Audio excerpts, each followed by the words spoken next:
Sorry, I'm here. Everything's exploding.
An illusion?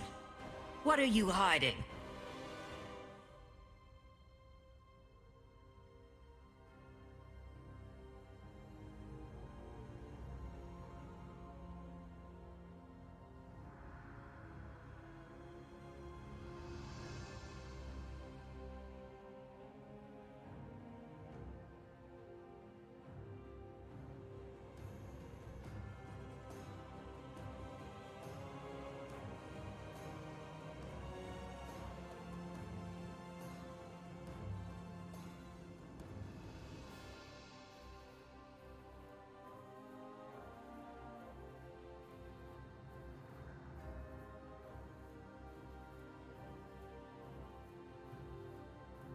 Okay, I think we're good. I think we're okay. I think things may have stopped exploding. I'm so sorry. Little bit awkward sitting there on the starting soon screen for like 10 whole minutes, but look, sometimes you just gotta do what you gotta do. So, I couldn't find, I've got my drink bottle and I can't find the lid for it, so I can't put it like next to me on the floor because it will fall over and spill everywhere and that's bad. But also, I got my design for my business card, the digital business card. So that has been uploaded and paid for. That will be on its way. And I will have it prior to PAX, which is phenomenal. I'm so excited, so freaking excited. So that will be very good. And then, Throne attempted to place the order for the phone. And then I got an issue notification. Apparently, I miscalculated and there was not enough cash for like the fees and the this and the da da da da. So I had to top it up, but that's okay. That's okay. I've done that, so hopefully they'll try again today. Otherwise, I imagine it'll be on their to-do list for tomorrow morning. But it's all happening. It's all happening. And I'm expecting like 7 emails today. It's Monday, okay? It's a work day. So like today is going to be very interrupted. There are going to be so many times today where I have to like stop and answer something or stop and do something, and we're all just going to have to put up with it because it's a work day. All right, this is what happens when you have a content creator who's trying real hard to go full time, but has no one to do anything for them. So it's fine. Good. Let's play some video games. I think we're still in Michelera. Yeah, she hasn't quite finished Ardenweald yet.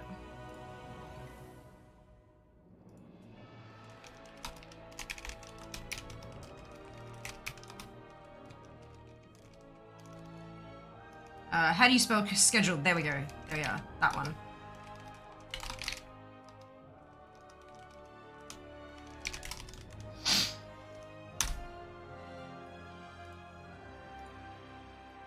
Good. What is life? Ah, we're using a latte. Perfect. I can do that. Okay, let's catch up on chat now. Well done, Zamon first. Sheba with second. Hello, Chaos. Ding from Sheba. Lots of dings today, hopefully. I bloody hope so. Last for chaos, well done. We are going to be mounting up on a La today. Third for dupe, well done. You are here, Ali, you are here. The Moonstorm. Morning Fear, I know. It's been Morning Fear for the last 2 days, like Saturday, Sunday, Monday. It's bonkers. Everything's going off. It's all happening. All happening. We have a grand old time. This way, instead of having to like go and get more I've got a bottle now. It's good. There's a fear. Yes, 10 till 10 for the last 2 days. It's ridiculous. Oh, the explosions. Yeah, look, if I wanted a way to wake up, this is definitely, it's not a pleasant way, but it's a way. An illusion? What are you hiding? That's it. Hello, it is Fear. Hello, Psychic. New nails? No, just chipped. Just chipped. I have had 0 time to do new nails. They're just like a dark blue polish. I was gonna do something else with them and then I didn't have time. So it didn't. It's just polish. Just dark blue polish. It is a very pretty color though. It's called knee highs. News is not tappy tappy. Yes, I'm so excited. Hello, Mara. Oh, the panic. Do you announce for us over that usual stream time? Not yet. Not yet. I'm still waiting on final approvals. So where I'm at, so with contracts and stuff like that, quite often, like a social media post, you'll draft it up, you'll make it, but instead of just sending it live, you'll send it to the client and they will tell you if they're happy with it or not. Sometimes they'll make adjustments, like maybe you've used a word, but their branding says to use a different word, that kind of stuff. And so I have sent off the content and I am awaiting approval for it. Once it is approved, it will be scheduled to go live at some point today, unless there have been some changes to the plan, which may well be the case, but as far as I'm aware, that piece of content is to go live today. And when that goes live, I can tell you.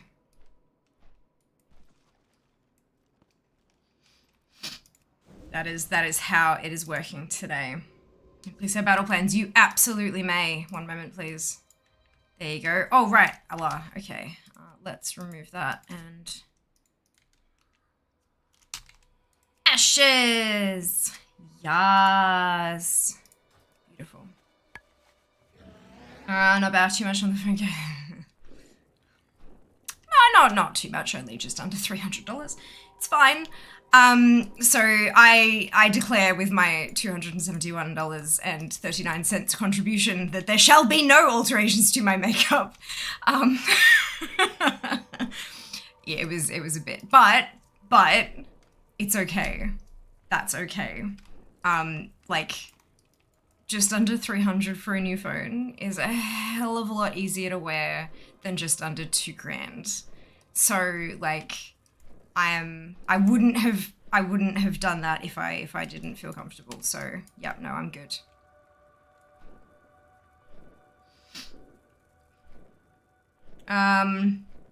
Good morning, Elisine. Welcome back. Hope you're doing well. Hey, Demona, please don't greet people with those kind of things. It makes some people very uncomfortable, myself included. Pet names like beautiful or cutie or lovely or that kind of thing tend to be better suited for people you know well, people you have built a rapport with and stuff like that. And I don't feel comfortable with people outside of my very, very, very close family and friends using pet names for me. Thank you for respecting my decision. But welcome in. I hope you're doing well today.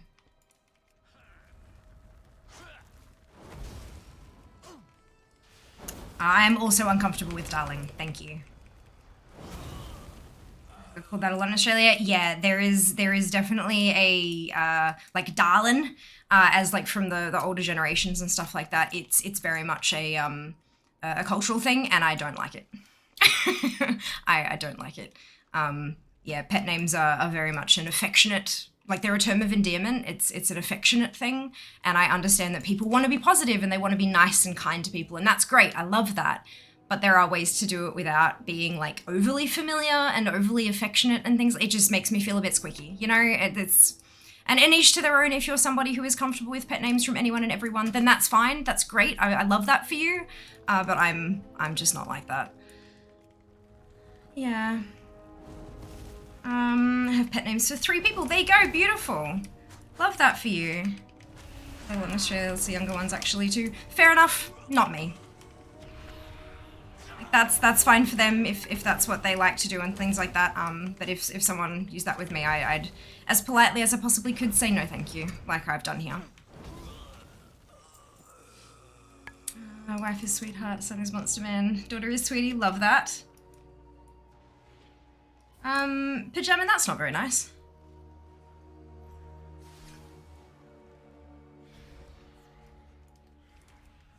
Not very nice to insult random people either. About the corgi for the pet, we can definitely do that. Give me just a second.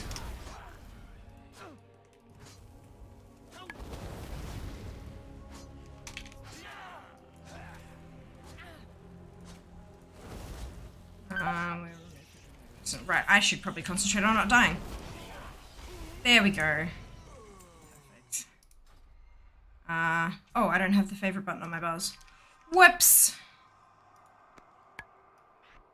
That one. Amazing.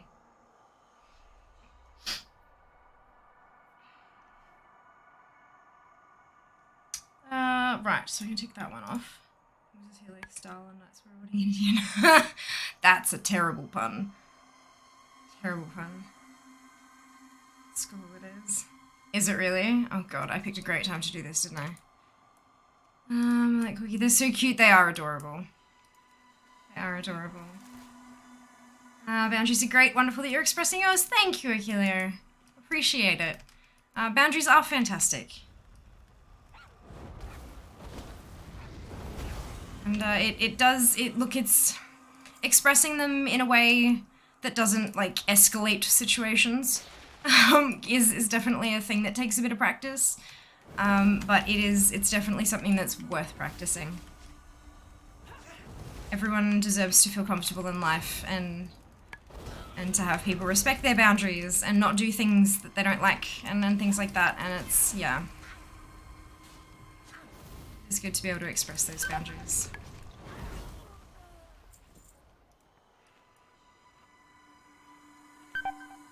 I told my daughter once when she came to give me a hug, she was 4, she was sweet, she said, I'm not mummy's, I'm just gonna sweetie instead. That's very cute.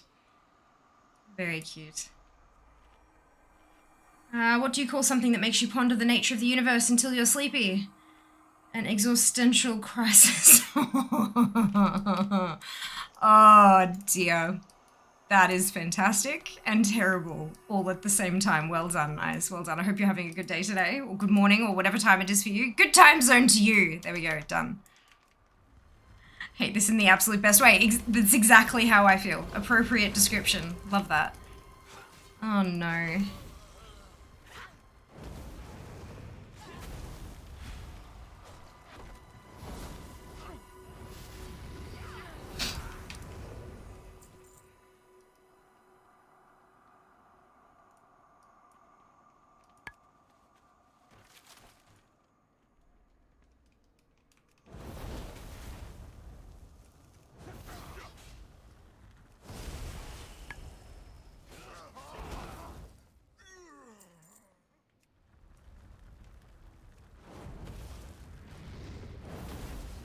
It feels weird being live on a Monday morning. So weird. Usually when I'm live at this time of morning, it's a Saturday. Chaos, thank you for the gifted sub to Faye. So generous of you. Thank you. What do you call a snobbish felon walking down the courthouse stairs? A condescending. Oh dear. Far out. Gift sub, yay! Congratulations. Oh, that's so awesome. Just keeping an eagle eye on my phone. Like, when is this email gonna come through? Oh, excuse me.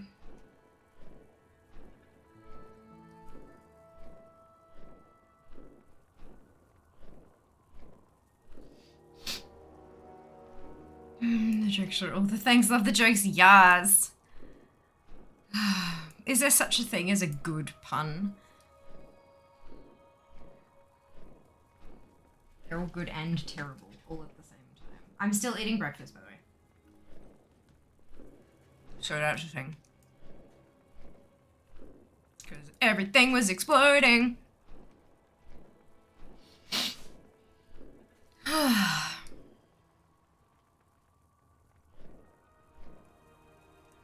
One must end with. Alright, so we're skipping to the south. We're gonna go grab those flat paths.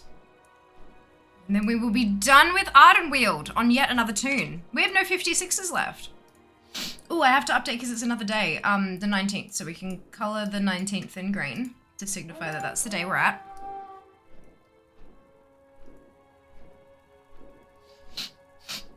Wait, did she ding? She did ding, and I didn't update the spreadsheet. I am a numpty. 58. Oh, no, I'm locked on. 77.17. I like that number. That means we've got another day of progress. So.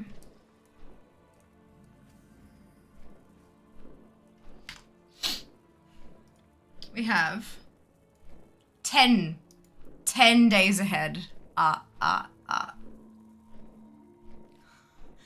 Google are getting super creative with their little anonymous creatures that are viewing your spreadsheet up the top. We have an anonymous Ifrit viewing the spreadsheet. That's beautiful. I love that so much. Every so often, an anonymous Nyan cat pops up in full color, and I'm like, what is that? It's great. It's great. Human and night elf walk into a bar. The dwarf and gnome look at each other, shrug, and walk under the bar. Yep, beautiful. Love it. It's the one that I used to get in early high school was 3 people walk into a bar. You'd think the third one would have walked around it. It was my favorite joke for so long.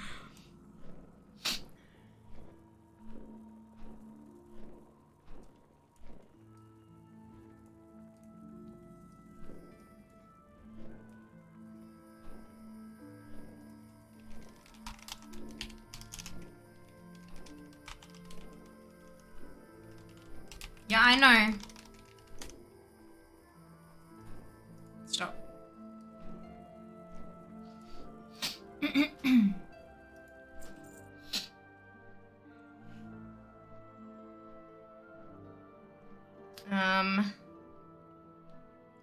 Yeah, 88. Ah, we're good. That's my lord. How awesome is this? Offer some sleep back later, just in time for legal folks to decide when you can do exciting announcing stuff. Fingers crossed, Mara. Fingers crossed. Good morning, Chaotic. How are you? I'm well but tired. I hope you're doing really well today. Quick question. I'm looking to change up my mods and I'm loving your setup. What mods do you use? Thank you, Ali. I use several. Although that list is probably going to change quite dramatically when Dragonflight hits.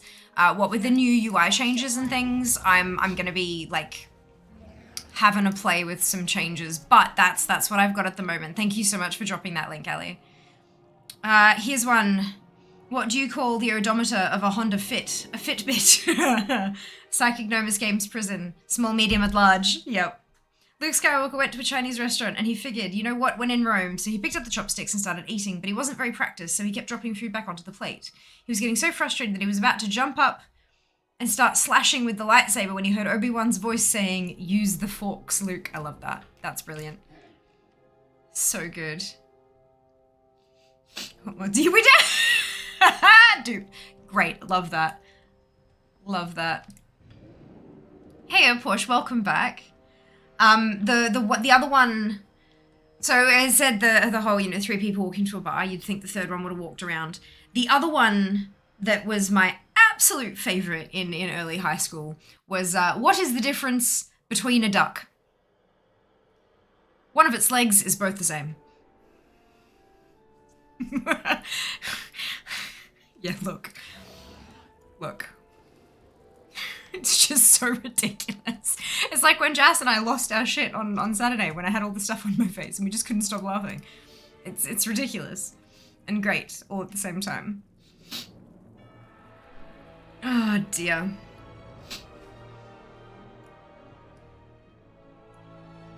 What might your purpose be?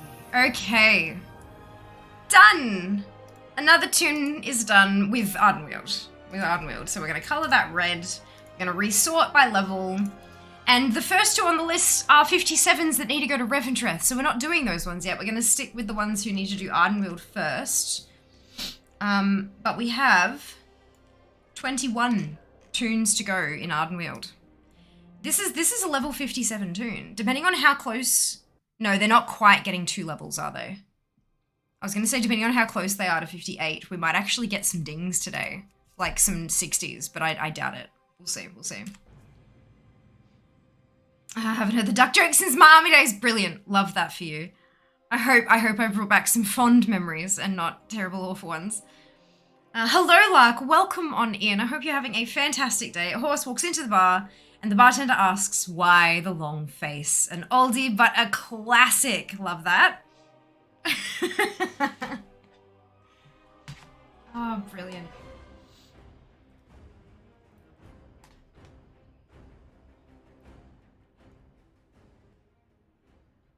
I feel like today's gonna be a good day.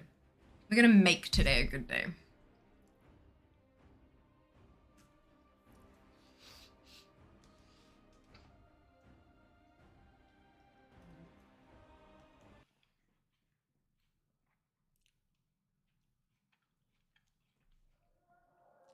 Anonymous pumpkin. What is this, Google? What are you doing? Come forth and be judged. I mean, I love it, but what are you doing? Do you bring? Wonder if they're moving into like Halloween themed ones. Bit early, but look.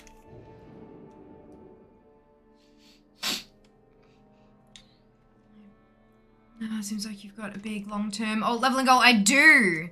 50s, 60s.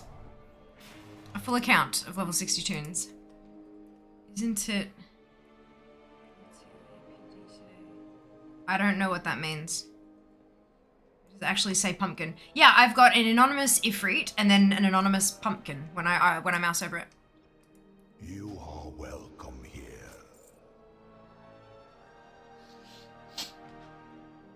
National Talk Like a Pirate Day. Isn't that usually a touch later? Oh my god, it is! Holy shit! Pirates Day begins. It is Talk Like a Pirate Day today.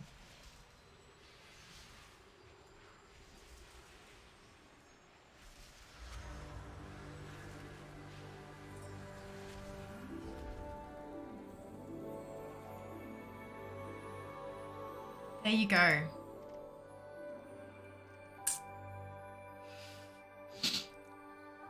There you go.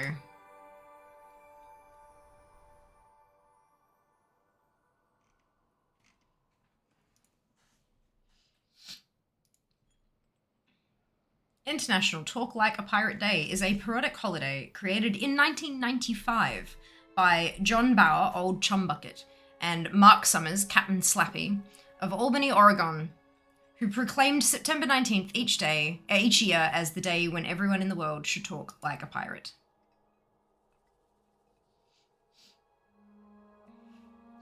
An observer of this holiday would greet friends not with hello everyone, but with ahoy mateys or ahoy me hearties.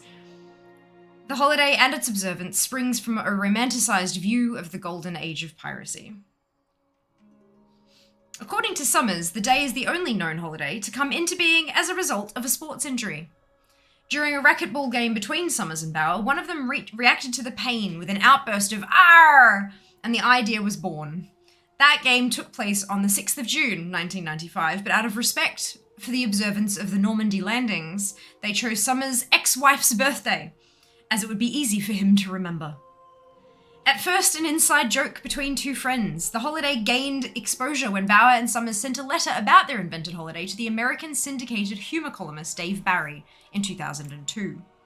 Barry liked the idea and promoted the day, and later even appeared in a cameo in their Drunken Sailor Sing-Along A Go-Go video. I'm not sure I want to know what that is. Growing media coverage of the holiday after Barry's column has ensured that this event is now celebrated internationally, and Bauer and Summers now sell books and t-shirts related to the theme on their website.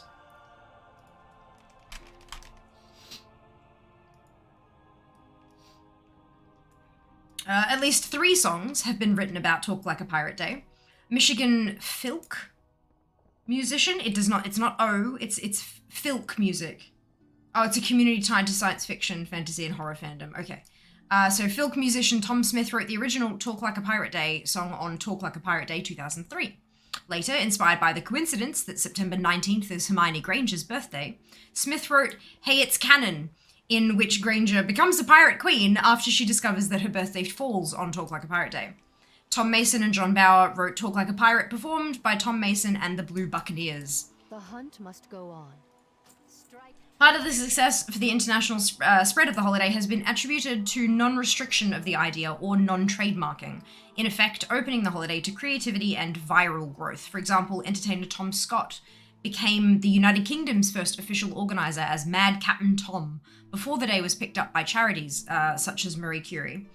The association of pirates with peg legs, parrots, and treasure maps, popularized in Robert Louis Stevenson's novel Treasure Island from 1883, has had a significant influence on parody pirate culture. Talk Like a Pirate Day is celebrated with hidden Easter egg features in many games and websites, with Facebook introducing a pirate-translated version of its website on Talk Like a Pirate Day 2008, and publisher O'Reilly discounting books on the R programming language to celebrate.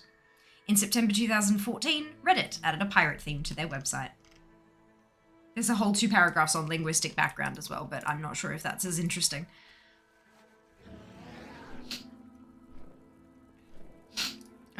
Do you have all that you need from the vendor? Oh no, good question.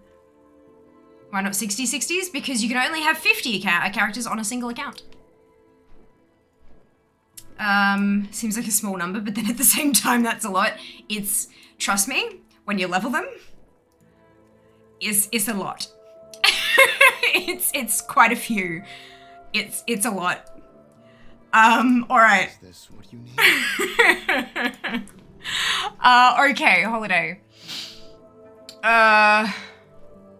Pirates Day, oh shit.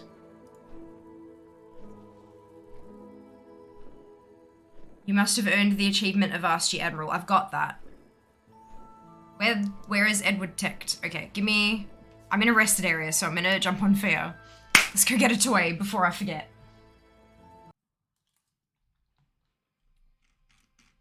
Yeah, like, it's a few. That's just 30. The other 20 are on Alliance server. I mean, there are no Horde and Alliance servers, obviously, but I have my Horde and Alliance separated. It just made sense in my brain. Plus the 10 instances per hour lockout for the Alliance is not account-wide. It's server-wide. So when things like, for example, Lovers in the Air happens and I want to get through 50 runs of the Crown Chemical Co., instead of it taking 5 hours or 4 and a bit hours, because, you know, only 10 per hour, I can do 10 on Horde, switch server, 10 on Alliance, switch server, 10 on Horde, switch server, 10 on Alliance, switch server, and finish up with my last 10 on Horde, which is why it's a 30-20 split instead of 25-25. I have planned this exceptionally well, just saying. Like, I did this intentionally for these reasons. But yeah, and it's literally for Lovers in the Air, because I want the goddamn Heartbreaker, and it didn't drop this year. I did all 50 tunes every day, 750 attempts, and it didn't drop. It's 1,600 total. It's a trinket. But with Dragonflight releasing, usually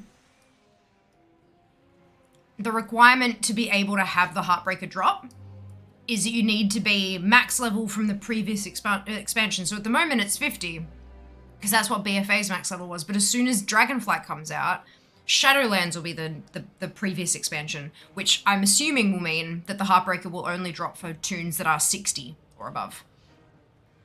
Which is why I'm prepping now, because it's a lot of tunes to level. Alright.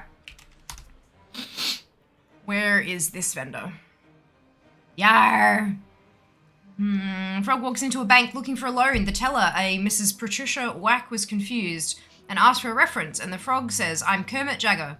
Mick Jagger is my dad. Patricia says, okay, well, we'll need some collateral if you want to secure the loan, and Kermit pulls out a ceramic unicorn from one of his pockets and hands it to her. Getting even more confused, Patricia tells Kermit that she'll be right back. And she takes the unicorn to the manager's office where she says... What? I don't know what you're talking about, Akia, but I hope you're safe. There's a frog out front named Kermit Jagger who wants a loan, and he gave me this for collateral. I don't even know what it is. The manager looks at the unicorn, then looks back to producer and says, "It's a knick-knack, paddywhack. Give the frog alone. His old man's a rolling stone." Oh my fucking god. I love inanity and just like, why the fuck is there so much build up? Oh, I love that. That is yes, good. One of my favorite, actually, let me find. I'll have to read you guys this as we make our way to the pirate vendor.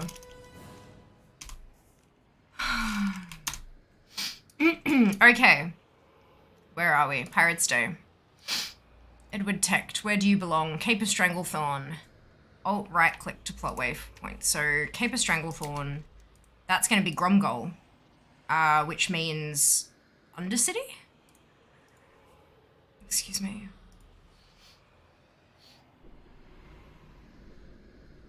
Actually, no, we'll Org as well, but I think, yeah, let's just go Org. That might be easier. All right. What's a pirate's favorite letter? You'd think it's R, but it's actually the C. Yes. You see though, mate, it's actually when he hears the lady say I.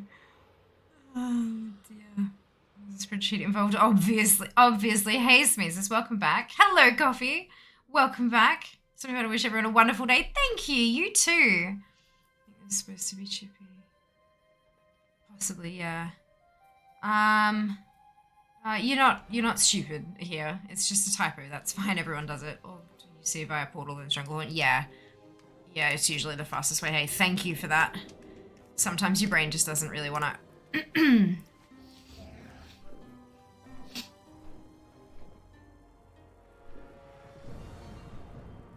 The portal's up over here, yeah.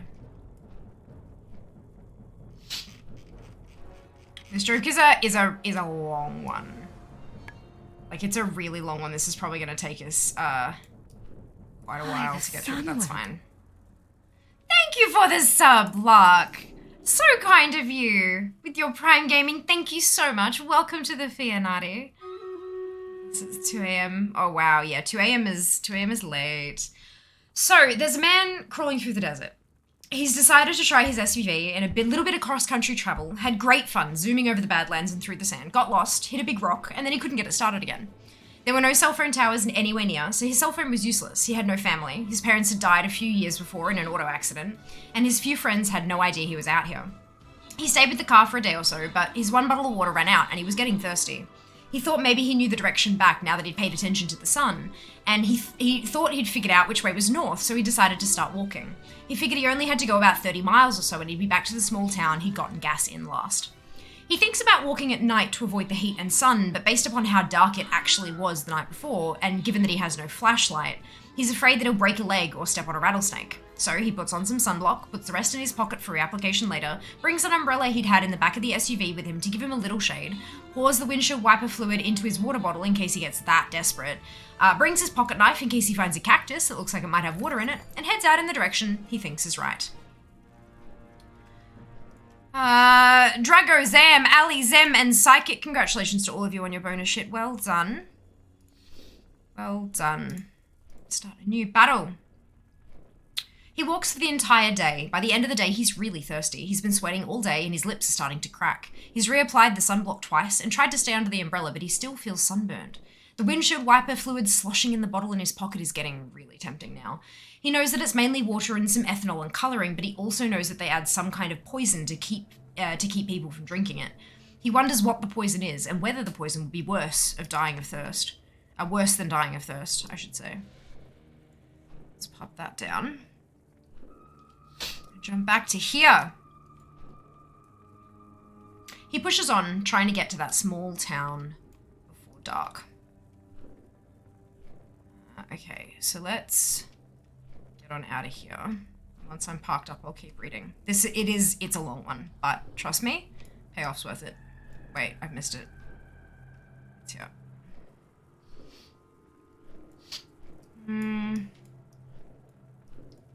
Well done. Kelia, we have link protection enabled here. So what you've sent through has come through as 3 asterisks. But you'll still be able to see the link. No one else will be able to, not even the mods. Just as a heads up, we've had some maliciousness via links in the past, so it's just not worth it. But yeah, just as a heads up. By the end of the day, he starts getting worried. He figures he's been walking at least 3 miles an hour, according to his watch, for 10 hours. That means if his estimate was right, he should be close to the town. Unfortunately, he doesn't recognize any of this. Where is it? Is that the tower? Oh, this is the tower. Okay, good. Stranglethorn Vale. Perfect. He had to cross a dry creek bed a mile or two back, and he doesn't remember coming through it in the SUV. He figures that maybe he got his direction off just a little, and that the dry creek bed was just off to one side of his path. He tells himself that he's close, and that after dark he'll start seeing the town lights over one of these hills. That'll be all he needs. Detect. To type in my browser. No, that's okay. No, all good. I just thought I'd let you know. I was assuming you weren't being malicious, but if you were trying to talk to people, it was not. It didn't work.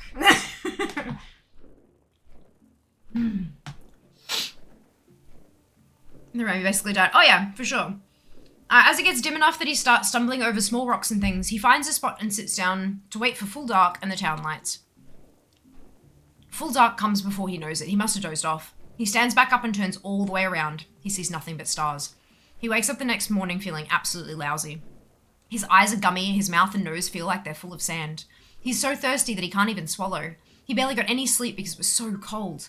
He'd forgotten how cold it got at night in the desert, and he hadn't noticed it the night before because he'd been in his car. He knows the rule of threes: 3 minutes without air, 3 days without water, 3 weeks without food, and then you die. Some people can make it a little longer. In the best situations, the desert heat and having to walk and sweat isn't the best situation to be in without water. Unless he finds water, he figures this is his last day. He rinses out his mouth with a little of the windshield wiper fluid. He waits for a while before spitting that little bit out to see if his mouth goes numb or he feels dizzy or something. Has his mouth gone numb? Is it just in his mind? He's not sure. He'll go a little farther, and if he doesn't find water, he'll try drinking some of the fluid. Right, over the hill. Then he has to face his next, harder question. Which way does he go from here? Does he keep walking the same way as yesterday, assuming that he still knows which way that is? Or does he try a new direction? He has no idea what to do. It seems that it is not yet Talk Like a Pirate Day. It might be 5 p.m. today. With the, because it starts at 10 a.m. What's 10 a.m. PST? 3, so it'd be 3 a.m. tomorrow? No, that's not right. Unless they've moved it.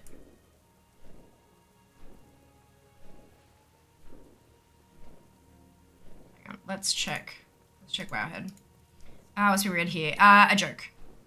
There is a payoff, I promise. It's one of my favoriteest jokes ever.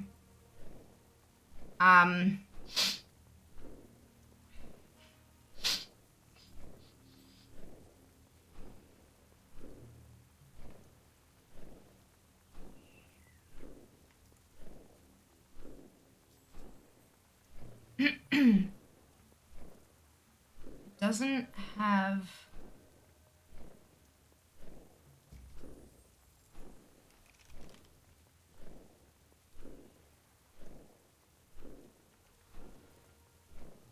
Pirates Day World Event.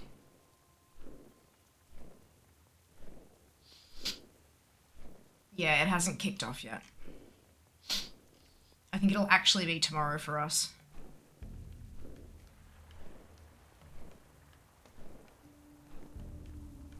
Because of time zones. Like, because 10 a.m. for them, I believe, is... Because it's 5:55 p.m. It's like 6, 7, 8, 9, 10, and then the 12, so it's 17 hours. So 10 a.m., 10 p.m. plus 3 hours. No, plus 5. Time zones are hard. Yeah, it's like tomorrow morning, I think.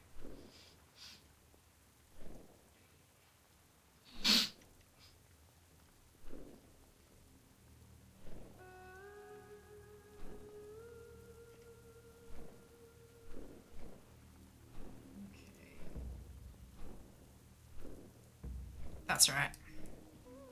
Log out here so I can just log in and grab the stuff. Isn't Booty Bear could be wrong, has a number of years. Well, that's his coordinates. That's the problem. Like, his coordinates put him here, but, maybe the coordinates are off? Maybe the coordinates are old? But it's like...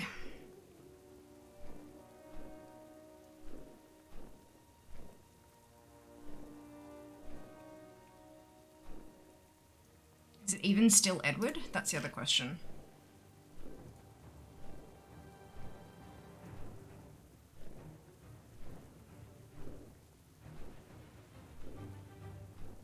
It's a Jolly Roger toy. Let's type that in instead.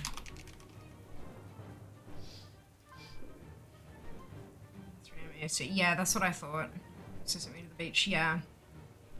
You know, he's absolutely on the beach.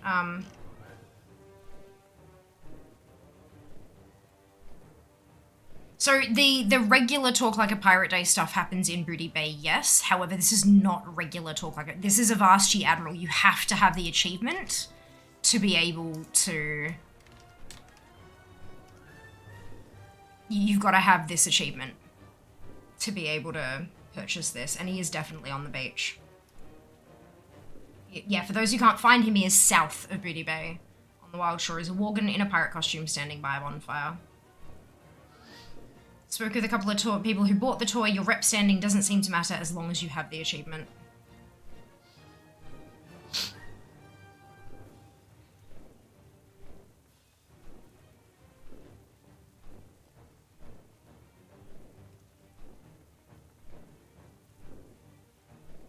And Edward Techt is apparently a reference to the infamous pirate Edward Teach, better known as Blackbeard. And he's a black-furred Worgen as well.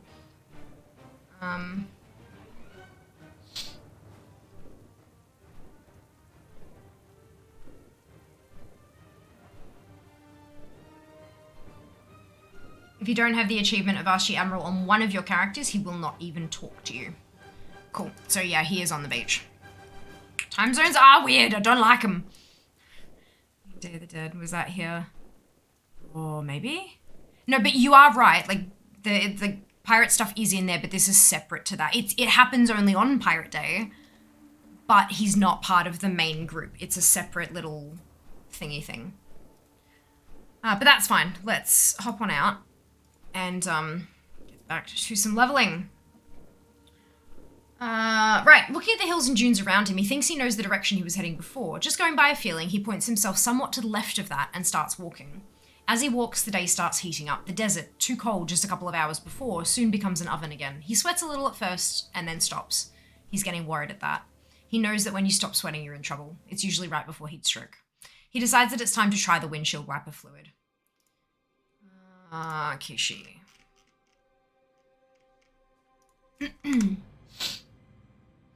He can't wait any longer. If he passes out, he's dead. He stops in the shade of a large rock, takes the bottle out, opens it, and takes a mouthful.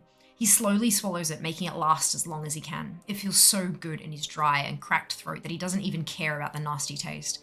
He takes another mouthful and makes it last too. Slowly, he drinks half the bottle. He figured that since he's drinking it, he might as well drink enough to make some difference and keep himself from passing out. He's quit worrying about the denaturing of the wiper fluid. If it kills him, it kills him. If he didn't drink it, he'd die anyway. Besides, he's pretty sure that whatever substance they denatured the fluid with is just designed to make you sick. Their way of keeping winos from buying cheap wiper fluid for the ethanol content. He can handle throwing up if it comes to that. He walks. He walks in the hot, dry, windless desert. Sand, rocks, hills, dunes, the occasional scrawny cactus or dried bush. No sign of water. Sometimes he'll see a little movement to one side or the other, but whatever moved is usually gone before he can focus his eyes on it. Probably birds, lizards, or mice. Maybe snakes, though they usually move more at night. He's careful to stay away from the movements. After a while, he begins to stagger. He's not sure if it's fatigue, heat stroke finally catching him, or maybe he was wrong and the denaturing of the wiper fluid was worse than he thought. He tries to steady himself and keep going. After more walking, he comes to a large stretch of sand. This is good. He knows he passed over a stretch of sand in the SUV. He remembers doing donuts in it. Or at least he thinks he remembers it. He's getting woozy enough and tired enough that he's not sure what he remembers anymore or if he's hallucinating.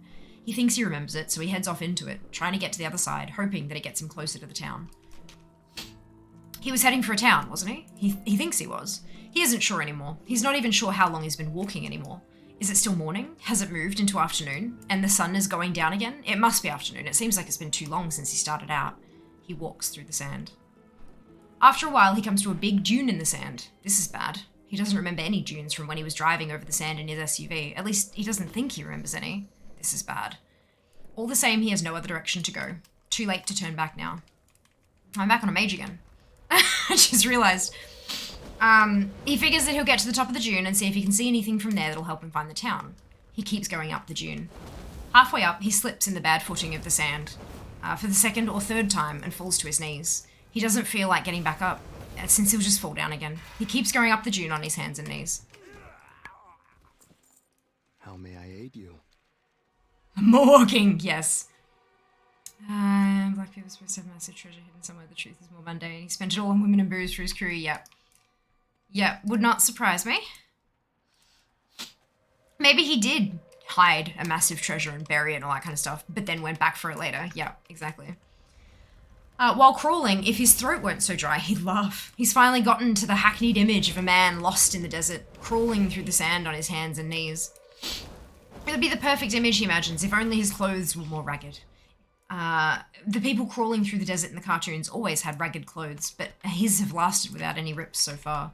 Somebody will probably find his desiccated corpse half buried in the sand years from now, and his clothes will still be in fine shape. Shake the sand out, give him a good wash, and they'll be wearable again. He wishes his throat were wet enough to laugh. He coughs a little instead, and it hurts. He finally makes it to the top of the sand dune. Now that he's at the top, he struggles a little, but manages to stand up and look around. All he sees is sand. Sand and more sand. Behind him, about a mile away, he thinks he sees the rocky ground he left to head into this sand. Ahead of him, more dunes, more sand. This isn't where he drove his SUV. This is hell. Close enough. Again, he doesn't know what to do. He decides to drink the rest of the wiper fluid while figuring it out. He takes out the bottle and starts removing the cap, when he glances to the side and sees something. Something in the sand. At the bottom of the dune, off to the side, he sees something strange. It's a flat area in the sand. He stops opening the bottle and tries to look closer. The area seems to be circular, and it's dark, darker than the sand, and there seems to be something in the middle of it, but he can't tell what it is. So he looks as hard as he can, but still can't tell from here. He's gonna go down there and have a look. He puts the bottle back into his pocket, starts to stumble down the dune. After a few steps, he realizes that he's in trouble. He's not going to be able to keep his balance. After a couple more sliding, tottering steps, he falls and starts to roll down the dune. The sand is so hot that he thinks he's caught fire on the way down, like a movie car wreck flashing into flames as it goes over the cliff. Before it ever even hits the ground. He closes his eyes and mouth, covers his face with his hands, and waits to stop rolling. He stops at the bottom of the dune. Oh no! Right. He stops at the bottom of the dune. After a minute or two, he finds enough energy to try to sit up and get the sand out of his face and clothes. When he clears his eyes enough, he looks around to make sure that the dark spot in the sand is still there, and he hadn't just imagined it. Seeing the large, flat, dark spot on the sand still there, he crawls towards it. He'd get up and walk towards it, but he doesn't seem to have the energy to get up and walk right now. He must be in the final stages of dehydration, he figures, as he crawls. If this place in the sand doesn't have water, he'll likely never make it anywhere else. This is his last chance. He gets closer and closer, but still can't see what's in the middle of the dark area. It's hard to focus, and lifting his head up to look takes so much effort that he gives up trying. He just keeps crawling. Finally, he reaches the area he'd seen from the dune. It takes him a minute of crawling on it before he realizes that he's no longer on sand. He's now crawling on some kind of dark stone. Stone with some kind of marking on it, a pattern cut into the stone. He's too tired to stand up and try to see what the pattern is, so he just keeps crawling. He crawls towards the center where his blurry eyes still see something in the middle of the dark stone area. His mind, detached in a strange way, notes that either his hands and knees are so burnt by the sand that they no longer feel pain, or that this dark stone in the middle of a burning desert with a pounding, punishing sun overhead doesn't seem to be hot. It almost feels cool. He considers lying down on the nice, cool surface. Cool, dark stone. Not a good sign. He must be hallucinating this. He's probably in the middle of a patch of sand, already lying face down and dying. And just imagining this whole thing. A desert mirage. Soon the beautiful women carrying pitchers of water will come up and start giving him a drink. Then he'll know it's gone. Then he'll know he's gone. This better be good. I love it. Okay, I love. We're about like a fifth of the way through. Look, it's fine. I love. This is. You're all gonna hate me, but you're also gonna love it.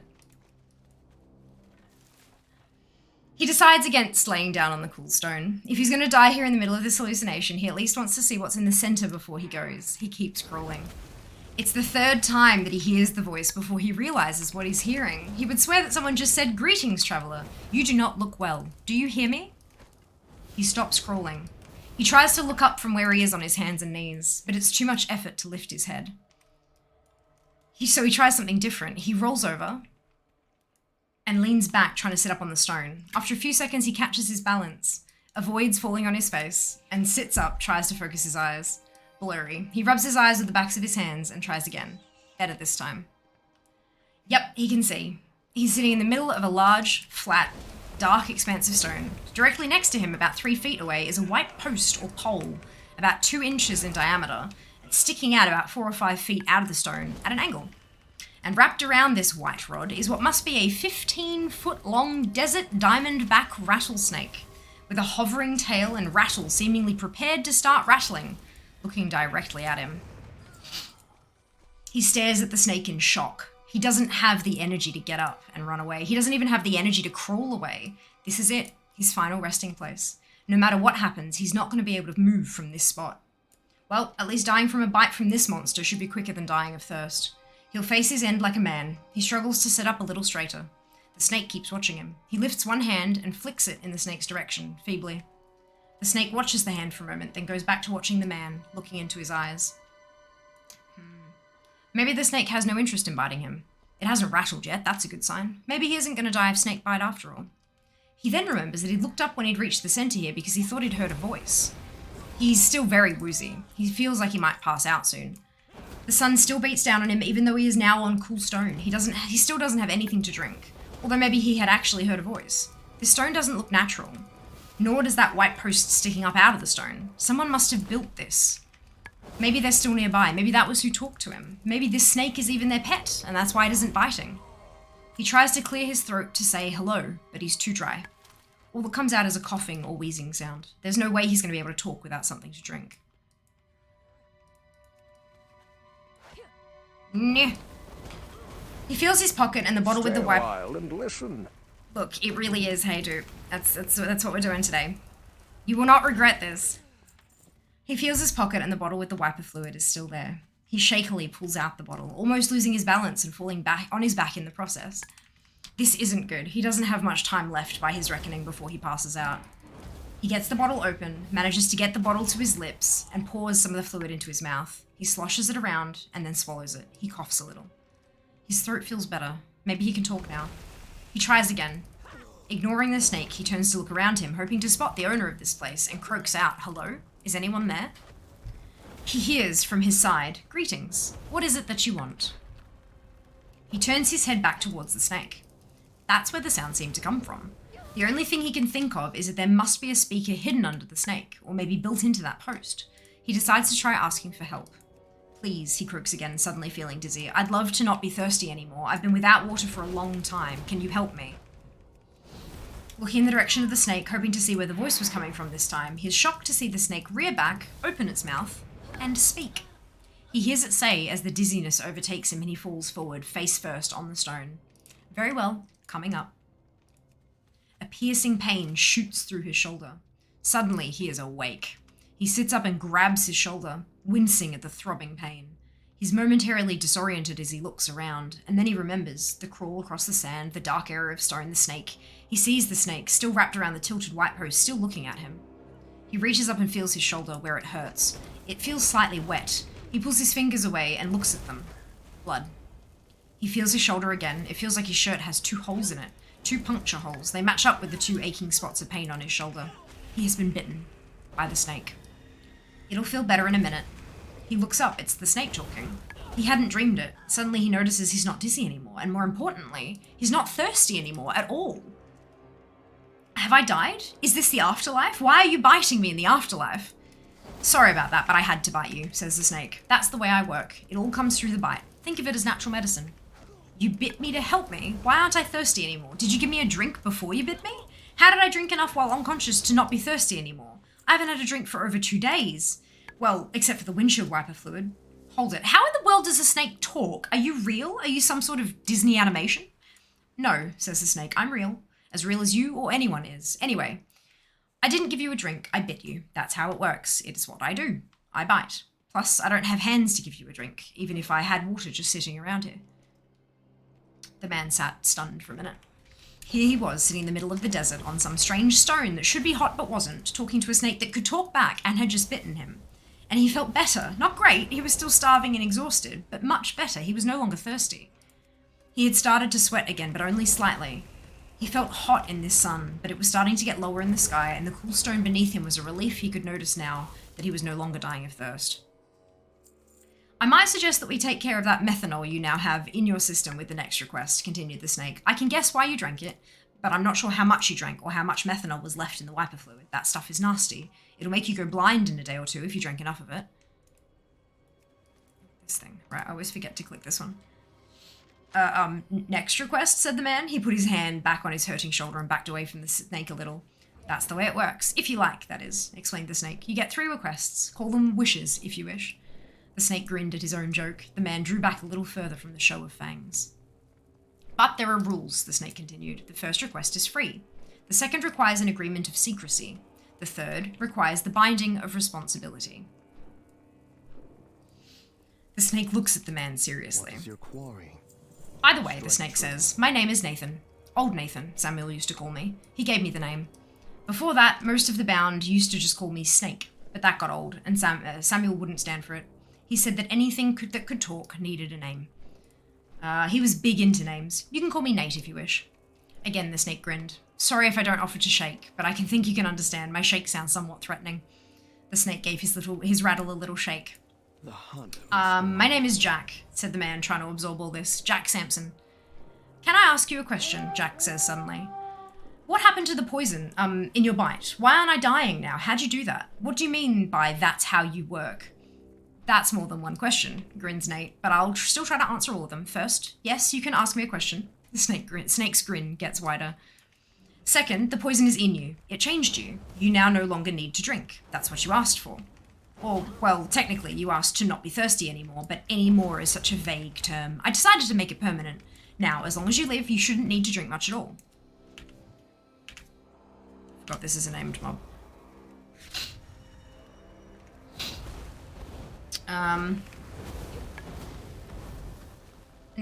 Right, your body will conserve water very efficiently. You should be able to get enough just from the food you eat, much like a creature of the desert. You've been changed. For the third question, Nate continues, you are still dying. Besides the effects of that methanol in your system, you're a man, and men are mortal.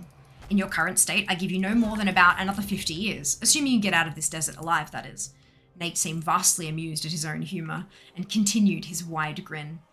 As for the fourth question, Nate said, looking far more serious as far as Jack could tell, as Jack was just now working on his ability to read talking snake emotions from snake facial features. First, you have to agree to make a second request and become bound by secrecy, or I can't tell you. Wait, joked Jack. Isn't this where you say you could tell me, but you'd have to kill me? I thought that was implied. Nate continued to look serious. Yeah. Jack leaned back a little as he remembered again that he was talking to a 15-foot poisonous reptile with a reputation for having a nasty temper. So what is this bound by secrecy stuff, and can you really stop the effects of the methanol?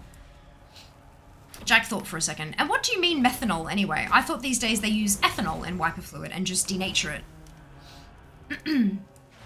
They may, I really don't know, said Nate. I haven't gotten out in a while. Maybe they do. All I know is that I smell methanol on your breath and on that bottle in your pocket, and the blue color of the liquid when you pulled it out to drink some let me guess that it was wiper fluid.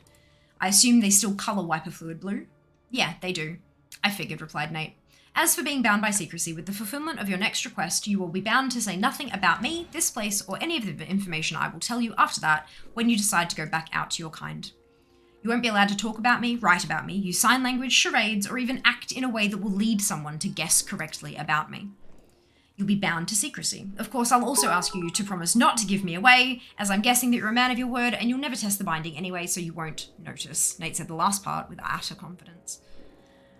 Oh, brilliant, Axiom. I'm glad you're enjoying them. Thank you for the biddies. Much appreciated. I hope someone's typing up literally this entire story for a quote. It won't fit. I don't think it won't fit. But I will share it with you when we're done. So you can share it with your loved ones. She's water with a bit of detergent in it. Brilliant. Awesome. I don't have a car, so I don't use wiper fluid in any measure of, yep, good.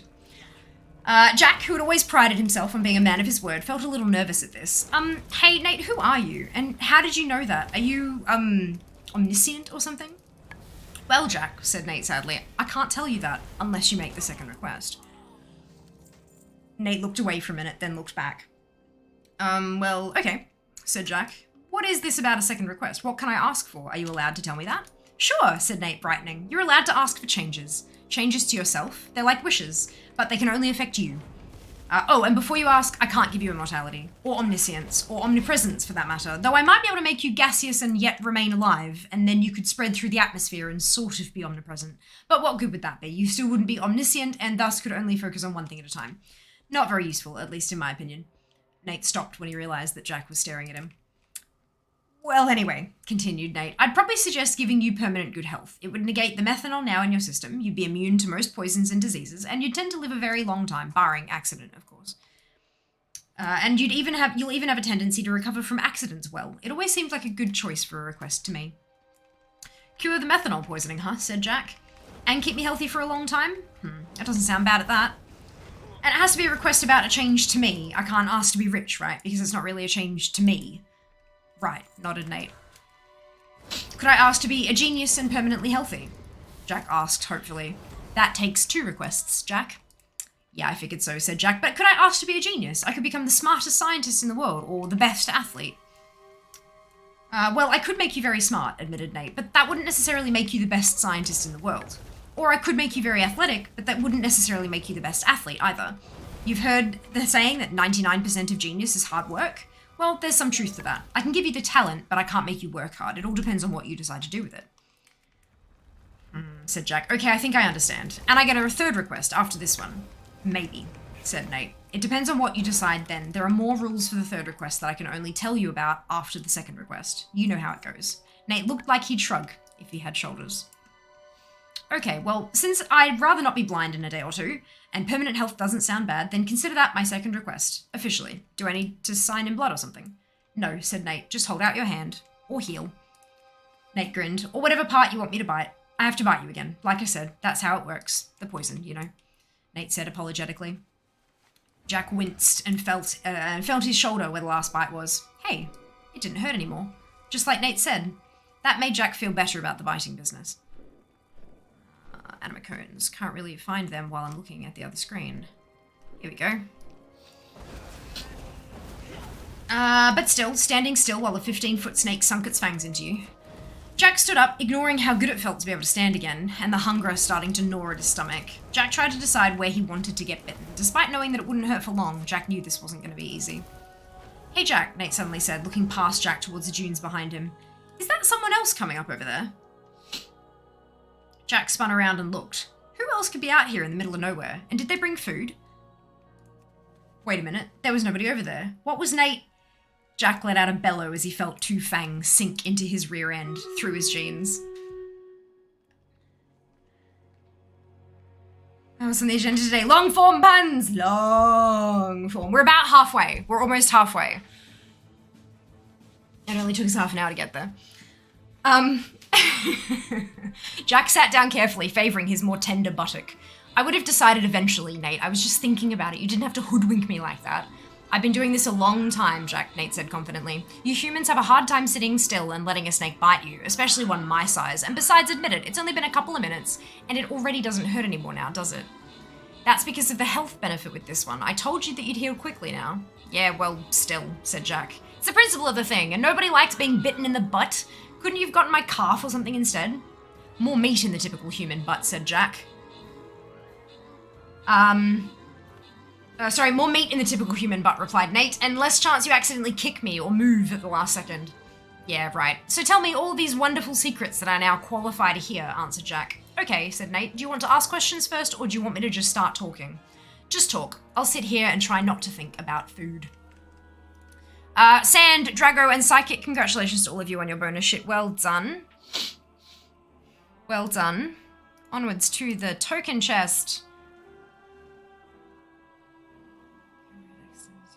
Oh, good. I'm glad. Stream Monday morning. Indeed, Aaron. This is the third of 3 marathon streams. 12 hours on Saturday, 12 hours on Sunday, and now 12 hours on Monday. You're welcome.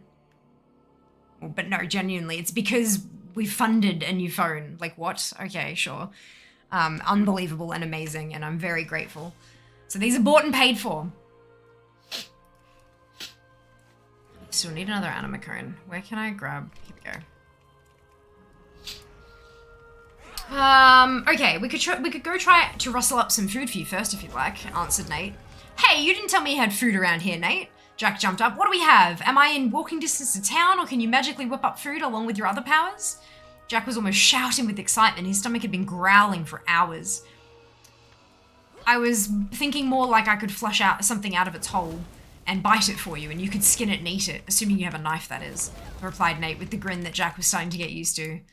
Ugh, said Jack, sitting back down. I think I'll pass.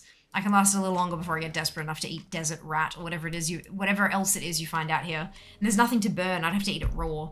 No thanks, just talk. Okay, replied Nate, still grinning, but I'd better hurry before you start looking at me as food. Nate reared back a little, looking around for a second, and then continued. You, Jack, are sitting in the middle of the Garden of Eden. Where do we Jack looked around at the sand and dunes and looked back at Nate skeptically. Well, that's the best I can figure it anyway, Jack, said Nate. Stand up and look at the symbol on the rock here. Nate gestured around to the dark stone they were both sitting on with his nose. Jack stood up and looked. Carved into the stone in a bas-relief was a representation of a large tree. The angled pole that Nate was wrapped around was coming out of the trunk of the tree, right below where the main branches left the trunk to reach out across the stone. It was very well done. It looked more like a tree had been reduced to almost 2 dimensions and embedded in the stone than it did a carving. Jack walked around and looked at the details in the fading light of the setting sun. He wished he'd looked at it while the sun was higher in the sky. Wait, the sun was setting! That meant he was going to have to spend another night out here! Ah! Jack looked out across the desert for a little bit, and then came back and stood next to Nate. In all the excitement, I almost forgot, Nate, said Jack. Which way is it back to town, and how far? I'm eventually going to have to head back. I'm not sure I'll be able to survive by eating raw desert critters for long. And even if I can, I'm not sure I'll want to. It's about 30 miles that way, Nate pointed with the rattle on his tail this time. As far as Jack could tell, it was a direction at right angles to the way he'd been going when he was crawling here. But that's 30 miles by the way the crow flies. It's about 40 by the way a man walks. You should be able to do it in about half a day with your improved endurance if you head out early tomorrow, Jack. Jack looked out the way the snake had pointed for a few seconds more, and then sat back down. It was getting dark. Not much he could do about heading out right now. And besides, Nate was just about to get to the interesting stuff. Garden of Eden, as best you can figure it. Yeah, as best as I and Samuel could figure it anyway. Oops, gotta click the thingy. He figured that the story just got a little mixed up, you know, snake in a tree, offering temptations, making bargains, that kind of stuff. But he could never quite figure out how the Hebrews found out about this spot from across the ocean. He worried about that for a while. Garden of Eden, huh? Said Jack. How long have you been here, Nate? No idea, really, replied Nate. Can't read and click at the same time. I mean, I can, but not, like, targeted clicking. There we go. No idea really, replied Nate. A long time. It never occurred to me to count years until recently, and by then, of course, it was too late. But I do remember when this whole place was green, so I figure it's been thousands of years at least. So, are you the snake that tempted Eve? Said Jack. Beats me, said Nate. Maybe. I can't remember if the first one of your kind that I talked to was female or not, and I never got a name, but it could have been. And I suppose she could have considered my offer to grant requests a temptation, though I've rarely had refusals. Totally fine. Yes, Aaron! I will see you in about 30 days. So exciting.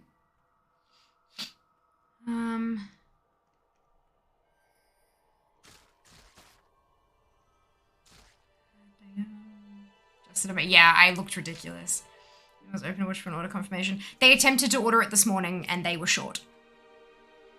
It was a me bad, it was my mistake, I believe. Because the amount that they were short by didn't equate to, people refunding or anything. Do you know what I mean? Like, it wasn't a... So I had to top it up. But I'm hoping they'll try again today, or at worst tomorrow morning in, like, their daily cycle of stuff. That's okay, dude. Not to worry. Enjoy your lurk. There's places you can visit. No, not yet. I've been entirely too busy with other shit. Like, way too busy. Right, so how did you get here then? And why is that white pole stuck out of the stone there? Asked Jack. Dad left me here. Or assume it was my dad. It was another snake, much bigger than I was back then. I remember talking to him, but I don't remember if it was in a language or just kind of understanding what he wanted. But one day he brought me to this stone, told me about it, and asked me to do something for him. I talked it over with him for a while, then agreed. I've been here ever since. What is this place? Said Jack. And what did he ask you to do? Well, you see this pole here sticking out of the stone? Nate loosened his coils around the tilted white pole and showed Jack where it descended into the stone. The pole was tilted at about a 45-degree angle and seemed to enter the stone in an 18-inch slot cut into the stone. Jack leaned over and looked. The slot was dark and the pole went down into it as far as Jack could see in the dim light. Jack reached out to touch the pole, but Nate was suddenly there in the way. You can't touch that yet, Jack, said Nate. Why not? Asked Jack. I haven't explained it to you yet, replied Nate. Well, it kind of looks like a lever or something, said Jack. You'd push it that way and it would move in the slot. Yep, that's what it is, replied Nate. What does it do? Asked Jack. End the world? Oh no, said Nate. Nothing that drastic. It just ends humanity. I call it the lever of doom.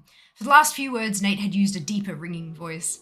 He tried to look serious for a few seconds, and then gave up and grinned. Jack was initially startled by Nate's pronouncement, but when Jack grinned, Jack laughed. When Nate grinned, Jack laughed. Ha! You almost had me fooled there for a second. What does it really do? Oh, it really ends humanity, like I said, smirked Nate. I just thought the voice I used was funny, didn't you? Nate continued to grin. A lever to end humanity? Asked Jack. What in the world is that for? Why would anyone need to end humanity? Well, replied Nate, I get the idea that maybe humanity was an experiment, or maybe the big guy just thought that if humanity started going really bad, there should be a way to end it. I'm not really sure. All I know are the rules and the guesses that Samuel and I had about why it's here. I didn't think to ask back when I started here. Yes, all the foods. All the foods. That wasn't too much to us. Just short of 300, but look, 300 for a phone is much better than $2,000. So he says Jewel, the airport. I think that was because it was recommended to him to go to Jewel, and then he didn't realize, because it's Changi, like, I know it as Changi Airport, not as Jewel, like it's, you know what I mean? A bit of a, yeah. Your picture book of the story. I mean, if someone wants to, like, commission that, then, like, do the thing. Because I've heard that the Pokemon Center is there, and I'm very much looking forward to it. Hello, Josh, welcome back. Rules? What rules? Asked Jack. The rules are that I can't tell anybody about it or let them touch it unless they agree to be bound to secrecy by a bite, and that only one human can be bound in that way at a time. That's it, explained Nate. Jack looked somewhat shocked. You mean that I could pull the lever now? You'd let me end humanity? Yep, replied Nate, if you want to. Nate looked at Jack carefully. Do you want to, Jack? No, said Jack, stepping a little further back from the lever. Why in the world would anyone want to end humanity? It'd take a psychotic to want that, or worse, a suicidal psychotic, because it would kill them too, wouldn't it? Yep, replied Nate, being as he'd be human too. Has anyone ever seriously considered it? Asked Jack. Any of those bound to secrecy, that is? Well, of course. I think they've all seriously considered it at one time or another. Being given that kind of responsibility makes you sit down and think, or so I'm told. Samuel considered it several times. He'd often get disgusted with humanity, come out here and just hold the lever for a while. But he never pulled it, or you wouldn't be here. Nate grinned some more. Jack sat down, well back from the lever. He looked thoughtful and puzzled at the same time. After a bit, he said, so this makes me the judge of humanity? I get to decide whether they keep going or just end? Me? That seems to be it, agreed Nate. What kind of criteria do I use to decide, said Jack. How do I make this decision? Am I supposed to decide if they're good, or too many of them are bad, or that they're going the wrong way? Is there a set of rules for that? Nope, replied Nate. You pretty much just have to decide on your own. It's up to you, however you want to decide it. I guess that you're supposed to know. What if I get mad at someone, or some girl dumps me and I feel horrible? Couldn't I make a mistake? How do I know that I won't screw up? Protested Jack. Nate gave his kind of snake-like shrug again. You don't. You just have to try your best, Jack. Jack sat there for a while, staring off into the desert that was rapidly getting dark, chewing on a fingernail. Suddenly, Jack turned around and looked at the snake. Nate, was Samuel the one bound to this before me? Yep, replied Nate. He was a good guy. Talked to me a lot. Taught me to read and brought me books. I think I still have a good pile of them buried in the sand around here somewhere. I still miss him. He died a few months ago. Sounds like a good guy, agreed Jack. How did he handle this when you first told him? What did he do? Well, said Nate, he sat down for a while, thought about it for a bit, and then asked me some questions, much like you're doing. What did he ask you, if you're allowed to tell me? Asked Jack. He asked me about the third request, replied Nate. Aha, it was Jack's turn to grin. And what did you tell him? I told him the rules for the third request. That to get the third request, you have to agree to this whole thing. That if it ever comes to the point that you really think humanity should be ended, that you'll come here and end it. You won't avoid it, and you won't wimp out. Nate looked serious again. And you'll be bound to do it too, Jack. Jack looked back out into the darkness for a while. Nate watched him, waiting. Nate, continued Jack quietly eventually, what did Samuel ask for with his third request? Nate sounded like he was grinning again as he replied, also quietly. Wisdom, Jack. He asked for wisdom, as much as I could give him. Okay, Jack said suddenly, standing up and facing away from Nate. Give it to me. Nate looked at Jack's backside. Give you what, Jack? Give me that wisdom, the same stuff Samuel asked for. If it helped him, maybe it'll help me too. Jack turned his head to look back over his shoulder at Nate. It did help him, right? He said it did, replied Nate, but he seemed a little quieter afterward, like he had a lot to think about. Well, yeah, I can see that, said Jack, so give it to me. Jack turned to face away from Nate again, bent over slightly, and tensed up. Nate watched Jack tense up with little exasperation. If he bit Jack now, Jack would likely jump out of his skin and maybe hurt them both. You remember that you'll be bound to destroy humanity if it ever looks like it needs it, right, Jack? Asked Nate, shifting position. Yeah, I got that, replied Jack, eyes squeezed tightly shut, body tense, not noticing the change in direction of Nate's voice. And, continued Nate from his new position, do you remember that you'll turn bright purple, grow big horns, and extra eyes? Yeah, wait a minute, said Jack, opening his eyes, straightening up and turning around. Purple? He didn't see Nate there. With the moonlight, Jack could see the lever extended up from its slot in the rock without the snake wrapped around it. Jack heard, from behind him, Nate's, just kidding, right before he felt the now familiar piercing pain, this time in the other buttock. Jack sat on the edge of the dark stone in the rapidly cooling air, his feet extending out into the sand. He stared out into the darkness, listening to the wind stir the sand, occasionally rubbing his butt where he'd been recently bitten. Nate had left for a while, had come back with a desert rodent-shaped bulge somewhere in his middle, and was now wrapped back around the lever, his tongue flicking out into the desert night's air, the only sign that he was still awake. Occasionally, Jack, with his toes absent-mindedly digging in the sand while he thought, would ask Nate a question without turning around. Nate, do accidents count? Nate lifted his head a little bit. What do you mean, Jack? Jack tilted his head back like he was looking at the stars. You know, accidents. If I accidentally fall on the lever without meaning to, does that still wipe out humanity? Yeah, I'm pretty sure it does, Jack. I suggest you be careful about that if you start feeling wobbly, said Nate with some amusement. A little later, does it have to be me that pulls the lever? Asked Jack. That's the rule, Jack. Nobody else can pull it, answered Nate. No, Jack shook his head. I meant, does it have to be my hand? Could I pull the lever with a rope tied around it, or push it with a stick, or throw a rock? Yes, those should work, replied Nate, though I'm not sure how complicated you could get. Samuel thought about trying to build some kind of remote control for it once, but gave up. Everything he'd build would be gone by the next sunrise if it was touching the stone, or over it. I told him that in past, others had been bound, had tried to bury the lever so they wouldn't be tempted to pull it, but every time the stones or sand or whatever had disappeared. Wow, said Jack. Cool. Jack leaned back until only his elbows kept him off of the stone, and looked up into the sky. Nate, how long did Samuel live? One of his wishes was for health too, right? Asked Jack. Yes, replied Nate. It was. He lived 167 years, Jack. Wow, 167 years. That's almost 140 more years if I'll live if I live as long. Do you know what he died of, Nate? He died of getting tired of living, Jack, Nate said, sounding somewhat sad. Jack turned his head to look at Nate in the starlight. Nate looked back. Samuel knew he wasn't going to be able to stay in society. He figured that they'd eventually see him still alive and start questioning it. So he decided he'd have to disappear after a while. He faked his death once, but changed his mind. He decided it was too early and he could stay for a little longer. He wasn't very fond of mankind, but he liked the attention. Most of the time, anyway. His daughter and then his wife, dying, almost did him in, though. He didn't stay in society much longer after that. He eventually came out here to spend time talking to me and thinking about pulling the lever. A few months ago, he told me he'd had enough. It was his time. And then he just died? Asked Jack. Nate shook his head a little. He made his fourth request, Jack. There's only one thing you can ask for the fourth request. The last bite. After a bit, Nate continued. He told me that he was tired, that it was his time. He reassured me that someone new would show up soon, like they always had. After another pause, Nate finished. Samuel's body disappeared off the stone with the sunrise.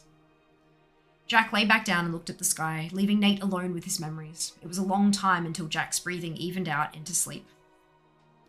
He woke with the sunrise the next morning. He was a little chilled with the morning desert air, but overall was feeling pretty good. Well, except that his stomach was grumbling and he wasn't willing to eat raw desert rat.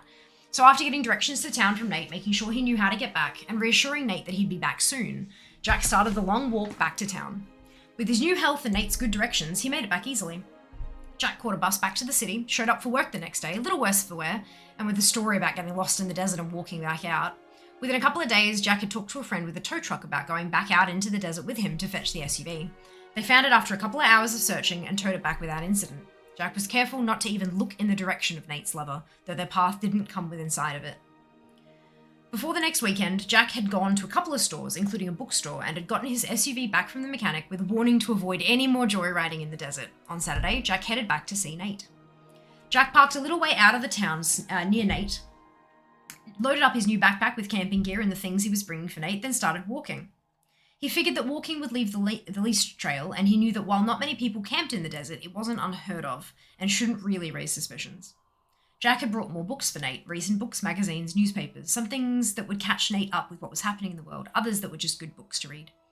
He spent the weekend with Nate and then headed out again, telling Nate that he'd be back again soon, but that he had things to do first. Over 4 months later, Jack was back to see Nate again. This time he brought a laptop with him, a specially modified laptop. It had a solar recharger, special filters and seals to keep out the sand, and a satellite link-up, and a special keyboard and joystick that Jack had hoped that a 15-foot rattlesnake would be able to use. And it had been hacked to not give out its location to the satellite.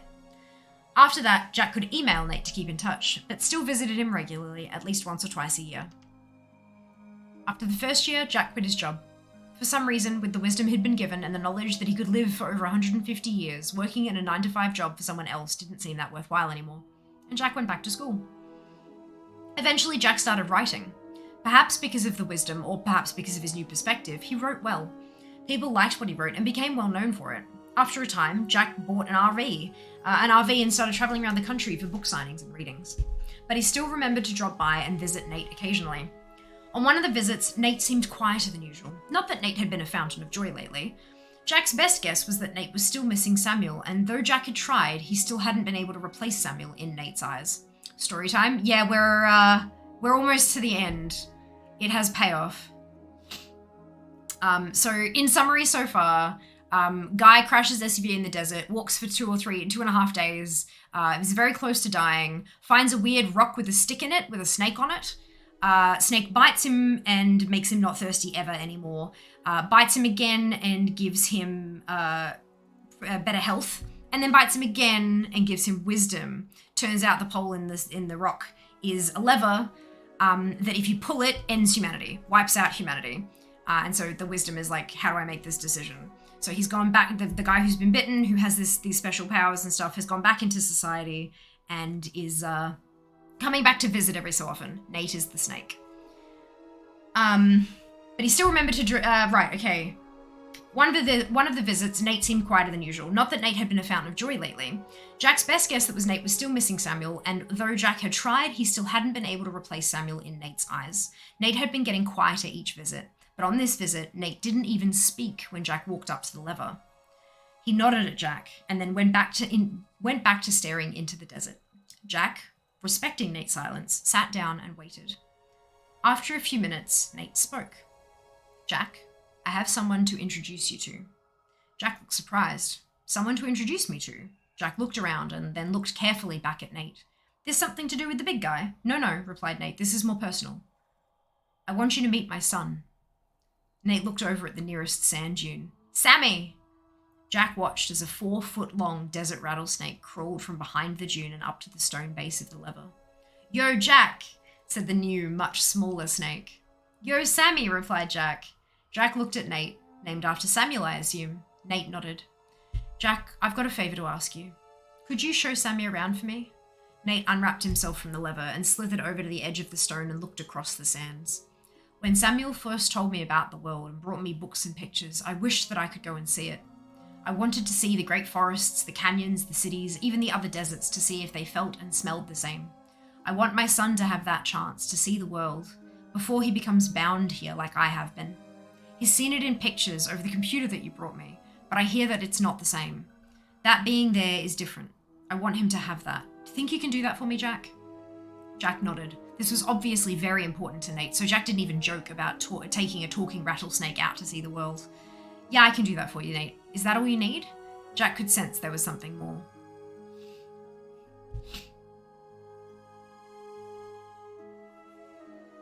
I'm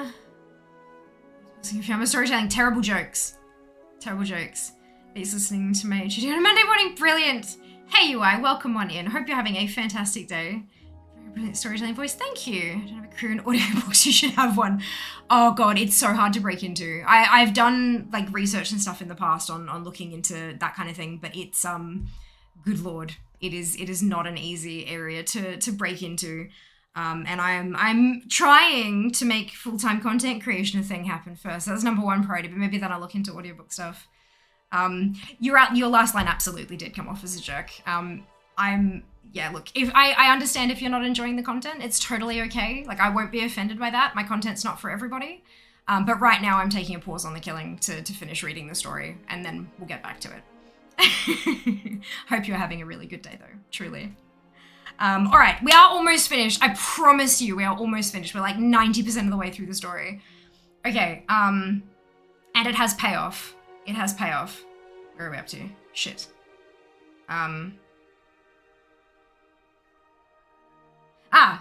Jack could sense that there was something more. Nate looked at Sammy. Sammy looked back at Nate for a second and then said, oh, yeah, I've got to go pack. Back in a little bit, Jack. Nice to meet you. Sammy slithered back over the dune and out of sight. Nate watched Sammy disappear and then looked back at Jack. Jack, this is my first son, my first offspring through all the years. You don't even want to know what it took for me to find a mate. Nate grinned to himself. But anyway, I had a son for a reason. I'm tired. I'm ready for it to be over. I needed a replacement. Jack considered this for a minute. So you're ready to come see the world and you wanted him to watch Lever while you're gone? Nate shook his head. No, Jack, you're a better guesser than that. You've already figured it out. I'm bound here. There's only one way for me to leave here. And I'm ready. It's my time to die. Jack looked more closely at Nate. He could tell Nate had thought about this, probably for quite a while. Jack had trouble imagining what it would be like to be as old as Nate, but Jack could already tell that in another 100 or 2 years, he might be getting tired of life himself. Jack could understand Samuel's decision, and now Nate's. So all Jack said was, what do you want me to do? Nate nodded. Thanks, Jack. I only want 2 things. 1, show Sammy around the world. Let him get his fill of it until he's ready to come back here and take over. 2, give me the 4th request. I can't just decide to die, not any more than you can. I won't even die of old age like you eventually will, even though it'll be a long time from now. I need to be killed. Once Sammy is back here, ready to take over, I'll be able to die, and I need you to kill me. I've even thought about how poisons and other drugs won't work on me, and I've seen pictures of snakes that were shot. Some of them live for days, so that's out too. So I want you to bring back a sword. Nate turned away to look back to the dune that Sammy had gone behind. I'd say an axe, but that's somewhat undignified, putting my head on the ground or a chopping block like that. No, I like a sword. A time-honoured way of going out, a dignified way to die, and most importantly, it should work, even on me. You willing to do that for me, Jack? Nate turned back to look at Jack. Yeah, Nate, replied Jack solemnly. I think I can handle that. Nate nodded. Good! He turned back towards the dune and shouted, Sammy, Jack's about ready to leave! Then quietly, thanks, Jack. Jack didn't have anything to say to that, so he waited for Sammy to make it back to the lever, nodded to him, nodded a final time to Nate, then headed into the desert with Sammy following. Over the next several years, Sammy and Jack kept in touch with Nate through email as they went about their adventures. They made a goal of visiting every country in the world and did a respectable job of it. Sammy had a natural gift for languages, as Jack expected he would, and even ended up acting as a translator for Jack in a few other countries. Jack managed to keep the talking rattlesnake hidden, even so, and by the time they were nearing the end of their tour of countries, Sammy had only been spotted a few times. While there were several people that had seen enough to startle them greatly, nobody had enough evidence to prove anything. And while a few wild rumours and stories followed Jack and Sammy around, nothing ever hit the newspapers or the public in general. When they finished the tour of countries, Jack suggested that they try some undersea diving. They did, and spelunking, they did that too. Sammy finally drew the line at visiting Antarctica. He'd come to realise that Jack was stalling. And after talking to his dad about it over email, he figured out that Jack probably didn't want to have to kill Nate. Nate told Sammy that humans could be squeamish about killing friends and acquaintances. So Sammy eventually put his tail down, as he didn't have a foot, and told Jack that it was time. He was ready to go back and take up his duties from his dad. Jack delayed it a little more by insisting that they go back to Japan and buy an appropriate sword. He even stretched it out a little more by getting lessons in how to use the sword, but eventually he'd learned as much as he was likely to do without dedicating his life to it, and was definitely competent enough to take the head off a snake. It was time to head back and see Nate. When they got back to the US, Jack got the old RV out of storage, where he and Sammy had left it after their tour of the 50 states, loaded up Sammy and the sword, and they headed for the desert. When they finally got to the small town that Jack had been trying to find those years ago when he'd met Nate, Jack was in a funk. He didn't really feel like walking all the way out there. Not only that, but he'd forgotten to figure the travel time correctly, and it was late afternoon. That I either have to spend the night in town and walk out tomorrow, or walk in the dark. Fantastic. It's fine. We're exchanging apologies all day. We keep it like, look, you're not wrong. You're not wrong. But I promise you we will slaughter lots of things. It's going to be a 12-hour stream, and we're only an hour and a half in, so there'll be plenty of slaughtering. I could always spread the word of fear. Literally choosing to believe that this story is about Jack the narrator from Fight Club after the movie ends. Oh my god, I love that. Headcanon. Yes, done. Well, they didn't buy a Kamakoto knife. To catch people up, guy SUVing in desert, hits a rock, turns over, car no work. Walks for 2.5 days, about to die, finds weird dark rock with stick on it, with snake on stick in desert. Snake bites him, he's no longer thirsty. What the fuck? Snake can talk. Turns out white stick is a lever that can kill humanity. Ends all of humanity.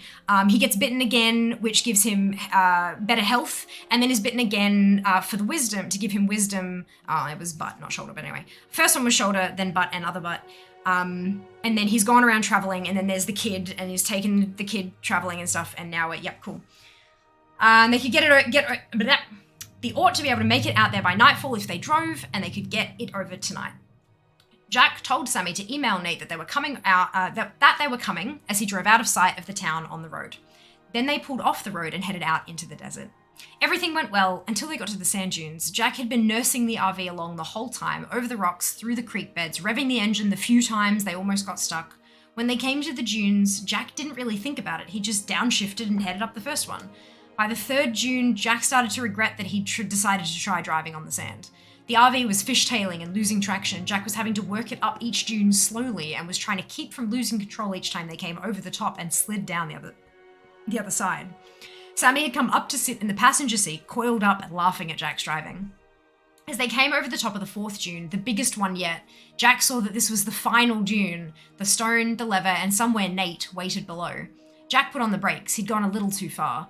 The RV started slipping down the other side. Jack tried turning the wheel, but he didn't have enough traction. He pumped the brakes, no response. They started sliding down the hill, faster and faster. Jack felt a shock go through him as suddenly he realized that they were heading for the lever. He looked down, the RV was directly on course for it. If Jack didn't do something, the RV would hit it. He was about to end humanity. Jack steered more frantically, trying to get traction. It still wasn't working. The dune was too steep, the sand too loose. In a split second, Jack realized his only chance would be once he hit the stone around the lever. He should have traction on the stone for just a second before he hit the lever. He wouldn't have time to stop, but he should be able to steer away. Jack took a better grip on the steering wheel and tried to turn the RV a little bit. Every little bit would help. He'd have to time his turn just right. The RV got to the bottom of the dune, sliding at an amazing speed in the sand. Just before they reached the stone, Jack looked across it to check they were still heading for the lever. They were. But Jack noticed something else that he hadn't seen from on top of the dune. Nate wasn't wrapped around the lever. He was off to the side of the lever, but still on the stone, waiting for them. The problem was he was waiting on the same side of the lever that Jack had picked to steer towards to avoid the lever. The RV was already starting to drift that way a little in its mad rush across the sand, and there was no way that Jack was going to be able to go around the lever to the other side. Jack had an instant of realization. He was going to either have to hit the lever or run over Nate. He glanced over at Sammy and saw that Sammy realized the same thing. Jack took a firmer grip on the steering wheel as the RV ran up on the stone, shouting to Sammy as he pulled the steering wheel, "Better Nate than lever!" as he ran over the snake. You are all now welcome to hate me.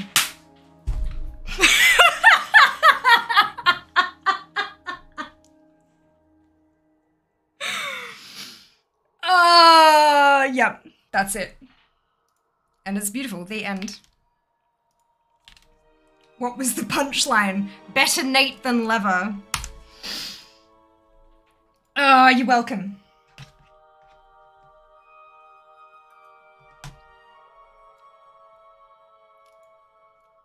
Favorite story of all time.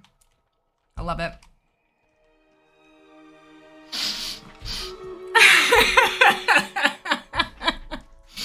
Yeah, that's it. Oh, that's perfect. Oh dear. See, I think about Jack. When you say Jack, so do I. Nowadays. I'm loving the enthusiasm. It's my favorite. It's my favorite. What are you reading? There is the link for you. Fuck off. I'm literally crash mained. I believe we've all been had like this. Bull, you loved it. You loved it. I love it so much. It's just so good. Oh. Oh, I only came in halfway through. I feel like I've been here for a year. Wouldn't quite have had the mental fortitude to stick with it to get the punchline. Given that that's another battle, I have been reading for about an hour, but I haven't been standing still. For the first kind of like 45 minutes or so, I was running around it and I realized like this is taking forever. I need to just sit and read it properly, like all of it at once. And so I did. And we like when I stopped at like the 45-minute mark, I'd gotten through maybe a third of it. So just like getting through the rest of it hard paced, like without the killing. Yeah, it's sped it up. I forgot just how long it was, but look.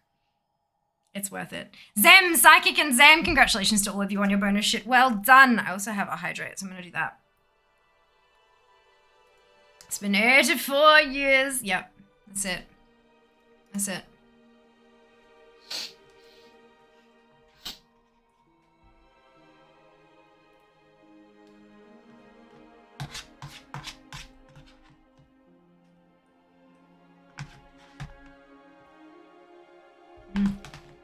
I'm also still eating breakfast, so that's the thing. Okay.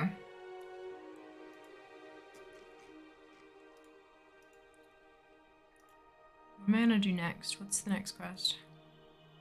Oh, battle plans. Okay, that's fine. Let's get back to some leveling, shall we? Wait, what? Oh, right, the dailies must have reset.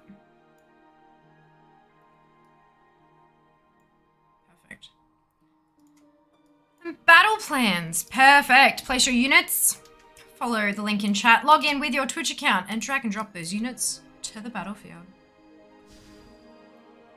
Now say it again with the bog giant voice. Absolutely not. Good lord. Can you imagine? I don't want to imagine. Oh dear. Well, I'm glad you all mostly enjoyed it. You was incredibly well presented. Aw, thank you. I really appreciate that. It's I'm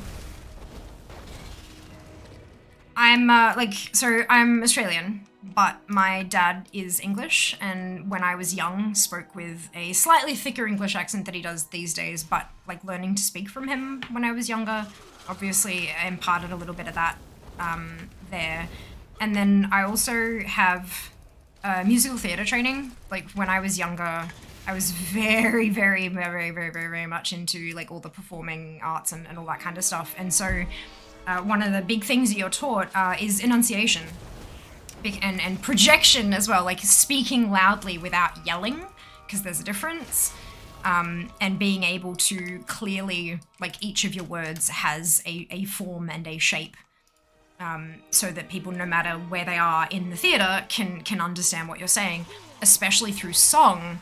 Because that, like, you can really, like, if you listen to music, there's a very obvious difference between, like, music that's made for, like music that's made, you know, as tracks on an album, that kind of stuff, versus music with lyrics that are intended to tell a story.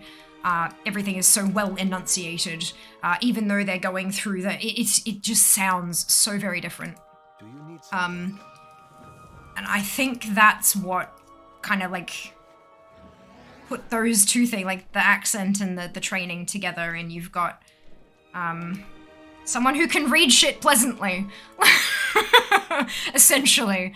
But yeah, it's something that I, like, especially with streaming and that, I speak very quickly as well a lot of the time, especially when I get excited. And so being able to still understand what I'm saying, even though I'm speaking at a mile a minute, is important. Especially when you're doing this kind of stuff. Like, you know, people, yeah, okay, they watch streams for gameplay and stuff, but no, like you can watch other stuff for gameplay videos. It's about the interaction, it's about the conversation with a content creator, and having people be able to understand what you're saying, even if maybe English isn't their first language, is really important. So I'm glad. I'm glad. But no, a few years back, at one of the PAX Australia panels, there was a voice, like an audiobook voice acting panel. It wasn't really a panel, it was only one person, but she basically stood up and gave us a lecture, and I was living for it. I took so many notes. But yeah, like this, like suggestions of how to get into it and where you can look for stuff and blah, blah, blah. And it is a lot of work, just like breaking into any industry, especially performing arts industries.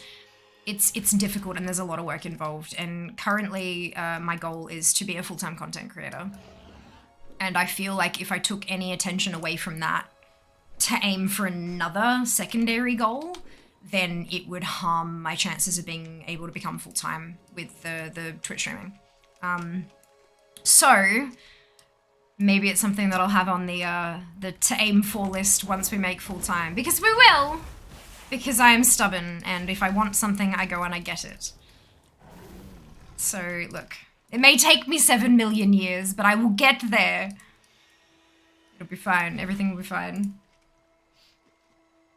Even with no context, it was enjoyable. Oh, I'm so pleased. That's wonderful news. Thank you. Breakfast, sure it wasn't some powdered sugar for the note. What? What are you talking about, Lark? Actually makes a lot of sense. Thank you. Oh, you're so welcome. You're so welcome.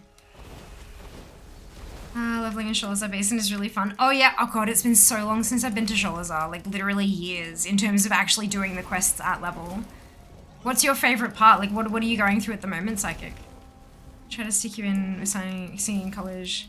You sign up and get pissed off with it all? Yes, yeah. Yeah, and then I mean like soloists versus like choir, where you're just meant to blend in with all the other voices, and then right the way through to musical theater, where you're trying to tell a story. And so if you're singing a conversation with a different character, and the contents of that conversation are important to push the plot along, then you need to be understood. It's a whole thing. But yeah, it's fascinating. Fascinating. 16. Aw, thank you, Lander. Thank you. Click the stream because it was a WoW stream and not many viewers. Hi, the viewers are bigger the egos and they're just intolerable. It's also a Monday morning where I am. Most of my viewers, you'll find that somewhere around 4 PM, which is my usual start time on a Monday. It's a marathon stream because we were doing a Fund-A-Thon. I had a crowdfund goal on my wish list to get a new phone because my phone is old and fairly crap comparatively and dying, and so I need a new one, but I couldn't afford it. So I said, okay, I will go for a max of 36 hours over 3 days, and we met the goal on day 1, which is unbelievable and ridiculous. So I'm getting a new phone, and today's stream is bought and paid for by those contributors. So yeah, but yeah, no, I'm usually like 4 till 10 PM Australian time, evening streams. What's my average lately?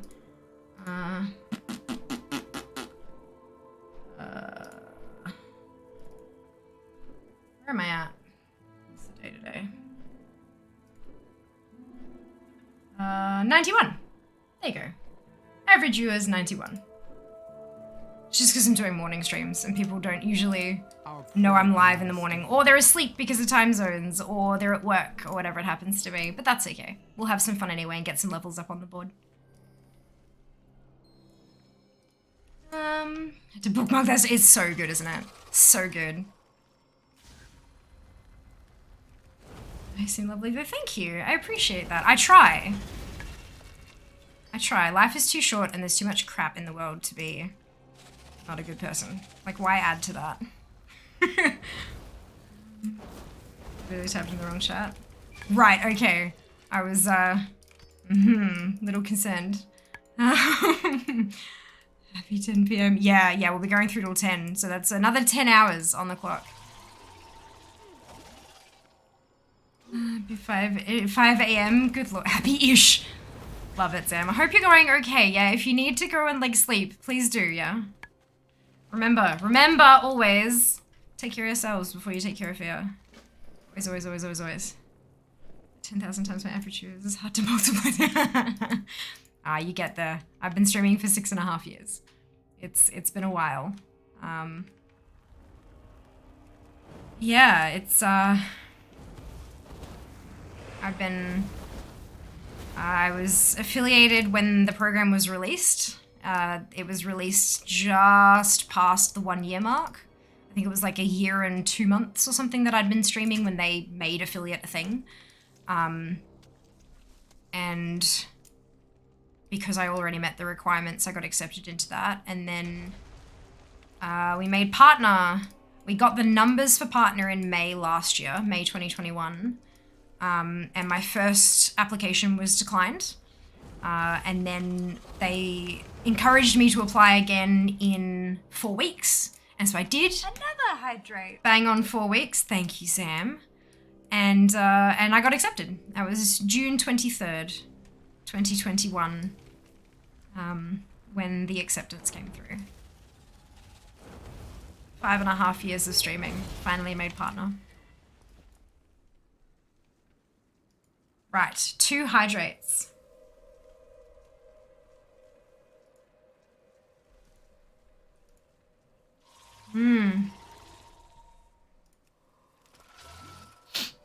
Streaming for 6 years, never really tried, you know. Yeah.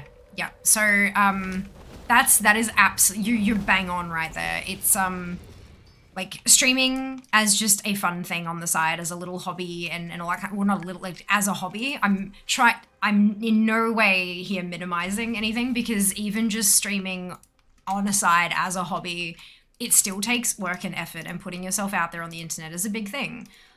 So there is a place for that, 100%. And if people want to stream and they want to have it as a fun hobby that they, you know, they share their stuff with their friends and all that kind of stuff, then by all means, that's a beautiful thing to do. And it's a great way to meet a couple new friends and things like that. Excuse me. There was like a couple years in, I realized just how much I was enjoying creating, just how much I was enjoying streaming. Like, I have a history of cyclothymic disorder, which is bipolar, but fast. So instead of a bipolar episode lasting for like weeks to months maybe, my episodes last like days. So it's really fast and it's exhausting. I'm medicated and it works, it helps like massively. I've also got a history of anxiety, depression, all this kind of, you know, all the fun stuff that vast majority of people go through these days. But what I was finding was, even if I was in a really, really bad day, if I forced, sometimes I would cancel a stream, obviously. But if I pushed myself to go live because I had enough in me to do it, vast majority of the time I would find that when I turned it off, I was in a better place than I was than when I started. And that really kind of, and then like my core values are things like helping people and connecting with people within my own boundaries and my own limitations, of course, because we all have those, and that's okay. And having the stream like this, I can use my platform. We've raised thousands of dollars for charity. We've had awesome giveaways for people who've truly helped people, like, you know, someone who has won and been like, oh my god, you know, I've been trying to use a keyboard with 3 busted keys for X amount of time, and then they've won it. Do you know what I mean? Like, it's like those kind of things really just, it's huge. And then like connection of, like, we're having a connection right now, right? Like just through chat like that. It really just, it ticks off so many of my core values, and it's fun. It's so fun. And so a few years back, I was like, you know what? It would be nice to be a Twitch partner. It'd be nice to earn some income from this. And so I started putting more effort into it, and I did some research and learned some stuff and all that kind of thing. And then it would have been right before COVID kicked off, right before the pandemic hit. I was like, you know what? Fuck this. I don't want to. I'm going to. And so I started really analyzing my data, jumping in my dashboard like a couple of times a week and looking at, okay, what did I do that made the numbers go down there? What did I do here that made the numbers go up? What, like, how is this stream perform? Why did this stream perform better than that stream? And just really looking into all that kind of stuff and figuring out what worked best for my community. So over time, like I started as a WoW streamer and became a variety over time just because I wanted to try some new things and play around with stuff. Then when I started digging into my my details, I was like, that's not working. So I slowly, step by step, transitioned back to WoW and saw my viewer numbers basically double. I mean, you know, double 13 is still, you know, we're 23, but we're looking good. Or 26 rather. I can count, I promise. And then I did things like I looked at my times. I used to do 4 till 10 during the week, but then 2 till 8 on a weekend because I wanted that extra time on a Sunday night to like prepare myself for the week. But then I was like, you know, that's not helping because I see a big spike in my viewers on that Sunday stream when it hits 4 because they think I'm going live at 4 every day. So I shifted that stream time to start at 4, like people thought it was. And that saw a massive spike. Like every time I made one of these changes, there was this boop in viewers. And then Blizzard ANZ followed me back on Twitter. And they DM'd me and asked if I wanted to be on the launcher. And then everything exploded. Ever since then, it has just been a series of one after the other. These batshit things that I never thought would be possible. And yeah. And here we are. And I am so eternally grateful. So eternally grateful. The big achievement, it is, yeah, absolutely. It was huge. And that was kind of the first time that someone took a really big chance on me. Like I'd had keys from indie developers to like play their game on stream, like get the game for free and show it off on stream and stuff. I'd had that before, and I was a part of a bunch of affiliate programs that that anyone can apply to. That kind of, you know, I had that kind of base influencer toolkit down, but then Blizzard ANZ, their representative, taking a chance on me like that one kind of, that was what gave me, that cracked the door open for me. And then I was able to kind of take that and roll with it and just, I mean, We serve the queen. to be clear, I worked my ass off. I worked my absolute ass off. And I took advantage of that opportunity to the max. Like I did everything I possibly could to make sure that I didn't just kind of let that momentum die. And it's been difficult. It's been a hard road, but it's just been so worth it. So worth it. I don't remember ever being as fulfilled as I am now in terms of like job and progress in life and future prospects and all that kind of stuff. I'm just, yeah. It's a thing.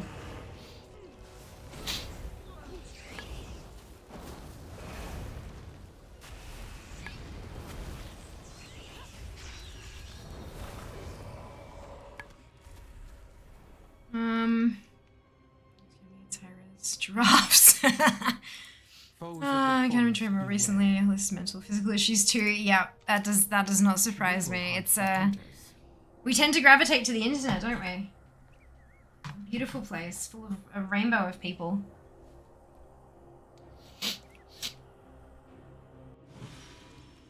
You did it all without being near a body of water. Look, one of the things that I'm very, very vocal about here is that we don't build people up by tearing others down. I understand what you're trying to say, but everyone has different strengths and skills, and it's a bloody business choice. And I am absolutely not going to shame someone from that. Sex work is work too. Simple as that. So yeah, we don't build people up by dragging others down here. We're a positive, happy place. Hey of Fire, anyone gotten classic retail? Yes, there are lots and lots of people in the community who have gone and got it. Tons and tons. It's pretty cool. I haven't got mine just yet, but that's fine.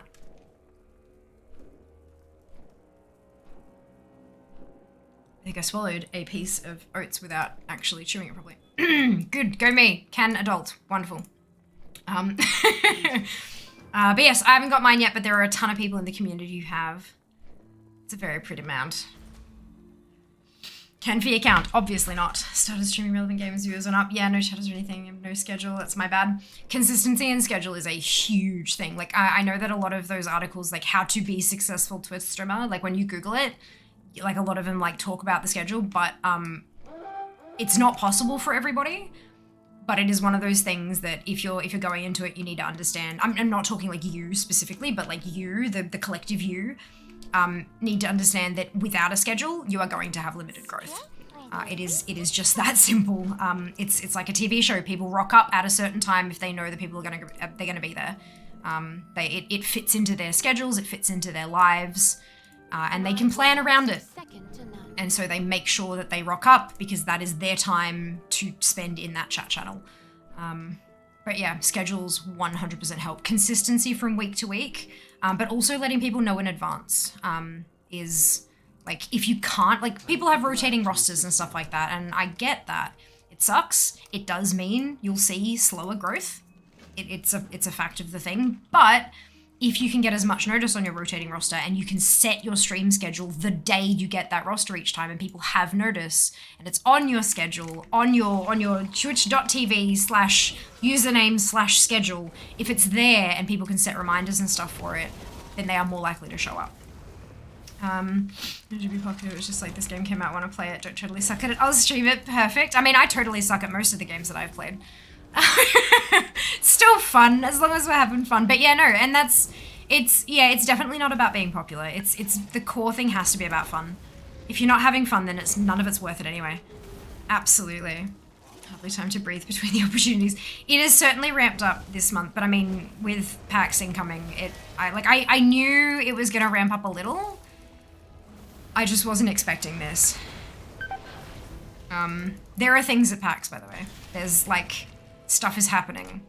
I know I've always said, like, PAX is a work trip for me, but like, I am actually going to be working at PAX in capacities. Stay tuned. I'm equally grateful you stuck with it. Solid part of my life in this capacity. Oh, thank you, Lander. Thank you. Seen you around for ages, never clicked, now I'm kicking myself for not jumping in here sooner. It's all right, that's okay. Well, we've got VODs up on YouTube right back to January if you really get a hankering. But no stress, that's okay. Better Nate than Lever.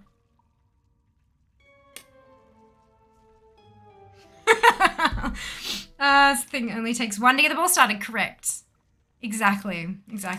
And once one person takes the chance and you have that on your like resume, then other people feel like it's easier to take the chance because they can see previous work you've done and all that. Yeah, it's that whole, you know, you need experience to get this entry-level job. It's like, well.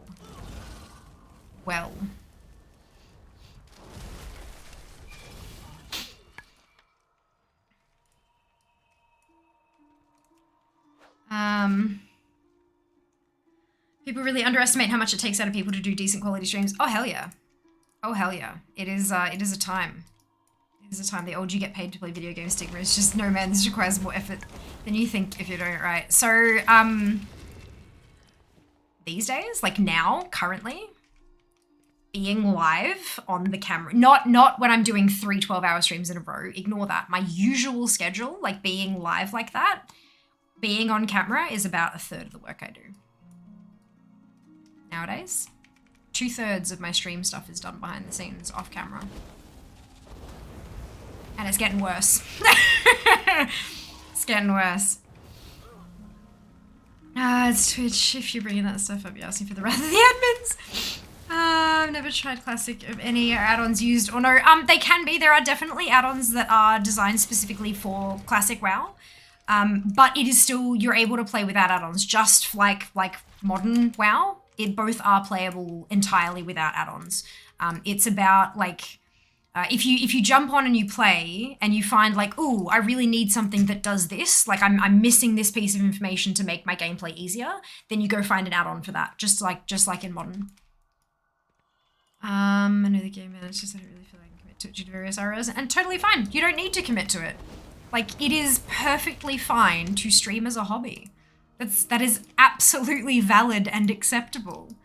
Good God, they're like, what, like something like 85, 90% of streamers on Twitch, like people who have streamed at least once in the past year, would be hobbyists. And that's okay. That's perfectly fine. As long as you're enjoying it. That's what a hobby's meant to be, right? Yeah, no, don't stress about that.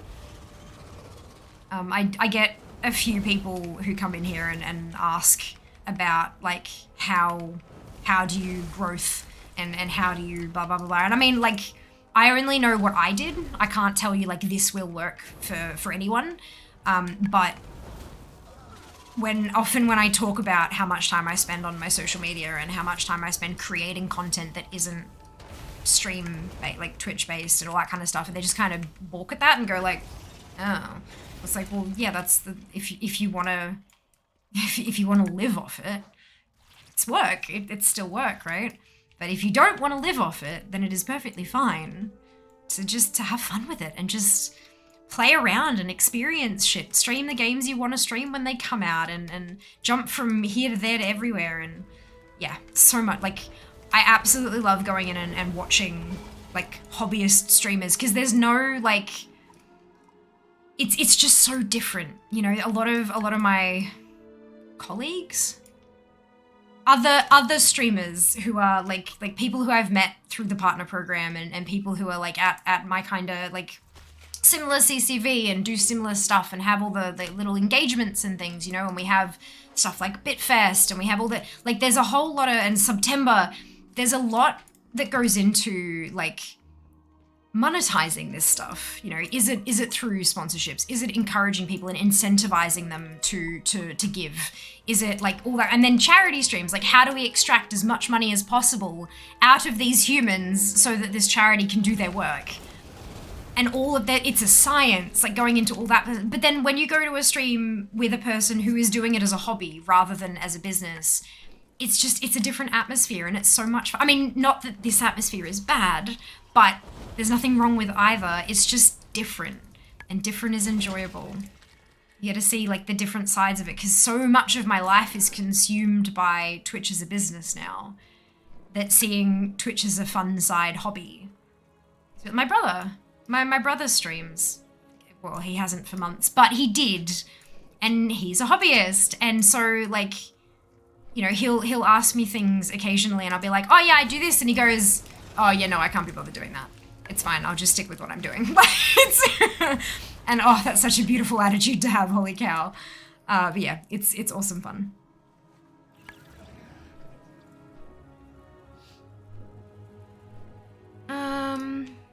So that's scheduled streams 12 hours. I'm saying we're going through 400 emails after a week off. Oh dear. I need to struggle for content creation. ADHD gremlin brain fights me. Fair. Takes the bejesus out of me just to stream a few hours of Sonic. Keep the talkie up. Yes. Yeah, the talkie is the big thing. Like, you know, for new creators, I'm always like, you know, make sure you're talking almost constantly. Like, obviously have like come up for air. But like, if there's no one in chat, narrate what you're doing. Have a chat. Just generally ramble about what you've done or what your plans are or what you'd like to do when you finish your current goal or whatever it is. Just talkie. Because if somebody comes in, you've got about 5 seconds to make an impression, and you don't know when they've joined. So those 5 seconds, if you're just sitting there kind of,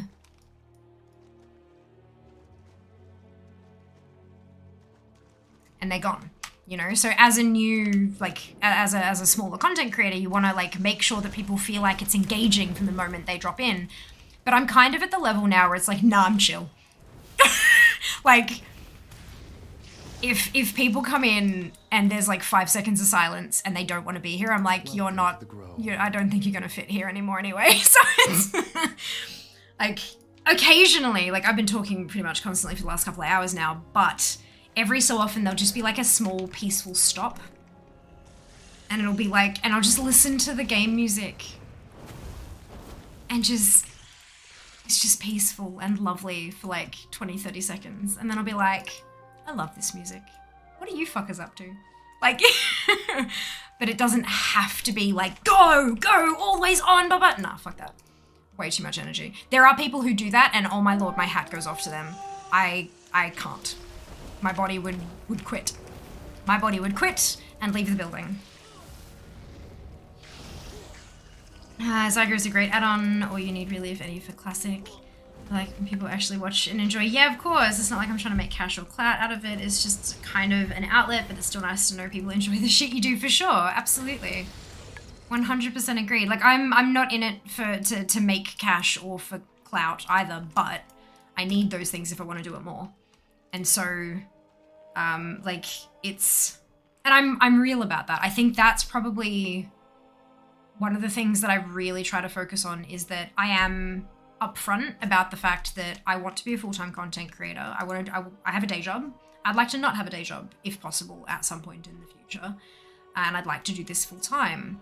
In order to do that, I need money because I still have to pay my bills. Like I can't pay rent in exposure.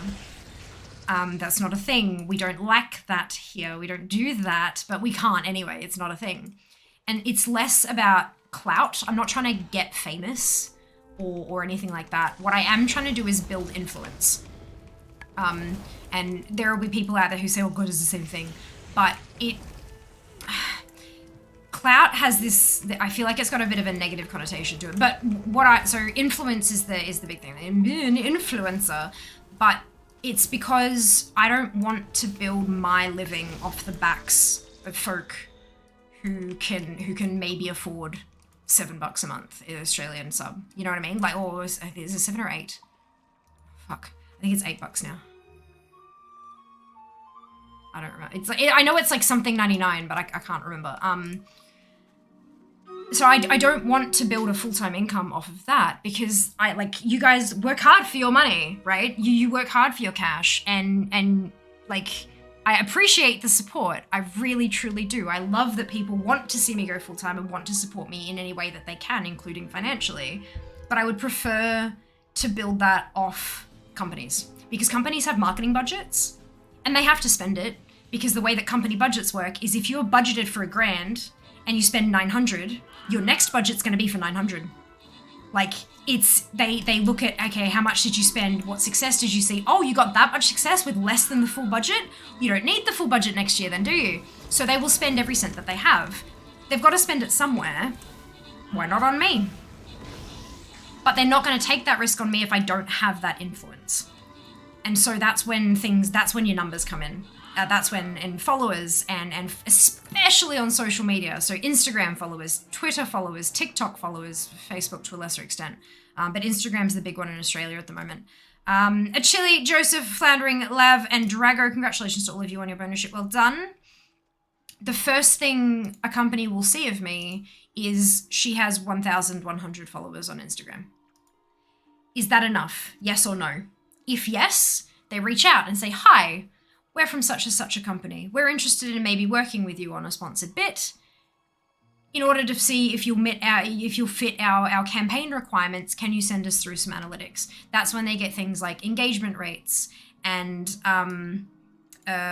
so number of comments and likes and shares and your percentage engagement, like how many people are engaging with your post compared to how many people are following you. If your engagement is like 0.2, your likelihood is you've got a fair few bots following you, that kind of stuff.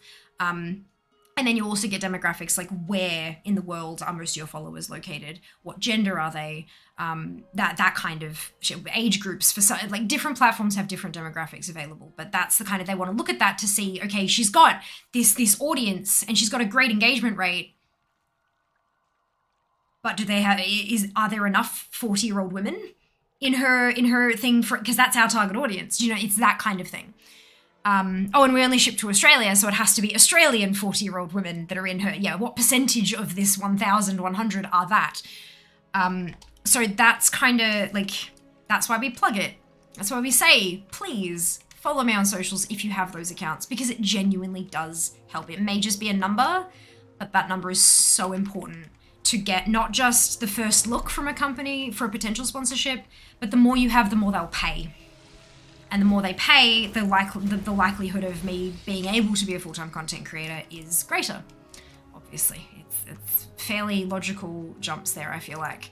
And so yeah, I am very open about the fact that I am trying to build influence and I am trying to earn an income.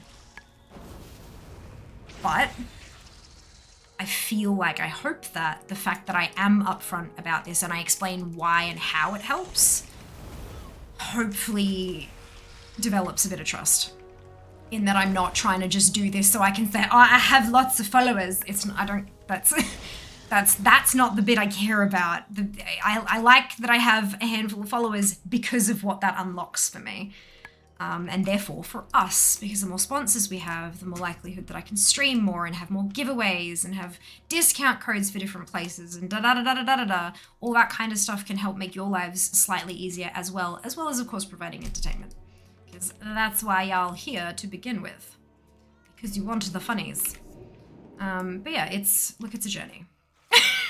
And I'm learning so much, like so immeasurably much. And I think after having learned all of this nitty gritty bullshit, the fact that I'm still enjoying myself says a fair bit. Moment of better cut my ass here, very human. Oh, I do it all the time. Oh my god, all the time.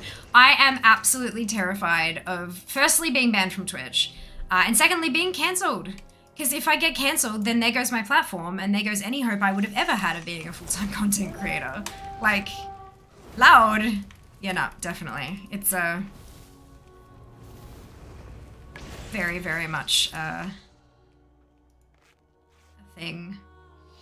Butts are important. They are. Butts are important. I'm 7 minutes behind on chat. Good morning, Vorian. Think about, like, most people only view the vids after I'm done with the stream. It's like being on stage again without the glamour, really. Just keep the performance up. Once it's on tape, that's a wrap. Yep, indeed. Absolutely. My live views far outweigh my VOD views. I know I do still have VOD views, and I appreciate that. I know that there are a handful of people who maybe they miss the last couple of hours of stream and they'll catch up on that when they have time, so that they don't miss any big things or some, you know, massive moments or anything. But yeah, most of my views are live, but that varies wildly from creator to creator, hey. I've tried always on, my brain shuts down after an hour and I feel hungover after stream. Yeah, that's one I've heard a bit, actually. After a big long stream like this, I'm exhausted. And I tend to just, like Jas, who's currently at work today, he's been here for the last couple of streams, because obviously it was the weekend, but he's at work today. He'll be home later on. He and I have gotten very good at non-verbal communication, because especially after a big thing like this, I don't have a whole lot of energy afterwards because I spend it on you guys. And that's like, that's not a how dare you moment. That's a, like, you know, this is what I do and this is where I spend that. And then I kind of turn the camera off and kind of go, and then take my eyelashes off and continue. And then the makeup, good Lord, the makeup. Yesterday was terrible. My Lord, I had to scrub my cheek to get that liquid lipstick off, but it's fine. It was worth it. Well fucking worth it. But yeah, so kind of like, yeah, you know, how are you feeling? Like, you tired? Do you need makeup wipes? Like, do you know, have you taken your meds? Okay, let's go get you some fluids so you can take your meds. Yeah. But then there are some streams, especially some of the shorter ones, where I get off and I'm like, adrenaline. I want to keep going. It's 11:30. Fuck. So yeah, it varies. It varies. Depends on when the exciting things happen, I think. If it's just a chill stream, then I'm usually pretty tired but fulfilled afterwards. If there's some big reveal or big exciting thing at the end, then the adrenaline peaks again and I don't sleep. But I'm an insomniac anyway, so it's fine. I just realized you must have the 2-minute chat delay enabled. I don't have the 2-minute chat delay enabled. I am just 8 minutes behind on chat because I rant. Thanks for surely I can't afford shit these days. Oh yeah, no one in any way can afford shit. Everything's going to hell. It's great. Did the joke finish yet? It did. It did. I dropped a link in chat. Let me see if I have it again. There you go. Couple of dollar reduce. It is indeed.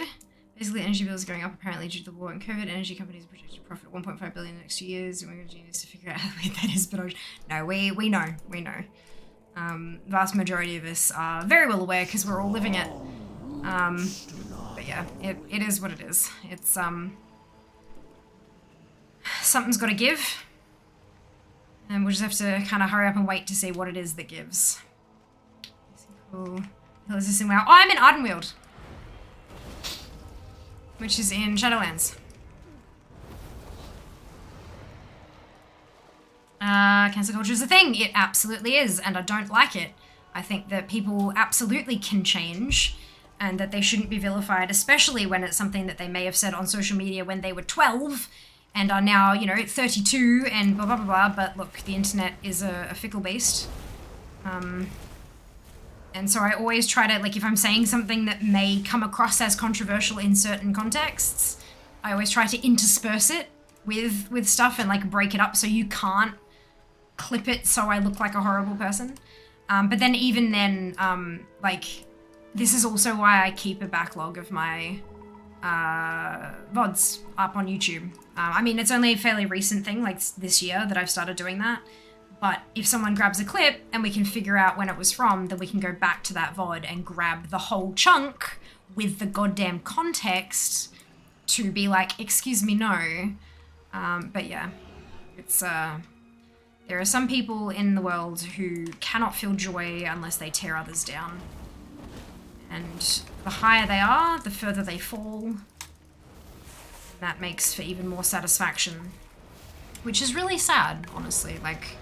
I've never been in a position that has brought me happiness, and so it's... I can't begin to imagine how much suffering they must be experiencing in their lives to have that be their only source of joy, and that's heartbreaking. Truly heartbreaking. You have my thanks. Oh, Linda! Thank you so much for the donation. Thank you for the tip. That's so generous of you. Thank you. So kind of you. The Weald welcomes you. Hey, Demon, welcome back. Hope you're doing What well. shall I craft next? How dare you say that? Yeah, can't get cancelled if you never existed. Oh, dear. I see you're using Zygo Guide. Is it worth getting? For me, it is. For every individual's playstyle, it's going to be a little bit different, obviously.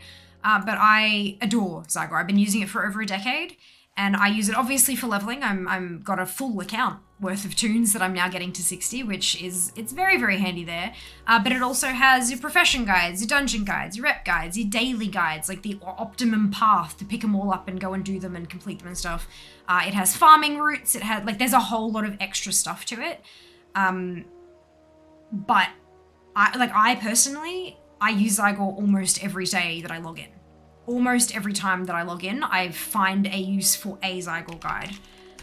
But not everyone will, because some people will have, they don't play very much, or when they do play, they're doing stuff that they do very regularly and they have their own way of doing that they prefer to use, all that kind of stuff. So it's worth giving it a crack. The add-on itself is free. The add-on comes with a handful of guides that you can have a play around with and test out. And then if you are interested in unlocking the rest of the guides that plug into the add-on, you can do that with a subscription, and you can type !Zygo in chat if you'd like a referral code, or link rather. I don't get paid by Zygo, but for every person who uses my link who has an active subscription, I get $1 off mine. So I do still get a benefit, and it's important that you know that. But I've been using Zygo publicly and talking about how much I love it well before I got the link. And anyone can get that link. It's literally just there's a refer a friend section where you can grab that and go with it. So it's not like I'm part of an exclusive club or anything. Yeah. All important info for you to have. And something I think goes, when you get older, you sure? I'm 32. My parents still have some issues with it, but look, we'll see. We'll see if you want it to or not. Curse and a blessing. Oh, I would love a good night's sleep. I haven't had a good night's sleep since I was single digits, and yeah, now 32. It's been a long time. It's been a long time. Oh, praise. Crap. What could identify as common sense? Common sense. Common. Yes. So people who just want to watch the world burn, yeah, they do. Some of them do, absolutely. They just kind of assuming to be interpreted. I think we're at the level where you can use it in context as friendly banter. Yeah, we're good. We're good. But thank you for checking. I really appreciate that. So I'm keeping it. Oh, there we go. Thank. This is the one where you gotta emote with the freaking. Yeah, it's fine. It's a monthly sub, one-time payment, monthly sub for the premium guides. The internet is weird, absolutely. Not too bad. Still waking up. How are you fare? Yeah, look, I'm alright. I'm alright. I am doing better than I thought I would be after a 12-hour stream yesterday and the day before. I'm tired, but that's not new anyway. But no, I'm still enjoying myself, and I think that's a good thing. Yeah. I'm glad you're not too bad. Much for being cool with it. You are welcome. You're welcome. Thank you, Shiva, for dropping the Zygo link. Zygo's great. Help me speed through classic professions. Yes. There are so many useful little bits to Zygo. Like, there really are. There are a couple of other add-ons that do some similar things. Like, obviously, Azeroth Autopilot is one that a lot of people mention when it comes specifically to leveling. I will say that AAP has one route, and it's designed basically for speed levelers or people who are trying to learn how to speed level. So it may not be suited to your needs, but that is an option there if that's if that's what you're interested in. Then there's that option there too. But yeah, and there are lots of like website-based guides for leveling this, that, or the other. But I really love like the step-by-step thing, and the fact that I can kind of like follow my magical arrow of destiny in the middle of my screen, middle top of my screen, and focus a little more on chat. That definitely helps me particularly. And obviously that's a very niche application of the thing, but I still appreciate it.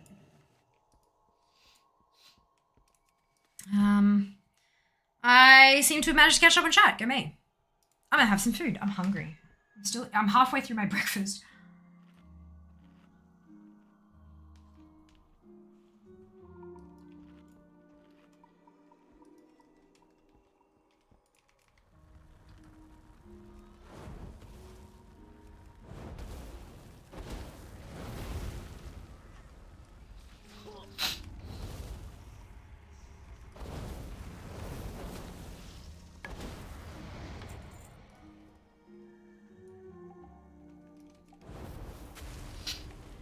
In context to what I was saying before about mentioning ago.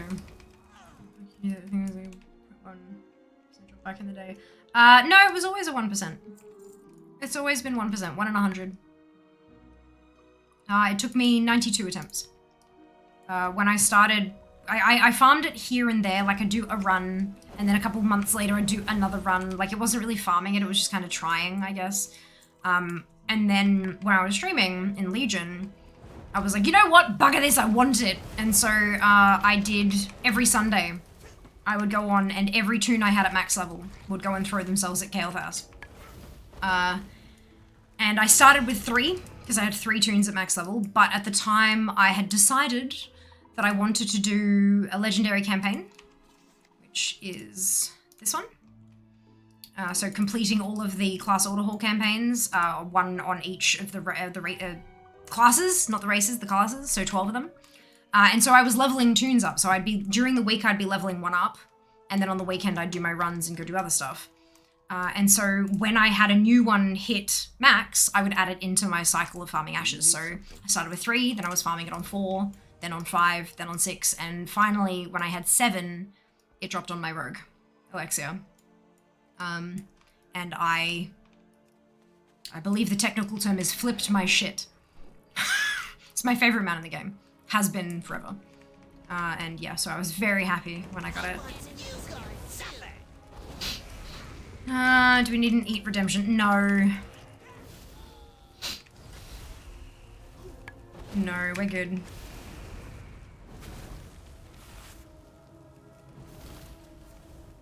And Phoenix Mount had a higher drop rate than Battle Rumor does Mount. Yep. Yeah, a lot of the dungeon and raid stuff is 1%. Some of it's obviously guaranteed while it's current or whatever, and then it drops to 1% afterwards. But yeah. Rivendell's Jest Charger is 1 in... Wait, actually. Was that like 1 in 160 or something? I forget.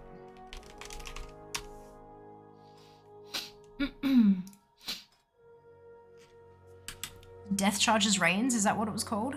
Yes. 208. No, yeah, Rivendell's is 1 in 100 too. 1 in 100. Ashes is 1 in 100. Yeah, they're just 1%. Oh, it was 91? That's not right. No. Right, Rarity occasionally has a bug. And so the other one, Rivendell's was 209 as well. Rarity does this thing where it doesn't act like it counts like, hey, you've got it. But it doesn't count that as an attempt. So it's like 208 attempts and then you got it at 209. So yeah, 92. Yeah.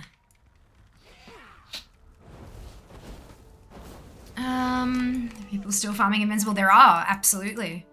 There's also Persephone, a streamer colleague of mine. It's like, it's a weird relationship dynamic, but she rather recently got Ashes and she had 2,500 attempts or somewhere thereabout. Hydrate. Hello, Jen. Welcome on in. Hope you're having a brilliant day. Having Invincible for literal years. Oh no. Look, it will drop. It exists, I promise. What are the... Is it Invincible's reigns or is it reigns of... Yeah, there you go. 126. I thought it was 127. I must be wrong. Yeah. Yep. Let's try to film that 400 times. Solo Maro, Scaly Horse and Lions, but I run it twice. It was 0.5 before it went down to 1. Sorry, they basically announced it was going to be non-farmable anyway. Huh? What are you talking about, UI? I'm a little bit lost. I'm invincible at the moment. Good luck, Akia. Good luck. Who was the poor person that thought of... Yeah, many moons ago when I was like 6 or 7 months into streaming, I was, stopping by other streams, just checking out what people were doing and stuff. And there was a young woman who was farming ashes and I'm like, oh, I've got to see this. So I jumped in to watch. She was chatting. She was super engaging, really, really lovely. She ran into Tempest Keep, killed Alar, and ran out. And I'm like, hang on. It drops off the last boss, not off the bird. She's like, oh, no, it actually, it's common misconception, but it actually drops off the bird because it's a bird mount. And I'm like, nah. And I said, please, please, please look it up. Like, I promise you, I'm not trying to mess with you. I'm like genuinely, and she did. She'd been farming it for years and she'd not gone in it. And my heart broke. I was like, I felt so bad. I started farming the upload before they shut it off. So put it back there, huh? No greater salt for some people than early mount drops. Got ashes under 100 runs. Did your camera on the fritz? No, it does that all the time. It's done that forever. I've had 300 emails back and forth with Logitech. It's, they can't figure out what it is. Like, everything should be fine. The only thing they can possibly think of is a fault in the solder between my USB-C port and the motherboard. They can't, they could not figure out what else could be causing it. We did so many tests and all that kind of stuff. It blinks every so often. It's about 10 years ago. Daily Rarity doesn't actually show their attempts before we got the add-on. Wrong. Summit does. If it is a boss that is, for example, like Lich King, right? You have to go in and log on to every one of your characters. If you've got a character that you've done runs on that you've deleted, you're shit out of luck. But it actually tracks the statistic, which is why when you see, let me show you here. You see item ID, spell ID, NPCs, kill statistic IDs. So it doesn't track, you can't go in there and manually say, oh, I killed it again and bump it up, because it actually tracks your kill IDs. If you go into dungeons and raids in your statistics, give it a second, it freezes up sometimes. Oh, what the hell? Okay. Lich King 25 player raids completed, final boss defeated. That there is your statistic. And that up there, the kill statistic ID 4688, that is the ID number for that statistic. If that goes up, your count in rarity goes up. If you log into a character that has 7 and you've never logged into that tomb before, Rarity looks at it and goes, okay, bump it up by 7. There are some that Rarity tracks differently, and those ones you are right, it only tracks it after you install the add-on. But if there is a statistic for it, it tracks previous attempts as well. Only if there is a statistic for it. If you roughly know how many attempts you've had, and it is one that doesn't track by statistic, you can jump in and plug in your number of what you reckon you've done, and it'll start counting from there. I know this because there is an error with Ragnaros's kill statistic ID. It doesn't work. And so I had to go in and every single time I killed Rag, I had to manually change it up by 1 in Rarity because it couldn't tell that I was killing him because the statistic was warped. But yeah, it's I think they've added some things to fix that by now, but no, it is still definitely usable. Patches screw people up left, right, and center. Heartache, do you know if she has it out? No, I don't. I'm sorry. Played since the end of Wrath. There you go. Nixie's mount in 1 run. Old Carol's mount in 1 run. Devil's luck for mounts. Look, I feel like everyone has their lucky mounts and their unlucky mounts. There are some that I've gotten like 1st, 2nd, 3rd try, and then there are others that have not. I feel like I've yet to be truly, very seriously unlucky with a mount. Like I've never gotten into the thousands or 10,000s unless it's a mount that has like a 1 in 2,000 drop chance kind of thing. But yeah, no, I'm pretty lucky, I reckon, so far. I think my worst one has been, it'd be a toss-up between the Male Muncher, because it took me 304 attempts when it's a 1 in 100, so it's triple what it could have. Not should have, I know how statistics work, but like, you know what I mean. And then the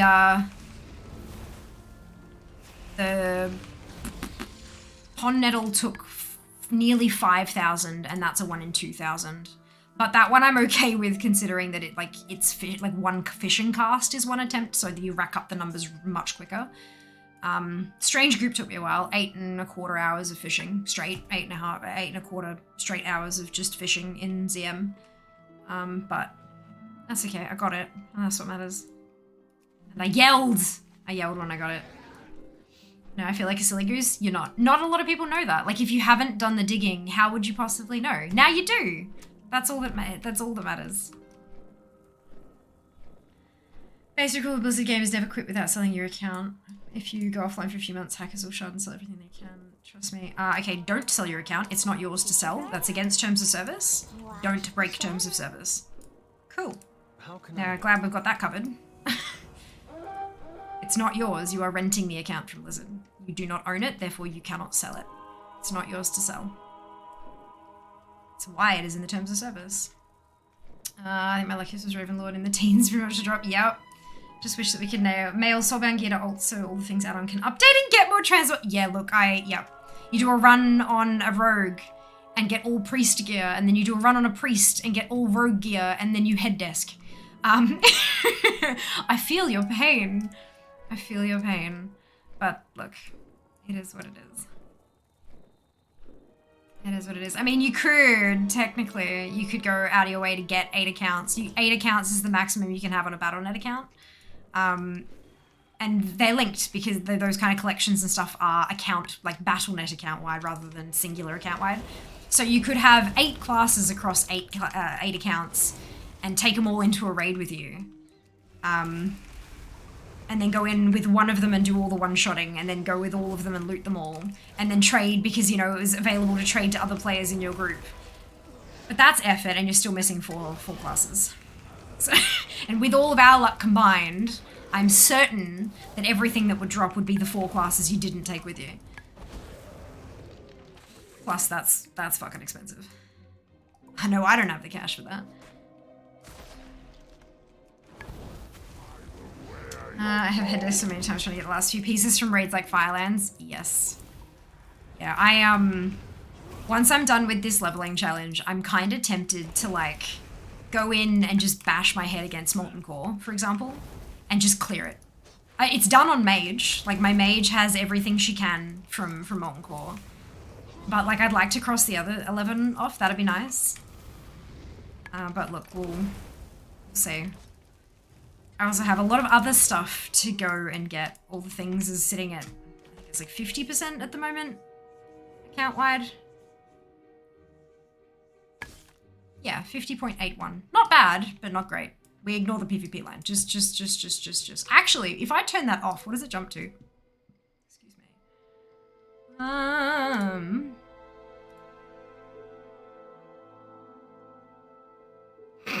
Yeah, that's fair. 8%. Jumps by 8%. That's amazing.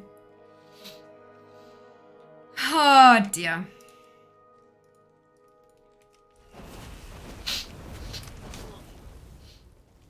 Do people still run the old, or what was the name, whole bunch of macros and accounts where you basically had a 5-party team with you all doing the same command? I think the phrase you're looking for is multi-boxing. Multi-boxing is still allowed, however, you cannot run background programs that hook into the game to run the same command in all the different programs. You can, for example, have 8 accounts all in a group together and have 7 of them on follow with the original one. Totally okay. You can't press 3 in one account and have it press 3 in the other 7. That's against the terms of service. So yeah, you can absolutely have multiple accounts logged in, like multiple accounts on the one BattleNet logged in doing stuff at the same time, but you can't hook them so that it automates doing it in all the other accounts, if that makes sense. It's hard. There's a FAQ thing on the support website that probably says it in far greater words than I can. But yeah, it's please. Against Tusk, you can't do one button across all your accounts at the same time. Correct. It used to be rolled with elemental shamans. So there's one friend who was like, I was in Alterac Valley the other day, 5 elemental shamans jumped off their mounts, pop buffs, cast chain lightning, everyone died. Yeah. And that's why. Because it's awful close to botting. It's automation on all of the accounts except for the first one. So yes, no, against rules. The more recent advent of that was you'd have a flock of 10 or, you know, like 5 to 8 druids in flight form descend on a herbalism node, consume it entirely, and then fly off.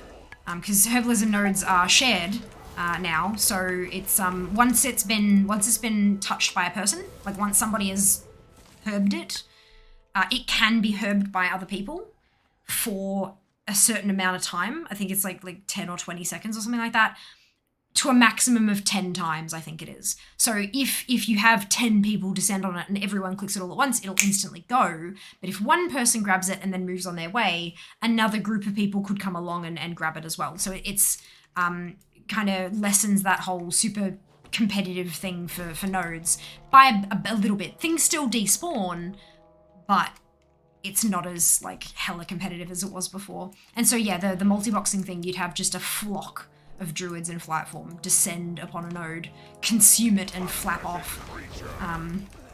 But yeah, no longer. Yeah, multi-boxing. Implemented some kind of countermeasure. Yeah, exactly. You can still absolutely have all the accounts and stuff. You are very free to do that. And a lot of people that I know go in and do it for like mount farming and stuff.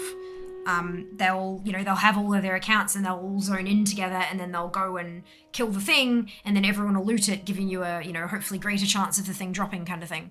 But yeah, it's, plus because again, mounts are shared BattleNet account wide rather than just account wide. Yeah, there are legitimate ways to do it and illegitimate ways to do it. Software multi-boxing is banned. Correct. Fairly recent change. Yeah, I think it's probably within the last 12 months. No, because didn't they ban it right at the end of BFA, or because I remember it affected Najata. Yeah, Najata.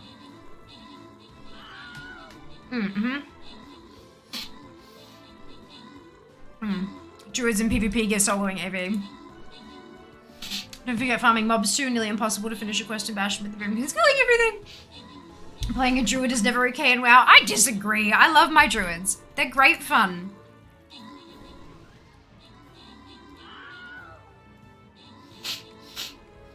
Gingerbread, okay, give me a minute.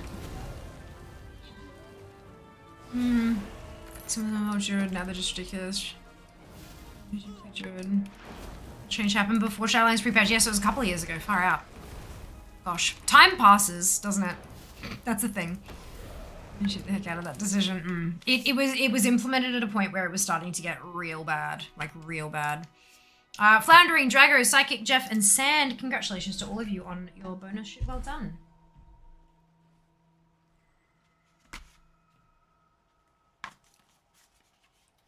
Druid right now and loving it. Yeah, it's Druids are one of those classes that are easy to play, but, you know, relatively tricky to master unless you're a Night Fae. In which case you just press the magic button and everything explodes. But they have toned that down. I mean, it's still a little bit broken, but they've toned it down over the course of the expansion. But no, Druids are fantastic. They've got a lot of utility, like tons and tons of utility for like solo play, not just in like PvP and groups and shit. By the Sunwell. Like, Dimo, thank you for the resub. I hope you are doing wonderfully well today. Welcome back. Vanilla Good Druid was hard to come by these days. You can just do anything and you're good. I mean, that's the same for, you could say the same for pretty much any class in Vanilla. Vanilla was difficult to play. Stuff has been more accessible to casuals for years and years and years, for expansions and expansions now. Vast majority of classes are easy to play, difficult to master. And that's the way they should be. It's easy to get into the game and have some fun and experience some of the content. But if you want to work your way to the higher levels, if you want to do, you know, gladiator level PvP or mythic raiding or, you know, plus 20 to 25 mythic pluses, then you need to put some extra effort in. I see no problem with that personally. There we go. Alrighty, take that one off.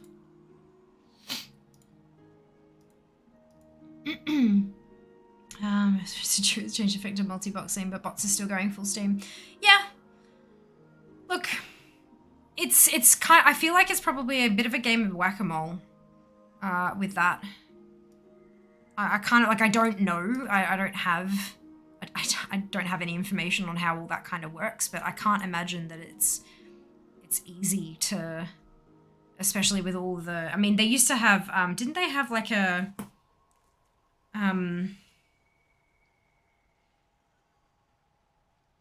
I seem to remember they had some kind of process that ran in the background that watched for other programs that had names that were related to bots and things like that. And so they could ban an account if they detected that running on the computer at the same time. And then there was some shit fight that's not very good and something privacy and blah, blah, blah, blah. Fair enough. Absolutely fair enough. Was it WoW? Was it a different game? And then, so like, there's only so much they can really do.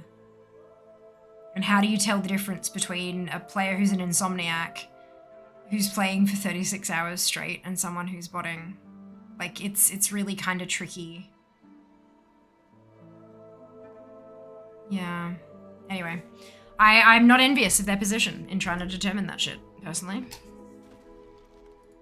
Doesn't sound easy to me.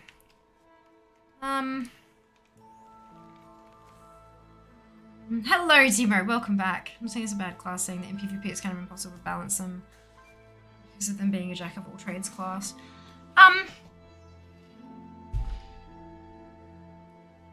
But then I know what you're saying about them being a jack of all trades class. Absolutely, because they can do tank, healer, PvP. DPS, both range and melee. Yes, absolutely, you're right about that. But can't you not change talents and stuff in a battleground? So like once you get in there, you're locked in whatever your spec was, and you can't change from healer to tank. Do you know what I mean? Like you're locked, so you can't. You're a jack of all trades outside, but once you zone in, you're locked in your trade. Or am I wrong? I do not do PvP very often, so I could very much be wrong here.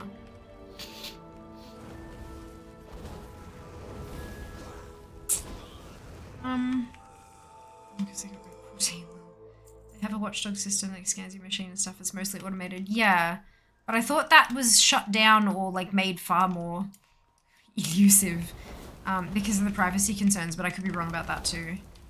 To have GMs will spew after a certain time. I doubt that's possible anymore. Yeah. Yeah, it has been years since I actually had a GM respond to me in Whisper rather than just answering my ticket through that thing. I imagine that's only for like really weird, tricksy sort of stuff that's happening. Original PvP system did need to be done away with. It was a crime against humanity. I think you have a small amount of time to swap. Yeah, like that whole, like you zone in and you're in the house before the timer gets up, but then once the timer's up and you leave, you can't swap it anymore. There's a lock with druids and the affinity talents have a lot of crossplay between, so they do, but that doesn't necessarily mean that you are a healer if you're in tank spec. Do you know, like it's they do get a benefit from the affinities, but you also can't have all of the affinities at once either. So you still are locked somewhat. Druids are not my concern in PvP these days. My concerns are warriors with 7 times as much HP as they should have. And DKs. I don't like DKs. I play a mage. So it makes sense that, you know, physical damage classes would get my goat. It's not shut down. Oh my god, 59. Is that 59? Guys! It's my first 59. I mean, it's not my first. I've got 13 60s. But I have, no, 15 60s. But that's my first 59 in this batch. Ow. So you still heal in by a small amount. You remove debuffs as a basic skills a druid has. Yeah, but they're also basic skills a lot of classes have. There are decurses, remove poisons, remove magic effects, all that kind of stuff over a ton of classes. Like, there's like a lot of back in vanilla they didn't, but nowadays vast majority of classes have a lot of utility like that. It was part of their big shift to take the player, not the class.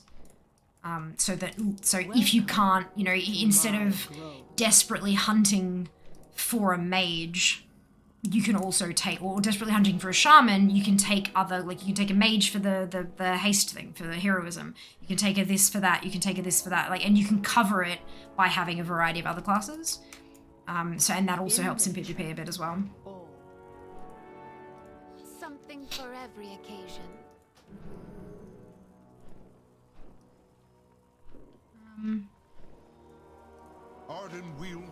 That's gonna be a rest if you get heal half the healing toolkit. Yeah, I know, but it's still not as effective. Like it's. Regardless of what spec you are. Yeah, but you also have nothing you can fucking do in bear form because you don't have the abilities. Back in the old days of vanilla WoW, yeah, and that's not. I mean, you can still obviously you can jump on classic, and you can play that stuff there. But the way that it is in modern WoW is it's vastly different. The game has changed dramatically, and a lot of those kind of little fiddly bits have been adjusted. Thank you for the grats and all the hype. As a monk in PvP, mages, priests, root fear slows are my biggest issue. There you go. Okay. Vanilla rogues were too OP and never really stopped being strong in TBC and Wrath. Heroes just became more ridiculous. Wrath Classic. 2 to 3 ways to get every buff out there. Yeah. Yeah, you don't have to do anything in bear form. You just jump around with Rejuve running until they realize they're not getting anywhere. Yeah, but then they realize they're not getting anywhere and you've served your, like, that's it. Like, that's not an effective PvP strategy. Really, like... Are raids any worth finding a guild group for anymore, with Mythic Plus giving high gear? Yeah, it's a different type of challenge. It's not, like, if you're playing the game just to get gear, then there are a bunch of different, like, efficient ways to do that, but, like, raids offer a different type of challenge. They're a different kind of fun, all that kind of stuff. It's going to be very much up to you whether or not you think it's worth it.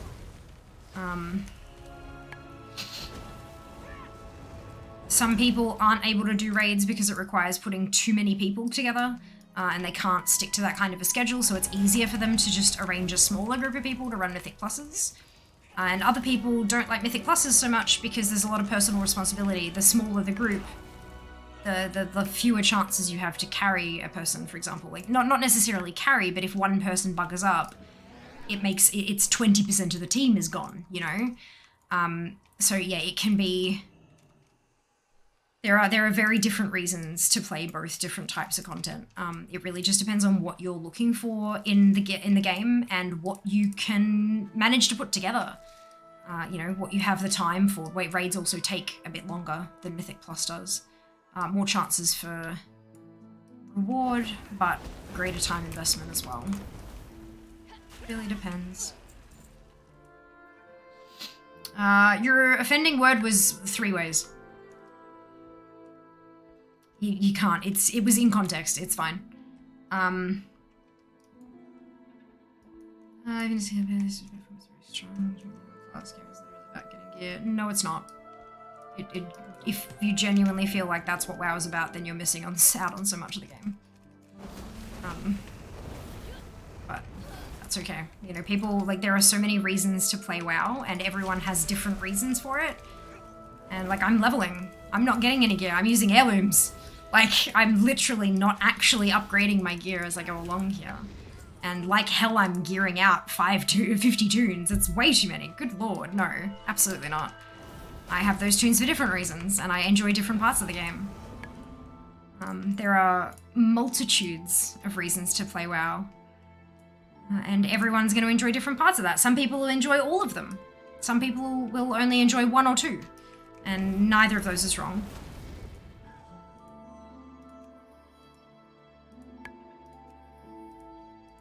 Neither is anything that's all the way in between.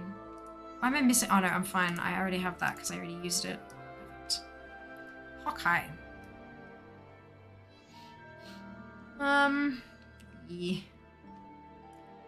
Maybe don't do that, sheeps. Because that was said in context, but it's not always said in that context. Bad idea. Oh, no, it was, okay, sorry, I didn't see my apologies. My apologies, that was not, I didn't catch the second half of that action. One mod is good, but alas, context is lost. Correct. Yeah, bots can't tell context. And confirmed. Appreciate your honesty. And I yours. And I yours. Easter egg Castle Heroic took a break. Guild on Silvermoon had low people on to every raid. I had to change servers to look for a new guild. There are ways to do raids that don't involve having a guild as well. That's your other option. Like, pugging is a viable thing now, especially that so much stuff is cross-server.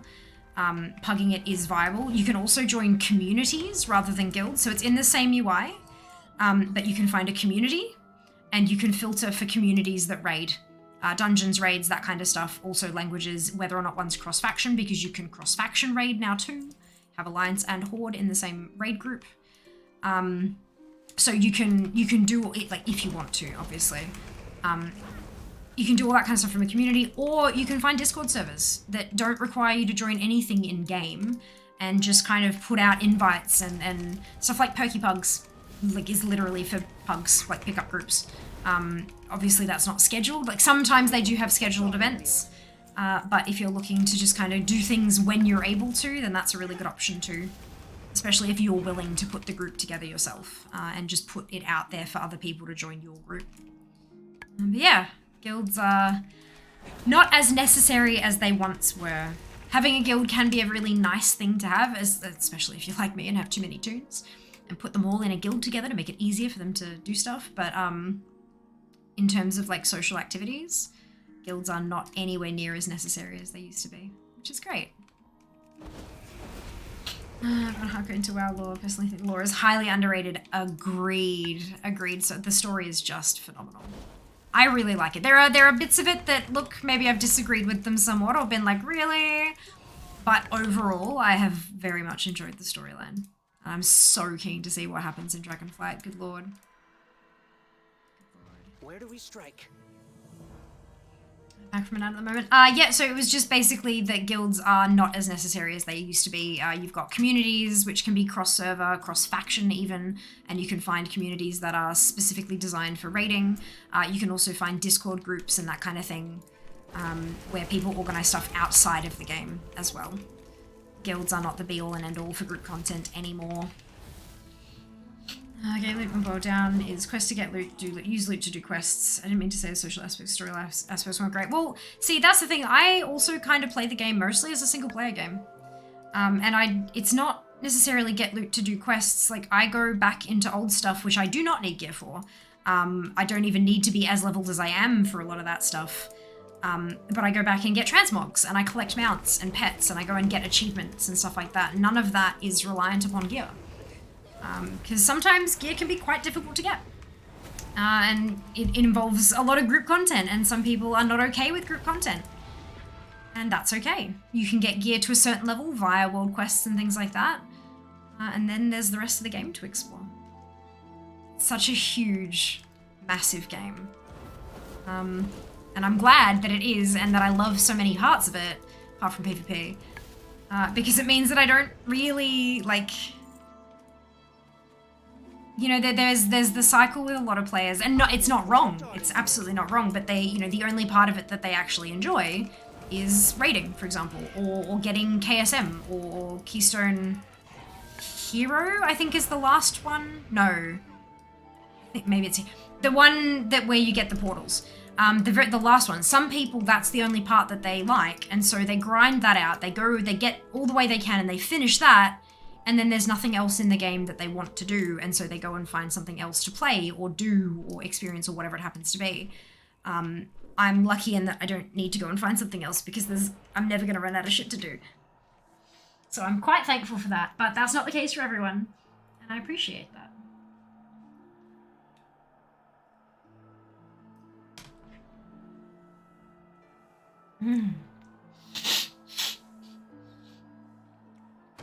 Laura's amazing. If you had the chance to put the voice actor rock her if you were. Yep, indeed I did. She's lovely. Deborah Wilson. A lot easier when you're high level or good though. It depends on what you're farming. Genuinely. You can go back and do Molten Core on a level 20 toon. With heirloom gear. Or not heirloom gear, like quest greens at level 20 kind of thing. It might make it easier. Like you might have to two-shot things instead of one-shotting them. But it's not necessary. You don't have to. It's yeah. It's interesting. Some people legitimately like farming, like literally they don't need gold. All the items are just farming mobs, yep. Classified as their meditation. That's a really good way to think of it as well. Yeah, like it's a repetitive task, but they get into that flow and into that zen and they just get it done, you know? Yeah, and it's amazing. I've got 3.8 million on Fear on my main, but that's nothing compared to like, oh my god, so many of the other streamers I interact with. Good, loud, oh my god, they're amazing. So we'll find, absolutely. But this time sure has tons to collect for. Agreed. Agreed. I've done a fair bit of the anima stuff, but I still have like 187,000 anima I need to get or something. It's ridiculous. Wait, what just happened? Oh, I must have zoned out somehow. Oops, okay, that's fine. Back to old instances at level 70 is funny. It's so good, hey. You just go through and arcane explode, arcane explode, arcane explode, arcane explode. It's great. I love it. Perfection. And then ATT makes the pretty brain juice noises. Happy brain juice noises. It's a pretty noise and it gives you happy brain juice. Your words right. Correct. Thank you, Sheebs. Blizz is also very much starting to cater to the collectors in Modern Warfare 2. More mogs, pets, mount toy. They need to stop. They need to stop. 72 mounts in a single patch is stupid. Only because I can't catch up that quickly.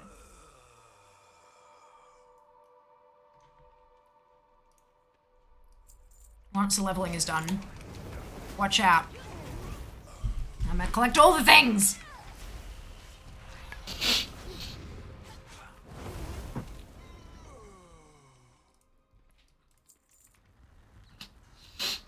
My 30 million seems low. It's never ever gonna feel like enough, Hayfire. It just, there's always another gold to collect. Always another one. And then you fill all your characters and then it's like, potentially I need another character.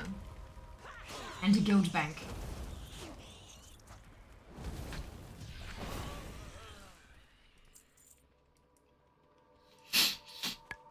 And it's when it's something you're good at as well, you get that positive feedback loop for yourself where it's like, yes, I am good at this. I can do more of it. Yes, I am good at this. And it builds. $7.50. Well done, Aaron. I'm so proud of you. That's approximately how much I'm going to have after my dentist appointment on Wednesday. Too many things to get all the things. Look, I may agree with you somewhere on the inside, but I choose to ignore that part of myself and say, no, you're wrong. You're absolutely correct. But doesn't mean I'm not going to try. The number goes up. It makes my heart happy. Well, I gotta do it.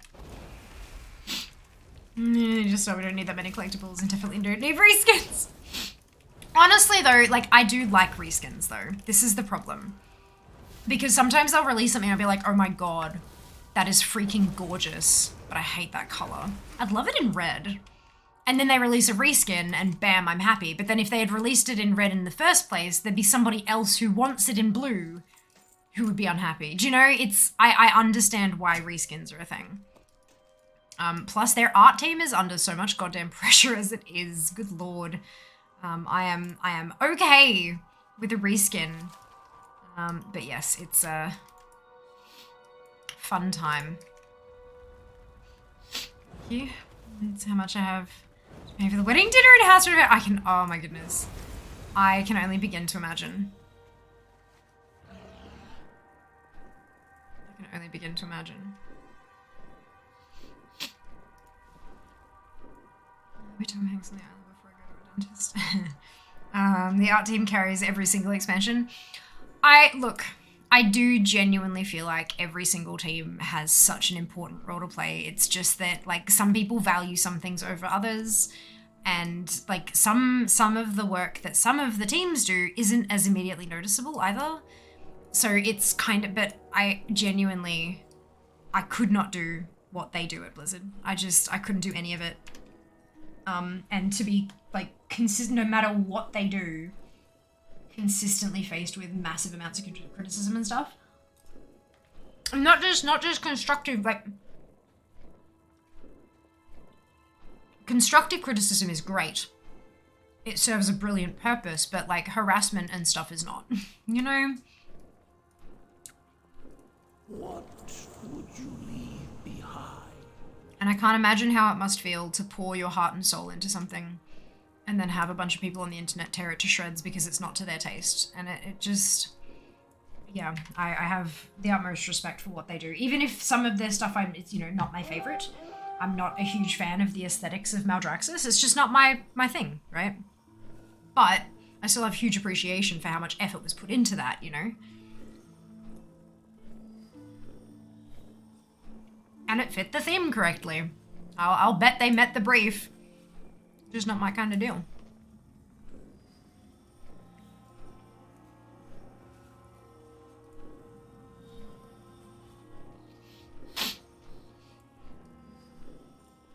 It has been really fascinating to see all the interaction between the class devs and the class feedback stuff from alpha and beta. Like the new level of communication is beautiful and brilliant, and I love it. And watching people talk about something that they're both very obviously passionate about and very, very knowledgeable about, and yeah, it's something to behold. It's very cool, very, very cool. I got all TCG rounds about gold on what wanted most by now. Fair, absolutely fair. Congratulations. So Wrath, everything was speaking Wrath. Managed to say one who's obsessed with green. Love the devs chose green as most default colors for LFR. Perfect. Brilliant. I'm excited they found a Aaron Dream Kitchen. I'm so happy for you, Aaron. That is such great news. There we go. Cycle roulette. Stop. Stop. Stop. Stop. Stop. Stop. Stop. Stop. Stop. Why? There we go. That was weird. That has never happened before. The flicky does, but the not being able to click the cross hasn't. Another green fan indeed.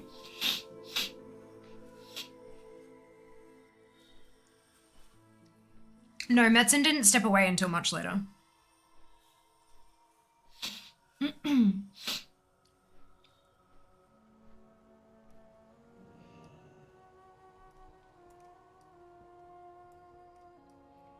So peak subscribers doesn't mean peak income, just by the way.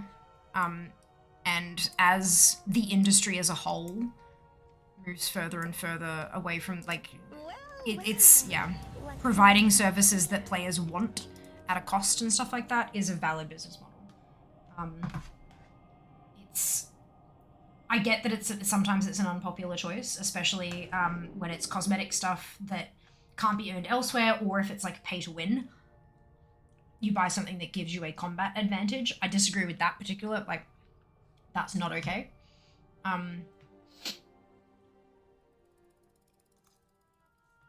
But because they're a US-based company,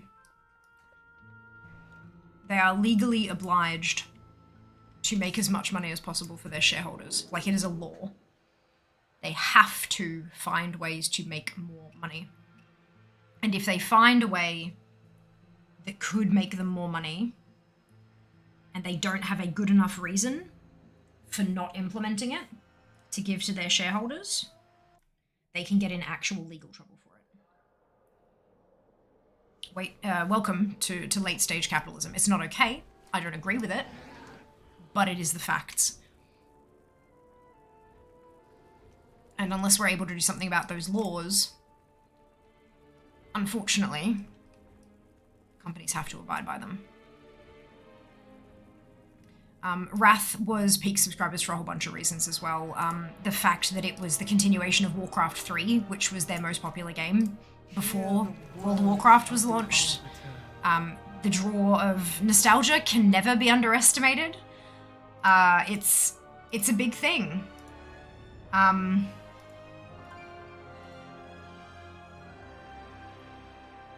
There was a lot of stuff wrong in Wrath too. But a lot of people look back on it with rose-tinted glasses because it was when they were young and they didn't have other responsibilities and they could sit there and play all weekend, and they, you know, it's where they met all these friends and stuff, and now they have jobs and spouses and offspring and responsibilities and adulthood and blah, blah, blah, blah, blah, blah. And nothing will quite compare to it because the memories they have aren't quite accurate. It's a human condition thing. Like, that's just what happens with our brains. No one is at fault for that. It is just what happens. Wrath was great fun. Wrath was when I hit my peak in terms of, like, ability. I was a theory crafter. I had notebooks, literally notebooks, full of all of my little equations and tweaky things and calculations and stuff. I rated Heroic 25 ICC. I had an absolute fucking blast doing it. And I have a lot of fond memories, but it also was not... I would not have been able to play it like I did back then, now. I can't. I'm not in high school anymore. I'm not taking my gap year. Actually, no, Wrath released when I was in first year uni, I think. BC was when I was in my gap year. Yeah, sorry, my mistake. But, like, I couldn't skip classes to stay home and grind out raid maps. Like, I can't do that now. I can't just skip work to do that kind of thing. It's not a... The times are different. We are different. Our lives are different. All that kind of stuff. But I am beyond pleased that Wrath Classic is hitting those servers. Because I think it is a fantastic opportunity for people to go back and have, like, even if they're not able to recreate the journey they took, because that's difficult, you know. There are going to be a lot of people who don't play anymore, a lot of people who aren't interested in playing anymore, people who've fallen out of contact with. Some people who you would have played with back then, like, we had a member of a guild back then who was 83 and played WoW to keep his mind sharp since his wife had passed away. He'd be pretty lucky to be alive today, you know? Like, everything has changed. But Speak, mortal. being able to go back there and even if you can't recreate it, being able to go through and be like, that landmark. I remember when I was here with such and such doing quests and this we had a bot playing a song in Ventrilo and it hit on a particular song and it was hilarious and like it just bringing back all of those memories with those trigger points is a fantastic experience, and a lot of us don't get to explore stuff like that. Which is sad, because sometimes memories are wonderful. Sometimes, not always.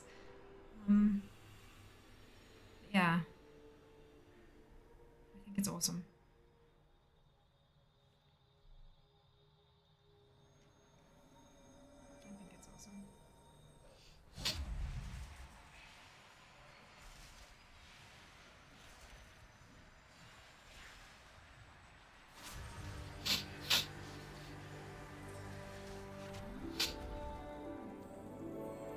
This is why shareholding is evil. I disagree.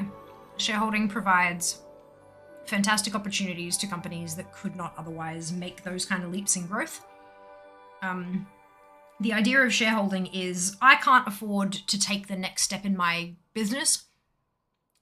So if you give me money now so that I have the money to take that big step I need to take, whatever profits I make from then on, I will give you this much percent of those profits in exchange for your thing. Or if at any point you want your money back, I can give you the money back and you won't get shares of profits anymore. Like the idea of it is fantastic, to allow those really good ideas to take off and to become bigger and to be successful.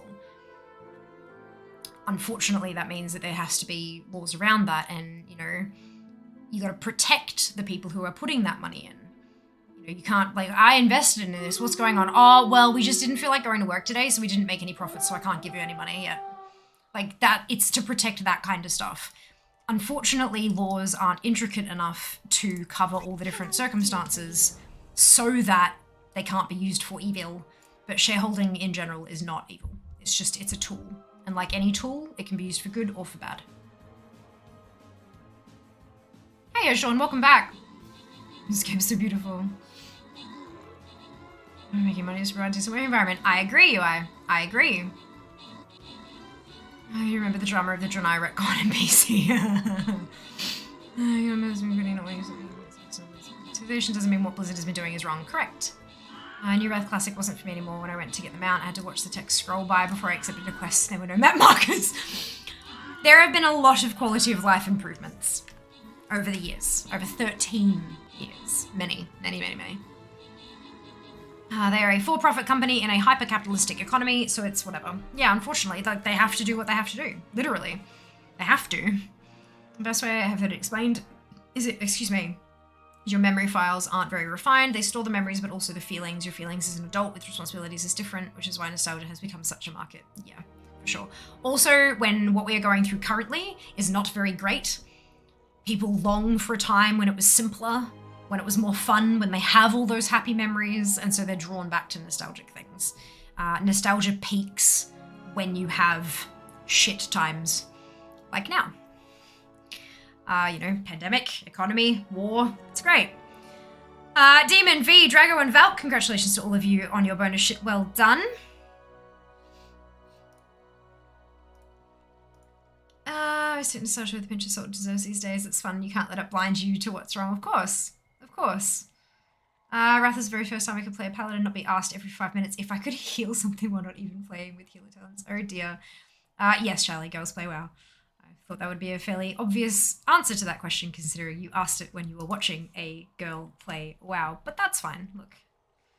Totally fine. How many what's-its have we placed? I think that might be my third.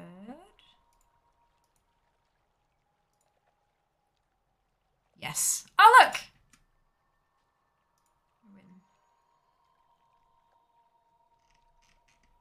The sound of the water is just so soothing.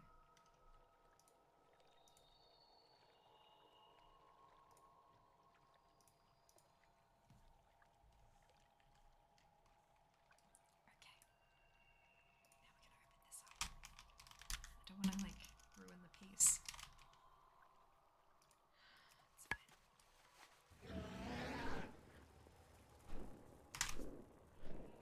you say that, but the employee abuse was going on during BC and Wrath. Indeed, there's a loud minority still aggressively wielding those red claw classes. Two people voiced valid concerns with the prefetch event. Others completely jumped down their throat with, well, that's just how it was back then. Which is also a valid argument, though. This is the thing. Like, as long as it actually is what it was like back then, it's kind of like they've been talking for a long time, ever since they decided that they were going to do Classic, right? Ever since they decided they were going to do WoW Classic, it was the conversation of where do we draw the balance? Like, if you've got, you know, fix shit to make it playable or have it as true as possible to the original content, where on that spectrum do we need? And some people are firmly in the camp of, I want it bugs and warts and all the crappy, stupid design decisions, I need them, otherwise it's bullshit. And other people are like, well, I want to play the true thing, but also, like, if you're in there, you might as well apply patches that we couldn't back then, but now we can. It'd be great to have a smoother play experience. So, like, but you, and as always, you can never please everybody. Never, literally, because people want directly opposing things. Somebody wants it to be purple, and somebody else wants it to be green. You can't do both of the things at the same time without recolor. Anyway, recolors are different. You know what I mean. I'm trying to simplify it, and it's not working, but it's fine. So yeah, it's just, in the end, the devs are the ones who are responsible for making those difficult calls, and no one, then there is no choice that makes everyone happy. There isn't one. It doesn't exist.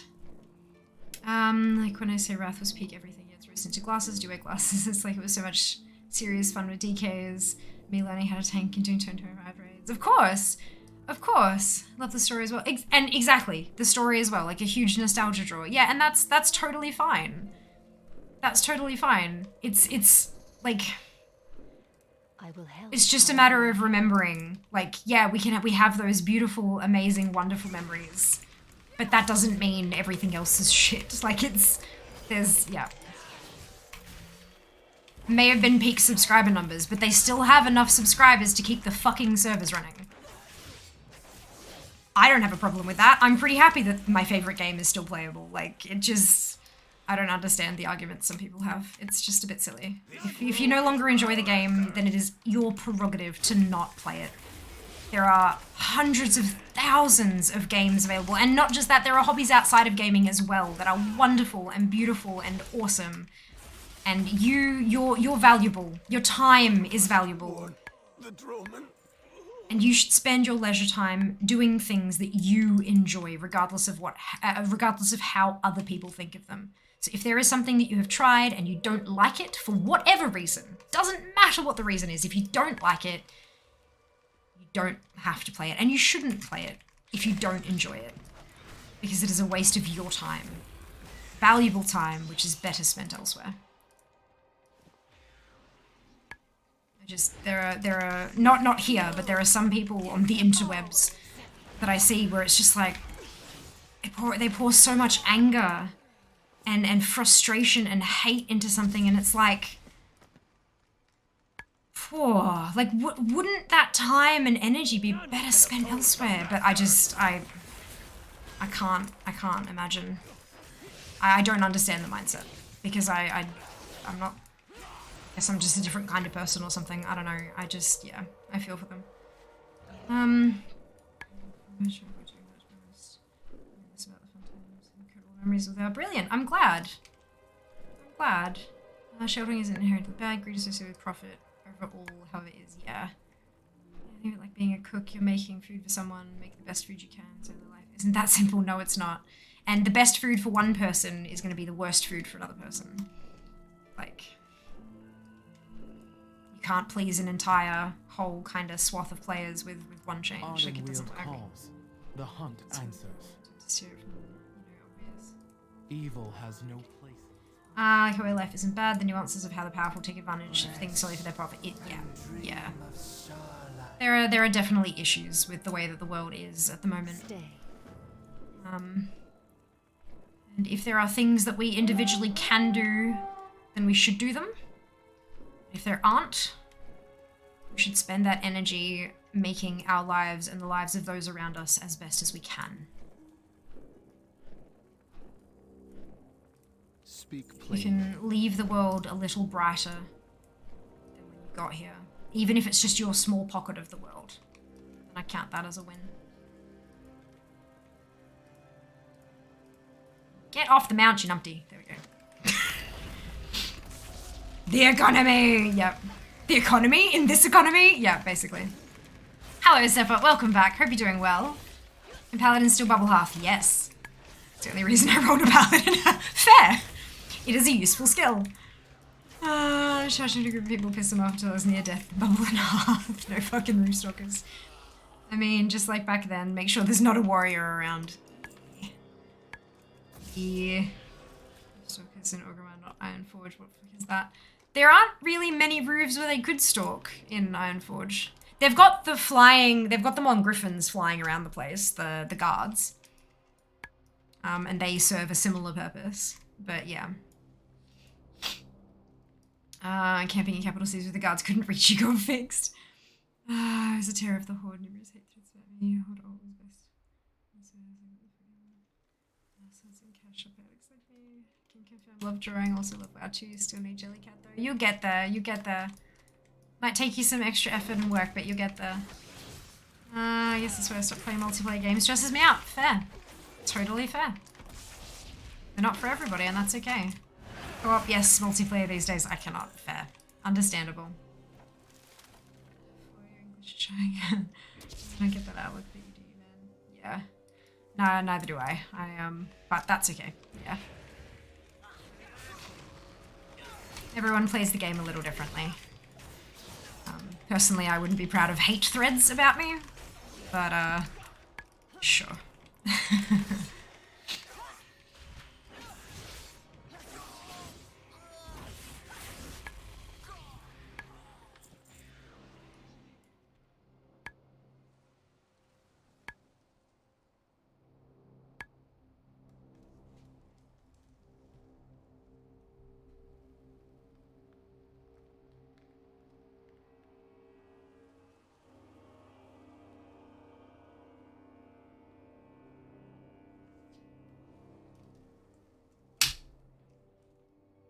Sorry guys, give me a second.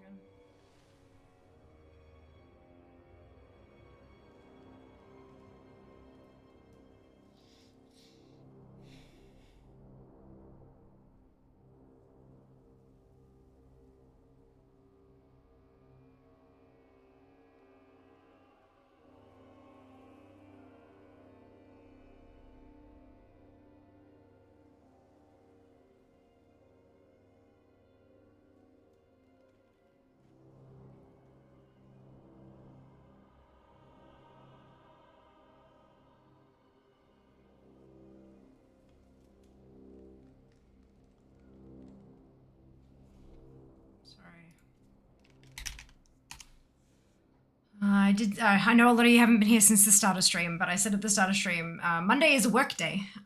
So occasionally things might pop up that I have to handle then and there. And usually I'd be doing this while not on camera. But unfortunately today I am. So give me just a second.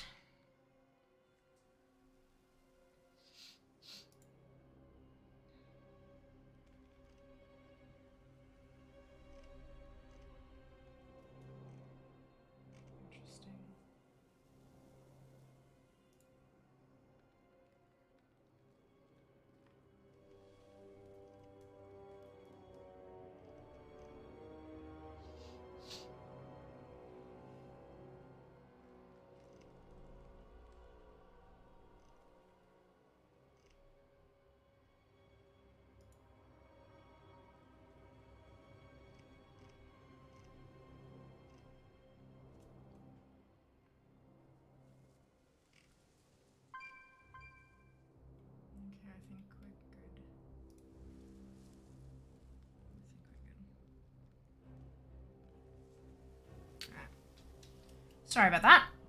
Oh, what was I up to? Ah, Timmy, thank you so much for the raid. Oh my god, that was a terrible time for me to check my phone. I'm so sorry. Welcome on in. Hope you're doing well. Hope your stream was good.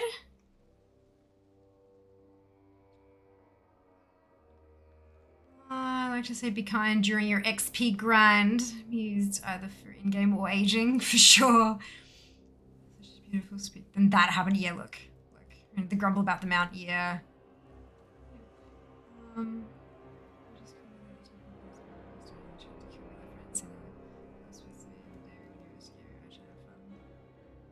No warrior killer made me Miyagi everyone was afraid of in Battlegrounds. Well, that's alright, Timmy. It wouldn't have been a pre-roll, it'd be a mid-roll. Yeah, we're in a mid-roll at the moment. We don't have pre-rolls here. I turn them off by running mid-rolls. Just unfortunately, some people drop right in the middle of an ad. I once found an exploit in Ironforge. Into an attack position. That was the way forward. 6 hours to get told by G when you just leave. Response. It's not a million, it's 90 seconds worth. It's to turn off pre-rolls. But I will talk about that when we are out of the pre-roll, out of the mid-roll. That side zero is seriously just a game. Yeah, I know, and so other people deserve to be able to enjoy that game. I spent 2 months or something attempting to level through Stranglethorn Vale because my brother had instructed me to roll on a server to play with him that happened to be PvP. And I spent all that time getting ganked. Like, trying to kill a singular quest mob would get me killed 3 or 4 times. I'd get frustrated and log out, and that's not fun for anybody. I mean, it might have been fun for them, but like, that's just griefing. So, yeah, like, everybody deserves to have fun, is what we're trying to talk about. The fact that there were hate threads, that tells me that people were not having fun. But that's just me.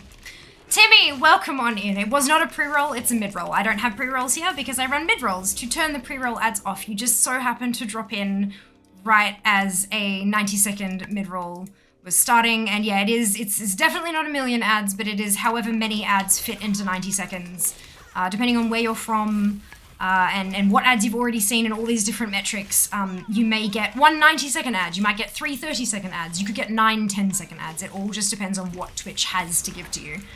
But it is 90 seconds of ads every half hour to keep pre-rolls deactivated. But yes, welcome on in. Thank you so much for the raid. I hope you had an awesome stream and are having a wonderful day. And it's just brilliant. Feels like a million sometimes. It does. It does. I know. But, gotta keep the lights on somehow, hey. Sneaky shaman level lunch break. Yes, 32. Well done, dude. Oh, what am I stuck in it? No, I'm good. Everything is fine. Oh, I didn't go in the cave. I'm so distracted. Back to work though. Work lurk. Enjoy your work lurk. We'll see you shortly. Your work treats you kindly. Yes, you ones are great. Look, they're they're questionable at times.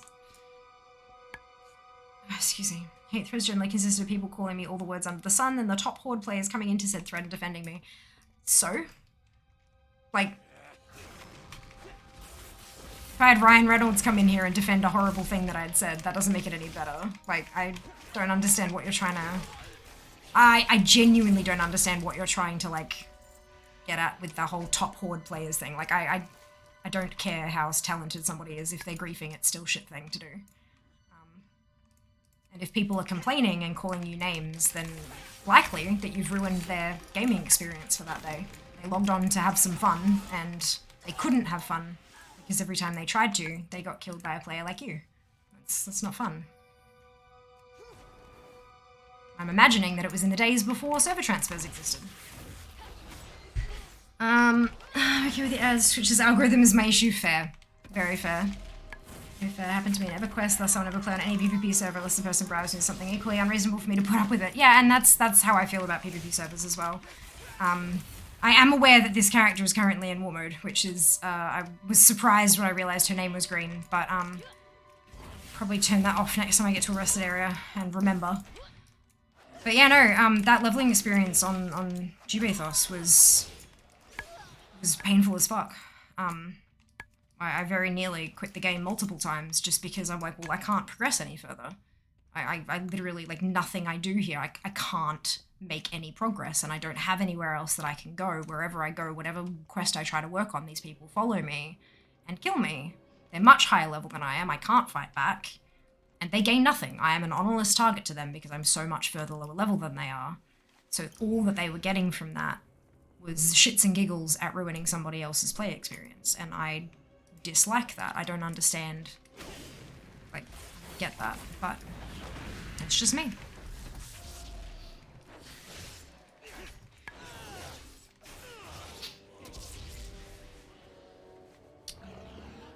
Trying to change the gauntlet. However, not done this yet. It's fun. I'm glad you're enjoying yourself. I was getting hate because I was venomous or something. I was getting hate for just winning. I was on a... No, it's not just winning when you consistently over and over and over and over again annihilate a player and prevent them from having... Like, prevent them from just getting on with their day. That's not just winning. For every winner, there is a loser. There is such a thing as a bad loser, a sore loser, but there's also such a thing as a bad winner. Someone who rubs it in people's faces or does it repeatedly and laughs at their misfortune and shit like that. And I imagine that that's how they felt, even if you weren't doing that. That is likely how they felt you were doing. Like, I don't know how else to kind of get this through to you.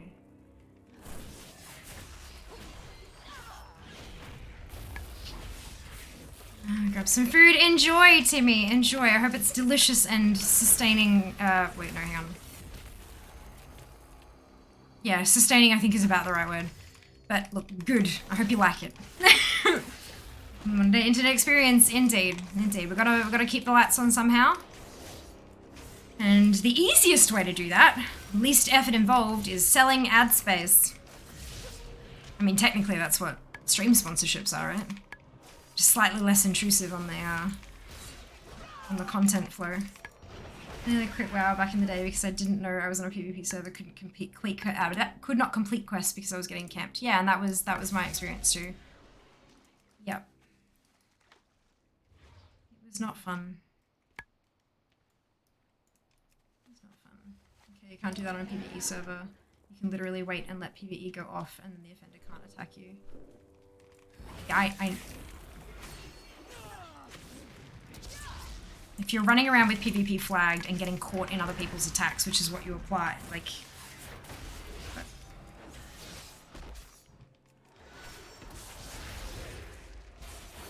We've been trying to, like, communicate our experiences to you for a while, and I think we're just disagreeing, and that's fine. You know, we are allowed to have conflicting beliefs, but I don't think that we're gonna get further with this conversation because, like, I had people do that around me and it was not a pleasant experience.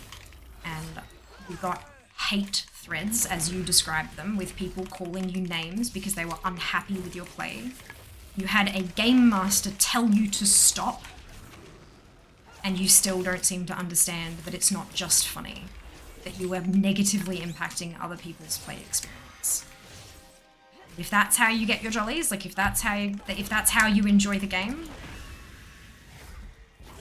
sure, okay, but I disagree with it. I don't think it's a good way to enjoy a game experience.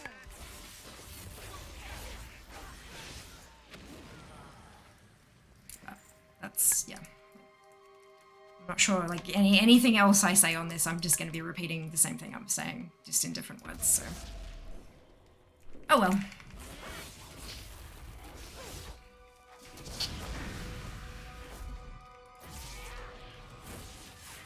Killing griefers does not make you any less of a griefer, no. I'm sorry, I shouldn't have said that word. That's my bad. Killing other griefers does not make it any better. Like, it just doesn't, like, that's not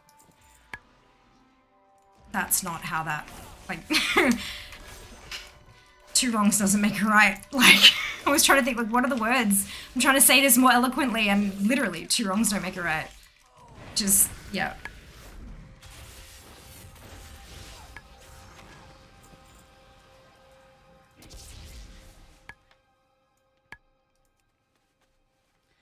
I quit WoW for over a year as I was on a server that's 90% horde population, and it's not a fun time. Yeah, it's...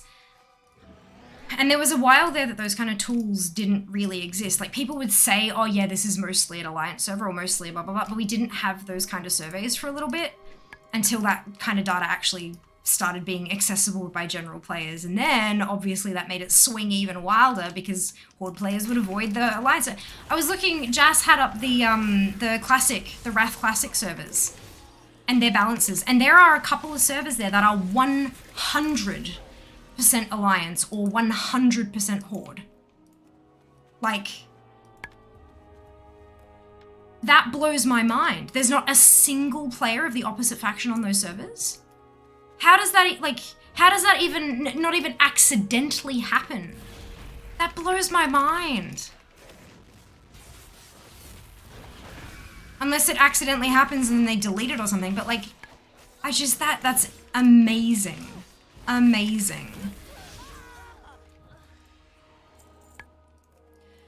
UI, what I am saying is that you going and knocking out a griefer does not redeem all of the shit that caused, again, a game master to tell you to stop, players to call you names and make hate threads about you.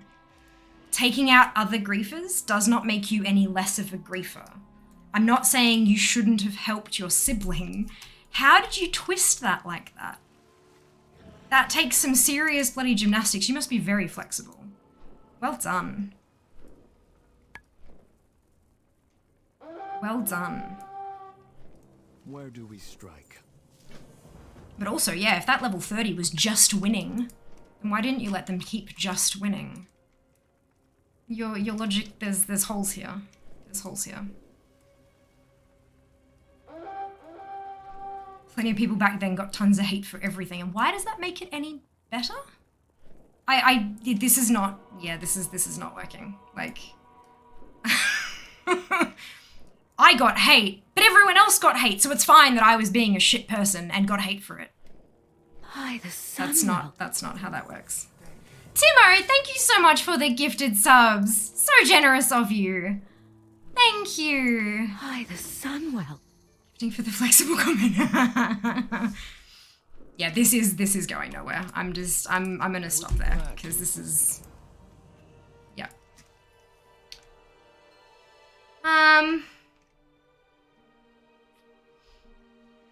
Pizza is delicious. I do love pizza. More cheese, the better.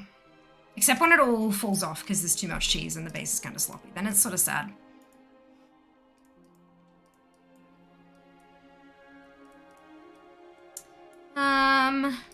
Pineapples. See, I like pineapple pizza.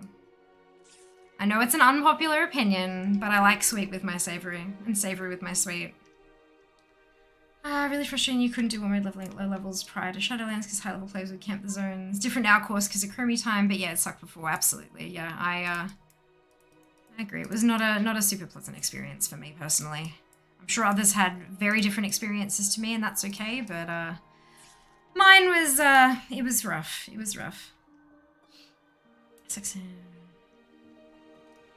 I'm goofing onto the modern day internet experience and what a keyboard warrior is. Oh my god, Falk. Good lord. Fine if you want them, not on mine.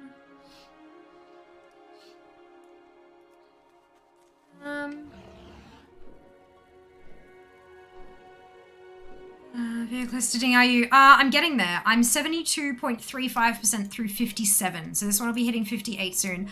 I got one to 59.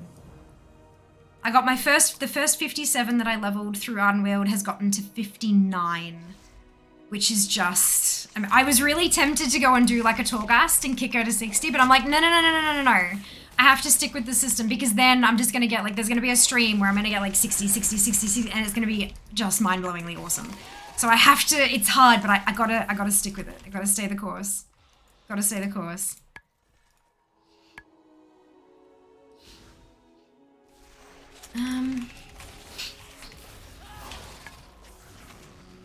Pineapple and olives. Oh my goodness.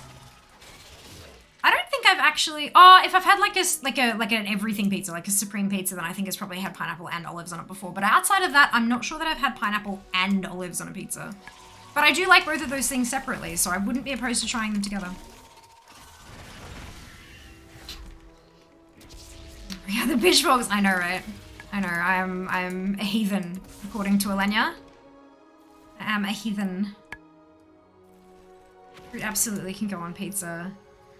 Because fruits pair with meats very well, depending on the meat. Personally love apple and barbecue pork pizza. Agreed. I also like dessert pizza though, which I have been told is not real pizza. So, you know, I'm... Oh no, hang on. Oh my god, I've just done all that and I'm not supposed to have been. Oh no. This is what I get when I don't read the quest text. Or the Zygote text in this case. I am an numpty. And I gotta grab the gorm gree. Gree? I don't know. Poop. It's poop. Yeah, okay, cool. So I did my 4 and now I'm gonna do another 4 because I'm a numpty. Good. Good. Go me. Look at me winning. Oh, Lord. I know I saw Yaz! Yes, Jack, you're correct.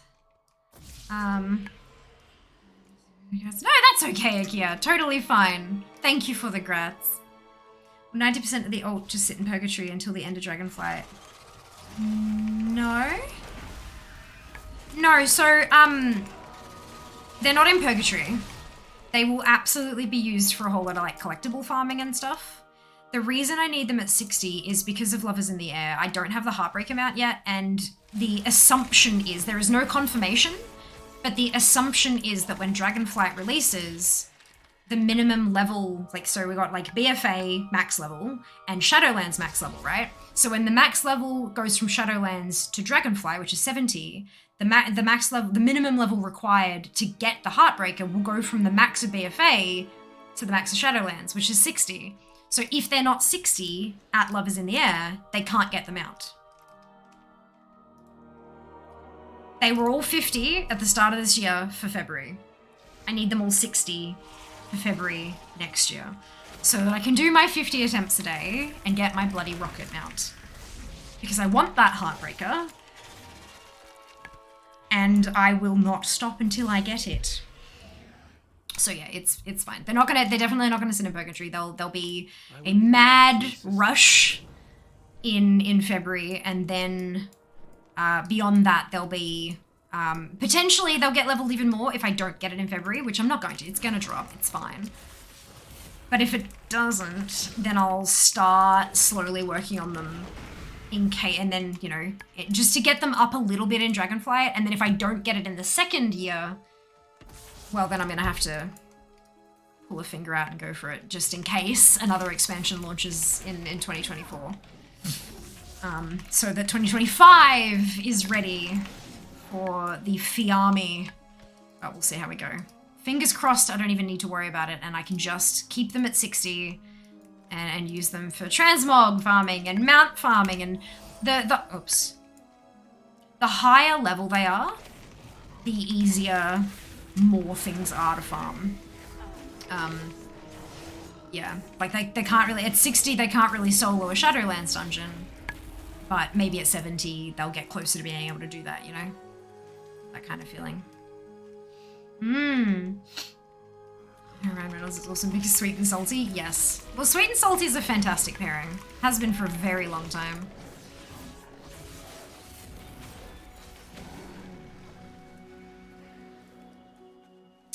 So you want to laugh, best proof history, world quest. As a monk is hilarious when you're in Curian form and you spinning crane. Oh, what happens? Why does that specifically make it hilarious?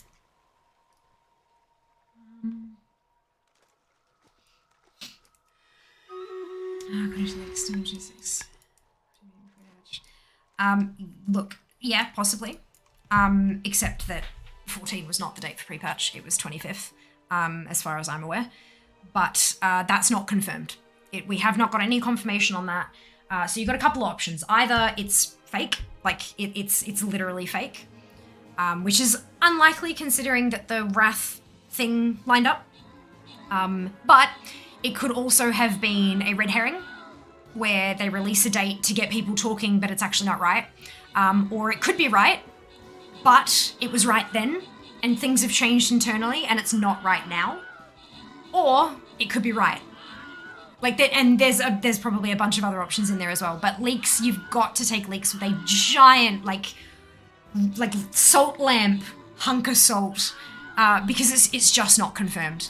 Prepare for it, sure, absolutely. Like, I'm using those dates in my preparations to make sure that things run okay and all that kind of stuff. But don't rely on it for things like booking leave. Wait for confirmation before you do that kind of stuff. You can plan to it, but not for like set in stone kind of things. In my opinion, at least. That's how I'd handle that. Do you prefer savory myself? Fantastic. I'm very much a sweet tooth, but there are definitely times where I crave something savory instead. Ooh. But yeah, no, I definitely have a sweet tooth. Sand, Velk, Psychic, Zem, and V, congratulations to all of you on your bonus shit. Well done.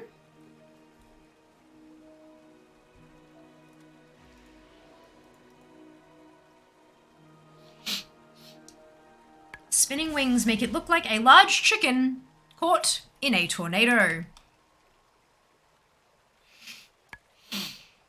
I feel like I have to see this now. That's ridiculous. Oh my lord.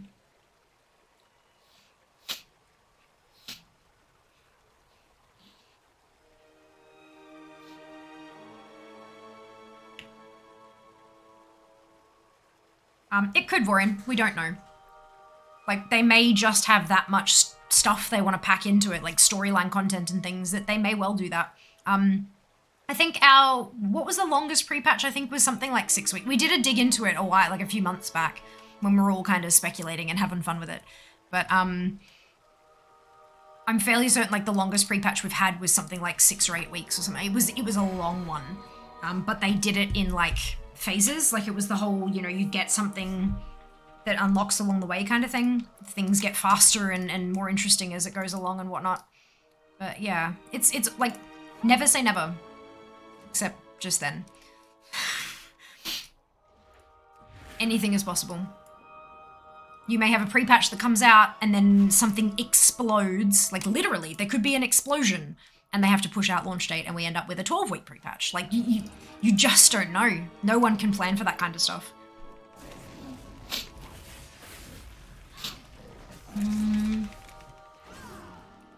14th being pre-patch date was like, no, neither do I. It was 25th. Yeah, 25th. Because I remember seeing it and going, shit, and then looking at my calendar and going, oh, that's okay. That's after my life calms down again. So, yeah, that's,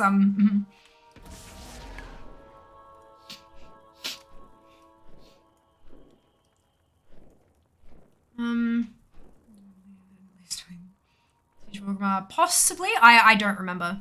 I have a really bad memory. We will hunt the hunters. Big things stick out, but like, I have a terrible, terrible memory. My sincerest of apologies. We have a, I have a colander brain. This is why there's a Fiamma brain emote. That's what this means. My brain is like a colander. It's like a sieve, but with bigger holes. Dates mixed up in my head. That's all right. 2-year pre-patch. Yep. Whole expansion in a pre-patch. Yep, let's do it. Ardenweald calls. Let's do it. The hunt.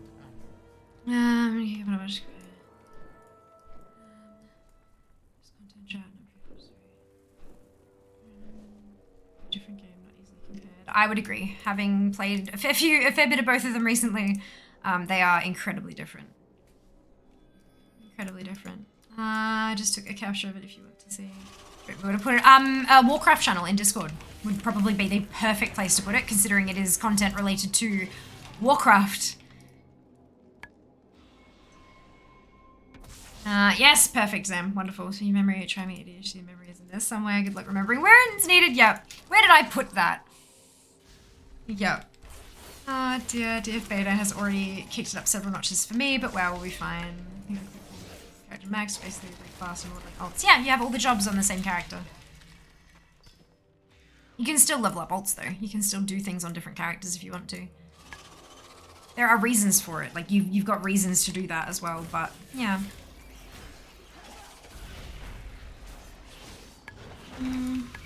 Is the alt leveling? Yeah. You don't get more transform space, which annoys me. Yeah, look.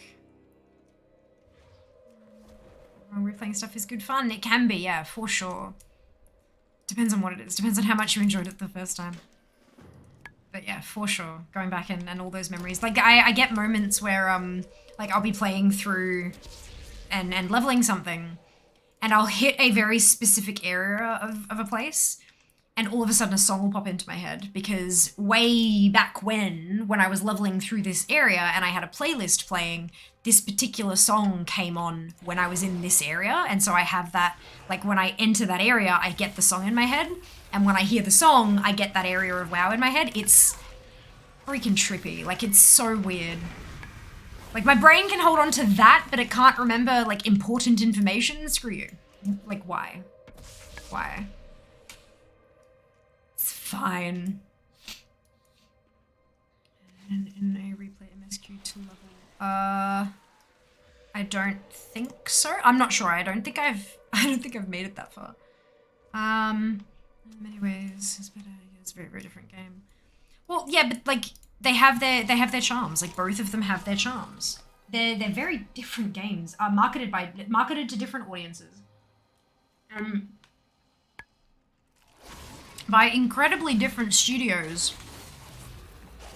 Like, not just the point that they're different companies, but the fact that one is Western and one is Eastern. Like, that is just such a huge cultural difference about, like, how things are supposed to be done and how things work and all that kind of stuff. Like, you're never going to get a game that's the same by using studios from such different parts of the world like that. But I love that they both exist. I love that they both exist because they're both really, really great for very different things.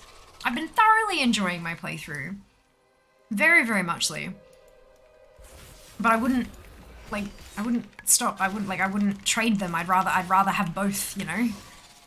Because they both fulfill different not needs per se. It's a video game, let's be honest. But you know what I mean? It's yeah. Yeah.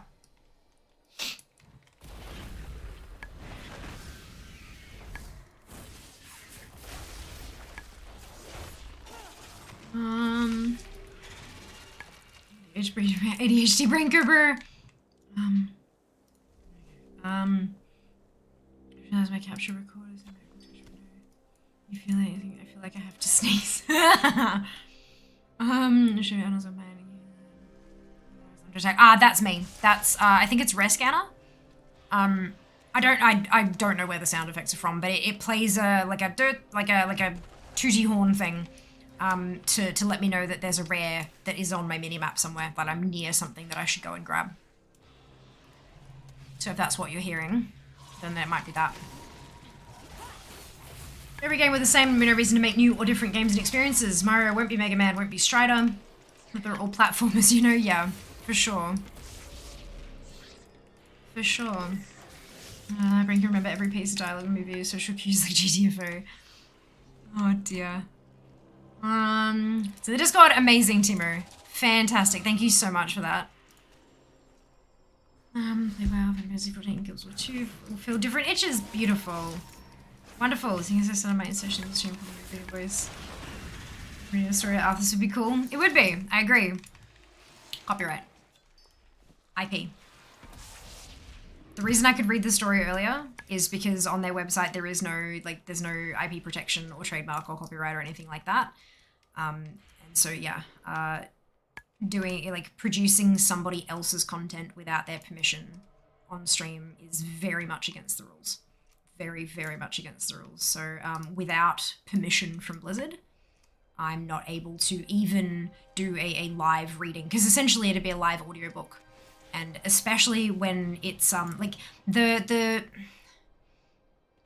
some of the short stories might be okay, but they're usually still, like, in the footer of the website, it's still, like, protected stuff. And I'd still need permission. For actual books, like, they're sellable books, it's very much a no-no, because that's me providing monetized content from another company to people free of charge kind of thing. So it's very much a no-no, but the short stories are a bit more maybe, but it's still usually very much IP protected and stuff like that, and I could get into a crap ton of trouble.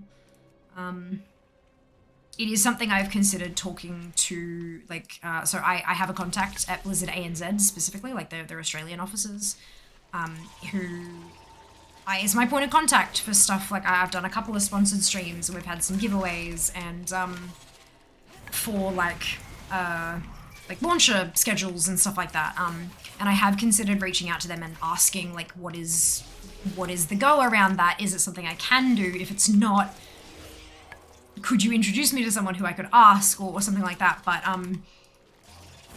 at this point, I've just got so much on my plate that it's not worth it just yet. Might be a potential thing in the future, but we'll see. We'll see.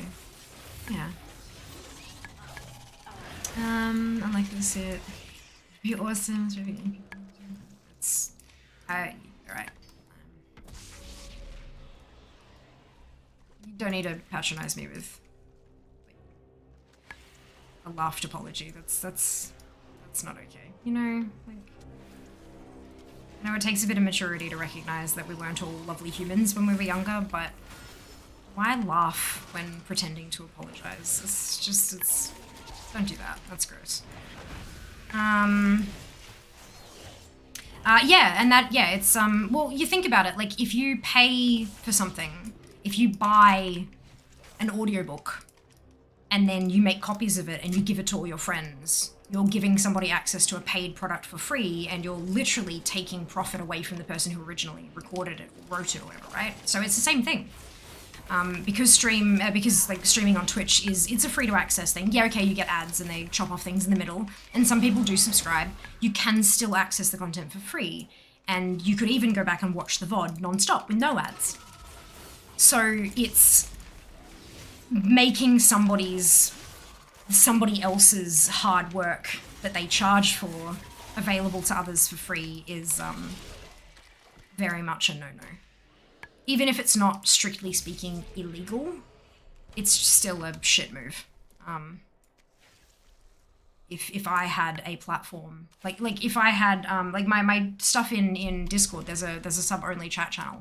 If I made stuff available to my subs, because, you know, as a way, like, you know, I've made this thing for you, thank you for being subscribers, thank you for supporting me and stuff, and then they took that and posted it elsewhere and made it available to others for free. You know, like, that's, ouch. That'd hurt. Especially if I used that sub money to help create it because it had a cost involved, and that, you know, yeah, that's not okay. That's not okay.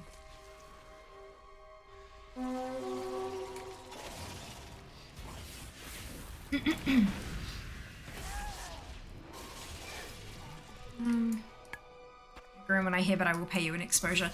That's the thing, they don't say it anymore. They don't say I'll pay you an exposure. In exchange, your content will be posted on our page that has 200,000 plus subscribers. That's what it sounds like. That's what it reads like. And then I go back and go, cool, this is my rate, and I add $5. No,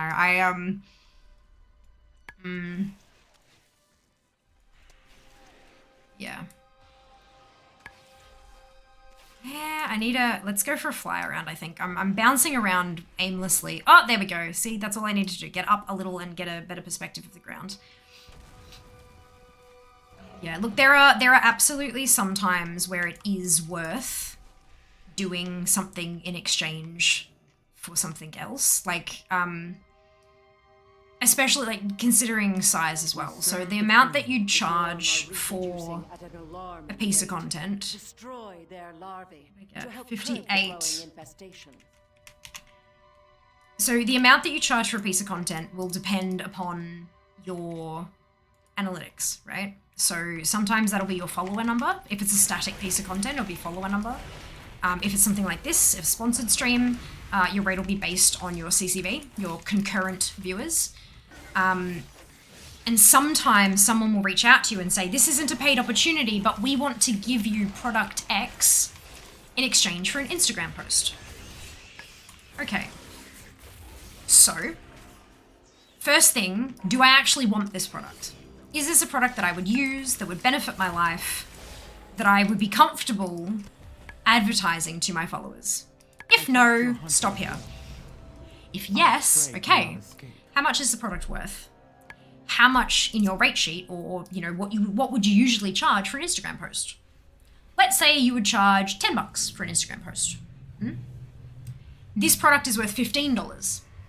So they're going to send you $15 worth of product in exchange for a $10 piece of content. Just hypothetically, these are not my rates. I do not have an offer on the table or anything like that. This is just numbers that I'm pulling out. So then you've got to decide, okay, the product is worth $5 more than my product usually is. However, I can't use this product to pay my rent. So it has that depreciation thing. It's also going to cost them, if it's a $15 product, it probably costs them $2.50. $2.50 is not $10. So it's kind of like you've got to take all of that sort of stuff into account when you're deciding, is this going to be worth my while? Do you need something? And yeah, that's how that goes. You make the decision and you send them your and there's going to be, there would be a time where like there might have been an offer 2 years ago that someone would send to me, $15 product, make an Instagram post, and I'd be like, oh yeah, sure, thank you, that's awesome. And then I'd do that.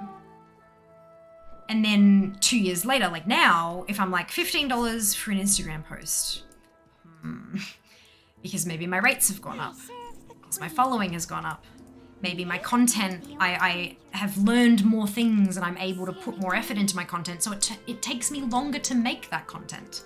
And so my rates have gone up. And so do I accept this? Or do I go back and say, hey, I'd love to do this, however, I'm not able to accept just a gifted thing right off the bat. I would need a small amount of payment as well. This is what I would usually charge, but given that you're including product as well, How can I help? I'd be happy to offer it at a discounted rate of blah. And then give yourself room to wiggle more, because they will probably come back and say, oh, well, we don't really have that much budget available for this. Could you do blah? And then you got to decide whether you'd accept that or if you want to keep negotiating. And then, of course, keeping in mind that eventually they'll just stop replying. If they're not happy with where it's going, they might stop replying after the first one. But yeah, it's knowing your worth is really hard. Am I worth $15 for an Instagram post? Like, how do you know that? How do you figure that out? You know, I look at other people who have fewer followers than I do, but their photos look so much prettier than mine. So like, does that mean that they should charge more than I do? Or should we charge about the same because they've got better quality, but I've got better reach? So like I don't even know what they charge, so how can I compare? It's a mess. But exposure is getting something for free, like we will post your stuff nationally, is not worth it. We will give you something tangible for free. Tangible can be like a digital item as well. Like maybe it's a digital subscription to a website you've been keen to try. Fuck, if Skillshare approached me with a goddamn, oh fuck an oath. Depending on what they wanted. Good God, yes. I would be very open to that partnership. But yeah, it's, exposure is, to be very, very clear here, I believe in paying people what they're worth. And all of the assets you see, like my starting screen, my finishing screen, my panels, my emotes, sub badges, all of that stuff, either I made it myself or I paid a graphic designer or artist. Paid, full price.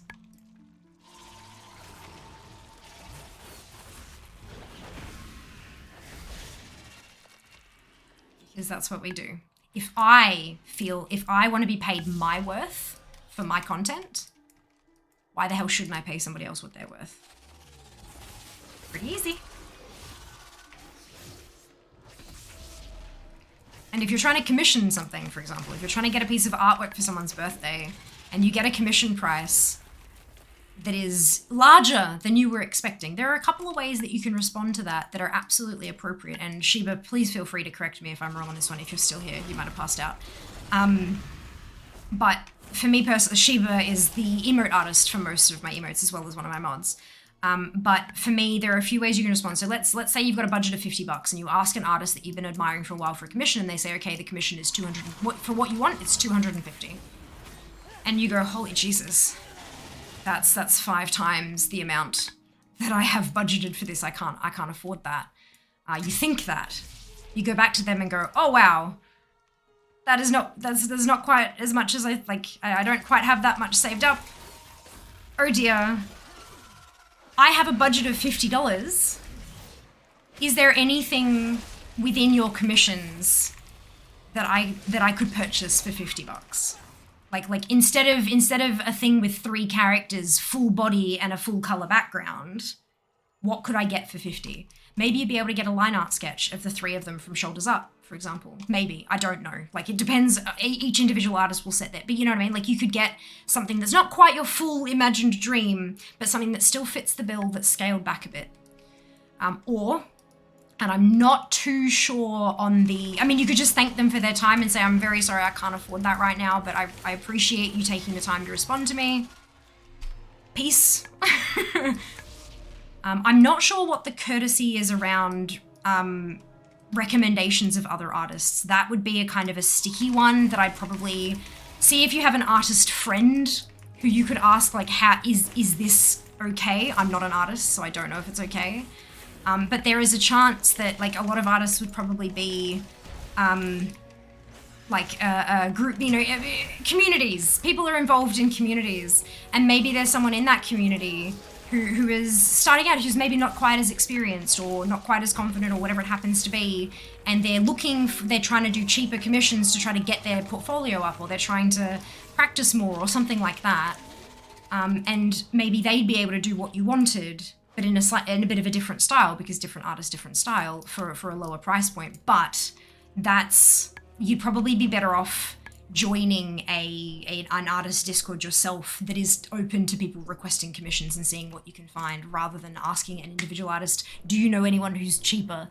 That might come across as not so good. But yeah, like, there are always ways to come to an agreement. It just requires a bit of wiggle on both sides. Usually, exposure is not involved. All right, let's...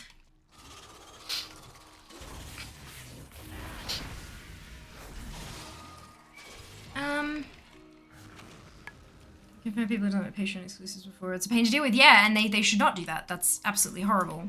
Like, it's... You paid for this content because that person is trying to make an income. Like, good lord. Very rude of them, agreed. If you're between, yeah, look.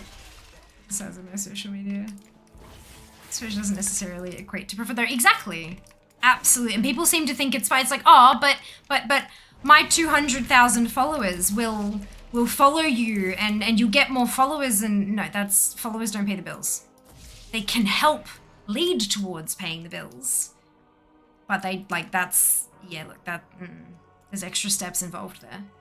And often, most of those, so a lot of those, especially those accounts on Instagram that are like, promote it on blah, blah, blah, like Zam said, promote it on blah, blah, blah. So what they do is you DM them and go, oh, you want to retweet this, or you want to post this on your account with 1.2 million followers? They go, yeah, it'll only cost you X amount of money. Let's say it's $20. It's $20. We will post your content on our page and we will tag you. And we guarantee that a bunch of our followers will go and follow you. Here's how it works. It's all bots. They have literally a million, roughly. But there'll be a handful of like legit followers there too, but most of them will be bots. And those bots will have a very simple program. When new post is made, check for tag. Follow tag through, follow. Like top 3 to 5 posts. And then they'll never interact with you again. And you'll have a dead follower sitting there, inflating your follower count and dragging down your engagement numbers. And it'll be a ton of them. And there'll be some kind of algorithm there where it says like 27% of our followers at any one time. When a new post goes, 20% of the bots will do that, will follow that thing. So it looks like you're getting results. It looks like that $20 got you fucking 200,000 followers, but none of them will ever interact with any of your content again. And so now when you have 50 likes, instead of 50 against 1,000, you're going against 50 against 201,000. So your engagement is trash. And that's not good. Yeah, it's a whole, like, please, for the love of fuck, don't pay those goddamn accounts. Especially now with Instagram's algorithm changes. If they can detect that a piece of content has been posted on another platform, another channel already, then you won't get seen in the feed as much. It tones down your importance. Instagram, yes. $5, not 5%. Sorry, I've been ranting for way too long, Valkyrie. I don't remember what that comment was in regards to. People offering exposure to get out of paying a bill know that. Often they do, but sometimes they are genuinely young kids who don't understand. Who think, oh my god, I have a Minecraft account that has a ton of followers. Like, I've got so many followers on YouTube. But that's not, like, those people are there for the Minecraft. They don't care who did your header image. Like, yeah, it's... there are some people who genuinely don't understand. But a lot of people are just cheap, yeah, unfortunately. The world is silly, agreed. Agreed. Been playing Final Fantasy 14 for a year. Mechanics on bosses and classes I get used to has always made more sense of what's happening for me. Fair enough. Fair enough. They do treat it very differently from my experience. It's interesting. Exposure is fine if you're doing something in exchange for their help with something. Yeah, it's...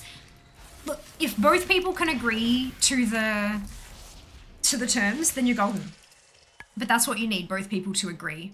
Can't you just is not a good way to start a sentence when you're trying to negotiate.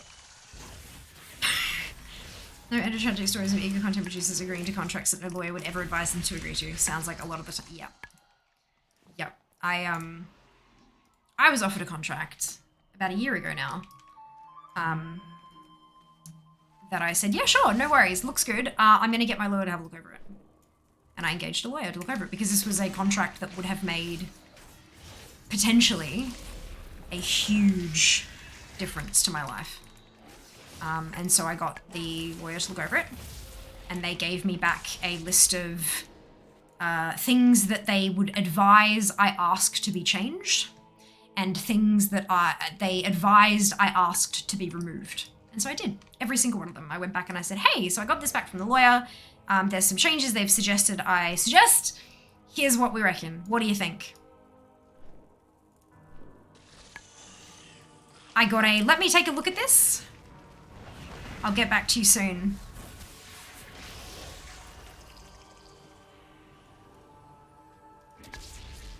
Yep. That was it.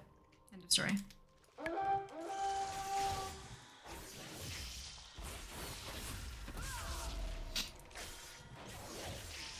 I don't think people expect me to take this as seriously as I do.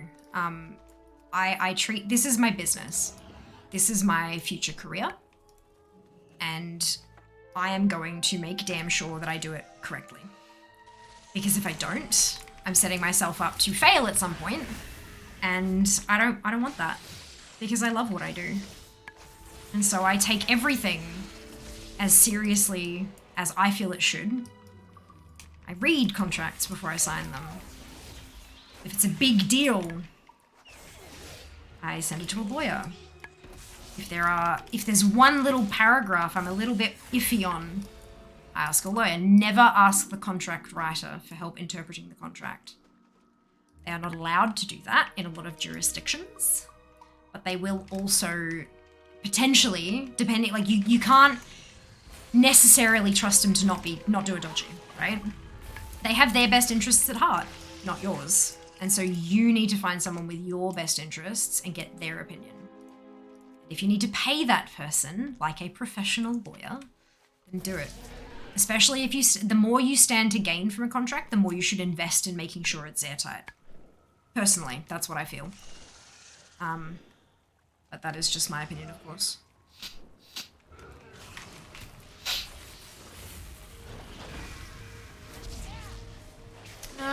Do you ever have to return the products? Usually no. If they're sending you something to take photos with and then they want you to send it back, it's easier for them and cheaper for them to just do it themselves. They'll only reach out to a content creator that they feel like the cost to produce an item is far, far, far, far, far less than the price they charge for the item. So you got to keep that in mind. If they're sending you a $60 item, then that's not them technically paying you $60. They'll only be out of pocket, for example, 10 to 15, depending on what the markup is. They could be out of pocket 40. They could be out of pocket 2. Tell me of your world. They could have bought it off Wish and are marking it up and they're out of pocket 71 cents. But so that's all that it's costing them the cost of the product, not the price of the product. It costs them the cost of the product and shipping. That's it. So it may well be cheaper for them to send you a product, even if they're not going to get it back. And often it's products that you can't take back. A song to lift your spirits. I've had consumables, food and drink, makeup, and stuff that you can't return for sanitary reasons or because I ate it and you don't want that returned. So yeah, it's I've never had an item sent to me that I had to return in exchange for product. In exchange for promotion, sorry, never. But I'm sure, there might be. Who knows? Most creators doesn't get enough frustrated with the has the hell do you even call it? Agency for content creators that charges below 20% of the revenue for the service. 6% above. All they do is get you ads, basically. His own words, it's not much fucking hard. You don't need to charge that much. So a lot of them are called things like creator marketplaces, where a brand can go and shop for a creator to promote their stuff. Which is why it's a creator marketplace, because I'm on one of those. I'm on with GGWP Academy. They have one aspect of their service is education. They have a whole lot of educational videos and stuff like that, especially for beginner streamers, like really, really useful people starting out who want to eventually aim to grow, or even just to kind of test it out and see if they enjoy the growth and the work that it takes to get that growth, and then kind of go from there. And then they diversified into having what they call gigs. And I, as a creator, can sign up for a gig. And then GGWP acts as my agent for that gig. I interact with GGWP and they interact with the client. I don't have direct contact with the client, and that's what they get the money for, is that they manage that whole thing. I send them my analytics and they gather that, and there'll be multiple influencers that they have working on a particular campaign. They gather all the data from all of the different ones and put it together for the client, and then they send those reports and they have conversations like, what do you want to see from them? And then they communicate that to us and all that kind of stuff, and they do all of that work of wrangling us for the client. I don't know how much they take. There's no percentage that they take. I get a contract and it says you get this much, and I agree to it or I don't. And I get paid my thing and I do the work, and then I send my reporting back, and they, I imagine, get some untold fee from the client, because of course they do. Otherwise, how would they keep the thing running? Valk, V, McBain, Zem, and Psychic, congratulations to you all on your bonus shit. You can charge less if you don't involve yourself. Like, maybe you provide the platform for people to connect, but then once they've made that connection, they go off platform and manage shit themselves. All they did was a discovery fee.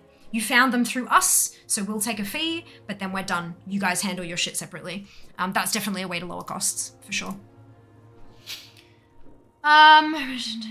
Be disruptive. You're good. So how come only 4 buttons? What is macro setup on these? I use GSE. Thank you, Zam, for the exclamation there, because I'm 13 minutes behind on chat. I'm sorry. I've been ranting a lot. So I'm going to place this unit, and then I'm going to catch up on chat before I even take another step in WoW, because I'm quite far behind.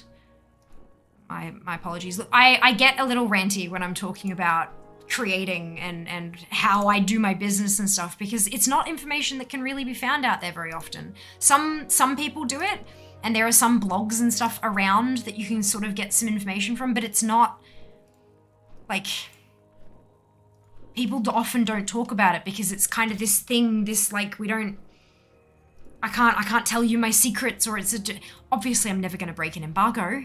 I'm not an idiot, but it's that kind of, yeah, like, how do I do this? How do you find people to pay you? How do you read a contract? How do you, it's, it's a lot. It's a lot for, especially when you're just starting out. It was a lot for me. Jesus, I learned a lot on the fly. And I buggered up a couple times. And that's fine. That's fine. You need an artist I can recommend some. No, don't. I was talking about as an example, like if you approach someone for a commission and they give you a price that's way out of your range, things that you can possibly do, like you know, okay, I don't have that much money, but I have this much money. What amongst your commit, like what are you able to do for this much money? Is there anything that you can do, or is there someone cheaper you might know, or is there a Discord I can join to find other artists, or that kind of conversation? I don't need art. I'm good. I have artists.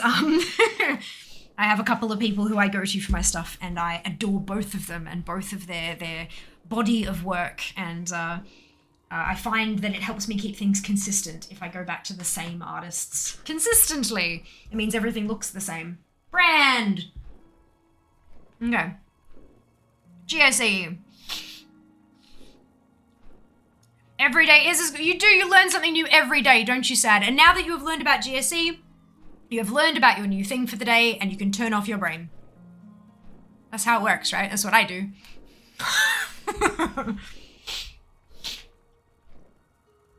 Also think the language is super important. If someone offers a service I can't afford, I prefer to say I can't afford that as opposed to you're too expensive. It puts the onus on you. It's my fault that I can't afford, well, it's not necessarily fault, but it is on my side that I can't afford that service. You are worth the fee. I just can't afford that fee right now. Yeah, I agree wholeheartedly with that, Timo. Perfect. I really love that you brought that up. That's my problem, not theirs, for sure. Hey, Mystic, welcome back. Hope you're doing well. Engagement metrics where they are visible is all that sponsors care about. Yes. Well, no. Actually, not quite.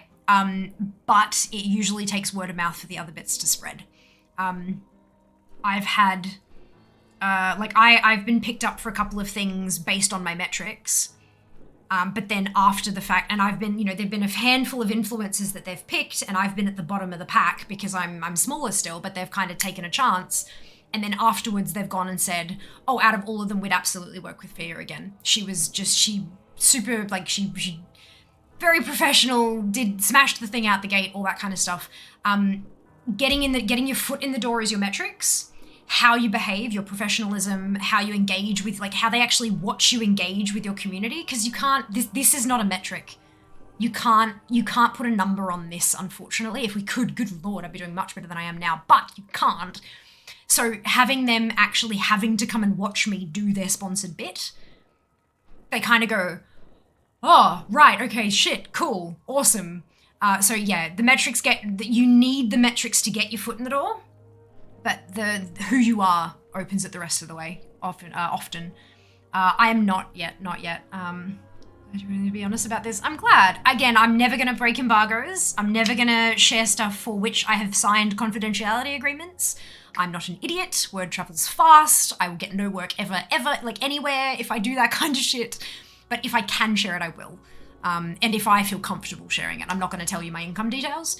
I'm not going to tell you how much I earn for things. A lot of the time that's covered by a confidentiality agreement. But even if it's not, I don't feel comfortable sharing those specific details. But I will share as much of it as I can. I'm not in a position yet, unfortunately. I'm waiting on this email and I just haven't... I'm kind of nervous. I'm feeling like maybe I've missed it. Maybe I should send them an email and be like, hey...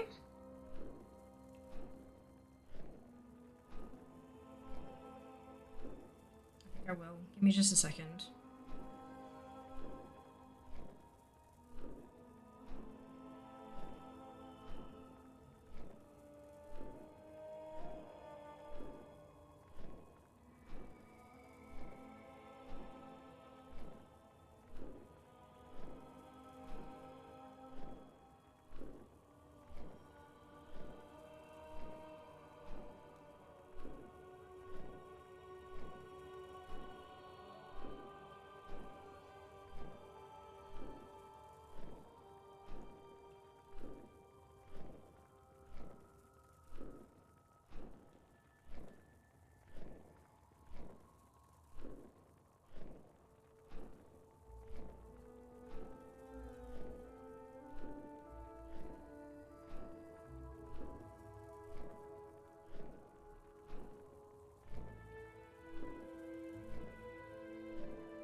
Perfect. All right, that's done. Thank you for your patience there.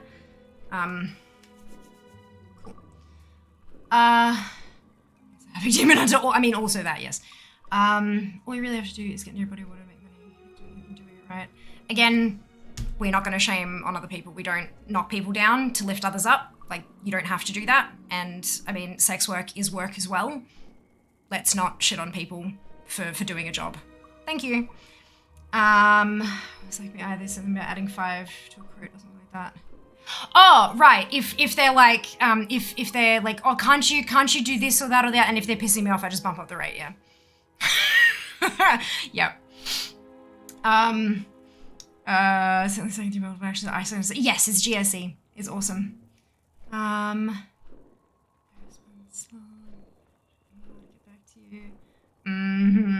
So they gave you a reply. Sure, the answer wasn't good. Oh, after they said I'll get back to you, I never got another answer. I never got another email. Taylor's oldest time grifters ghosting have no spine. I love that. 4 buttons are slightly more than a demon hunter needs anyway. Not trying to self-promote being commissioned as self-promote as if I know unable to do what they're after. Show people asking for things. I don't push them cheaper, so no, totally fine, Akia, totally fine. Push selling, nah, don't worry about it. It's a bunch of rubbish, effort, man. It's cool. Just sign.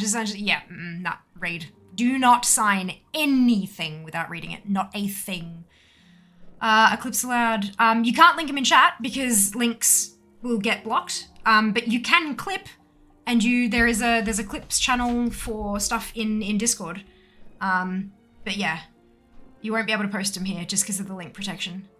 The thing is, they know the cost of the product. You don't. Correct. If you're working with a specific industry time and time again, you'll start to understand. Like, you'll pick up that kind of knowledge. But it takes a while. Yeah, for sure. Knives have been promoted by tons of YouTubers. I don't fault them for it. It's trying to pay the bills. This knife's been proven by YouTuber called Diversity and Media Industries, which is true. Normal properly sharpened $15 butch knife. If they look pretty, you're also paying for aesthetics, though. Keep that in mind. Business work interests me so much in regards to content creation. There's nowhere I could do it on my own, and that's totally fine. Look, if you find that this kind of stuff is massively interesting, but you don't want to content create, there is a middle ground. Managers exist.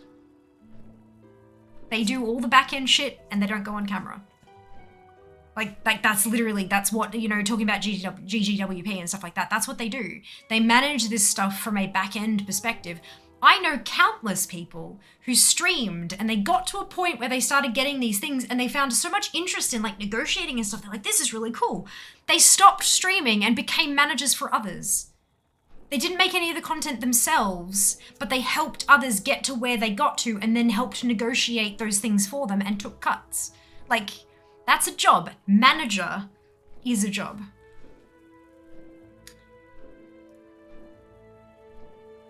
Please don't call me cutie, Nort. But I'm doing well. Hope you can say the same. I'm not a huge fan of pet names, personally. Things like GGWP Academy for correct. Can't wait for Thursday to get shit on and try to find me. I can't. Yas. Interesting.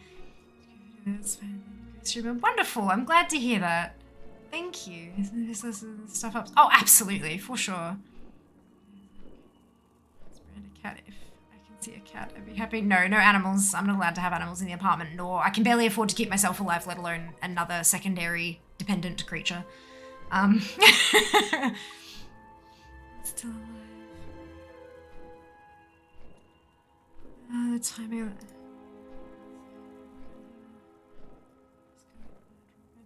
Yeah, mid-rolls. Mid-rolls to turn off the pre-rolls, but it should be... Let me hit a refresh and see what we get.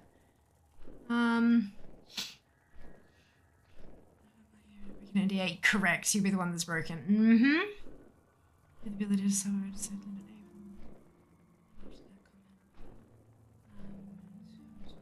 about her news? No, I'm not able to yet. Missed the answer. But yes, that's why I popped the email in.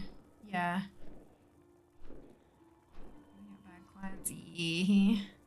Go through it on Twitter. I needed to see the. Oh, brilliant.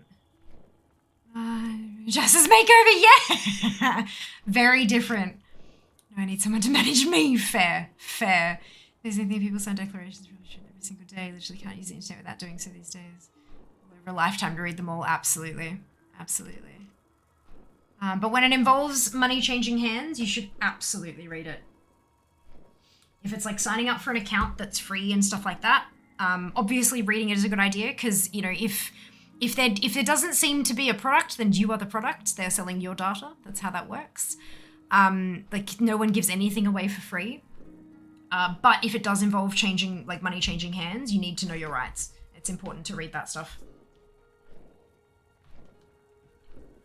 A lot of places also have like simplified terms and conditions agreements these days, or they have all the legalese, but then they also have like an easy to read version so that you can get the big points, and they're still written by lawyers.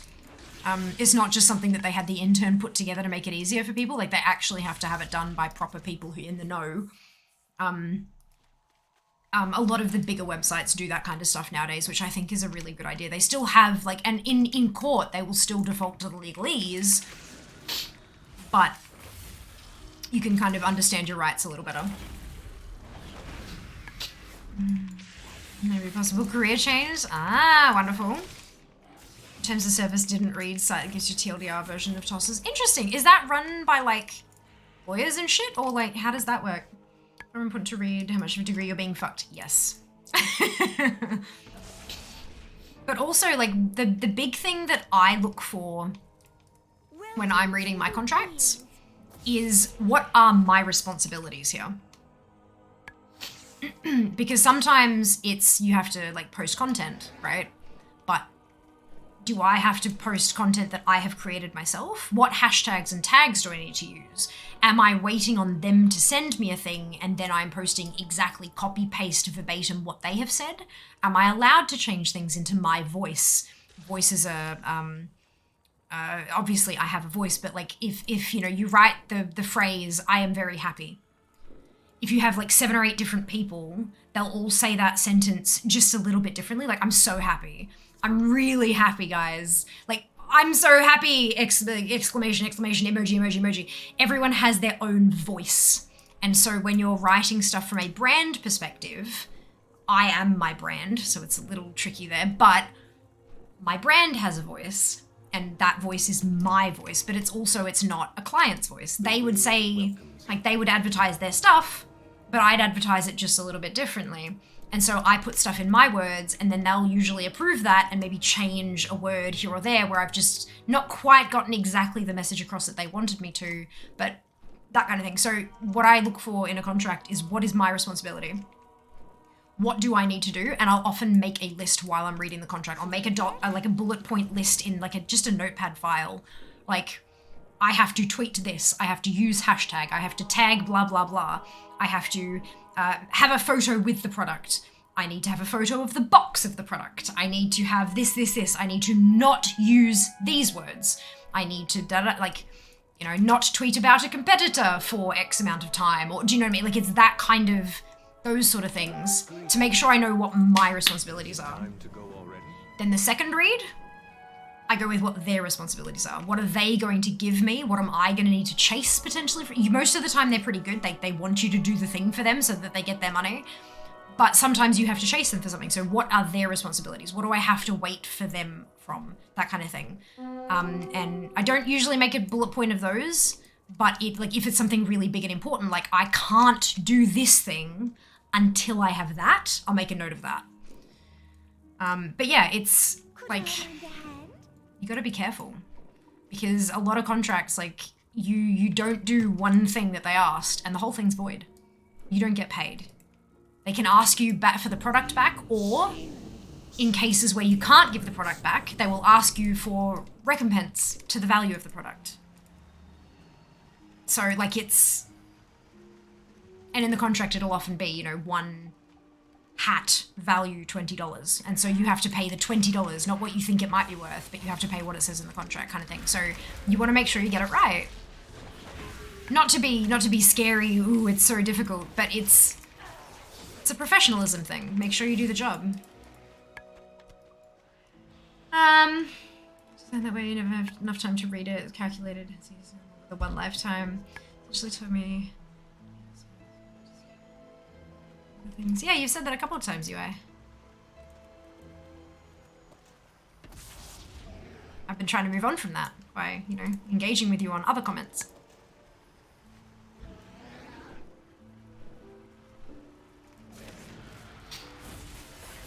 I'm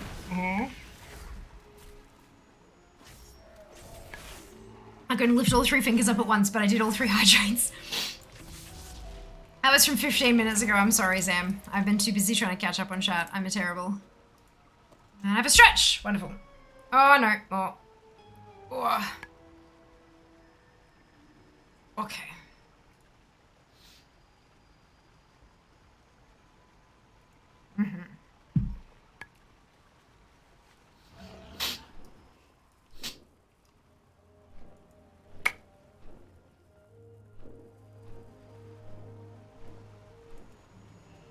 Give you. Aw, thank you. So kind of you.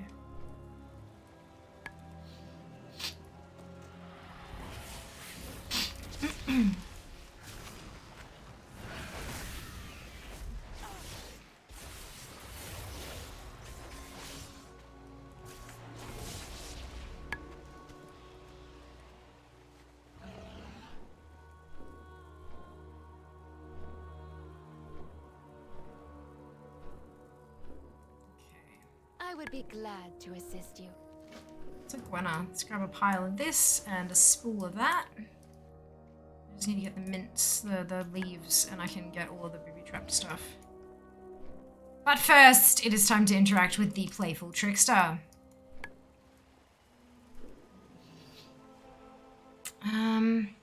It's the 3rd day of Streamathon. It's going very well, thank you, Rel. I hope you can say the same. I'm tired, but I'm good. Tired, but good. Well, I had a couple of minutes. Oh, yay! Thank you for popping by. Very thoughtful of you. Hang on. Right, we're good.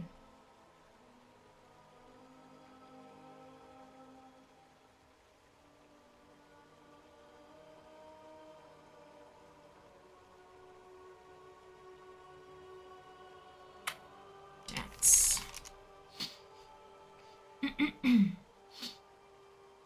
What is the big bad of this current expansion, by the way? The Jailer, who was a not sibling technically, but so each of the zones has like a caretaker, if you will. So you have the Winter Queen in Ardenweald, you have the Primus in Maldraxxus, you have Sire Denathrius in Revendreth, and you had the Archon in Bastion. And you in Oribos, you've got the Arbiter, and the idea is that you have a stream of souls that come from many worlds, not just Azeroth, many, many worlds. They come through the core of Oribos, they pass by the Arbiter, and the Arbiter makes a decision on which of these, which realm the soul goes to. But a while ago, before we got here, the Arbiter stopped working. And all the souls went straight through to the Maw, which is, think hell, basically. It's kind of a thing to hell. And the Jailer was in charge of hell. Turns out the Jailer was originally the Arbiter. It was the old Arbiter, but then was sent to the Maw for being a baddie. And like, obviously there's a lot more to it than this. I'm no noble. Please don't, like, this is not the be-all and end-all of lore explanations. But yeah, so the Jailer had this plan to get all these souls and then also to siphon a ton of anima, which is like the life force of the Shadowlands, into the Maw so that he could grow his army and take over everything and remake the world in his image. And so he got Sire Denathrius on his side, who was the head of Revendreth, and Denathrius funneled all the anima to the Maw, and the broken Arbiter allowed all the souls to float through the Maw, and he was getting there, and then we came back and we helped. And we restored the flow of anima. We just missed getting the Jailer a couple times, but then finally at the end we smacked him in his big ugly face. And so, yeah.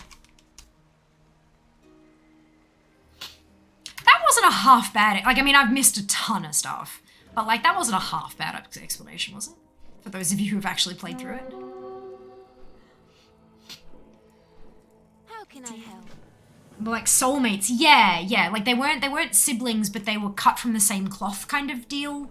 They were created at the same time. So it was a little bit weird trying to explain it. But yeah, they're kind of, it's sort of like they refer to each other as brother and sister, but they're not actually siblings in that sense.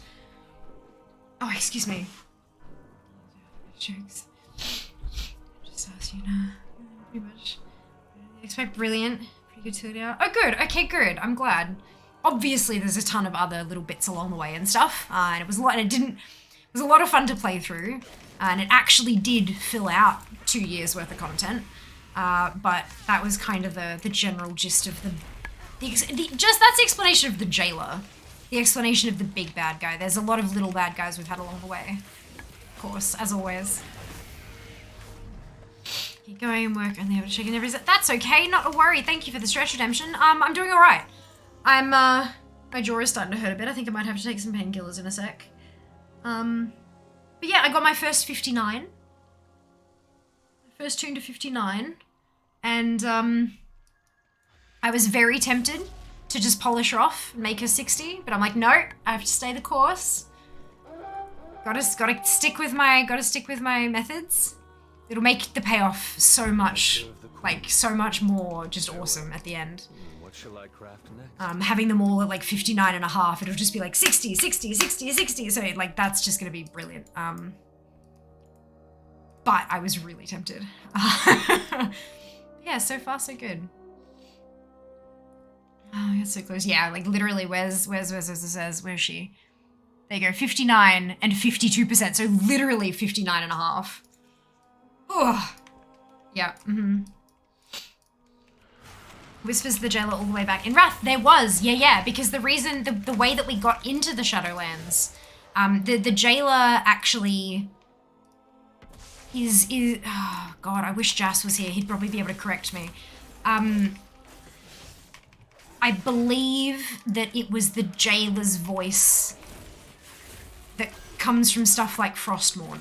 Like the needling voice in the brain of the Lich King and all that kind of stuff. The power from the Lich Blades comes from the Maw. Literally comes from the Maw. At one point, Anduin was made Death Knight. And had Varian's swords that I've now forgotten the name. You know the swords that he inherited from his dad? They were turned into rune blades. And it was like, no! But it was also kind of awesome at the same time. But yeah, so all that DK shit comes from the Maw.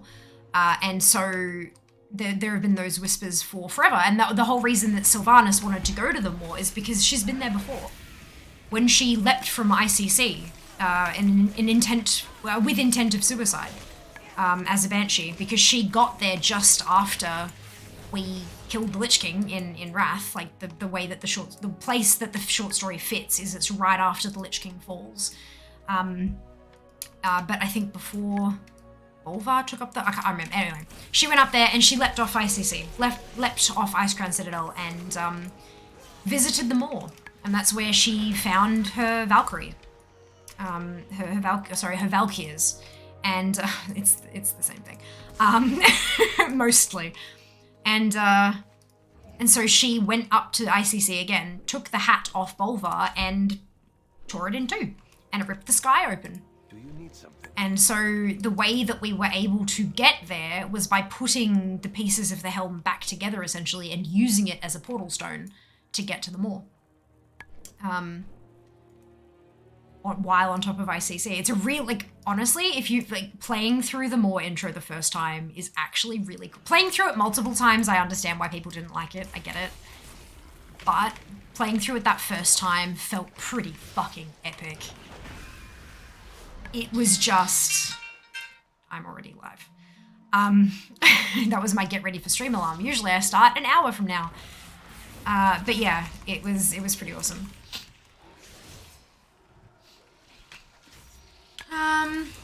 Because you were strong, I was so strong. There's no way I could repeat the same story 50 times per level. Well, that's the thing, I'm not really concentrating much on what I'm doing, I'm more talking to chat, so it definitely takes the edge off. Definitely takes the edge off. I don't need to see you really am, but yeah. Shit, yeah, I think you're right. Yeah, Mournblades, thank you, that's the one. Just hope we learn where Arthur's soul ended up. It didn't. It dissipated. It's gone. There is no, like, it doesn't, it can't go somewhere from the Shadowlands. It was spent. It returned to the anima stream. Disintegrated into nothing because he's done. He's finished. That soul was kept active and energized all that for far, far, far too long. He was tired. He was exhausted. He was done. He's finished. He's gone. Like, it literally... like, gone. The Lich King was a fucked up issue. Small wasn't explained back then. I'd said it was made by an Astro thing back then, which is not exactly wrong. It was a pretty good storyline, especially after such a break. Yeah. Yep. I still don't understand the Waystone part. Which part about the Waystone thing, Phil? Like the fact that we put the crown back together and that let us get into the Shadowlands. Look, I don't understand it really either. I don't remember the specific wording of all the quest story, like the quest lines and everything. But essentially it's, we put these together and it will create a portal to the place we're trying to get to. Our mages say it's so. And so we did it. Sometimes in a game with this much magic, you gotta, like, suspend the disbelief for just a second. There's not gonna be a scientific explanation of how it works. It's just kind of, we did it and it's done. Let's go. Growth is the nature of all. It's stream time, idiot. Well, almost. It's get ready for stream time. Let the man finally rest in peace. Yeah, he, like, he's been through a lot. He's been through a lot. And especially, like, whether you believe that, like the way that Sylvanas is now that she's got her piece of soul back, right? When you look at it, like, was it Arthas as the Lich King, or was it Arthas's body being twisted and warped? And then if you even look at things like mental health, like if someone's going through a psychotic episode, how much of that is them and how much of that is the brain juice talking? Do you know? Like, it kind of, it's a really tricky sort of thing to explain, even from some psychiatrists and stuff. They're, you know, yes, it's them, but does that necessarily mean that that's how they actually feel? Or is it like the brain has all these memories and it's accessed a memory of someone else saying something terrible and is convinced the brain that, nope, that was us. We're going to say it again. Like, it's like, oh boy, it's a mess. It's a mess up here in most places, and we don't know exactly what's going on. So, that being said, was it Arthas committing the atrocities? We saw Anduin struggling with what he did as a Death Knight for that brief moment. How much do you think Arthas struggled for those decades of serving as the Lich King? I think it's time for him to just be done. I think he deserves to rest. Either because he deserves to no longer exist and have his memory be forgotten because he's an asshole, or because he has been through so much torment and horror and unbelievable darkness that it's time he had some peace. Either or. He gone. Strike where they least expect it. Oh god, itchy nose.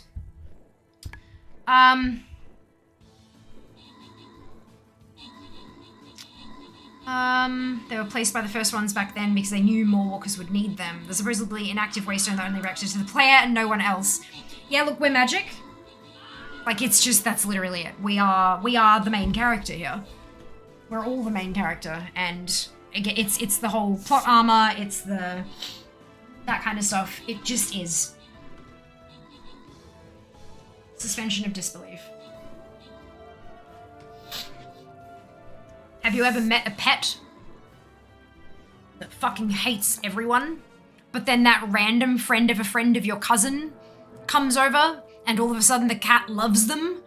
It's like, how? Same thing. Same magic. Akeli, Krugen, Zem, Valk, Zam, Sandrock, and Ali, and Bukes, maybe. Congratulations on your bonus shit. Well done.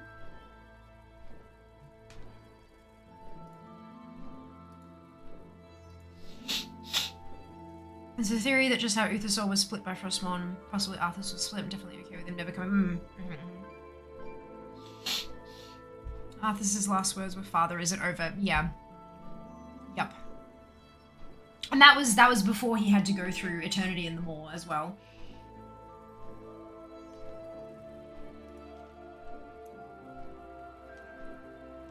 "Father, is it over?" Nope, now you get to meet the jailer. Proper.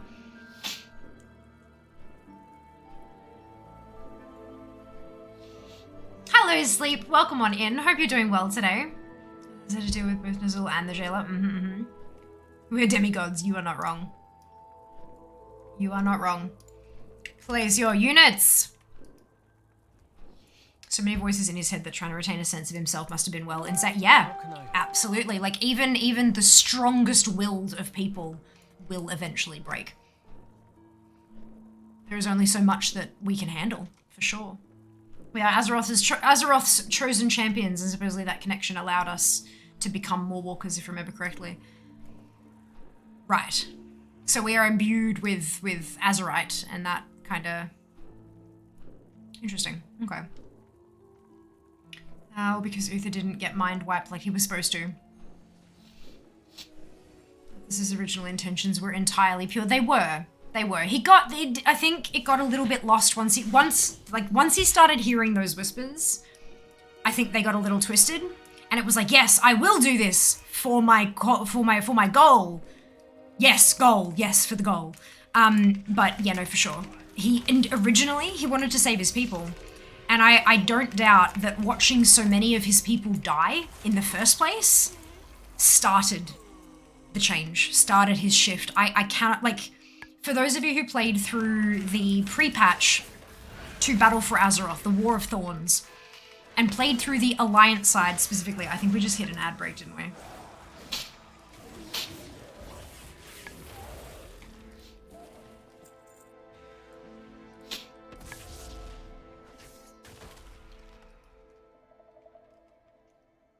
No? I think we just got out of an ad break. You needed a power greater than Manny. Got it. Are we still in an ad break? I've got 29 minutes and 11 seconds until the next ad break.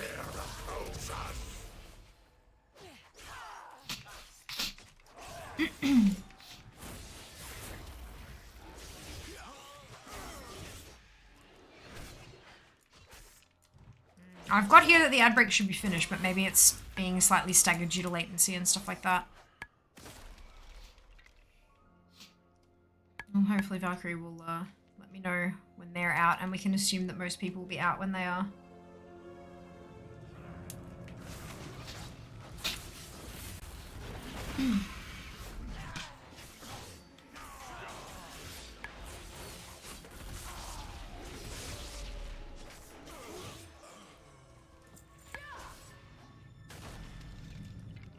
Okay. They might be running out of ads for your region.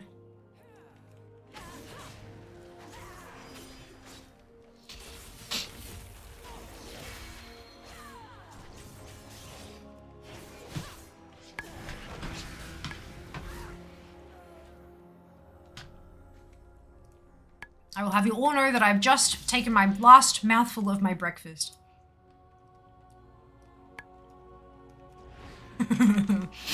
It's alright. I'm kind of a grazer anyway.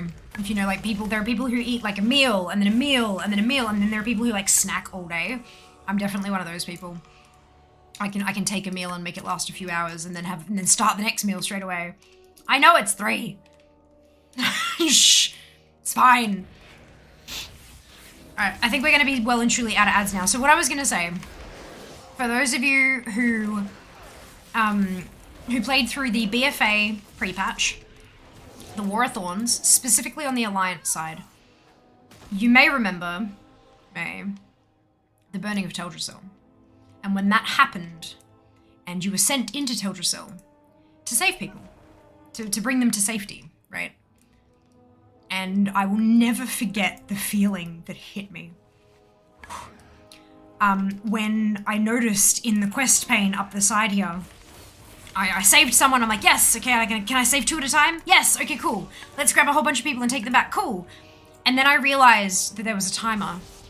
And then it had like something like 7 out of 6,352 saved. And 1 minute and 30. And I just... Yeah. And I just... It took my breath away and it hit me in the gut and it hurt. And I... Whoa. Oh, boy. Oh, boy. So now, imagine that that's not just a video game. Imagine that Arthas is the leader of his people. 59, baby. Imagine that Arthas is the leader of his people, and he wants to save them all. And then they all start dying in front of his eyes. He watches them turn into scourge from plagued grain, and he's desperate to try to save them. He had pure intentions, and then that, just watching those people suffer, his people suffer, flips that switch. And now he's manic. Now he's maniacally trying to find any way. And then he hears a whisper that there's a sword.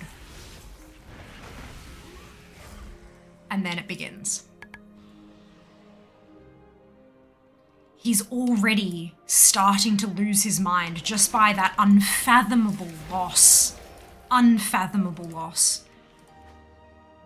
He's already in a weakened, vulnerable state from that. They just slide right on into his brain and do what they want. Like... I can't begin to imagine what that must have done to him and his psyche. I cannot begin to imagine. And that is why I love this game. Because sometimes, you know, sometimes the storyline is kind of a bit like, okay, sure, right, alright, fine. We'll say that happened. But at other times, it is just so heart-wrenchingly real and deep and vicious that it would take a very special kind of person with some very special kind of numbnesses to not feel it. Not saying that's a bad thing. It's just, you know, some people are not capable of empathy and stuff like that. It's just how their brains are wired, and that's fine. It is what it is. But it takes something like that to not feel some of those moments, I reckon.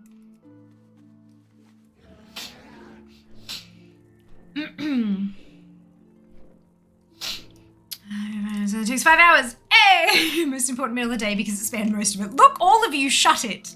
Fine, you know what? I'm gonna go get my crisp breads and start lunch. Fuck you all.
It sounds like 24-hour snacking. Yes, agreed.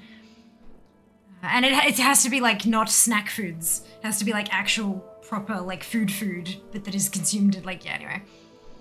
Any flashbacks? Managed to save like 48 people out of 1,500. Yeah, I wasn't sure what the actual numbers were, but it was not possible. It was never going to be possible, and that was why. Fuck. Quest designers. Good job. She burned so well. Destroyed me. Yeah, ditto. First responder's life. I can only imagine. Deciding what creamy time to level through. Ooh, fun time spell. Fun times. Ooh, if you're missing any Lawmaster achievements, it's a really good way to help you pick. Like if you don't have Lawmaster of Northrend, you can go to Wrath kind of thing. By the end, all you can do is say, "Let them come, Frostmourne hungers." Yep. Oh, I have a couple of stretches. I think I did that one. Yes, I'll do another one. What's my favorite character of WoW? There you go. The thing that cut me was that Alu knew her sister was suffering, tried to help, not knowing that all the souls are going to the Maw. Yes! Having that extra information in Shadowlands was... when we realized that she was realizing, and it just... Came out, was it? Yeah, 100% incapable of empathy, called psychopaths. Sociopaths as well, I believe, although I can't remember, I can never remember what the difference is between them. But that's okay, like, there's nothing wrong with that, honestly. Vast majority of people at higher levels and stuff are able to get there because they just do what needs to be done and they're not held back by the squishy stuff. It can be of benefit to a person. Can be. But it can also lead people to not give a flying fuck. There's a difference between not feeling empathy and not caring. Let's put it that way. Touchy. Chair is fantastic. Chair is the most supportive member of the community. Sociopath. Wrath Classic ad. Perfect. Yeah, I did run an ad when I went out to grab my stuff then, because now we've got, like, longer between ads. Yep. It pushes it back further.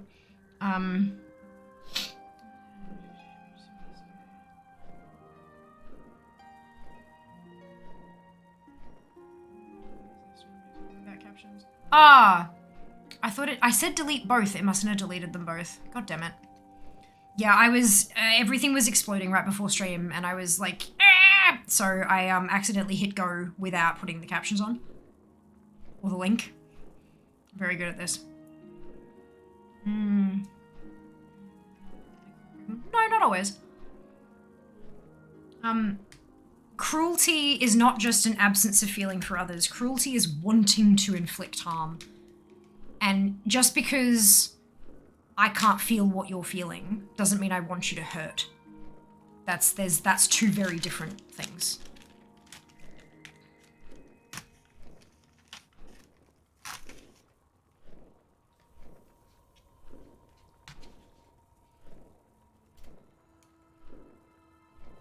Yums.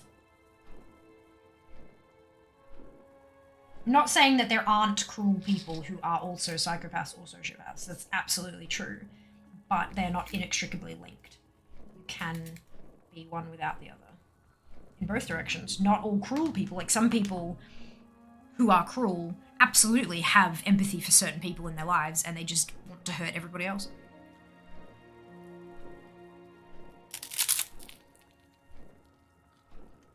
Explosion! No, I was using Usin as an example. How did you get that out of...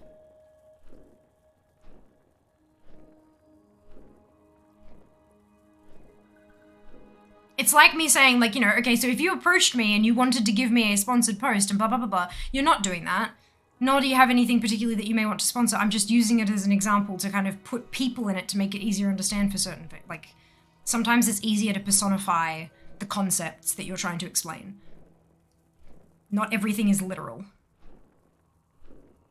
That's twice now. You've taken something I've said and twisted it to something entirely and completely different.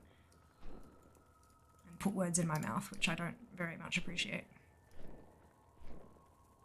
I have plenty of words of my own in my mouth. I do not need any others.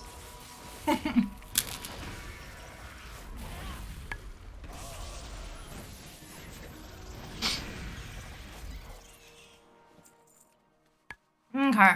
Let's go turn some stuff in, shall we?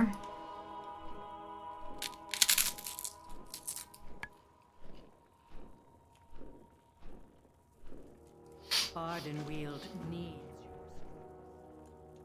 Always in stock.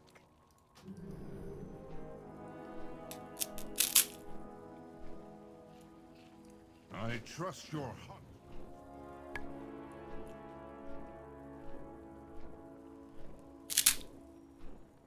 This is so tasty.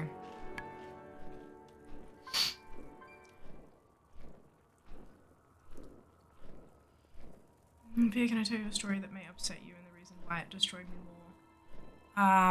I don't think that's enough context for me to be able to make a decision. Probably not. Probably not.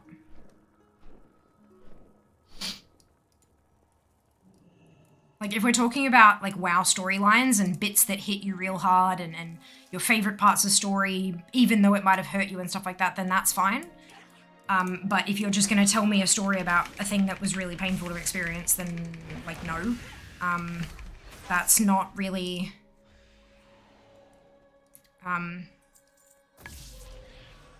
putting people through those kind of emotions while you know that they're on camera and needing to stay there and stuff like that is, when they can't go and deal with those emotions privately, is not super great. Which is, I know you're not, like, you asked consent, which is fantastic, and I very much appreciate that. But it's something a lot of people talk about online, trauma dumping. And it especially happens with live streamers. YouTubers and stuff less so. I mean, it does still happen. People just, you know, go off and dump their life story in the comments. But more about when it's live, because we can't escape. We can't kind of sit there with the information we've just learned and process it in our own time with the privacy that we may need to experience those emotions and work through them and stuff. Which is, especially, you know, you never know what someone else might have experienced themselves, and maybe it sets off a memory that they had that they would really rather not experience again, and all that kind of stuff. So, but yeah, if we're talking about, like, moments in Warcraft that have just been, like, so overwhelmingly emotional, yes, that's fine. Totally fine. When we're crossing over into real life stuff, I would probably go with a no thank you. But there are resources to help if you need it. And if you feel that you need those kind of resources, please don't hesitate to ask about that, and we can definitely find help, that kind of thing. You know what I mean? But thank you so much for asking consent. It very much, like, it means a lot. It means a lot. So thank you. Crunch! Yep. Yeah, nom isn't used very often anymore. But it's definitely applicable here. Very nom.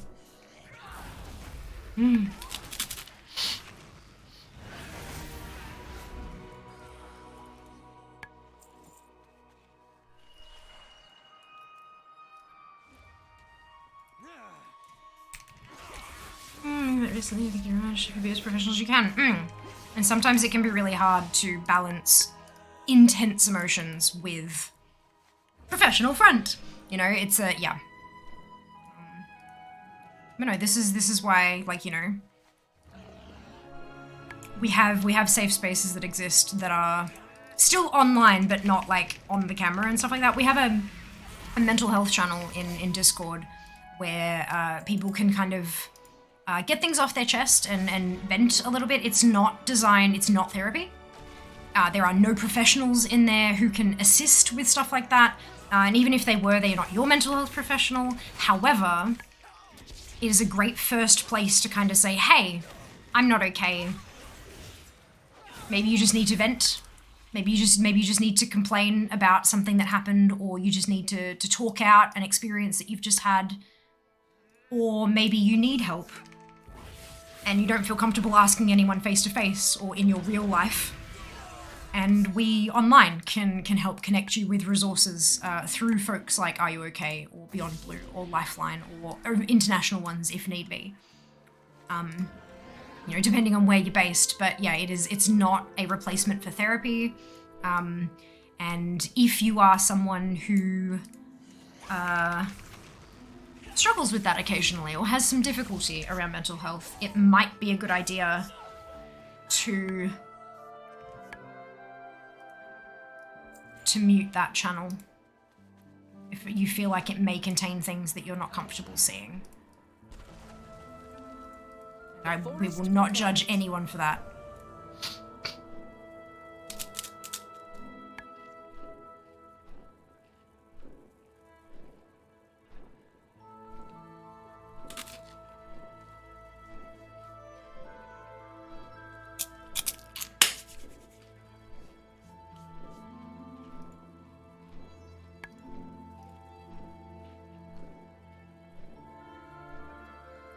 Pause.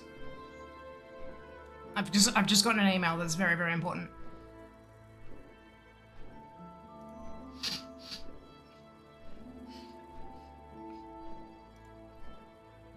Ah, shit.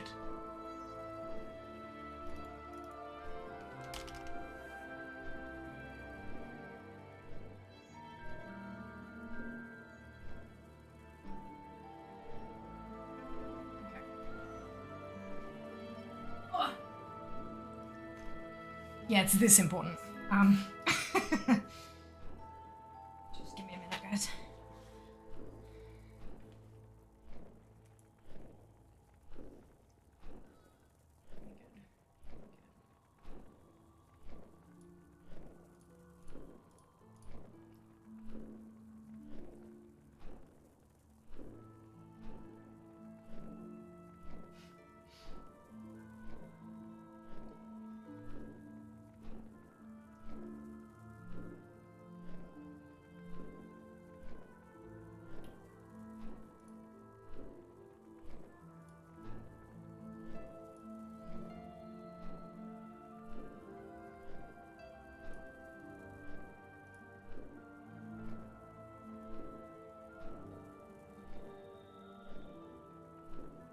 Shit, that's gonna take a while. Coke! Hi! Understand a bit of burning of the tree. Ah, okay, so I'm guessing that you've got a personal experience that sort of played into the system there. I'm so sorry that sort of made it hit so much harder. Because, I mean, it hit me hard, and I had no personal experience that would have done that, you know? So, like, I hope you were okay experiencing that content. And I hope you had support near you that you could reach out to if you needed it at the time. That was explosive. It's fine. It's gonna be a new thing, isn't it? Fuck. Good. Perks clock, go faster. So the safe space is what it says it is. You might not like it, but sooner or later you gotta deal with it. Yeah, but sometimes it's nice to have a place where you can go that's just a little bit safer, UI. Like, if it weren't for safe spaces, I'd be dead, so fuck you. Cool, thanks. Like, dude, don't shit on other people's mental health like that. That's really not okay. Really not okay. Announcement day that I missed probably. No, not yet. Not yet. Like that at the moment. Hey, it is indeed. Just made me think about it again. I'm so sorry, Akia. I'm really truly sorry about that. I hope you're okay. I hope you got someone nearby you can reach out to and get some support if you need to, yeah? Don't, like, needing support is not a weakness. Accepting that we need help and actually asking for it is one hell of a strength.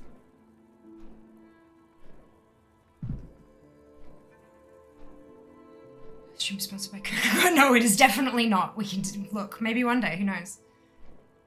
Sorry. Okay. Alright, well, I hope you're doing alright here. I hope you're doing alright.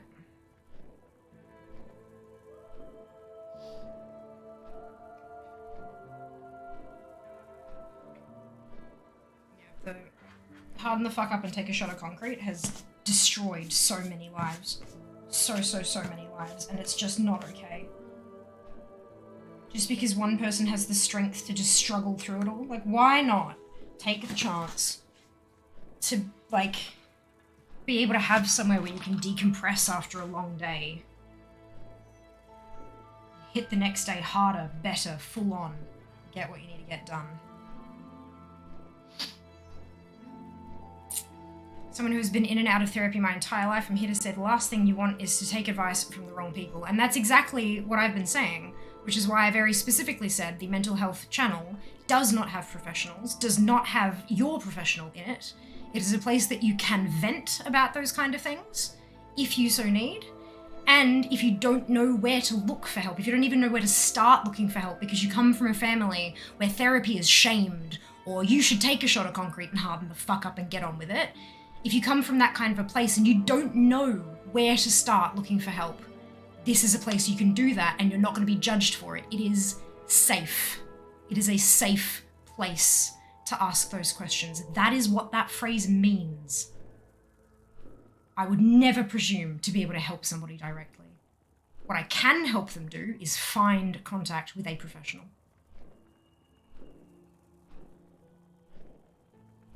Sod safe spaces is a dangerous mindset. It kills people. I will not stand for that shit in my channel.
What are we doing?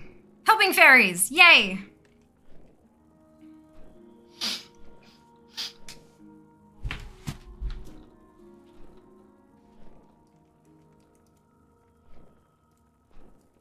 I'm done with your bullshit.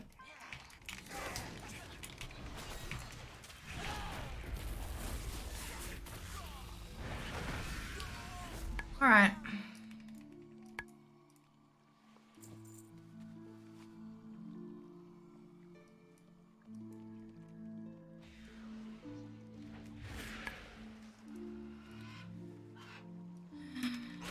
%, amazing.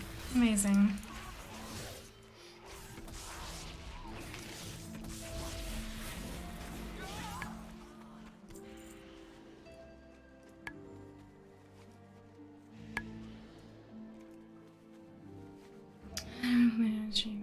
Of course, Akia. I appreciate that, and it's all good. It's all good. And even day to day, what we're able to cope with varies, hey? Some days, a particular thing might be, yeah, okay, I can handle that, that's fine. And then another day, it's just utterly impossible. Utterly impossible. Thank you, Mystic. I absolutely will. I hope you have a fantastic day as well. We'll see you next time.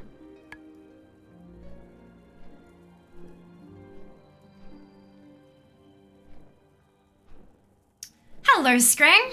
Doing well. I've got my first 59 and this is my second 59, which is just more than a little bit unbelievable. Yeah, we're getting there. We're getting real close and it's, starting to hit. It's starting to feel real. Oh, thank you for the biddies, Yori. That's so generous of you. Thank you. Somebody that cares about mental health. Look, I'd like to think that most people do. They just don't know how to express it. And, I mean, not saying that my way is the right way of expressing it or anything like that, but look, I'd try. I try to support people in any way that they need to be supported and that I'm capable of. Obviously, there are certainly things that I'm not able to do, and I'm not on that level. You know, sometimes you just need a vent. Like, you know, if Jas gets home from work one day and he's feeling a bit off, doesn't mean that he needs a therapy session necessarily. Sometimes he just wants to have a bit of a vent, a bit of a bitch, get it off his chest, and then he's okay and he can move on with his day. Sometimes it's more than that. Sometimes I have a really rough day that just hit on some real pain points for me and I'm having trouble, like, even just talking about it is not, like, I need feedback on what I'm talking about, and that's where a professional comes in, a mental health professional.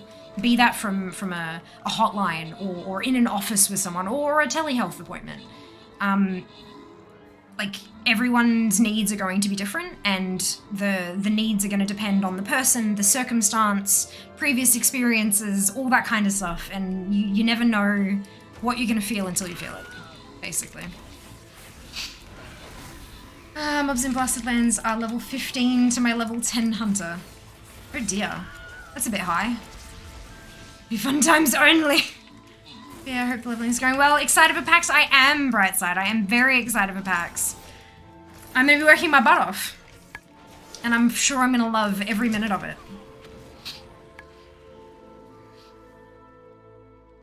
I'm sure I'm going to love every minute of it. What am I looking for? This one! Achilleo, Sen, Sand, McBain, Zem, Krugen, Demon, Paul, and Valk. Congratulations to all of you on your bonus shit. Well done! Congratulations. You're so good, poor Jared, honestly. Oh dear. Some zones have high level requirements. Are you doing Chromie time? That seems odd. Yeah, even in Chromie time, some of them are a bit like that, I think, from memory. Gosh, it's been a while since I did Chromie time. And I haven't done Chromie time in the original continents. Oh, excuse me. So I'm not entirely sure.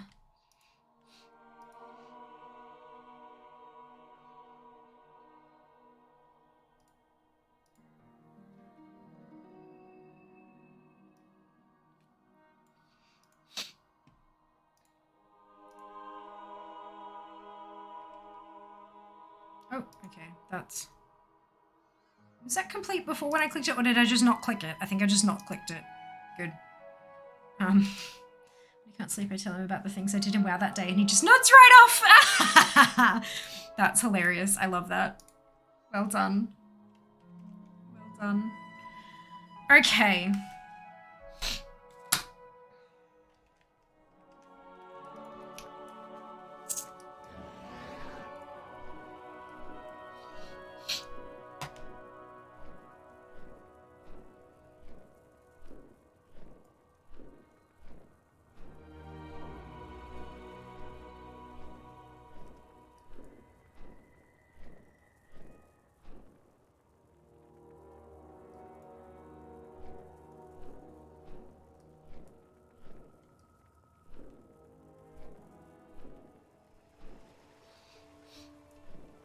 We will hunt the hunter. I chose Outland, but Zygo said to pick something up in Blasted Lands first. Oh, because you've got to go through the portal to go to Outland. Like through the... Yeah, so I think you talk to... no, is it Cat? No, it's not Khadgar, is it? Khadgar's for Legion portal. But yeah, you pick up a quest and then you walk through and you turn it in on the other side kind of thing. I think. Same thing with my fiance. Yep, perfect. Usually do it when they can't sleep. Aww. That's so sweet. Hilarious, but sweet. Just checked in. Yes, Blasted Land starts at 15, Red Ridge starts at 7, L1 at 1, etc. If it's Outland though, and you're just picking up a quest to get through the portal, do you just have to like do your best to dodge them?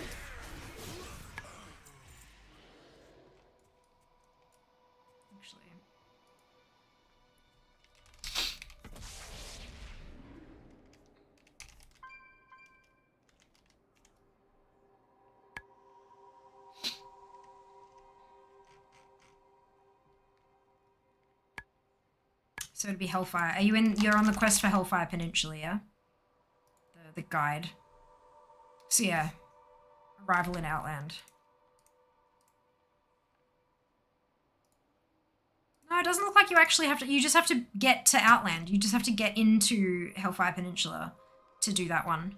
I'm reckoning it's saying you need to go through there to get to the portal because that character doesn't have another way to get to the portal yet. Maybe. But your quest, like, actually check your quest log. It should tell you how to get there as painlessly as possible. Yeah, if in doubt, always read the quest log. What are you playing as? If any sneaky spells, use them. If not, run. Pick up a drink from the innkeeper. Because, yeah, okay. That kind of stuff, like, there'll be a quest down the track that you need a thing for. But that's interesting, because it didn't tell me to do that with that quest guide. What guide are you using? What's the name of the, what's the name of the tab?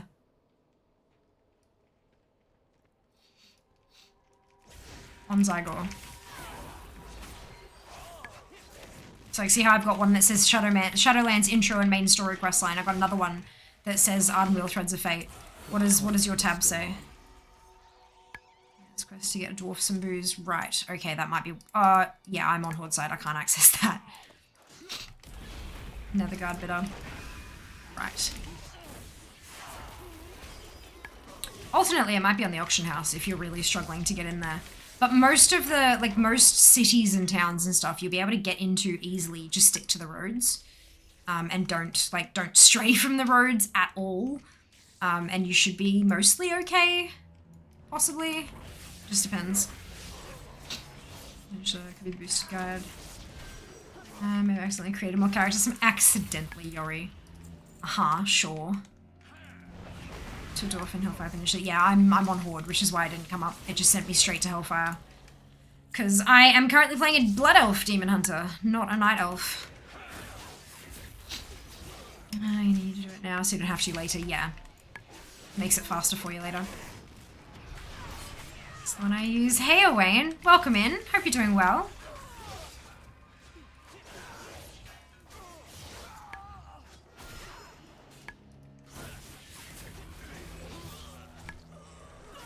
Didn't help the Zoma's face to the Horde timeline. I mean, yes, that would definitely not help.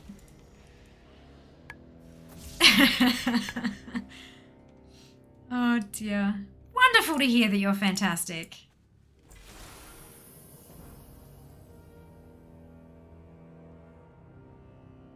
Alrighty. Off we go. And I do believe that's another tune down in Ardenweald.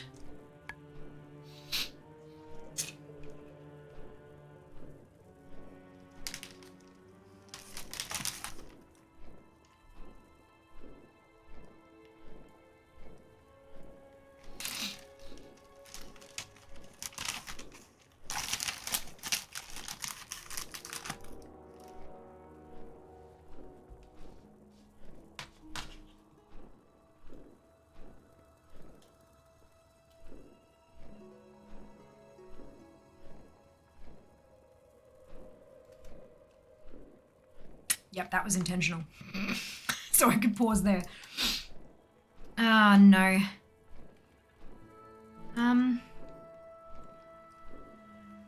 So God, I hate flare-ups. I did get out of work with it, but yeah, much rather not have it. Oh, for sure. Good lord, yeah. Hope you're okay, Apathy. Take care of yourself, yeah? Whatever tricks you've learned over time to help with your particular flare-ups, I hope you take advantage of them. Use them. Oh, Lark, the sound commands are on a 60-minute cooldown.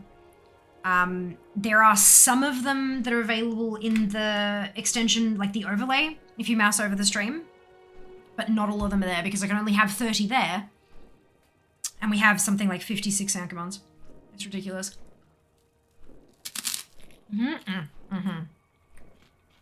Good to hear, Apathy, good to hear.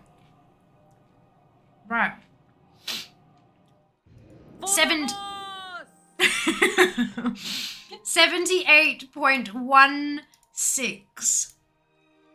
We have finished September. We are 12 days ahead.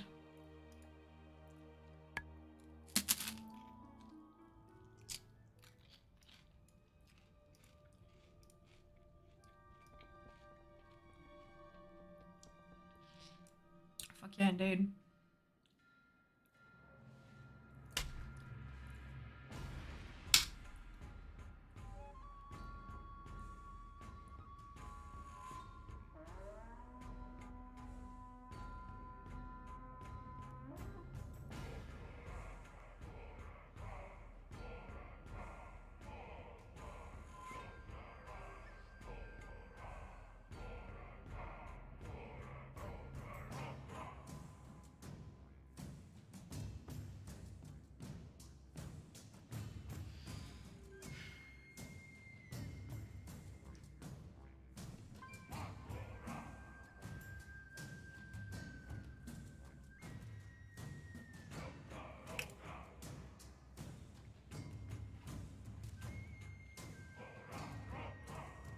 So, I have some news that I am, as of now, able to share.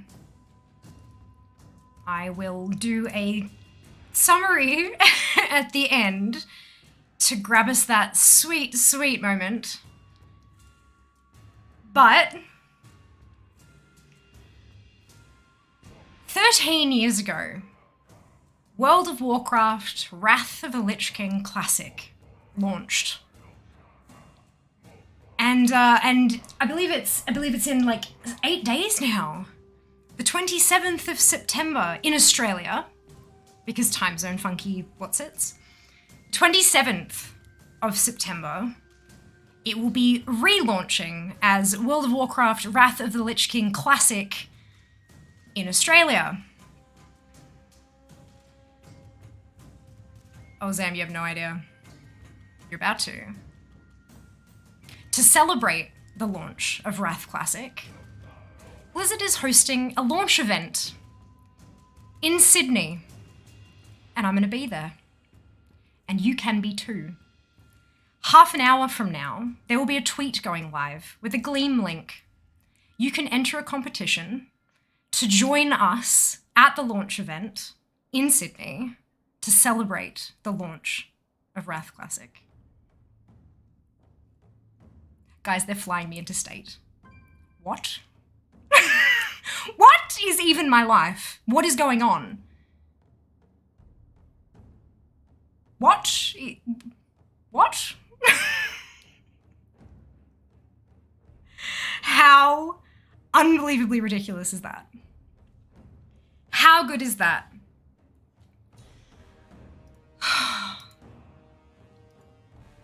So to celebrate the launch of Wrath of the Lich King Classic, you'll be able to enter a competition very shortly. The link will go up on my Twitter account in about half an hour. Follow the link, do the thing with the Gleam, and you can win a chance to join us for the launch event in Sydney with Blizzard ANZ to celebrate the launch of Wrath of the Lich King Classic on the 27th of September in Australia.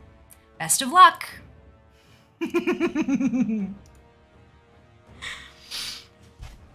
Oh my goodness. Thank you, Yori. The event will be on the 28th. The launch event will be on the 28th of September. Which means there'll be no stream that night. Because I won't be here.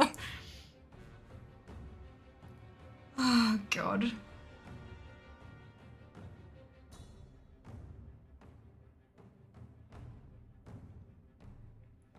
Create that moment, shall we? There you go. I will edit it later because the first edit, the pie edit of the moment, I don't know what happened to it, but it broke. It just didn't work properly. And I'm very sad about that, so I'm going to edit it later when I'm not trying to stream at the same time.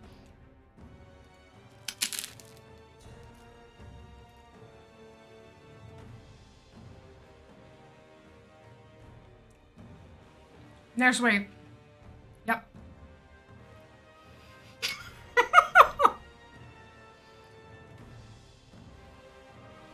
Sister. Oh my lord.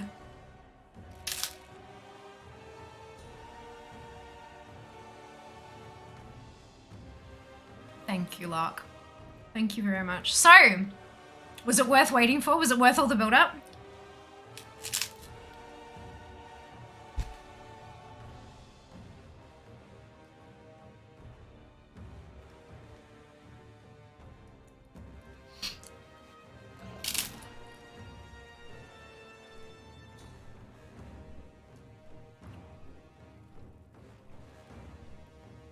I don't know all the details of the competition. I have no involvement in choosing a winner or anything like that. As far as I'm aware, like no. But the link will be live on my Twitter at 4:16, I believe, is the time slot. And all your terms and conditions will be in there. Please make sure to read that stuff before you like do the thing, you know. But yeah. So I'll be flying down to Sydney. I will be finally meeting face to face my Blizzard contact, who I've been working with all this time, which is so unbelievably exciting. And I'll be chilling out with a handful of super fans who win the competition and come along with us. How awesome is that? Oh, excuse me, better pay off the Nate. You're not wrong. You're not wrong. Oh, Lord.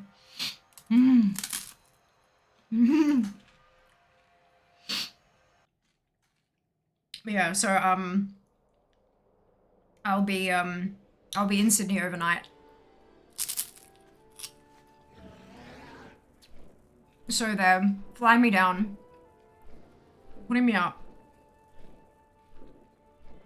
and paying me.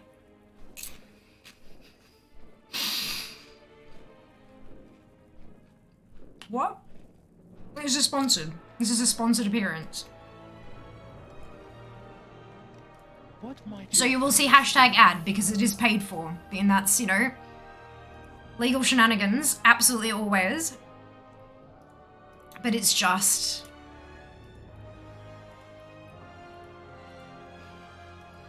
Yep. Okay.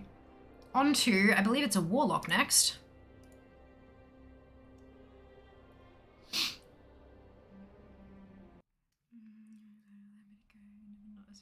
You're welcome. You're welcome. Oh, excuse me. But yeah, just...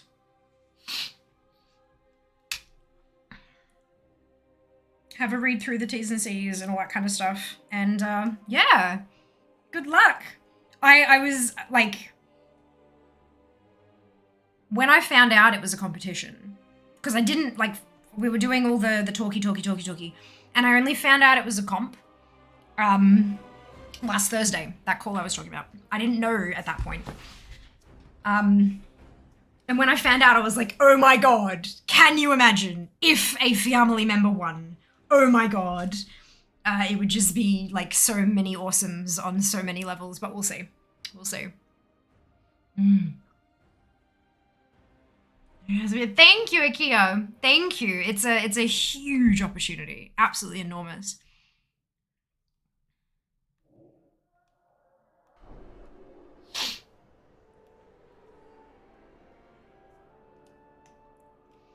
Okay. trust in the purpose? Speak, mortal. And so the, because it's going up on Twitter, it should also appear in Discord, because my tweets come through to the Discord as well. But I don't know what the delay is on that.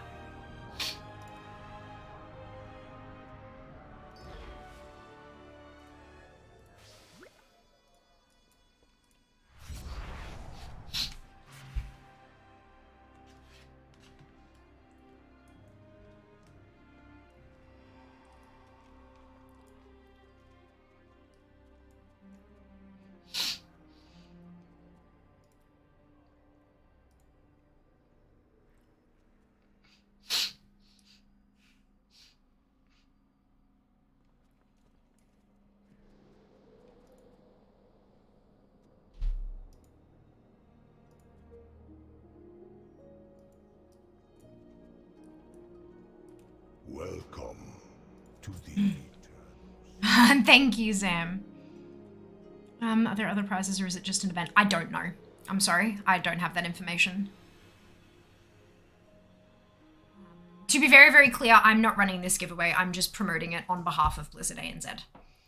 So, yes, it's not my giveaway. I'm not running it. I'm not picking a winner, nothing like that. They've just given me the link they want me to give to you guys. And then, like, obviously they want me to be there and stuff as well, but that's all I know. Yeah. Thank you. And Fear woke up. Look, you! Thank you. You're all good. Brilliant. Awesome. But yeah, once that goes up, you'll be able to click through and have a look at all the T's and C's and all that kind of fun stuff and just see, see what's there and what you need to do and all that kind of stuff. Rel! Thank you so much for the gifted sub to Apathy. Very generous. Very generous. All of you to assume Fear sleeps. Yeah, actually, you know what? I would not be surprised if this was just all, like, sleep. Lucid dreaming. Oh, no.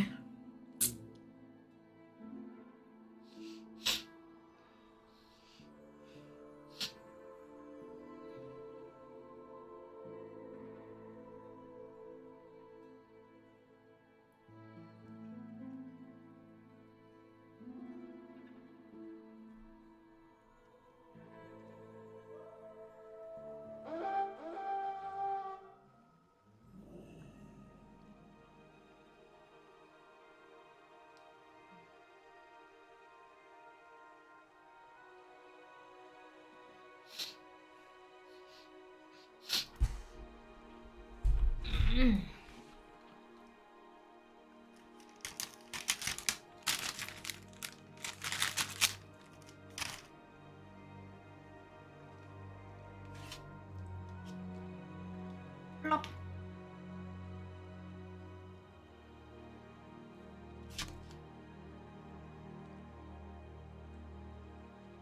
Delicious. Are you excited? Oh, hell yeah. Oh, hell yeah.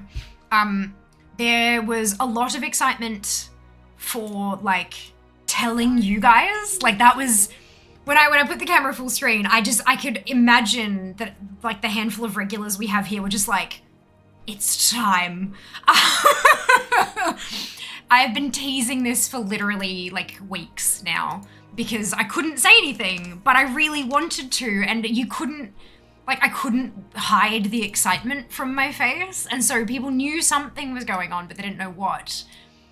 I didn't even, like, this is when I've said previously, like, you know, when they reached out, I was thinking, okay, cool, like, maybe they're looking for a sponsored stream. I wonder if I can fit that in.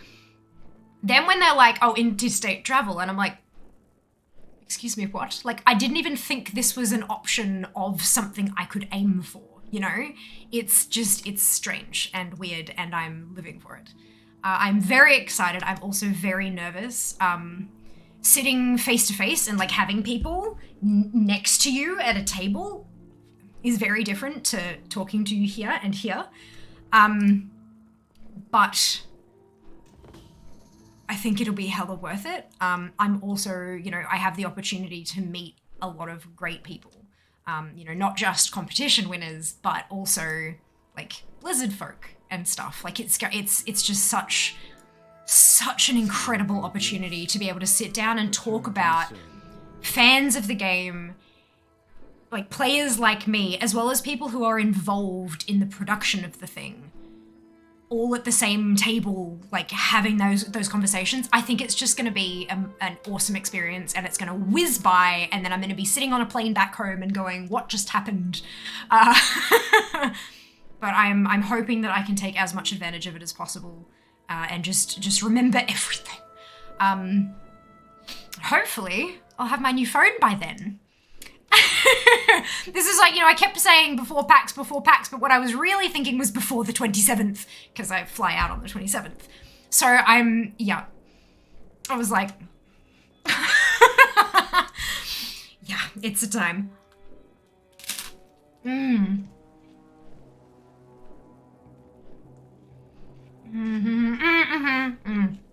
The memories, Only a newcomer. It's been brilliant. Yay! Screen setting news. Remember for next time. Fantastic. Yeah, it's Full screen is usually, look at this thing I have, or it's let's talk about something. Yeah. Or Fia's taking a pie to the face. Trust your heart. Or Jas is drawing something on Fia's face. There are so many options. Full screen camera is something's going down. I assume something small like sponsored Wrath stream. This is huge, right? Like when I got the first email, it was like being introduced to a PR company, and I was like, this is weird. The sponsors, I've only had a couple of sponsor streams from Blizzard in the past, but they've all been done directly with Blizz. So I was like, this is interesting. I wonder if maybe there's been like a shift in management and they're trying to focus more on analytics, and so they're outloading that so that they can focus on other stuff, which is fair, totally understandable. And I was like, okay.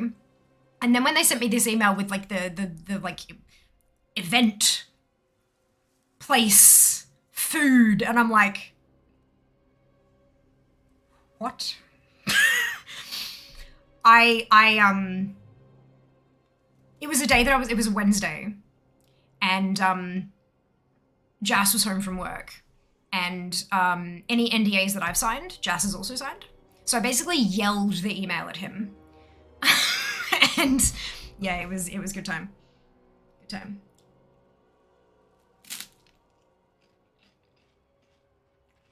Sometimes silliness, yeah, like face drawing, correct. Or pies. Or eating a lemon, or hot sauce, or Vegemite. There are also, like, I've done a couple makeup streams.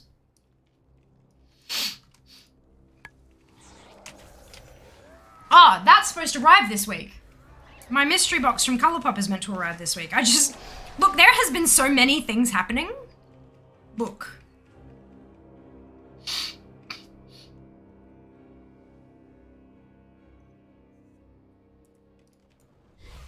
Where's my tracking?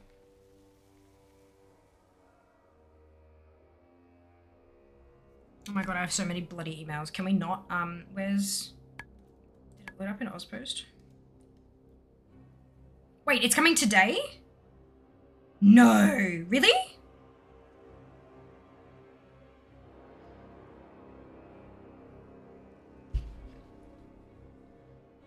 Right, so for those of you who are new here, I have kryptonite. Everyone does. Everyone has a weakness. I have 3.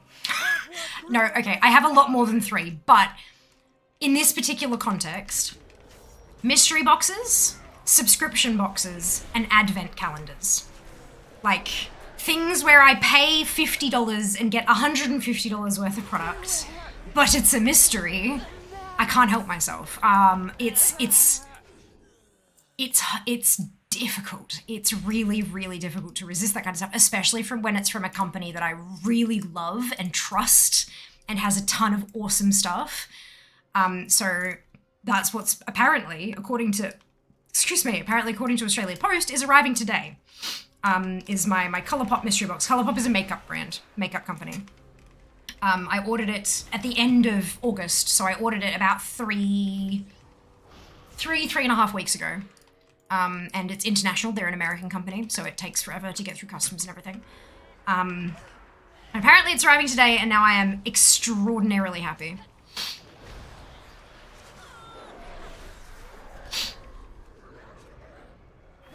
Oh my god, let's just go back again. We did get it! We did! We did, dupe. We did. About 10 minutes ago. Maybe 15 minutes ago. So in approximately 11 minutes, at 4:16, as long as my scheduling program goes off without a hitch, there is going to be a tweet going out, and it will have a Gleam link. And I am not running the competition, I am simply sharing it. And I'm being paid to do so. Blizzard is running a competition where you can win a ticket to the Wrath of the Lich King Classic launch event. It is in Sydney. I will be there. They're flying me down and putting me up in a hotel overnight to attend this event, and that is ridiculous and amazing and all sorts of awesome. And I really, really hope that there's like a family member amongst the winners at least.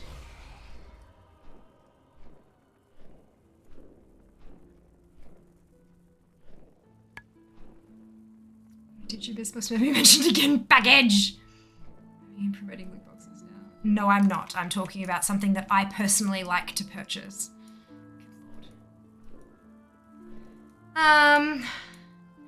Congrats on the fully funded Fund-A-Thon. Thank you, Mystic! Thank you so much. I'm in disbelief. I am just still so very shocked.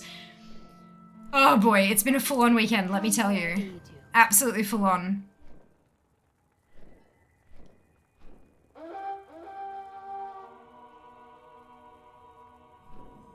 It's amazing, so happy for you guessing that's news. You teased with us? Yes. Yes, I did. How fucking amazing is that? Like, just...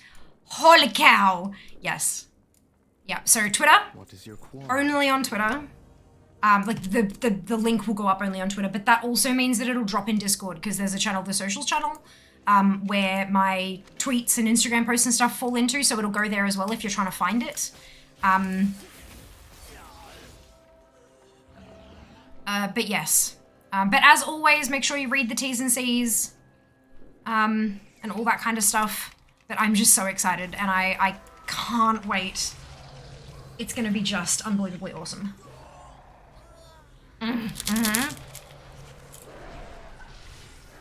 Was it news worth the wait, dupe?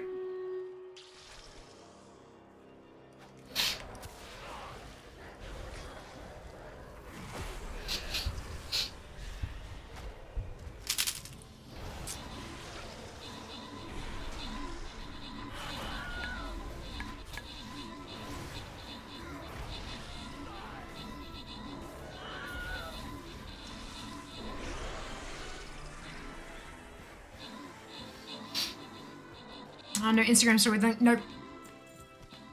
Sponsored posts. Very, very, very specific. Krugen, Moo, Blazin, Joss, Demon, Zam, Zem, and Congratulations to all of you on your bonus ship. Well done. Well done. Can't believe you didn't make Dupe wait 5 minutes longer. I'm too excited. I can't keep my mouth shut, meaty. Like, look, it's just, this is too big a deal. Use good for you. Thank you, Dupe. Thank you. Gosh, it makes sense now. Yeah. Yeah.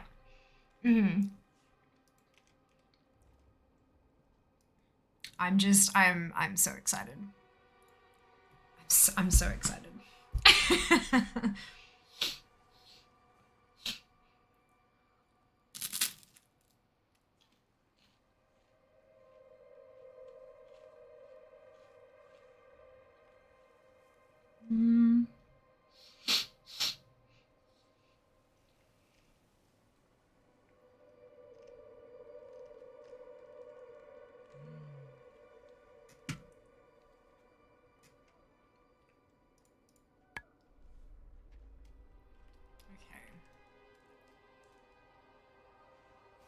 Did I do the thing? No, I needed to drop battle plans, I think.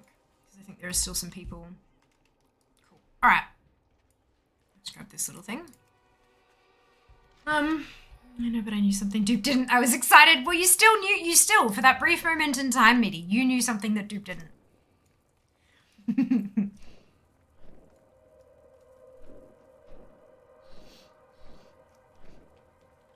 Oh, this is very exciting. I'm like keeping an eye on the clock, like watching it like a hawk now.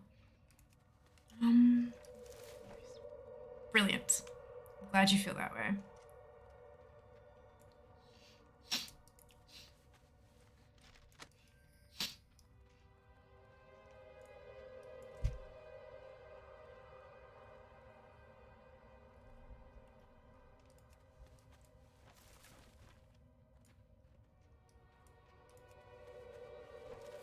So the dates had question marks above them. Because they were turn-ins. Huh? All the dates had question marks above them. I'm confused. Upcoming streams. Ah! Oh, yeah, like, things will be changing. Yeah.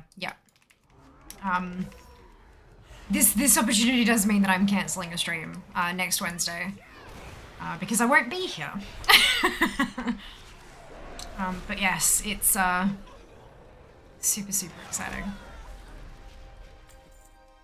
So yeah, like, so I'm taking 6 flights in the space of 1, 2, 3, 4.5 weeks. Yeah. Remember when I said I'm like ridiculously busy and you guys don't know the half of it? Well, now you do. Yeah.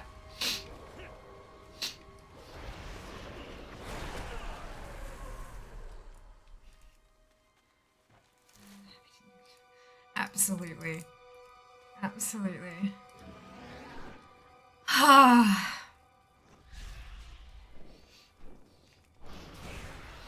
Oh man. I'm gonna sleep well tonight, hopefully. If I don't, I'm gonna be fine.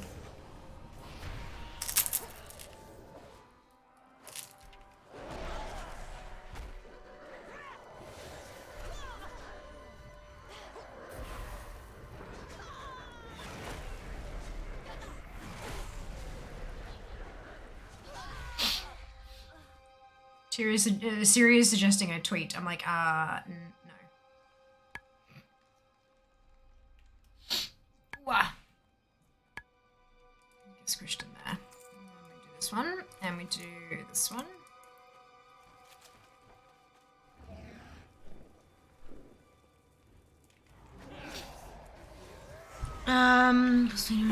No.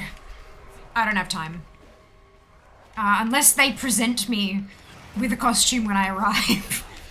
I unfortunately don't have time. That would be so much fun, but I just... No. Not about an obvious scared zombie!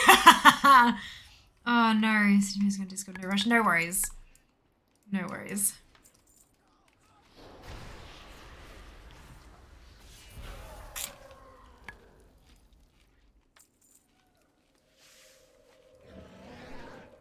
Alright. I always forget to click this one. Technically day 4 if you count from... I know, right? 4 days straight of streams. 42 hours of streaming. Over 3.5 days. Sometimes it do be like that. It's a classic stream when. So.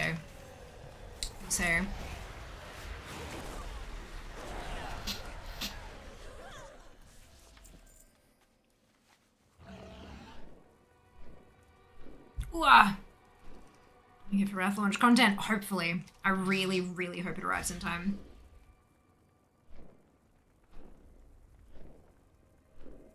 Speak of the devil. No, not that one, sorry.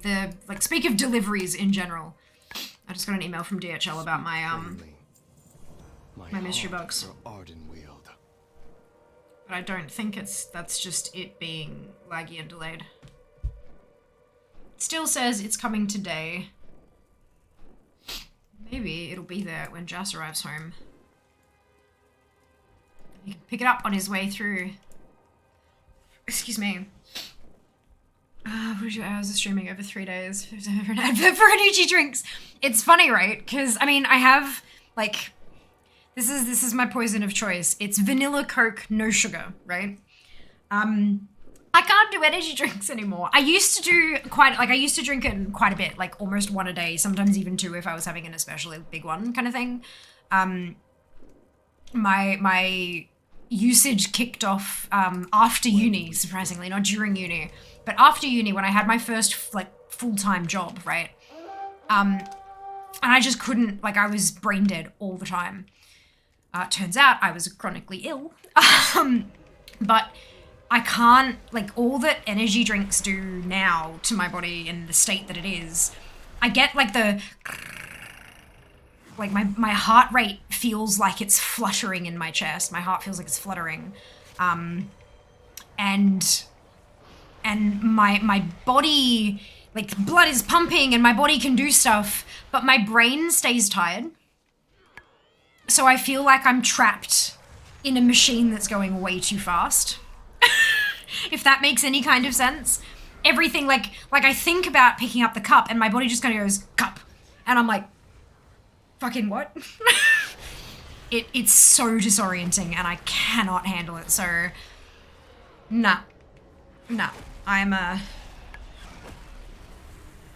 3.5 days though, because we did our normal 6-hour stream on Friday night, 4 till 10. And then we did 10 to 10 on Saturday, 10 to 10 on Sunday, and now we're at 10 to 10 on Monday. Oh, meaty! You know what? Hang on. Is that... Thank you so much for the t-shirt. Yeah, Zam, I went through and like cleared out my requests. There were a few from you. I'm so sorry they were sitting there for so long. Oh my goodness. Tweet is live! Enter the things! Not according to doctors, UI. Sugar is worse for you than... holy shit, did I... Oops. Sugar gets converted to fat, which sticks to your organs and stuff like that. But as always, speak to a health professional first. The chances are the artificial sweeteners are not good for you, but it's kind of like vaping, you know? Do you go for something that you absolutely know is super, super bad for your health and causes fucking lung cancer, cigarettes, or do you go for something that could probably be bad for you? 100% guaranteed, or like 85%?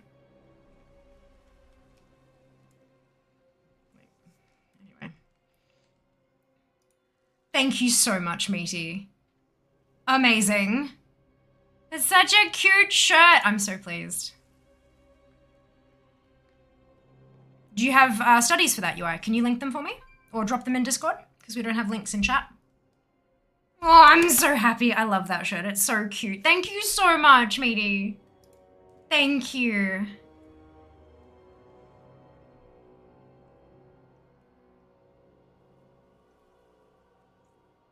Retail map for GK. I know there is. I know. It's been inescapable information. Like, are you watching Vanilla Cake to Sugar? Very good choice. Nuts approvingly. Should have tagged the colour company with the going live tweet. Oh, Lord. Does the artificial sweetener the ones that end in toll mess with sugar levels? The others don't. I can't right now, and you know it. Yeah, I do, because you're talking out your fucking ass, and this is literally the 4th time I've had to pull you up on shit. You came in here saying stuff and literally said, sorry if I sound like a jerk. Then we had a conversation about you griefing people way back when and you arguing that it was okay to do lol.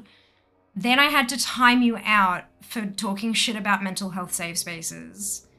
And like, what is going on? Like, are you just trying to be like purposely aggravating to people? Like, are you trying to get a reaction so you can clip me and stick it in some kind of what's it with terrible streamers who react badly to stuff? Or like, what's going on? Like, you've been here one day and you've just nothing but shit, you know? What's... I kind of feel like I'm being punked, you know?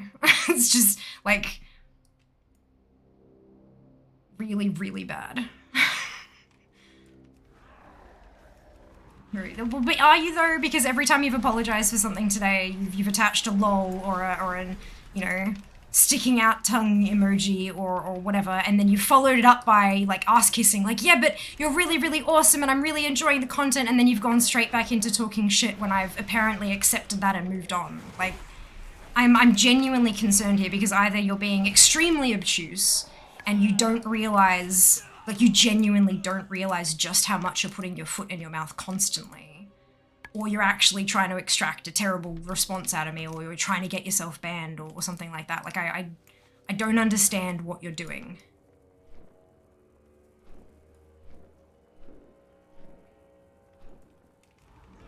Well, if you understand it looks like that, then why do you keep doing it?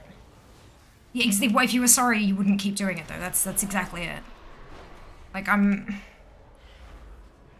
it's not really my job to educate you on how to interact with other people in public. Like, it's, to be honest, it's just getting kind of tiring. Trying to pull you up every time you say something that's really not great. Anyway.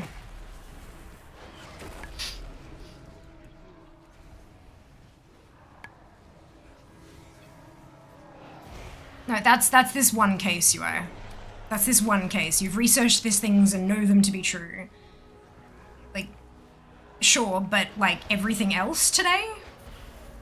Like every single time you've made a little comment and then immediately gone, oh, and I know that sounds bad, but that's not what I meant. Well, if you knew it sounded bad, like I don't have the opportunity to correct things before they fall out of my mouth sometimes. Like I speak and then I go, wait, no, hang on, that's not what I meant to say. And then I have to go back. But you can literally type things out and then go, actually, that doesn't really read the way that I wanted it to read. Let me edit that. But you don't. And instead you just try to, you like, I'm not sure how to describe it like succinctly. I don't think there's like a word to describe what you're doing exactly, but it feels incredibly manipulative. It's like you're saying something that's nasty and horrible and then going, but that's not how I meant it to come across. And so then if I get upset with you, then I'm the bad guy because, but that's not how they meant it. Clearly, because they said that. That's not okay.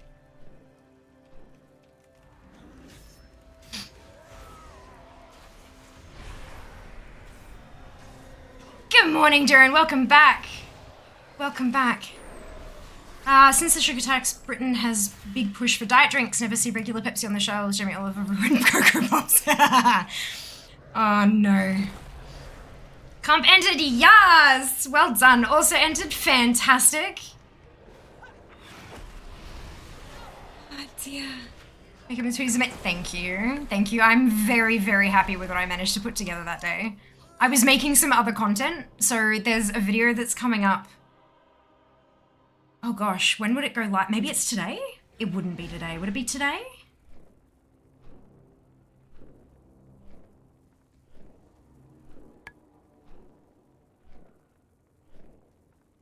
Oh, I think it was yesterday on Instagram of me putting the look together because I'd made multiple content in one day because that's what we have to do because we're busy as fuck. Oh, excuse me. Excuse me. But yeah, if you want to see like the making of, that's on Instagram. Second one across. Doing the final day of the Fears funded phone marathon. I am tired.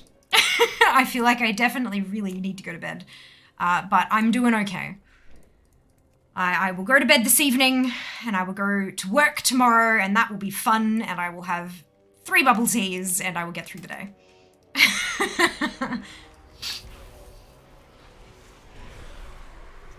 Coas! Exactly, Heg. Exactly. All the Coas.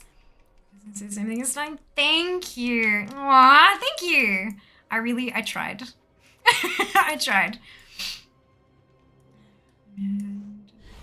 Since you're coming across as a troll, you 100% are. Yes.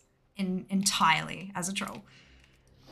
So I might suggest gently that you maybe monitor yourself a little better, like maybe just read your messages before you send them and stuff, and like, you know, have a think before you hit enter. Because I can pretty much guarantee you, there are absolutely communities out there where shit talking and banter like that is 100% the vibe, but there are also some places out there that won't give you the chances I have, and they will just ban you right off the bat. I've made mistakes in the past of allowing trolls to sit and interact with them and try to get there and build that rapport so they don't troll me anymore and all that kind. I've done it before, and it destroyed me.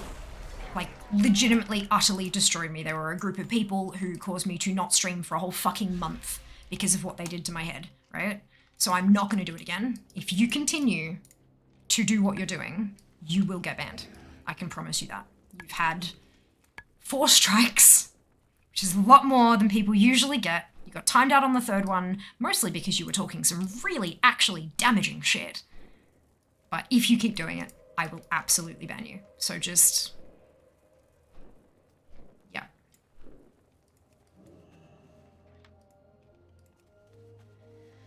For God's sake. Alright, here, let's help. I'm sure you've been here for about 3 conversations today where I said I didn't like fucking pet names, so that's, to me, clear that you are actually trolling. Bye! Hope you've had a lovely day.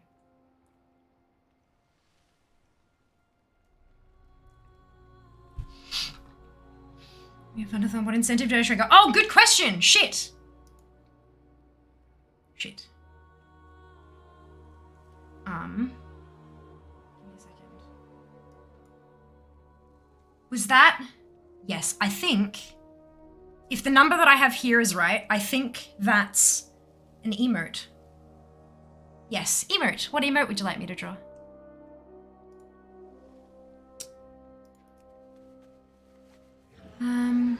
You had a lot of fun. I have, Duran. I have had the absolute best time. This weekend has been exhausting, but just so much fun. Holy cow. So much fun. I'll do the makeup, appreciate a good look. Purple's my favorite color. Oh, good. Definitely check out the video on thing. I mean, I don't like, it is like one of those kind of like thing there, da, yeah, like one of those kind of like jumpy videos, but like, at least it kind of has the steps. And that's part one, right? Once you know what steps and what products, then it's just practice getting the shapes right and stuff. And that takes so much practice. Like every few months, my makeup shape changes because I'm like I'll be doing a shape that I think looks really, really good. And then one day I'll accidentally get the shape wrong. And then I'll try to mirror it on the other side. And then I'll look and I'll be like, actually, I like this. This is better than the other one. And then I use that shape for a few months and then I fuck it up again and do something it's great. Makeup is so much fun. The beauty of it is at the end of the day, it all comes off. Wonderful.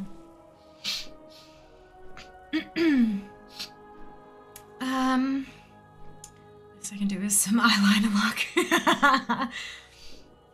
It's practice. It's just practice. Get cheap stuff. Get like a $2 eyeliner pencil and give it a crack.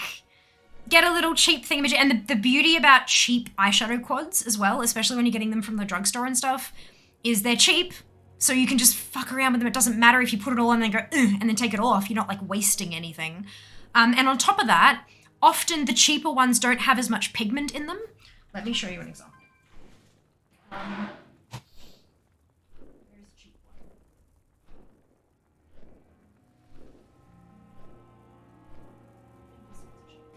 one? Where's an expensive one? This one's a very expensive one. Good, okay. Let's see if I can find a color in both of these that is the same. Alright, so here I have, this is from Makeup Revolution, which is a drugstore level brand. We have, I've got, that's the sheet that comes in there with all the shade names, and so I stuck it to the top because I kept losing it. So that I know which colors I'm using. And then I have this one, this is called Beautopsy, like Autopsy, but Beautopsy, and it's from Hindash. I got this in a mystery box. I did not pay full price for it. Thank God. But that's, and look how pretty that is. Like that's a key light, but like that's yeah.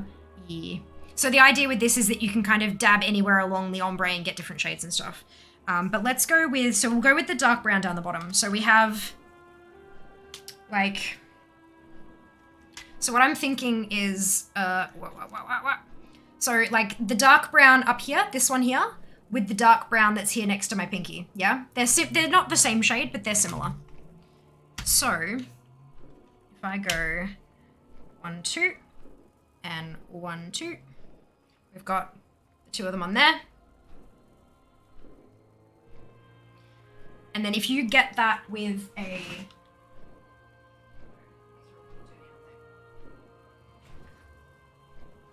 big brush, it doesn't really matter. Okay. And that when you go to blend them out, you've got less pigment here. Like less of it is sticking and more of this is sticking. So the cheaper pigments don't stick as well. And what that means is if you make a boo-boo, it's not as noticeable. So grab yourself a cheap, like if you're wanting to do eyeshadow, grab yourself a cheap palette that has pretty colors that you like and give it a crack. Just practice. And you can still get really like great color schemes and stuff, even in cheaper stuff. Cool. And then it's like, it's gone now. There's just the dark one.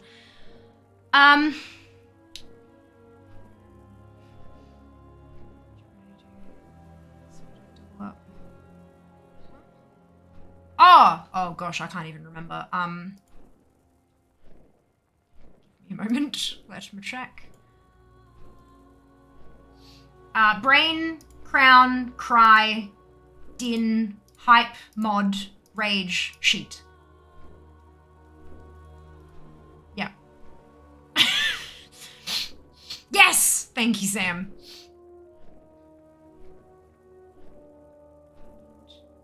Seems appropriate. Thanks, guys. This is brilliant. Last time I showed my makeup look like a zebra with the contrast between dark and light. I too have done that. Yes. Good. I mean, no one needs to wear it. It's good fun if you like it, but if you don't like it, that's perfectly fine just the same. People are allowed to wear makeup. I have no idea why ladies wear makeup. They're beautiful about it. Because it's fun. It's art on my face that I get to wash off and do something different every single day. I love it. Singles are not allowed to. Allowed to not. From WoW to makeup tutorials, variety streamer confirmed. Yes. I had to hate it on my face forever. Yes. I never want to wear it, so it's good that I don't have to. Or feel like I have to, rather. Yeah, there are some environments where people feel like they have to more than others, like the very, very corporate workplaces and all that kind of stuff. But like, no one needs to, regardless of gender. No one needs to wear makeup. It's an optional thing that's a bit of fun. Some little bits here and there can help boost a person's confidence, but it's never needed. It's never needed. It's just it's what we feel comfortable with or what we have fun doing. And I love, like, so much fun playing with makeup. Announcement tweet, yes!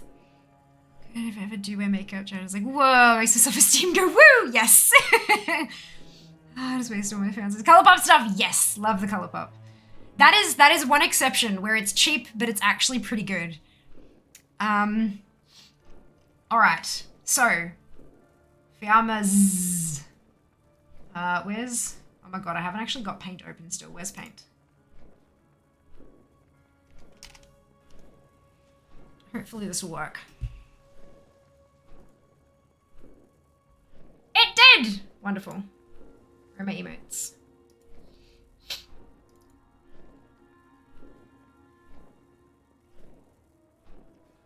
This one. Okay. I believe being in front of a camera, films, TV, and stage are kind of requirements. Your point remains very valid. And yeah, look, in that kind of case, the requirement for it is different. It's not that you look bad without it. It's that it washes the lights. It's not necessarily because of the camera. It's because of the lighting. When you're under really heavy bright lights, I've done stage stuff before, and of course I'm on camera now. The lights, especially when you have my natural hair color, it washes you out.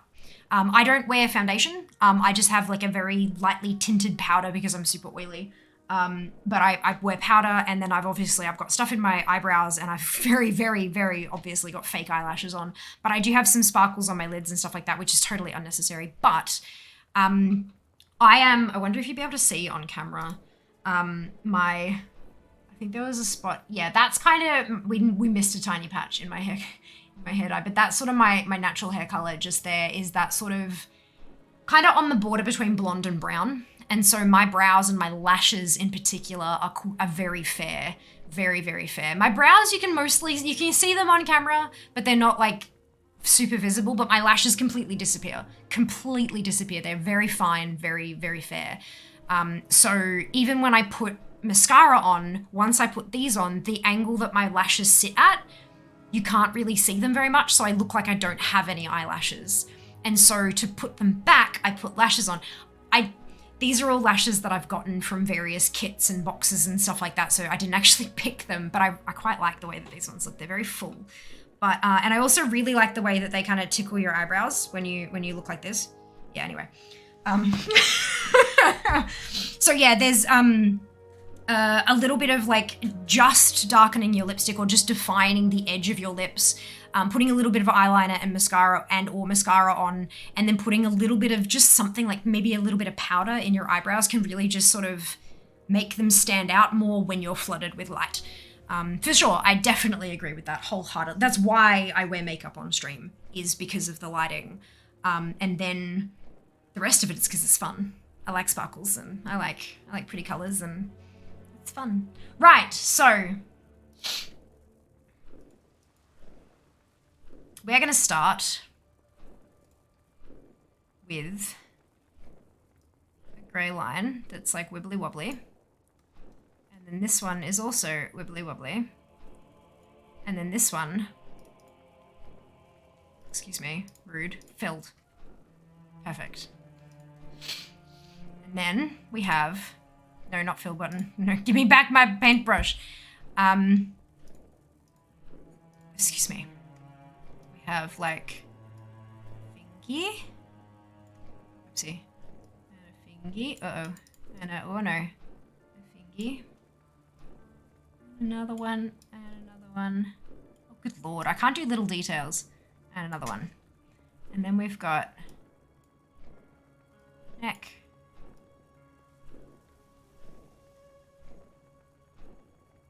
Oh no. Head. Artiste. Fear is an artiste. Perfect. And then we have hair. And there is some hair that goes this way. And it doesn't go that way. And then it goes kind of like down like this.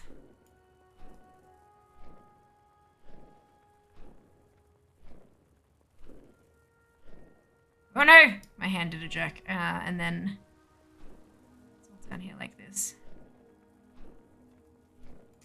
And then the other side's much more flicky and I'm gonna have problems.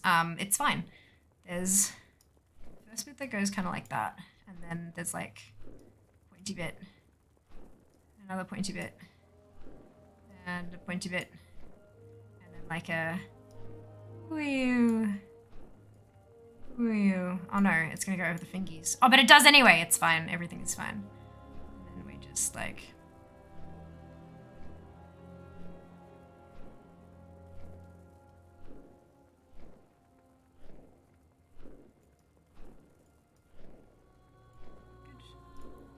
and then, oh no, no, that's not what I wanted to do.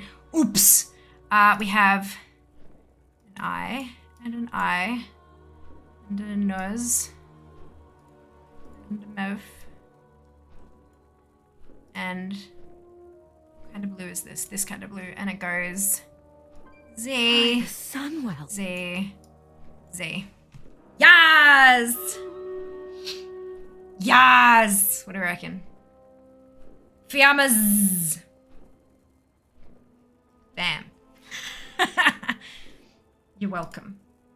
Hope that was enough. Okay.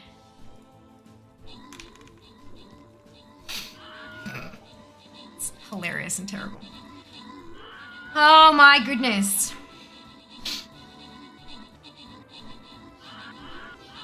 Switch my background too? No way! That's awesome! Have you been doing matte makeup? Not this weekend, no. No. Not at all. I haven't done it in a while, honestly. I've been so busy and just so wrecked. I haven't had any spoons lately, and I'm kind of sad because I miss doing it. Tal, hi, Meaty, Owl, Zem, Heg, Fade, New, and Cuz. Congratulations to all of you on your bonus shit. Well done! Over Keela, it will give you the biggest bag under the eye. Although, when you've got the two of them and they're aimed at the right and you kind of, like, you have your head at the right sort of angle, you'll be fine. But, they're just above the screens and then, yeah. It took me a while. Like, I sat here with my camera full screen on this one and was like, tilt and adjust and tilt, just trying to get it just right. Worth it. It's alright. I don't think my lighting looks too terrible. It's a home setup. It could...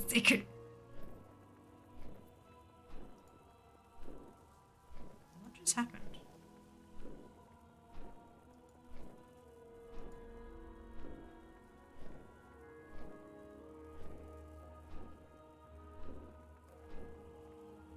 Maybe I clicked it before it had the chance to connect the... I didn't see. I wasn't paying enough attention. That was odd. I've never seen that before. That was new.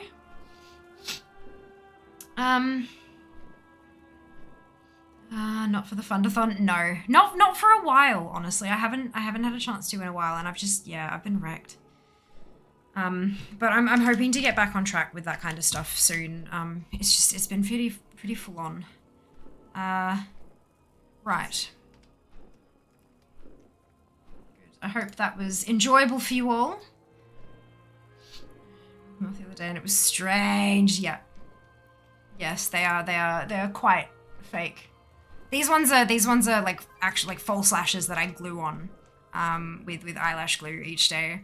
One day I will have the income to invest in eyelash extensions, and then I won't have to glue them on every day. They won't lift. But they're expensive. Good lash extensions are expensive to get and then to maintain.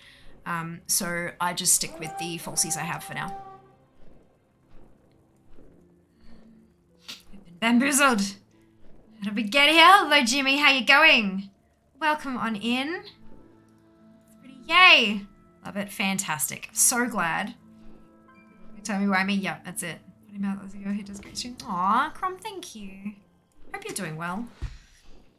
Yes, that was what it was meant to be, Ali. Whether or not people agree with that is on them, up to them. Their choice, their call.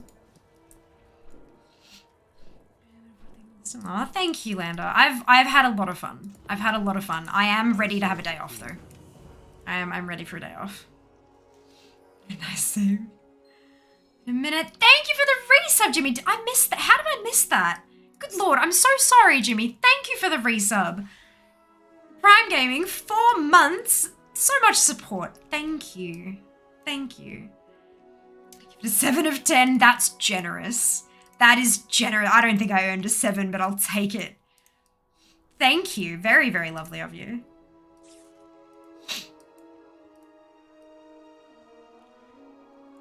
When do art commissions open up next for you? I don't know why I caps lock there.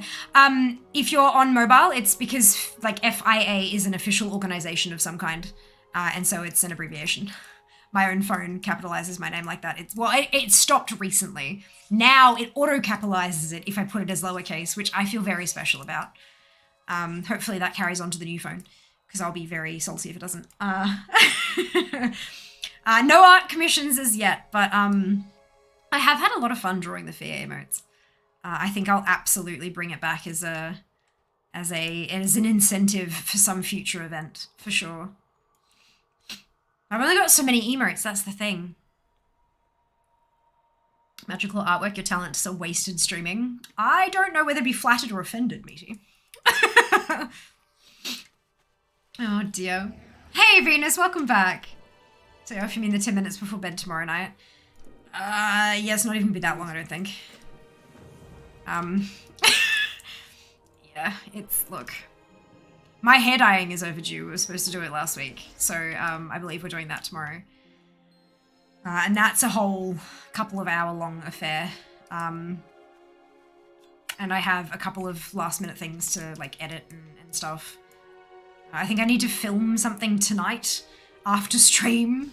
I don't need to edit it, I just need to capture the video, so that's like a start, and then I can edit it tomorrow, but, yeah, it's a time. It's a time. How done the shift for some. Oh, it's because you were just so excited, Mystic. So excited. Can't help yourself. Can't blame you. As an automotive racing body. Yeah, that one. Yes, thank you, Valkyrie. That is exactly the one. I knew it had something to do with cars, but I couldn't remember what kind of cars. Yes, that's the one. Yes. What's that there for saying? Knew why it was crying. Fair. Your phone doesn't do it automatically. I know that there's a setting to make it autocorrect fair. There is, yeah, there is. I prefer it when it learns itself, though. It makes me so proud of my phone, and also kind of embarrassed that I say my own name enough. Mostly, though, it's because I type it at the end of emails, and a lot of the time I end up writing emails from my phone. Because I'll sit down and check my emails properly, like, once-ish a day. But then if I'm God damn it, X. When I'm doing other stuff and I get a ping, I'll sit there and I'll respond straight away, because I know it, like, the faster I respond, the faster things can move, and who knows, maybe it's a paid opportunity. So yeah, it's yeah, just a touch, hey Zam. You should post your drawing of your emotes on Discord so it's saved. So what I'm actually gonna do, when I have a spare 7 minutes, so probably 5 months from now, I'm kidding. At some point soon, TM, I'm going to I've saved all of them. All the ones that I've drawn over the weekend have been saved. I'm gonna cut around them and make the background transparent, and I'm gonna upload them as usable Discord emotes. Not on Twitch, because we've only got so many slots. but they'll be usable Discord emotes. And that means that if you have Nitro, you can use them anywhere. But you'll definitely be able to use them in our server, which will shame me every time anyone does, which will make everyone happy. To assist you. So yes, they will definitely be recorded for posterity. Missed you, right? Absolutely. Hello, X. Hello, my now predicts Illidan still has a red line. It's fair, I'm still working on trying to get my phone to stop correcting to duck. Oh, mine stopped doing that a very long time ago. Look. Someone's thirsty. Well, look. Narrator, she wasn't kidding. Oh, awesome. Yes, for sure. The announcements for Class that launches a giveaway, 75% goal. Different mystery giveaway. Yes, which I don't have the information for yet. Oh my god, I just realized. I'm so sorry. Yes, different mystery giveaway. Good lord.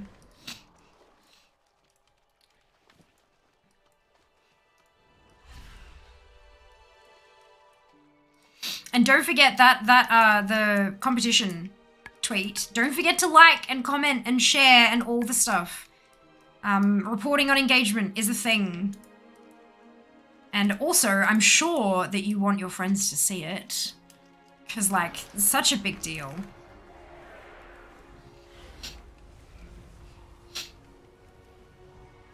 For shaming fear, wait. To save you time, you have people in your community, you can outsource making a Discord emote thing. You say, no, I know, but I'm broke.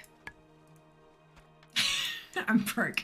But plus, it's okay. The dodgier job I do of transparenting the background, the better I think the effect will be. So I'm literally just planning on sticking them in GIMP and doing like a freestyle select and then just delete so it looks like trash, which is the intent. They're supposed to look bad. So it won't take me long to do it. I have to find 5 minutes to get it done, that's all. And I have a couple of other things that are taking priority at the moment. But because it's an offline thing, I can also do it, for example, on a flight. When I don't have an internet connection, so I can't do many other things, but I can do some things. Yeah, damn straight, I'm going to be taking my laptop with me everywhere I go. I'm going to be working my ass off this whole bloody time. I'm not taking my laptop to Singapore. No, but I have to, shit. I was gonna say I'm not taking it to Singapore, but then that's an 8-hour flight. That's like the prime, I have to. That's fine. I'm not gonna take my laptop out while I'm in Singapore. I'll have it for the flights and the flights only. Because that's like, it's overnight, but it's like 16 hours, so. Look. The announcements to keep track of. Look, there's been a few, hey. I'm busy, what can I say? Knows me, the friends will stop auto-correcting to duck, but still will not predict fuck, having to fucking type out fuck every fucking time. Yes, correct. It's almost like the creators have something against cursing. You get so many flights coming up, right? Oh my god, right? 6 flights in 4.5 weeks. To Sydney, to Brisbane, to Melbourne, to Brisbane, to Singapore, to Brisbane. The Singapore thing is a personal thing. It's not a stream thing. What's the flight to Sydney? I'm gonna go Singapore after PAX. We get back to Brisbane, and a week later, I fly out.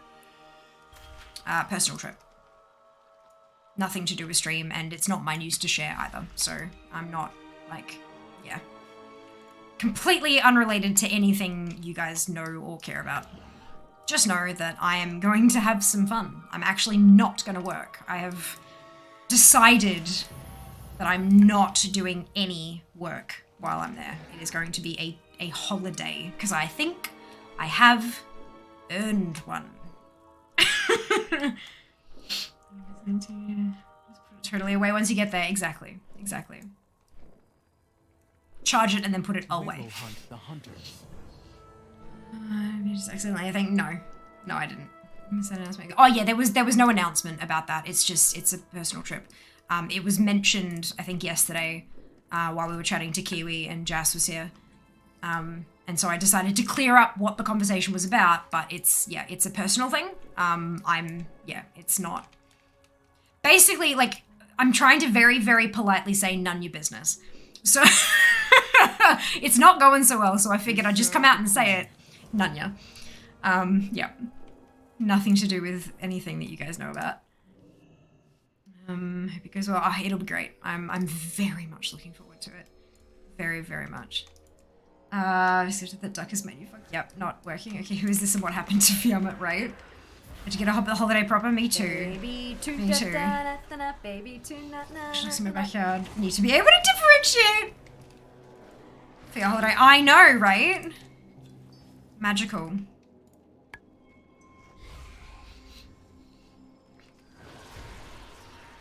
It's not something I do. I don't tend to take days off very often these days. So having like a whole 3 days where I'm off will be really nice. There will still be some like content creation, but it'll be more like, oh, this is a really pretty spot. Oh, get phone open, record, zzz, put phone away, continue on. And then when I get back, stitch it all together and make videos and reels and stuff. Like that will be the extent, and maybe taking photos and stuff like that that can be used as content, but it won't be like, I'm not going to sit down and pull out the laptop and edit some VODs or anything. It's not happening. Yeah, it'll be good. Holiday in this economy, I know, right? I know, how dare I? My peeps accounting software. I love MyOb, it's so easy to use. Great day, starting things to do. No worries, Sam. We'll see you later. Thank you so much for hanging out. It sounds like you just need to name all the ducks and call them the squad. That way no differential is needed. That's brilliant. Oh my goodness. Oh my goodness. Oh, excuse me.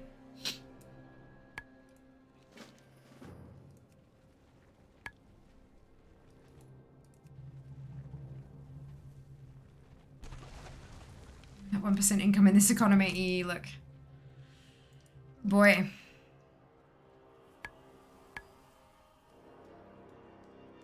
Just not knowing what to do with himself while you're in Singapore. Oh, no, he's going too.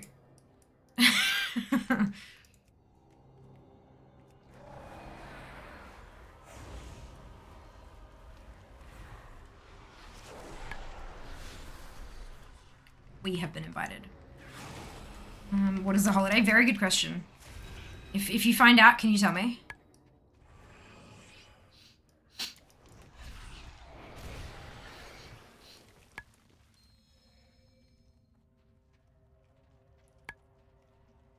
Indeed, it'll be great. And what that means is, when I see something go, oh, that's gorgeous, and I forget to take out my phone, Jas will say, hey, Fia, maybe you should take a photo of it. And I'll go, okay, cool. Yeah. Of course my ducks have names. Damon, Elena, Fruit Loop, and Fighter Brain. Oh, so how do the first two names... I know how the first two names relate, and I know how the second two names relate. But how do the first two relate to the second two?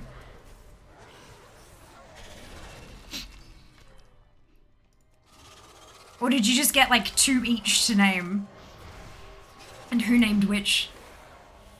Photos are like memories you can show other people? They are. Oh, that's trippy. I like that.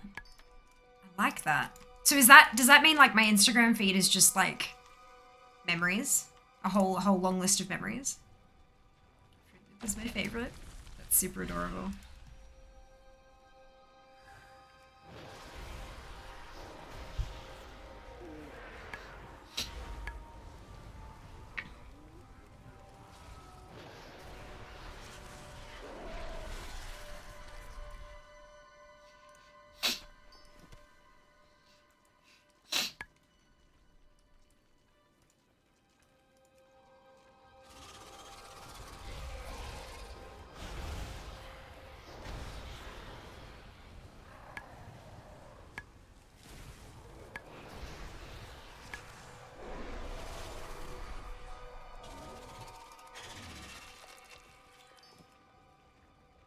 Instagram. Are your fear memories? Perfect.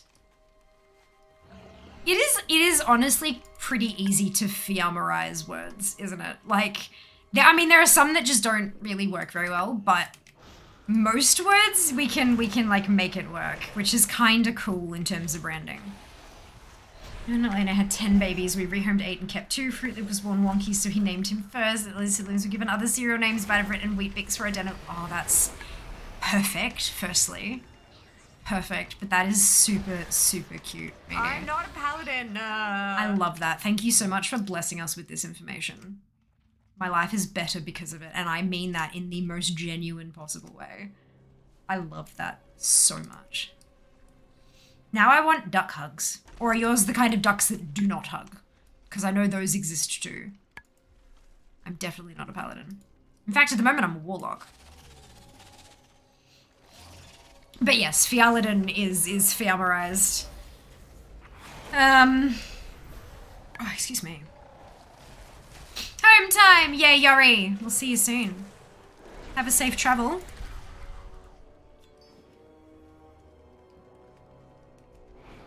Oh wait, ducks can hug. Yeah. Like, they come up to you and, like, they come into your arms and then you can, like, hug them and they sort of, like, put their chin, question mark, on your shoulder. Like, yeah, as close as they can. It's really cute.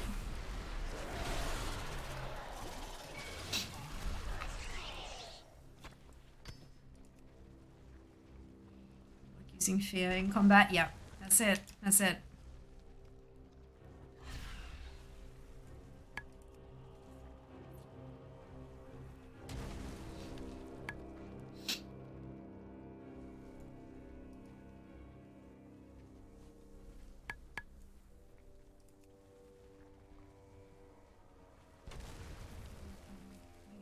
As they got older, it stopped.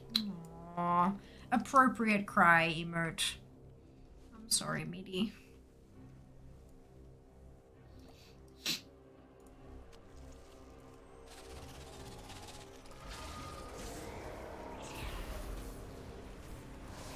Will Fruit Loop and Vitabrit have babies, or is that not something that you want to happen?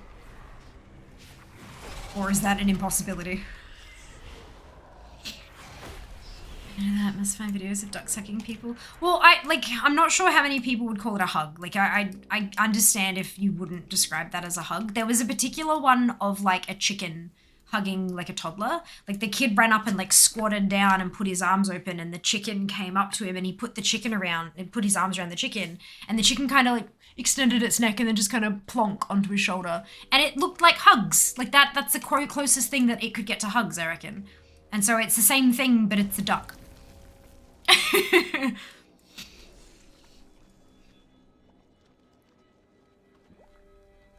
But yeah, I think it's a GIF that's, like, fairly prolific with the chicken hug. You can kind of imagine. Yeah. So nibble my chin. Oh, that's cute. Let's count how many times I've done the run across AV to farm honor. Yes. That is the thing. That is definitely a thing.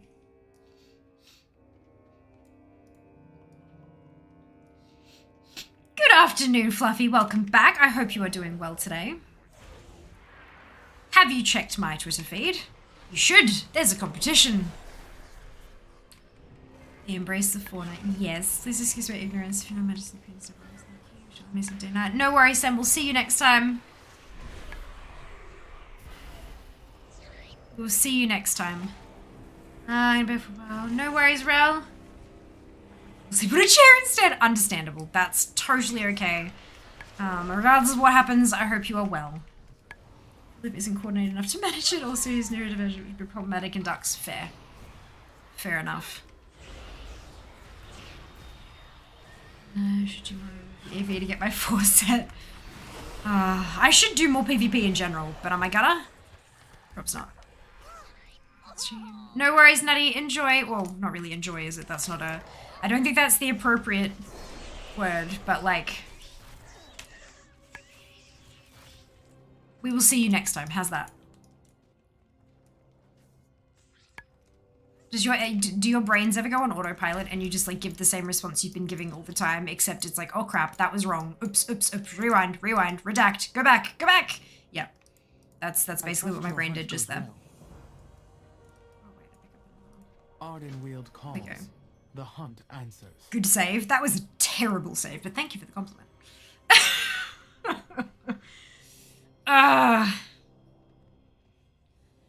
Ah, dear. We're all only human. Sometimes we make boo-boos.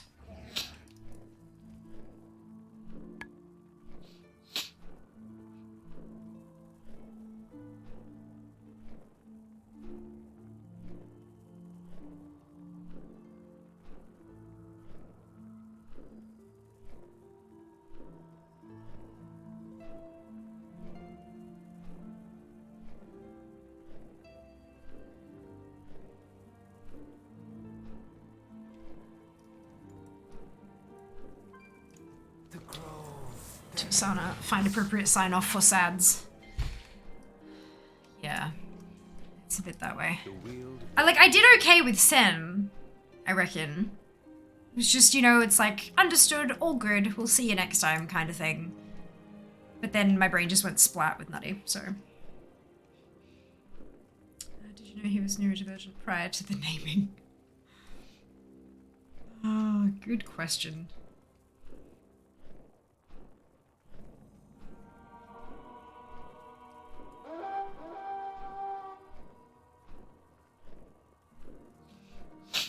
Yes, it was definitely related. Perfect. I serve the queen.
Something for every occasion.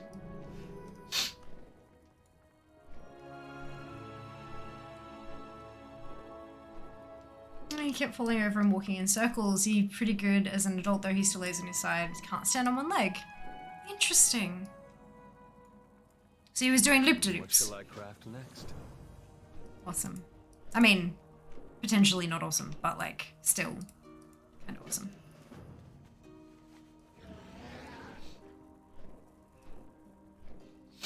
There are some times that I really wish I had animals. And then I remember that I would have to take care of those animals because they deserve a good life, and that I barely take care of myself. I barely have time to take care of myself or money to take care of myself. And then I realize any animal I had would have a shit life. And that's not what they deserve. Hopefully later down the track. Some point in the near future, or some point in the next couple of years, I'm sure I'm probably going to need some kind of manager. But, I don't think there's a way to apply for that kind of stuff. I think you need to, like, be scouted, so that's fun.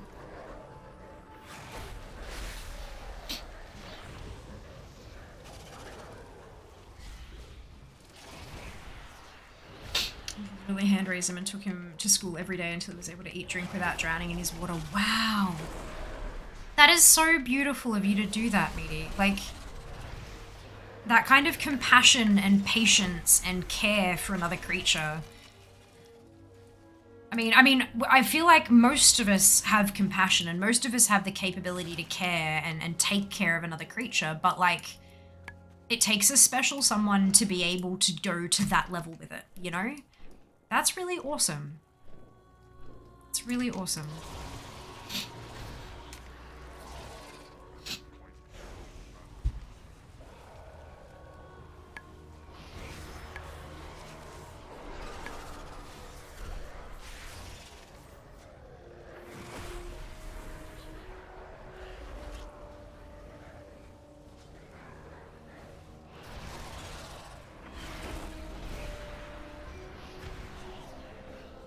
understand I connect with animals way more than people.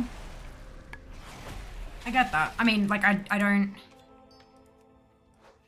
think I've had enough exposure to animals on a consistent basis to know if I connect with them and how that connection compares to my connection with humans. I spend, like, a lot of time with humans, as you may have noticed.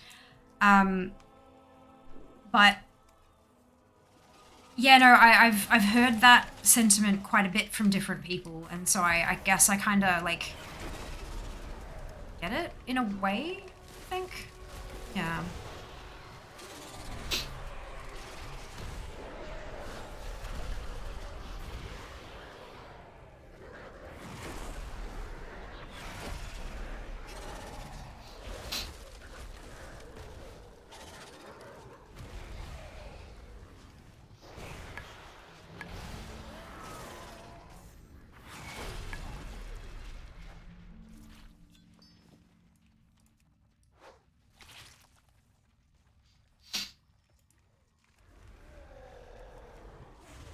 Definitely not me refreshing the tracking on my package. Definitely not me.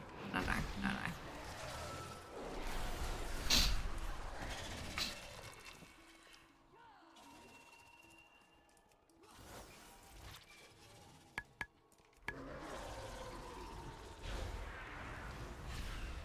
You would never. Never. So the t-shirt that you bought me, thank you again. Oh my god, I can't wait. It's from a non-supported merchant. So what that means is that instead of Throne placing the order, they've dropped the funds into my, like, Throne wallet, and so I withdraw that and then go and buy it myself. And I'm thinking of just not waiting until the funds get to me and just buying it, and then, like, getting reimbursed for it when it arrives, because I kind of want it. I kind of want it. Neither would I. No. Us? Never. Never.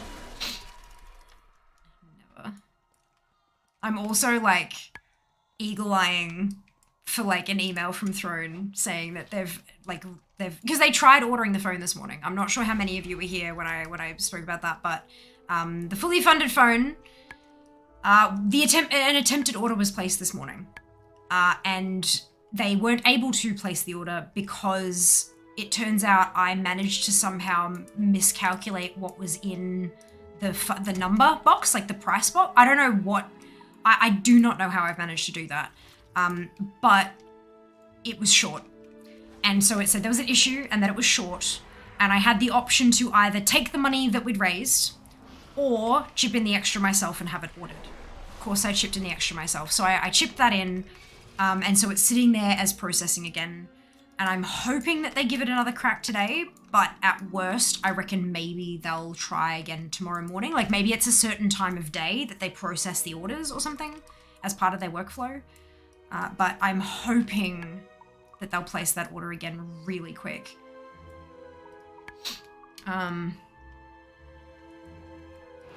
Yeah.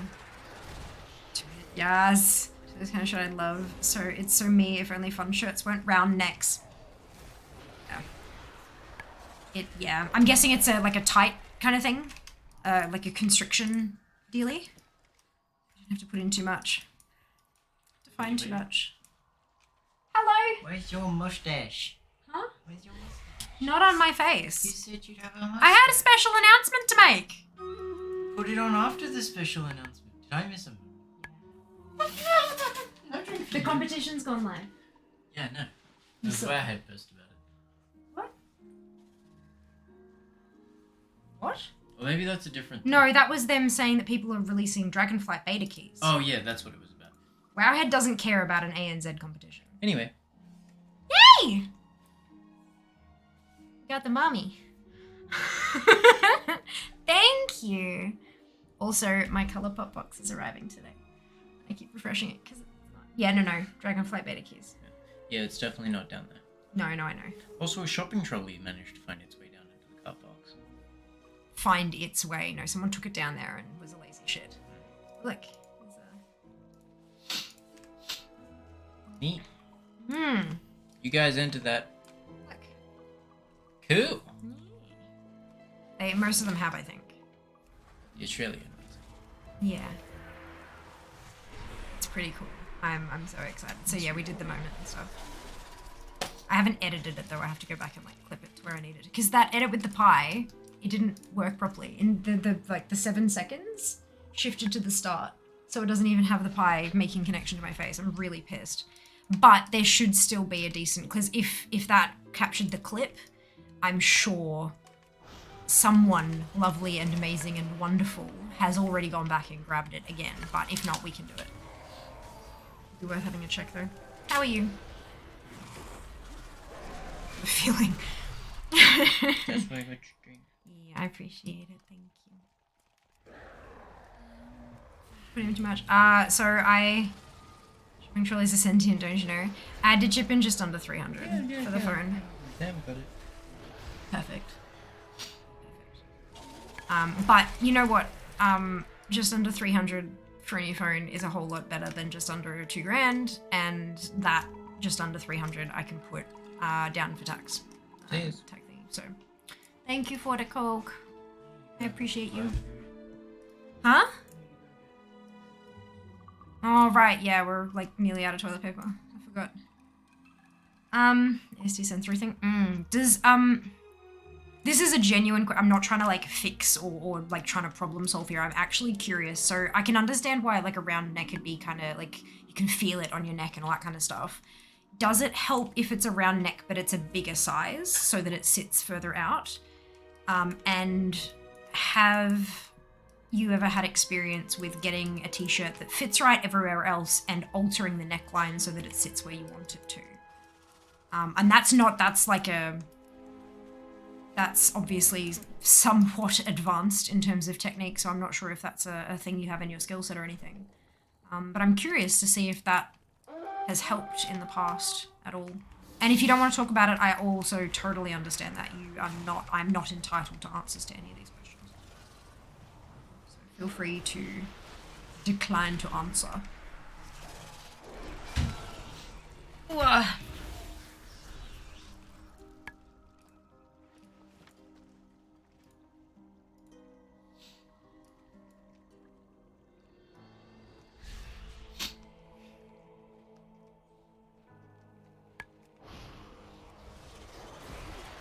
I just need to stretch the neckline out with my chin. Oh, okay, cool.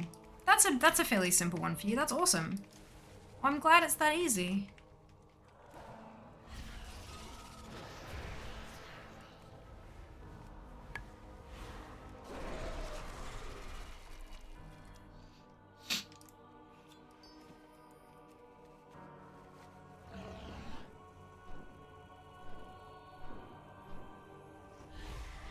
Larger sizes can help a little, but I already need quite large sizes to just do with closing touching my skin. Yeah, fair. Totally fair. Do you need something?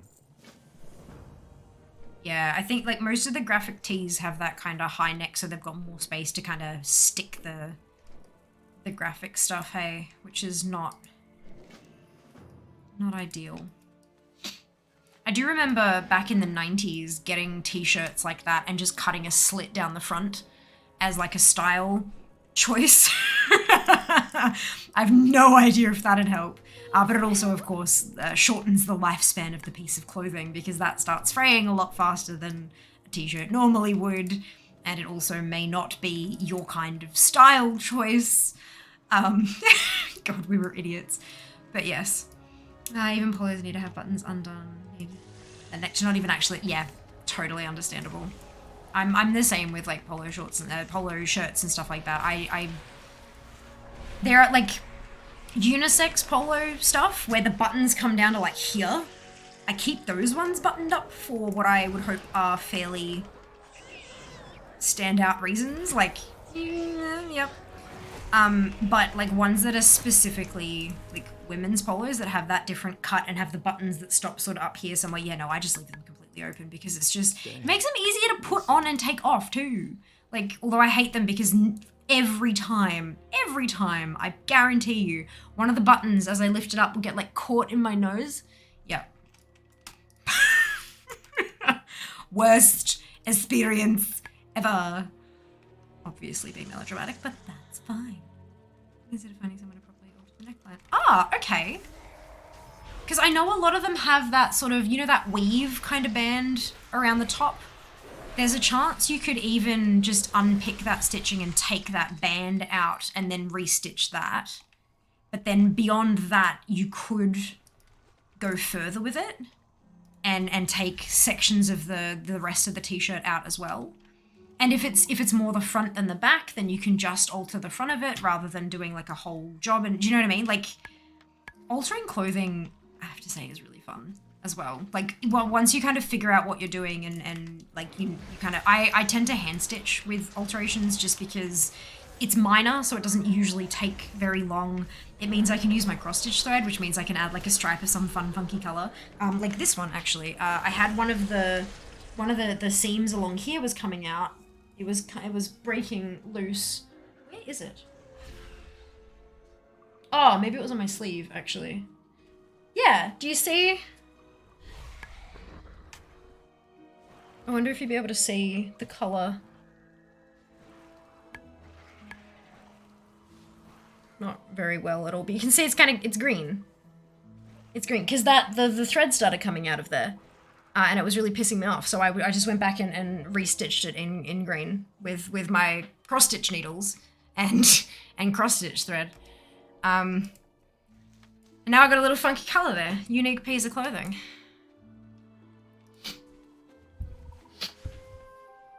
Great for fixing little oopsies here and there, but also good for altering. The hand stitch, you tend to be kind of fiddly with it, and just so paranoid about getting it right that it ends up being a much stronger stitch, because the sewing machine, you kind of line it up and then it goes zoom and you go ah! So yeah, well, if you're like me, you do anyway.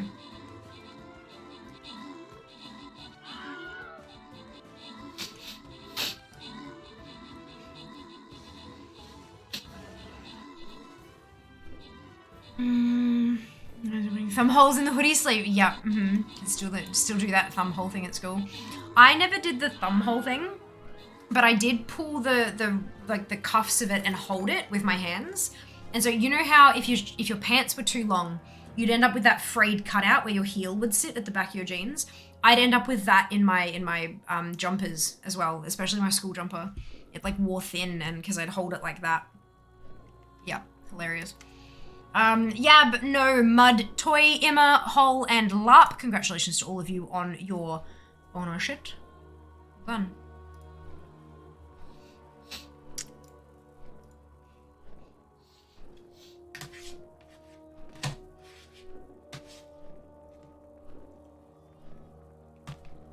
I don't tend to like having, like, putting my thumb through a hole and having the thing on the webbing there.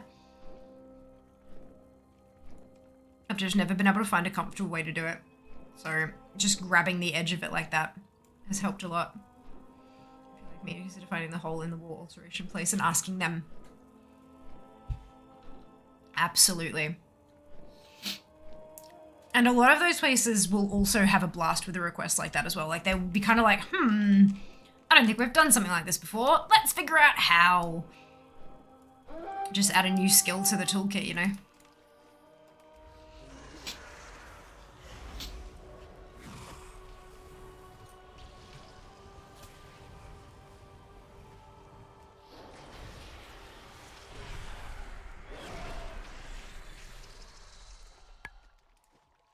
Greetings.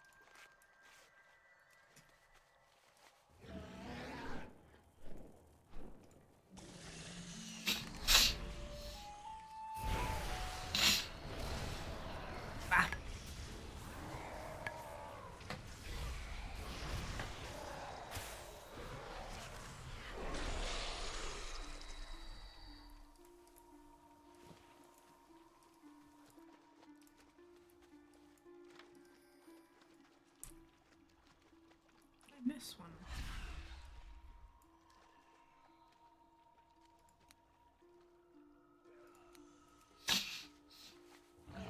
I did.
can you believe I got all my meal prep done yesterday? Holy cow, matey, well done! I didn't. But I feel like I have a reasonable excuse. But that's so good, well done! Holy shit. Whole week of lunches, dinners, and snacks ordered for 2 people. That is the dream right there. That I'm a little jealous, but I'm so proud of you. And the pride is overwhelming the jealousy right now, so we're good. Wow, till he gets home, yes. Yes, I can believe it. Oh my goodness, that's amazing. Well done, well done. We are fast approaching the end. We're in week 11. Next week's the last week. But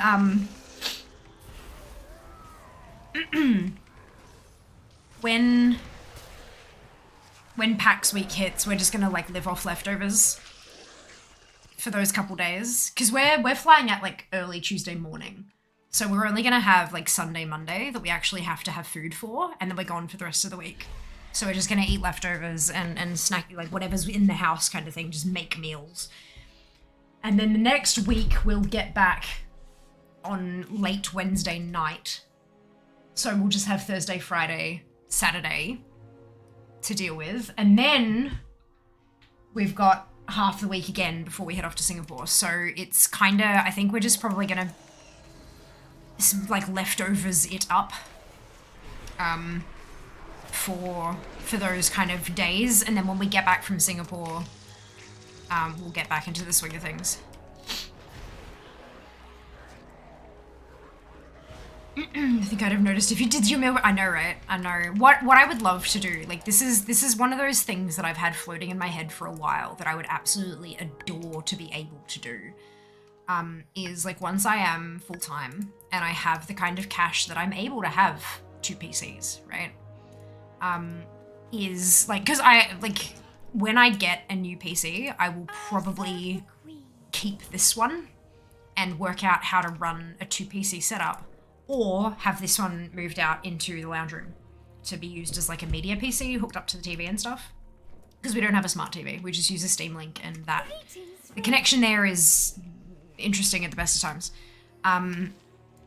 So, and that way if it's in the lounge room, I can also kind of move it to the kitchen and stuff. I would love to be able to do a month of meal prep at a time.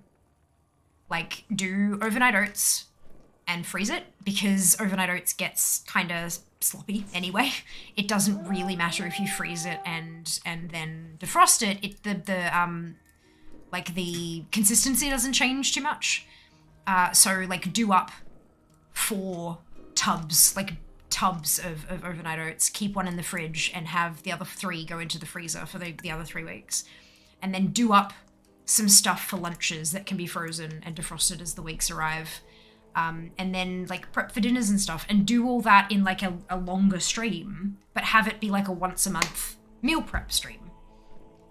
That would be just so much fun, because then I can get my stuff done, but also still monetize it and have that income and have content and stuff. It's, you know, full-time content creation. It's turning those everyday things in your life into something that can be content. So you don't have to drastically change the way you live. You just have to let people in to different areas of your life a bit. And I think that's a spot I could let people into that's not too like vulnerable and exposed. It's like, I'm not gonna live stream my fucking therapy sessions, but meal prep I can do, you know? My scouts report that Spriggans have taken over the growth works. I know, I'm always gonna go back to my old meals. It's not how this works. Oh no, is he not enjoying them? Oh, I'm sorry. A month is full and I'm still gonna get a week. Oh no, me too. I'm stoked when I get a week done as well. That's why I kind of would like to see if I could get a month done, because then I wouldn't have to think about it for a whole ass month. That would be pretty like, oh, that'd be awesome. I wouldn't have to worry about it. It wouldn't be a thing that needed doing. It'd be done. Done. GoPro to head. 24/7 live stream. Oh Lord, no. God, you'd get banned so quickly, hey? Nah. You guys are lovely and all, but, not interested.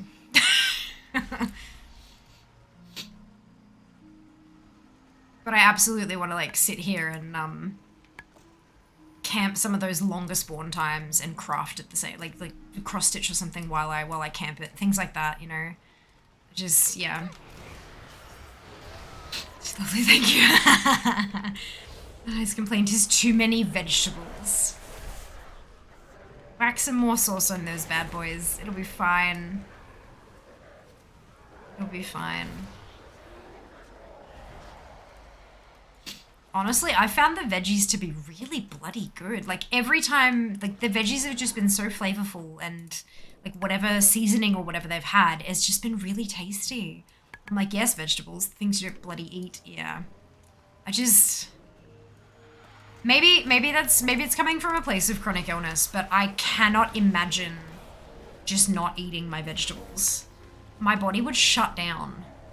I would be so unbelievably unhealthy, and just nothing would ever get done. I'd be permanently like not just sick, but like ill, you know?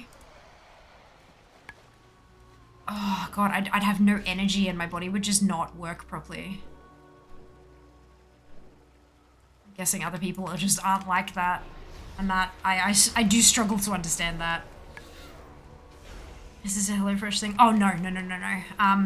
I started on the CSIRO total well-being diet.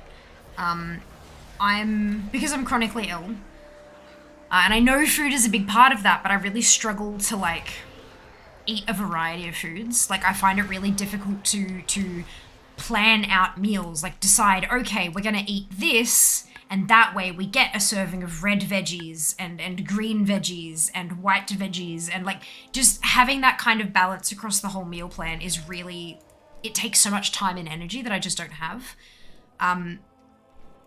The total well-being diet is about weight loss, but it's not why I chose it.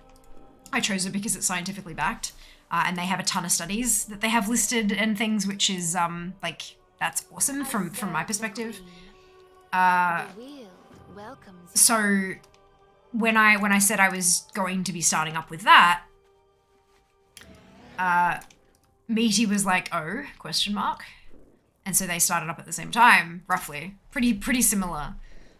So yeah, it's kind of been like a journey and stuff. It's great. It has a whole, like it picks out meals for you. If you check out a recipe and it has, like, you just know you're not going to like it, you can swap it out for something else. They have a list of recommended things you can swap it with, or you can search their greater recipe database and find something you want to have instead.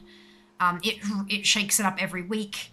And it also plans out for like having leftovers and stuff. So you cook once and then eat a bunch of times. And there are a whole bunch of different plans for different budgets and different dietary requirements and things like that. And I've had a really good time with it. I've discovered some really interesting recipes, and Jas has loved some of them too. He's like, oh, this is really good. And, you know, it's great. I love those moments. And it's a 12-week program, and this is week 11. So next week will be week 12, and then we're off to PAX. So it's like perfect timing. But for me, it was less about weight loss and more about just trying to find healthy again. Because I'm not healthy. I haven't been healthy in a long time. And I know that food, fuel, what you put in, determines a lot of what you get out of your body. And I'm not just talking about waste.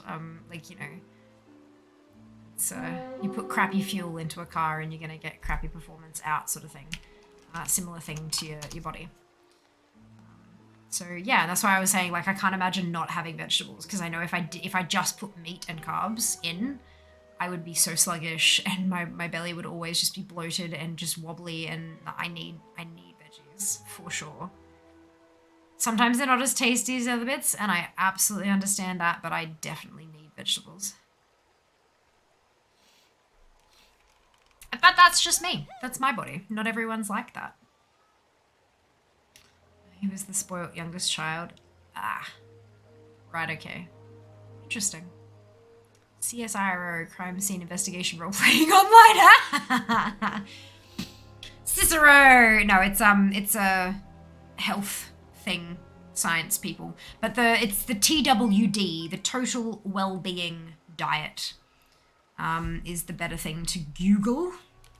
if you're curious about it. I don't have any referencing. It's like the CSIRO is a government organization, so technically this is a government, like they don't have an affiliate program. Government doesn't do affiliations like that. But yeah, I do have like a refer a friend thing, but I think there was something about doxing and things like that, so we avoided that. But I didn't, like, it wasn't that I got a benefit, it was like you guys got a discount if you used it, sort of thing. But yeah, I found it quite interesting. I don't know, CSIRO, did you even go to an Australian public school? Right, that's it. It is an Australian thing, so it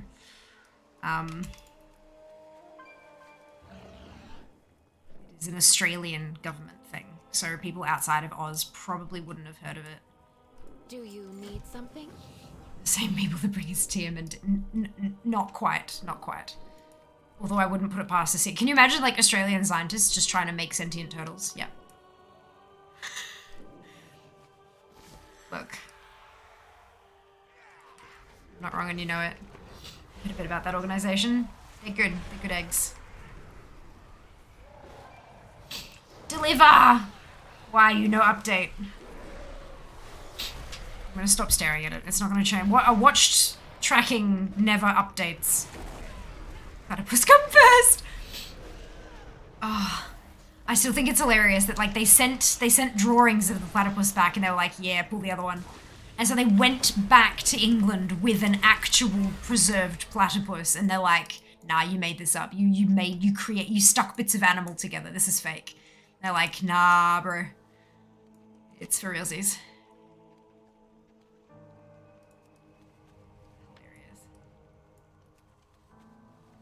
Hilarious. CSR and Healthy Harold! Yep. Come with us and talk to a giraffe head in the back of a darkened bus. We promise it's safe. I serve the queen. Now, To be fair, it is. No, it absolutely is. You are totally correct. And it's just, that's why it's so hilarious. What a colonist doing now, bro. Oh, dear.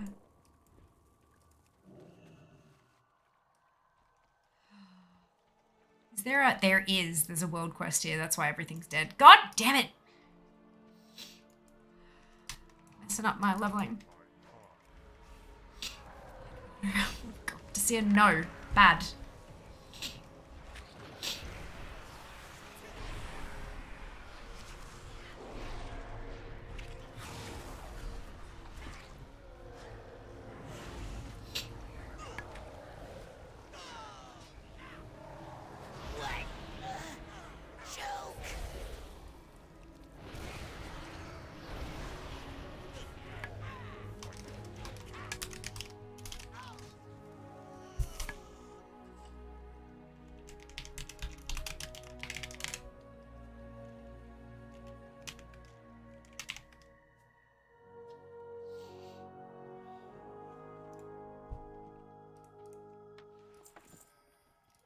Mallet! Trauma that will never heal. No, never ever.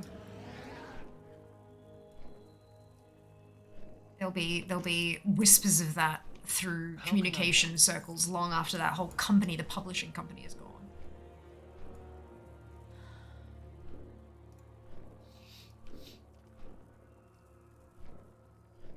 I've asked you Seaworth Troubles. Did you find land Narborough? Just this weird duck beaver thing. Yeah! Yes, correct. Exactly that. Shirt ordered, meaty. Shirt ordered.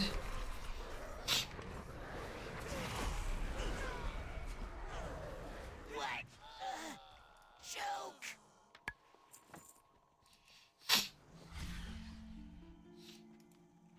This is gonna hurt!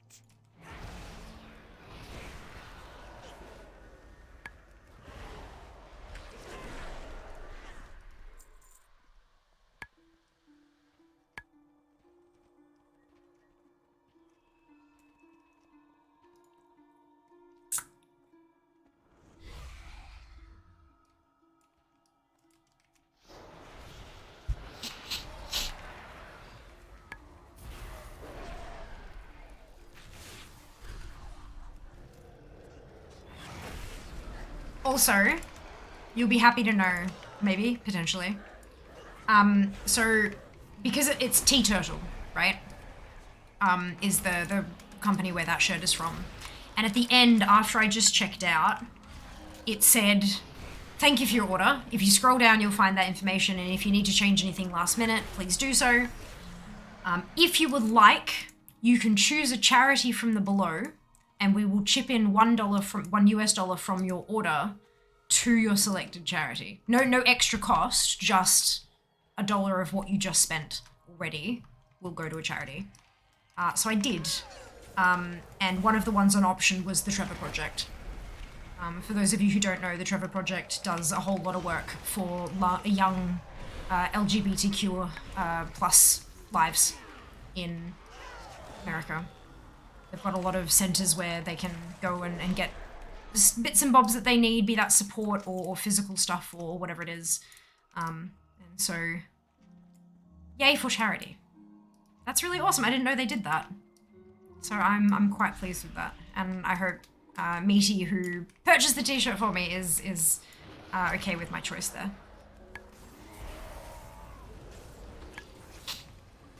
It was the only one on the list I actually recognized, so so I went with that. It is cool. I like that. I do wonder if you had purchased multiple t-shirts, if you get multiple dollars to send to the charity, or if it's just like $1 from your order, regardless of how much you spend. But for my particular order, it was $1. That's awesome. And the choice also good. I'm pleased that you're happy with the choice. It's important to me because technically it's your dollar. So thank you so much for the t-shirt. I'm so happy. I can't wait to get it, and I will post it on Instagram. I never seen donuts taken from cost. Only add more or round up to donate. Yeah, that's why I thought it was really funky. It's Tea Turtle. Is the company, and they seem to have like a deal every day, where like random t-shirts are just discounted, and every day the discounted shirts change. So that's cool. And I ordered a women's medium, so we'll see what the fit's like when I get it as well. I hate when they do, like, so I'm very much a fan of, like, when you're ordering clothes online, measure yourself. I have a couple of tape measures in my drawer, and I'll just take my measurements and check the sizing guide, right? But t-shirts, and especially like graphic tees and stuff like that, don't do like a chest width thing. They do a shirt width. So they fly the t-shirt out flat and measure from seam to seam. And I'm like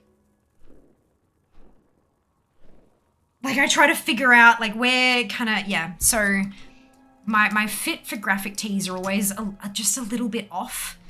I feel like, but that's okay. I usually, like, if I'm not sure, I'll size up, because having a slightly baggy t-shirt that sort of does the hang over the jeans a little bit is a better look than a t-shirt you can't get into.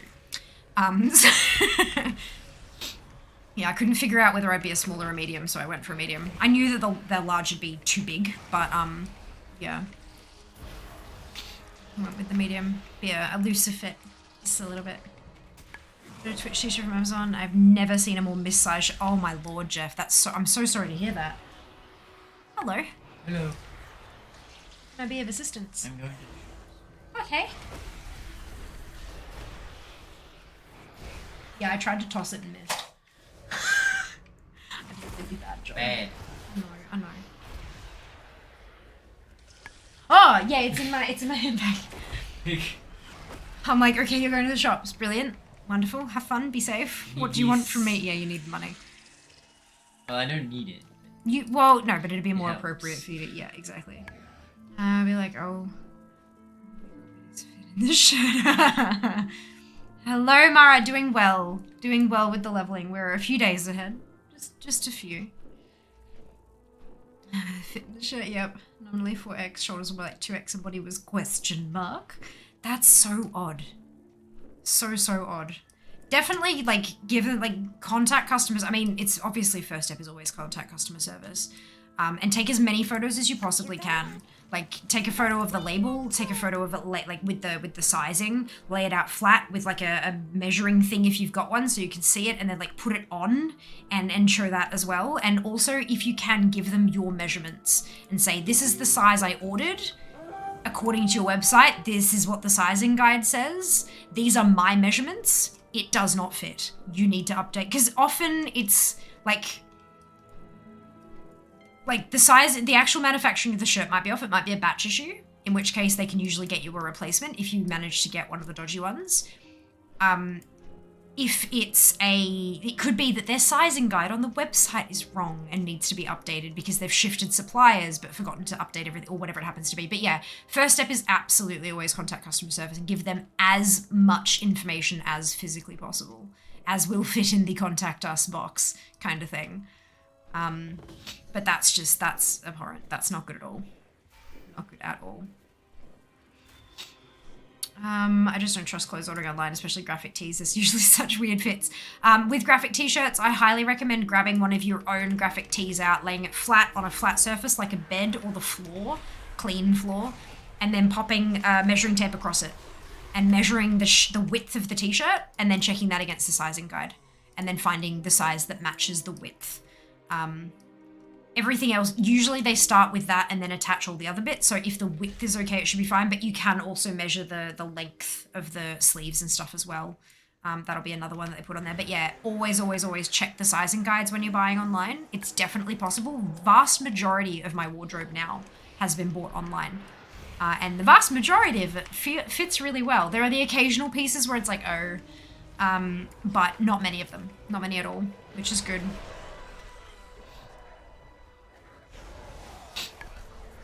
As you return it, that would have meant leaving the house. Did give it a hopefully helpful review though. I just need to find someone to donate it to. Official Twitch t-shirt. Fair. I'd still definitely suggest reaching out to customer service. They may not even need you to return it. Like if they acknowledge that it's a screw up, they might just send you like a replacement or a different size or something like that. It doesn't always necessarily involve you having to like send it back. It's worth giving a try.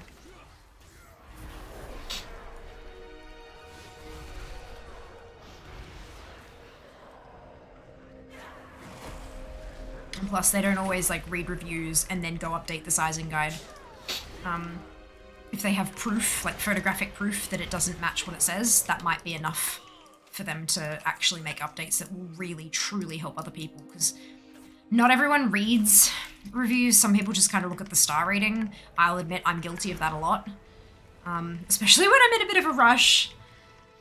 But yeah, it's a thing.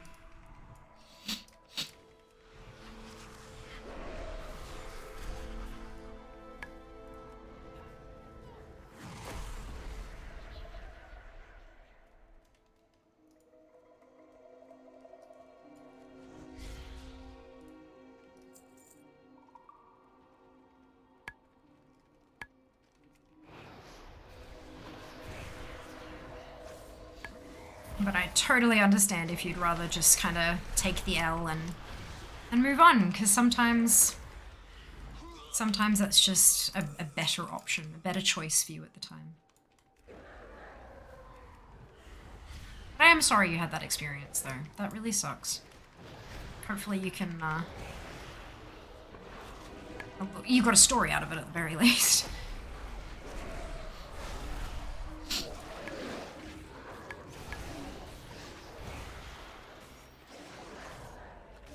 I try my best to check the actual reviews for things places. Sometimes the low ratings come with just the most absurd reasonings. Yeah, I always kind of, like, I'll look at the overall, and then I'll go hunting for the bad reviews. Because quite often the bad reviews will all have something in common. So if you've got a 4.5 star rating with 4,000 reviews, and there's like 200 negative ones, like 201 star reviews, right? I don't know if that actually averages out, but look. Doesn't matter. I'll go through and quite often it'll all be about how shipping took really long, or how they were hoping that it would be this but not that, or that, you know, they didn't want to have to wear it with an extra layer but now they do, and blah blah blah blah, when it actually says in the thing that it's like designed as a layering piece. You know, that kind of like, it'll all have something, and especially if all of them, they're all valid, maybe it's all a very valid point but it doesn't apply to my situation, then it's okay, I can write it off and keep going.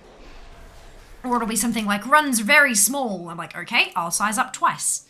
And that'll avoid the and then when I can go back and leave my review, if it's a 5-star, I can say, I read all the negative reviews that said it ran very small, so I sized up twice, and it worked. And that way, hopefully, that will help, but, you know, if people read. But yeah, sometimes reading the 1-star reviews is just fun. Sometimes it's just fun.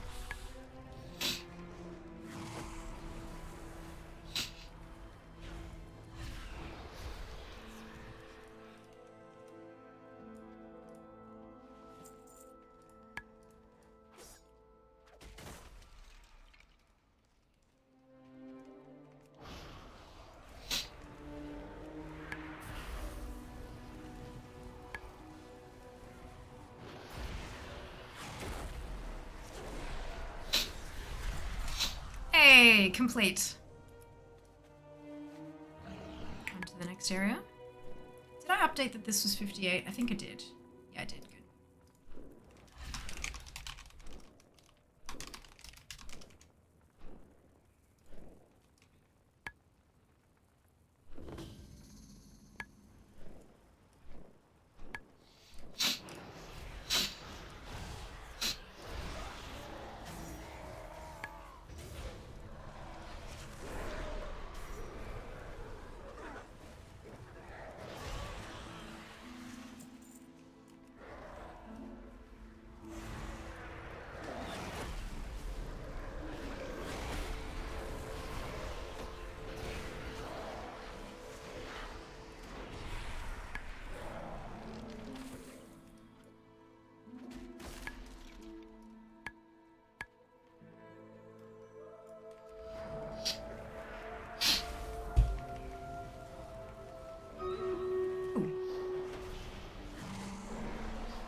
Amazing.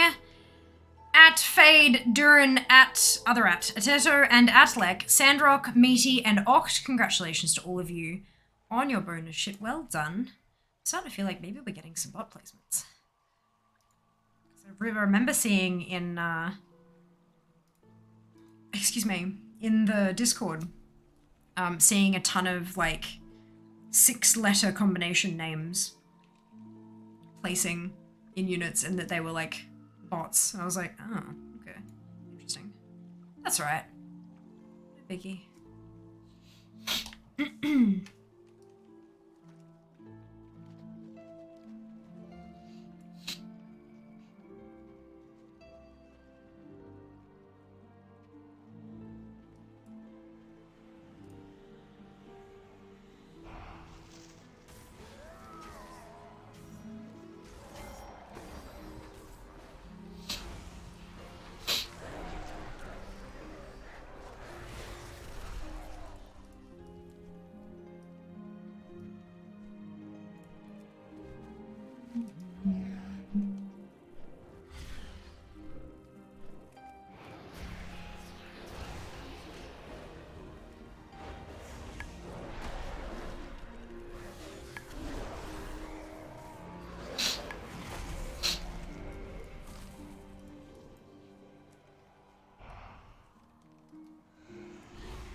Ding ding, 59. Do I have number lock on? I must. I do. Brilliant.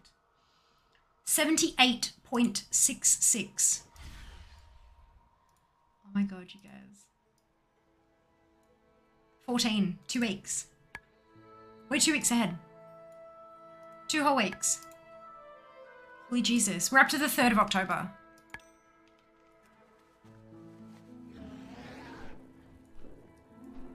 We're up to the 3rd. So we're getting there. We're getting there. Oh, I'm sorry, Luck. Yeah, chronic illness I've been talking about, I have an autoimmune condition. And my sinuses are angered by this fact. It's like, I'm not 100% sure what it is. I'm currently investigating with my GP, like what's going on. But it's bad. It sucks. I don't have a runny nose. I can't blow. If I blow my nose, there's nothing blood. But it's almost like the inside of my face is slightly burning, and so going kind of scratches it a bit. If that makes any sort of sense. So I know it's annoying. It is a very annoying noise. I know it is. And I try not to as much as I can. Sometimes I do it absentmindedly, but I am looking into it to try to find a cause and hopefully a solution. But yeah, it may.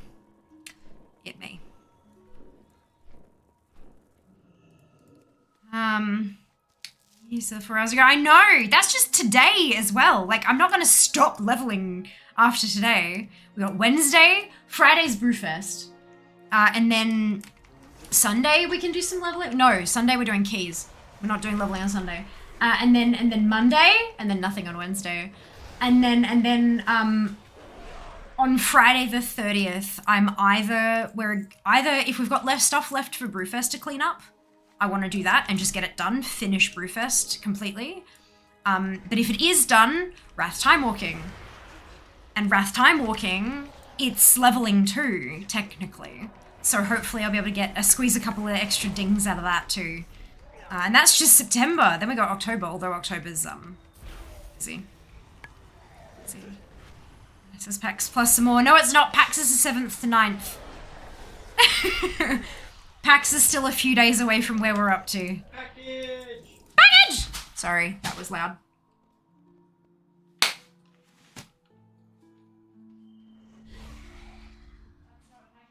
That's toilet paper. Run away, little girl. Run away.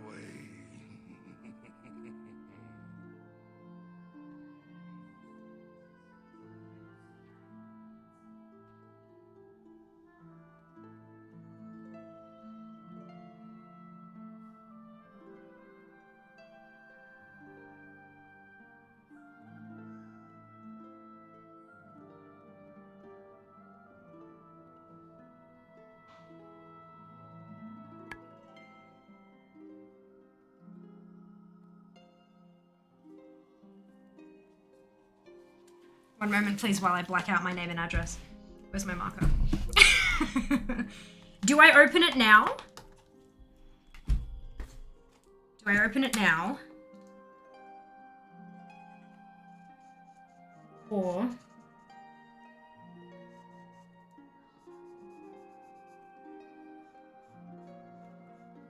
Or do I open on an Instagram live at some point? And try to boost that following there as well. I've never done an IG live before. That could be actually a fun kind of test.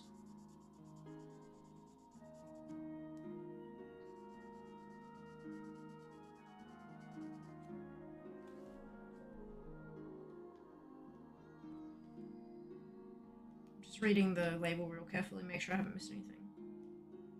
You color in name, phone number, address, and then QR codes you draw a diagonal line through. And barcodes, you color in the gap between a couple of the black lines. And then then you don't dox yourself and you don't put yourself in danger. Not that I think anyone here would want to hurt me. I'm not that prolific and famous or popular or any of that kind of shit, but it's just, you never know. You'd be safe.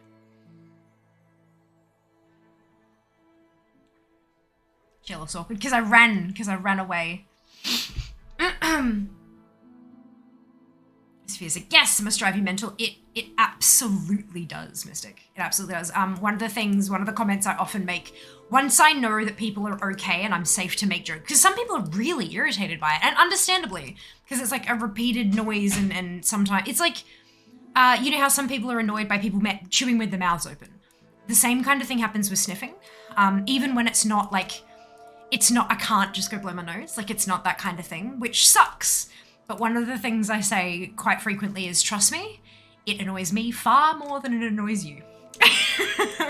But I know that doesn't help, which is why it's a joke. But I have to make sure that people are in an okay place to take that joke and not to just get more pissed off about it. But yeah, no, it's absolutely annoying. Several time walking to everything watchings. Yes! Package! Yep. Share stream. Yes, Hyper. Hello. How are you? I hope you're doing well. Good to see you. So that's a dumb question. Hey, open it now, treat yourself. Or do I open it and take a peek for myself and then make you guys come watch an Instagram live at a later time? Just repack it for Insta, yeah! Use a blade to slice the label off. Usually I use just a knife to get into the edges, but I don't think I have a knife in here. But I do have like pens and stuff, so that should probably... Oh no, I have my metal ruler.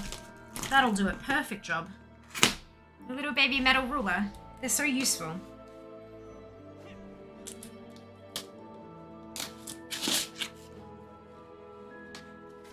There we go. That'll open nice and easy.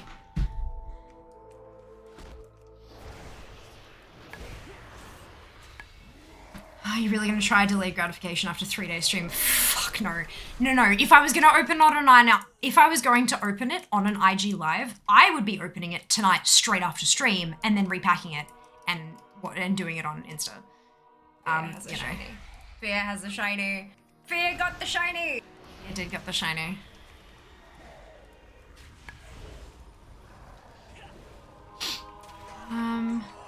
Oh, blade to slice the label off. Yeah, but it's like a hard box.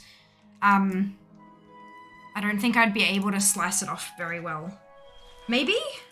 I've never done it before though. I'm afraid I'd like destroy the box.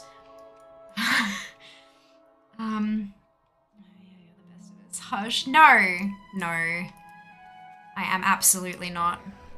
Just really, really good at pretending when I'm live. Oh, silly. I don't do the thing, sharing is caring. Oh, that'd be rude. Alright, mate, how are you? I'm doing really, I'm exhausted. Let's be very honest here, I'm exhausted. Today is day 3 of marathon stream. I did 12 hours on Saturday, 12 hours on Sunday, and I'm doing 12 hours today, after having already done the 6 hours Friday night, as per usual. So I am wrecked. However, I got a new phone out of it. It was a thrown Fund-A-Thon, so contributions to a new phone crowdfunding goal. What was matched with extended time on the timer, kind of thing. So yeah, no, I'm tired, but I'm doing really well. I'm upgrading from an iPhone 8 to an iPhone 13 Pro, which is a huge jump, and it's going to mean so much for my content. Like just image quality and video quality on the socials is going to skyrocket, and I'm so happy for that. And my phone won't lock up and freeze anymore, and it won't do all the shitty things that it does now. So and the battery will actually it will be able to last a day. I genuinely have to charge my phone minimum twice a day at the moment, because if I unplug it in the morning at 100%, it'll get to like 12, not even like maybe like 8 or 9% by the time I start stream at 4. So it's a problem. I could just replace the battery, but then also, you know, new camera, more storage, better, etc., etc. I'm due for an upgrade. I've had this phone for 4.5 years, so I'm very happy about that. Plus, I had special announcement today for Wrath Classics launch on the 27th of September. Blizzard ANZ are hosting a Wrath launch event in Sydney, and they're flying me down for it. And there's a competition that's on my Twitter at the moment that you can enter to get yourself tickets to that event, and I'm going to be there, and I am motherfucking stoked. I'm so excited. Put around the label. Cut around the label. Gotcha. Well done. Thank you. The 13 Pro Max is a game changer. Nice luck. I'm not sure I'd be able to do the max because I'm small. I'm 5'3", and my hands are large for my size, but still not large. I always struggle with holding a new phone because they're so big, and I saw how big they were, and I was like, oh my god. So I just, yeah, no. I'll stick with just the plain Pro, but that's okay. Maybe even actually fit in my weird girly pockets. Maybe. Super, thank you for the raid. Welcome on in. Hope you're doing well. Hope you had a fantastic stream. Hello. Hey, a Conquest. When I had my old Galaxy S, whatever number it was, the time I replaced it, I couldn't even take it off the charger. Just instantly, yeah. My old laptop, like I'm talking a decade ago, was like that. As soon as you unplugged it, it was just like, please plug it immediately. The battery just couldn't hold a charge. The battery was dead. Yeah, fun times. Hell yes, I know, right? Frostmourne hungers. Yeah, that's it. That's awesome, congrats. I am so looking forward to it, Mara. So looking forward to it. Fear is small. Is. But cute. That is a reference to a photograph that was taken at PAX. That is not me trying to be all like head up my ass. It's an in-joke, okay? And I said it and then I'm like, wow, I sound self-absorbed. Need to clarify that one. Oh god. With the raid, yes, Yari, hello! Doing good, went 2 hours over, but was having, isn't that the best feeling? Isn't that the best feeling? I'm so glad you were having fun. Have you been? I've been amazing. Super tired, but like so good. So good. There is probably, apart from my chronic illness, nothing I can actually complain about at the moment, which is a fantastic place to be in. And even then, the illness is managed as best as it can be. And so I'm pretty happy with that. I'm a big human, need big screen. Totally fair. Very understandable. Had iPhone 6 for 6 years before upgrading to iPhone 12 in 2020. Well done, Fel. Well done. It's very rare they last that long these days. Hey, so that is one hell of an accomplishment. The forest provides. That's my favorite photo. It is a good photo. I do quite like it. I do quite like it. 10-year-old friend still going strong. Nice. Well done. Using a Moto G9 and Google Voice. We read that. LG G3 till 2019. Well done, Tinker. Look at you go and welcome on in. Hope you're having an awesome day. Welcome. Where's the packing slip that has my details on it? There it is. Ooh. Oh my god, you guys. Okay, to be clear, this is a mystery box. I don't know what's in here, and now I do, and now I'm so excited, you guys.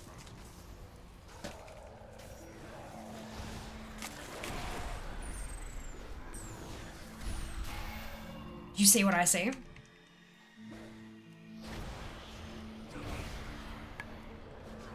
It's loot. Hang on, let me... I'm mashing keys, so I'm killing this thing at the same time. Look! It's a Baby Yoda. Hmm? This is actually going to be legitimately helpful. Give me a second. It's a mirror. Bye. Grogu! Yep, it's a Grogu. Bye!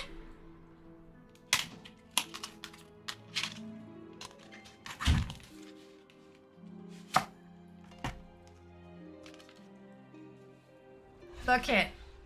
Look it. It's a mirror.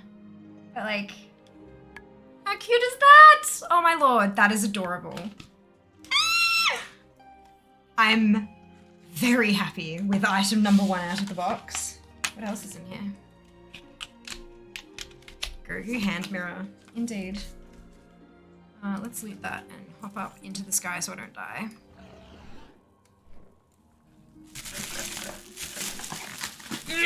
Too much bubble wrap.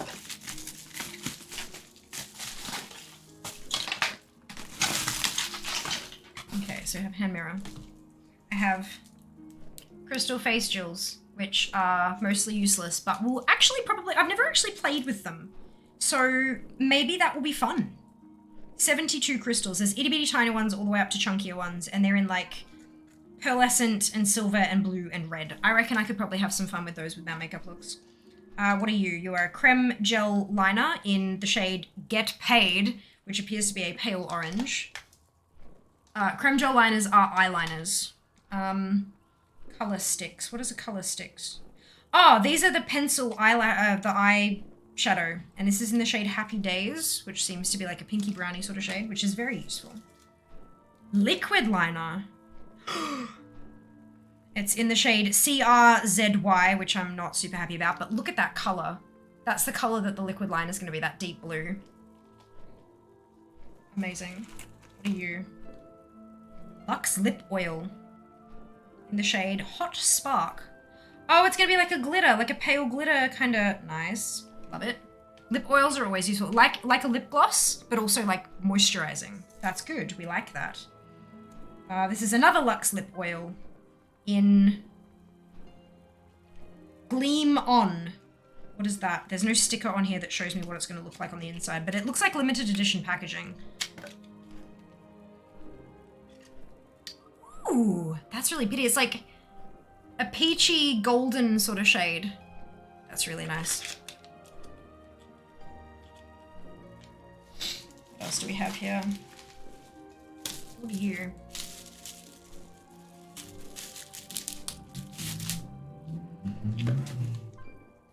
Glow Getter.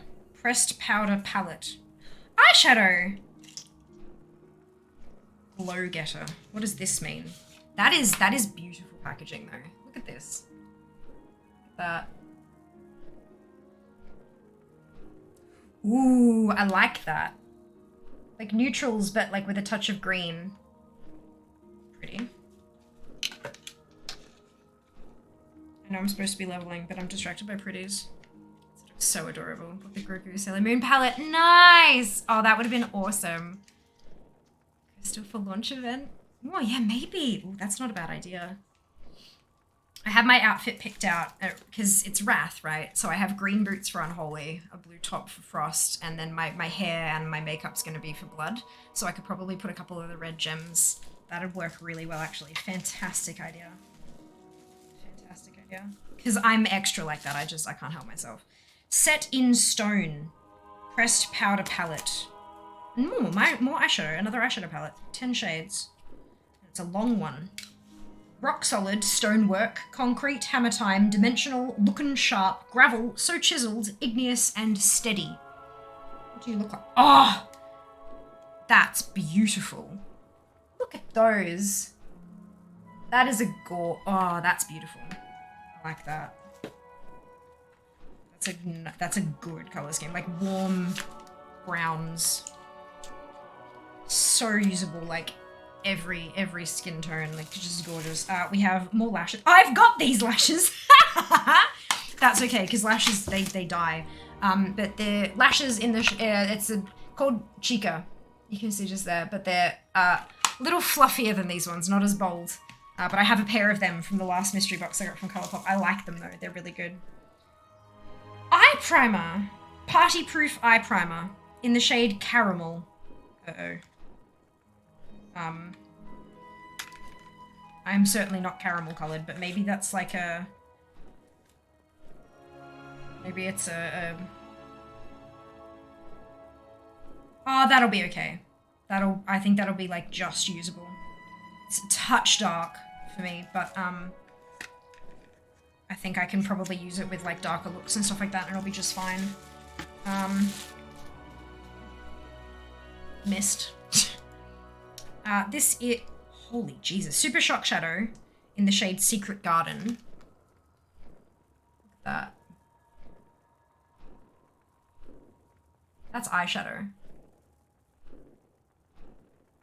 How freaking beautiful is that? I have Avocado Superfood Nourishing Mask. Oh, hell yes. How many flights did I say I was taking? Yes, that's gonna happen. Hop on a face mask while I'm on my flight. Avocado Nourishing Mask. Beautiful. Can do. I'll take it. And I've got 2 more pieces. It's okay, we're almost there. We're almost there. What is this called? Feelin' Coconutty Pressed Powder Palette. It's a quad.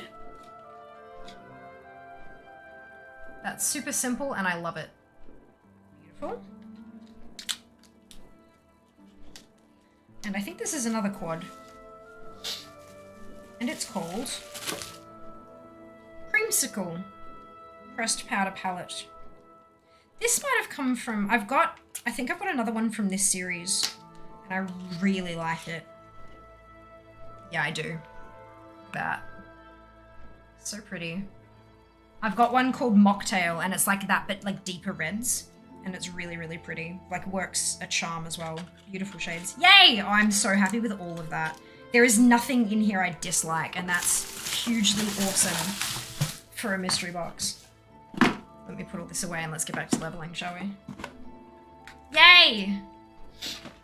Right, so what I'm thinking is, when I find a spare hour, I will crack this open and I'll swatch everything on Instagram Live. I think that's a good idea. A good middle ground. Get me some Instagram content. Wah, okay. Shall we continue? Hello, Hex. Welcome back. Or welcome on in, I should say. Sorry, the sub badge threw me. I hope you're doing well today. Hope you're doing well. My DK specs. I miss my DK. Yeah, look. They're pretty awesome. It's pretty. It's so pretty, right? They're gorgeous. We just found out they have a High School Musical collection, which is the fiance's favorite. It was only fairly recently released too, so you might be able to get like the whole collection still. It looked pretty awesome.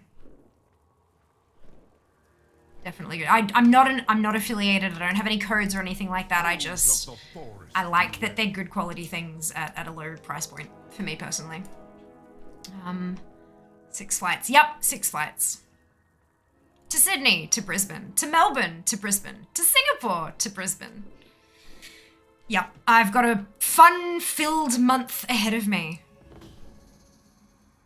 I'm gonna be fine. I'm gonna be fine.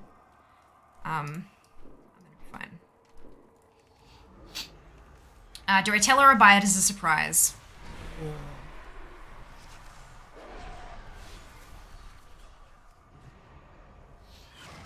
If you did a thing like, oh, hey, this is really interesting. Have you seen that Colourpop has a High School Musical collection?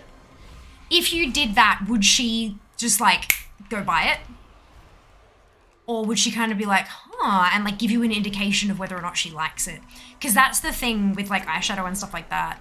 I don't know how much she's into it. Like I don't know how much she's into the makeup or the collectors. If she's just like a collector thing, like she wants stuff that has the branding on it, by all means grab it and surprise her.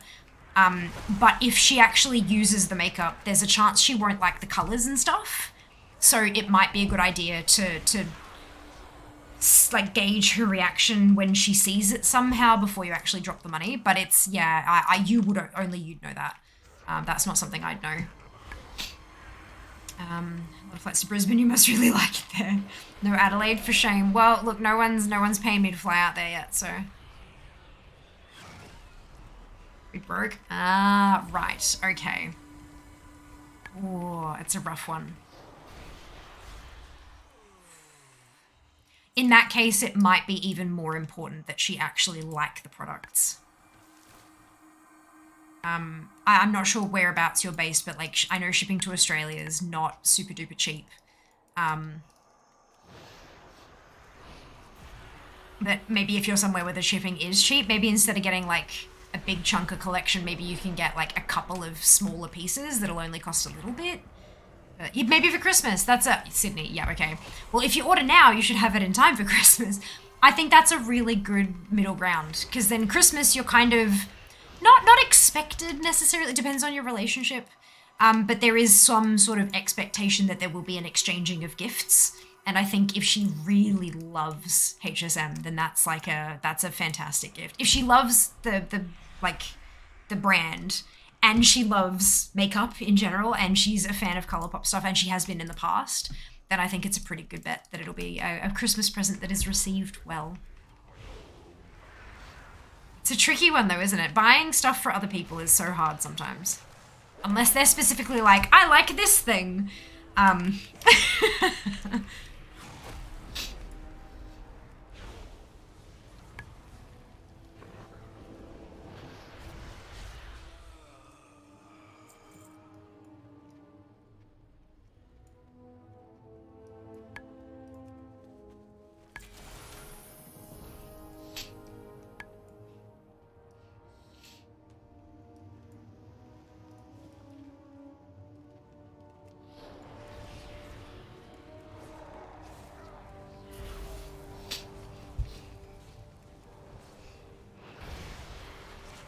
Where the mask? You're going very well, thank you, Dano. Tired, but well. I hope you can say the same. Okay, from marathon streams, been eating today. Yeah, quite a few. We've been doing pretty well. We're 2 weeks ahead, 14 days, which is a very, very good feeling. Yeah, I'm definitely tired. Definitely looking forward to having a day off streaming tomorrow. Though it is a like work day tomorrow, so I'll be working the day job. But having a day off camera will be nice. But yeah, I'm doing all right. I mean, thank you. I'm pretty excited. I'm quite happy with the progress. Quite happy.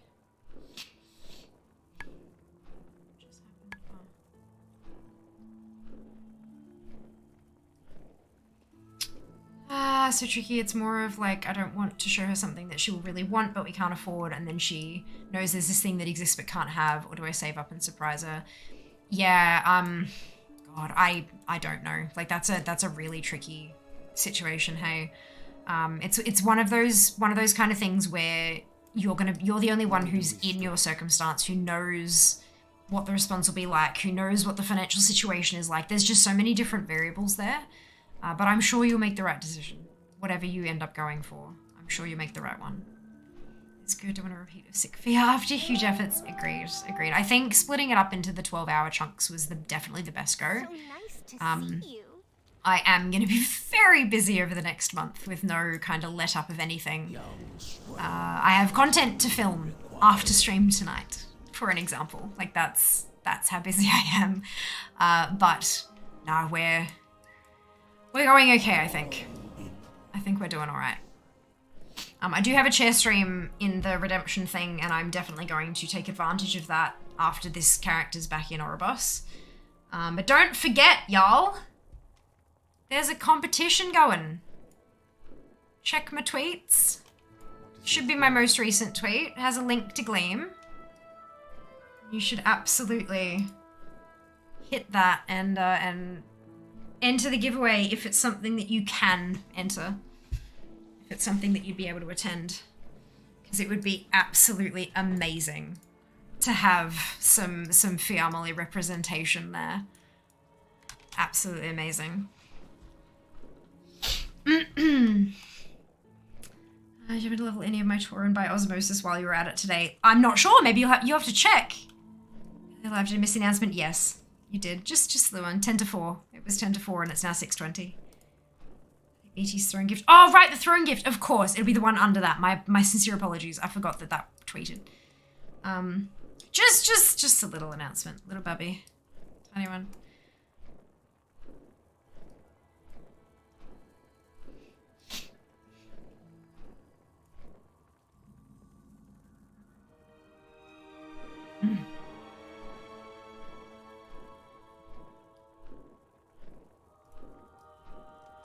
Excuse me, very rude.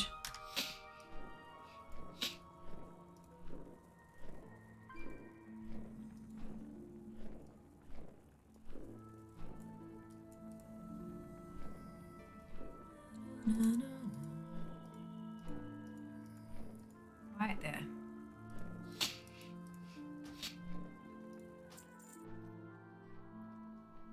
Oh, battle. Did I press the button? No, good. Button, go. Maybe she should tell us which announcements they know about and we can let them know if it's the right. Nice try. Nice try, but Sheba knew which announcement was going live today. It's the launch event. Speaking of pre-patch, what's the usual amount of warning they give before it releases? Oh god, that's I'm not sure actually. Maybe others with a better memory in chat will be able to let you know, but I don't know. I don't know. What can I do for you?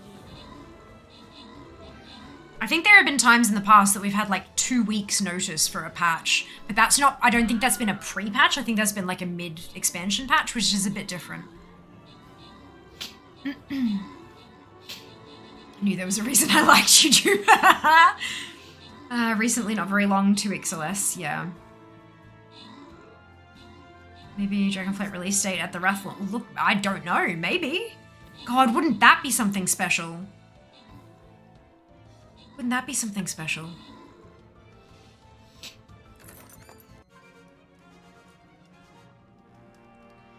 Bem, Blazin, Mystic, Ans, Anb, Fade, Blue, Crick, and Zin. Congratulations to all of you on your bonus ship. Well, son, you'd think with the faded stuff going on, it'd be at least 3 weeks. Yeah, I don't know. I don't know how they're planning that. Like, they could, I heard, because first I heard that there was going to be in, like, 3-week batches and that they weren't going to cut a rotation off halfway through. Like, that just wouldn't make sense. Then there was, I think yesterday people were talking about how they're planning on having, like, a week at the end where all 3 of them are available for you to, like, clean up what you needed or whatever. But, like, I don't know if there's been an announcement about that or if that's just a rumor. Like, there's just so much information flying around that it's really difficult to know, like, what's true and what's just hopes and wishful thinking. I think your best bet is to just stick with blue posts. If it has not been blue posted, we don't know. It's not happening. There is, yeah, it's just, it's not confirmed.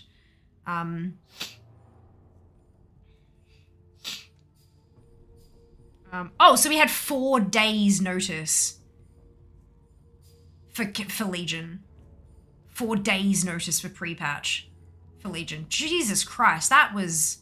I vaguely remember that being ridiculous. Just being kind of like, whoa, okay, here we go. But we also, I feel like we had a launch date for Legion further out than that. Like we had I feel like, did we have the launch date before we had the pre-patch date? And so it was kind of like... From BG was AFK typing. Oh, Luck, I'm so sorry. I'm sorry for distracting you. That sucks.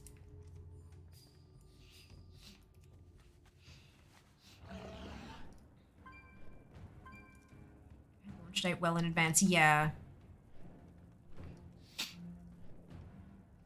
We were losing. Fair. Oh dear. Jas, I have 2 plain crusket things if you want them. I ran out of chicken. And I'm not a huge fan of having them dry. They're tasty, but they're not, like... influencing people to not PvP. I didn't do it on purpose. There was an accident. It was an accident. It's another hydrate. Let me...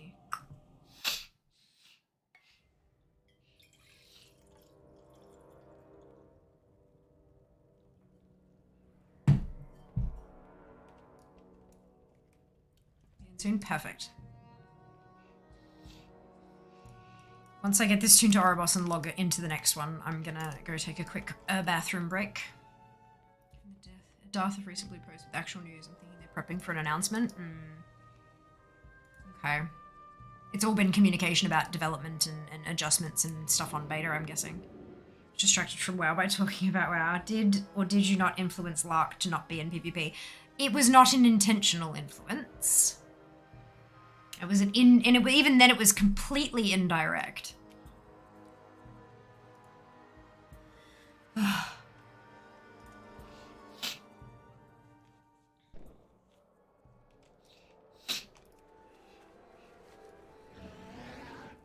Intentional, sure. Winning. Last beta related blue post was more than 2 days ago. Wow, okay. Yeah, that's interesting. It might also be that they're trying to shift player focus onto Classic. That could be... Come forth and be judged. Thing.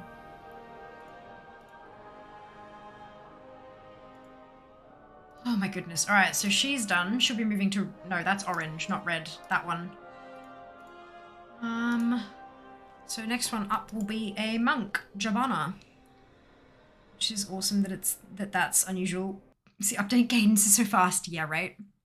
How good is that? They've been so communicative. I'm, like, low-key proud of them for, like, stepping it up and meeting the brief, you know? They've wrapped a lot of the beta issues. I don't know, actually. I haven't been paying a whole lot of attention to that, to be honest. They usually fix them in beta or just fix them before launch. Well, beta and pre-patch are a little bit different, and when they get to, like... Although they kind of have to fix things in pre-patch, don't they? Because they don't patch for launch day anymore. They don't even restart the servers. You just got to type /RL and bang, it's live and you can kind of go. So they don't have, unless it's hot fixable, they have to get it done in the pre-patch. Pele Hunter bugs have been squashed. Okay, that's a good indication. All right, I'm going to be right back.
Definitely not me slip and sliding on random bubble wrap thrown all over the room by an unsuspecting influencer. Since the issues went down at Blizzard, staffing changes stepped up, and I love it for sure.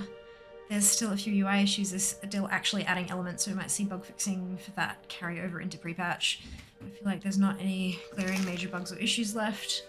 Jack has confirmed the time for launch is here. You right? No.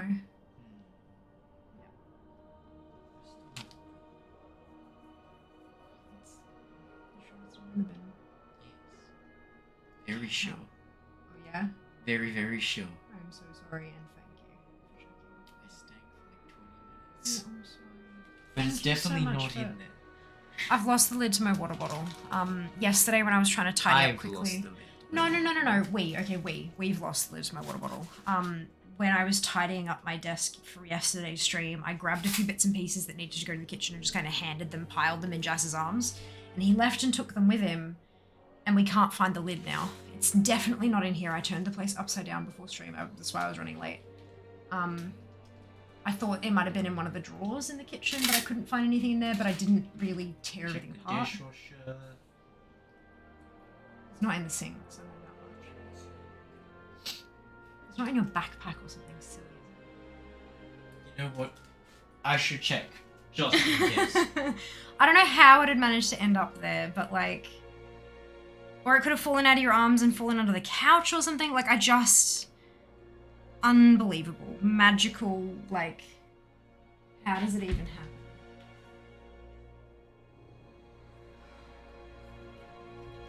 Right. Hear the words of the Arbiter. What news do you bring? Some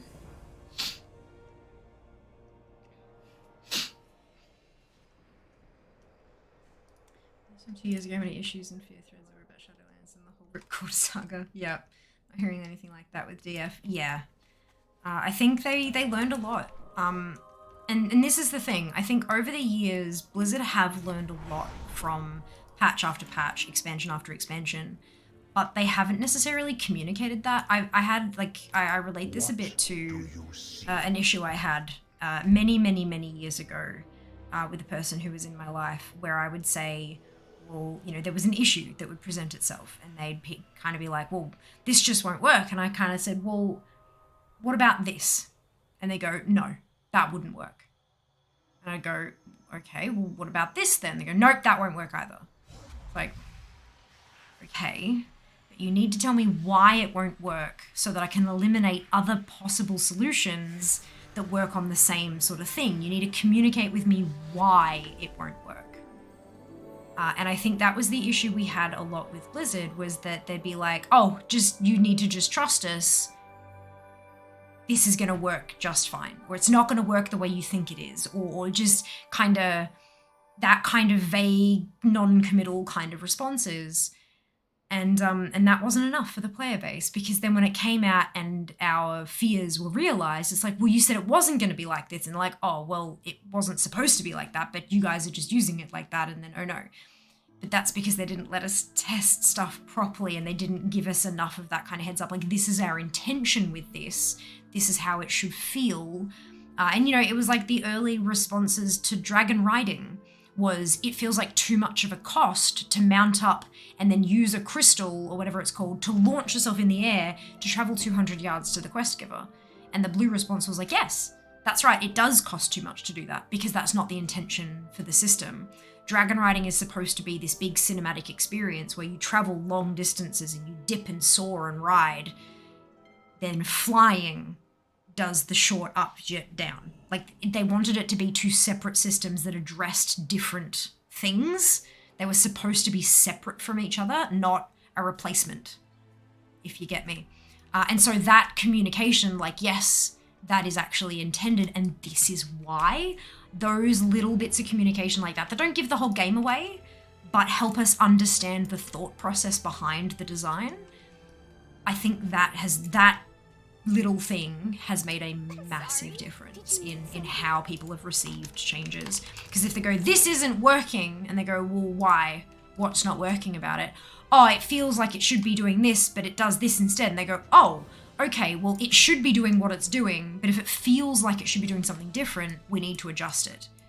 Like, that's not how it's meant to be used, but if it feels like you're meant to use it like that, we'll change it so it doesn't feel like that. So it's, yeah, I think they've, like, that level of communication has been fantastic. You're always going to have people who just, like, bitch and moan no matter what. But, yeah, no, I think it's been a massive improvement in the type of communication we've been getting. And the amount of it, obviously, but, like, specifically the way in which. My comments are not completely negative on class changes, which is the first time I've ever seen that. That's awesome.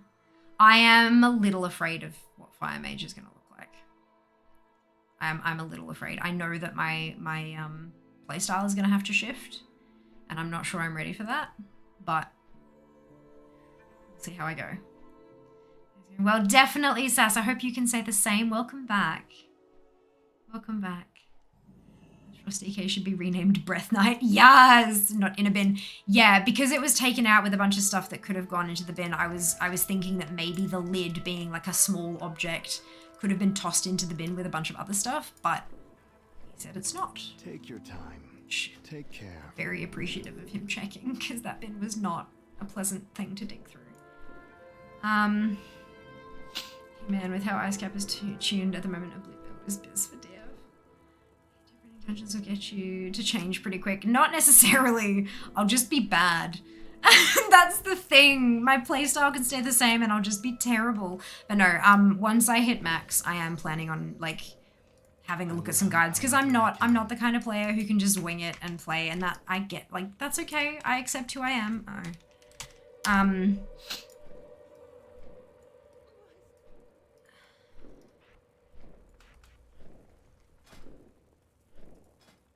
damn it.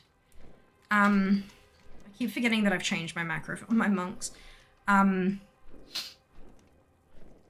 But yeah, so I'll have a look at some builds, and I'll have a look at the guides for those builds, and just maybe practice on a target dummy or something, just to try to make that small adjustment to my muscle memory, and hope that it sticks.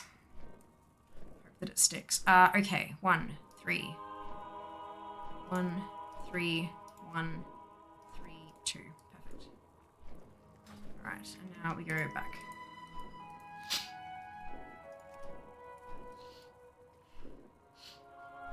What I love is I have no spoilers walking into this, as in I'll be walking into it with fresh eyes. I'm excited for an adventure. We have played Alpha and Beta, and I have very much avoided spoilers. I've played around with a few of the systems, we've played around with professions and stuff, but no story. No story. And that was the way I wanted it. And hopefully we can stick that out for a little bit longer. Because one of the things I truly love about streaming the leveling experience on New Expansion is that you guys are getting to see the story alongside me. And so people who can't play at the time but who don't want spoilers from Wowhead, or people who are rushing through the story and the leveling experience because they need to for their guild requirements or whatever, can experience that story at a slower pace through my experiences.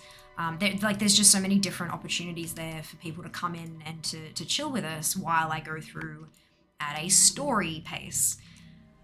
Still not slow by any means. I'll be taking time off work, but not quickly, not speed leveling, not zip to 70. The ranged caster, I think, what the fuck? It's a bit weird. It's actually fun as hell. Can actually heal the ranged and melee now. On the other hand, it's a good change. I think it'll be optimal at the moment, tuning wise. It's not far off being viable in dungeon or raid. That's awesome. Oh, that's so cool.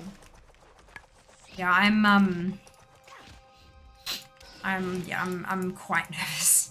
I really like how fire plays at the moment. I have a lot of fun with fire, and so I'm a little nervous that they're going to try to slow down my play, but that's okay. We'll see how we go.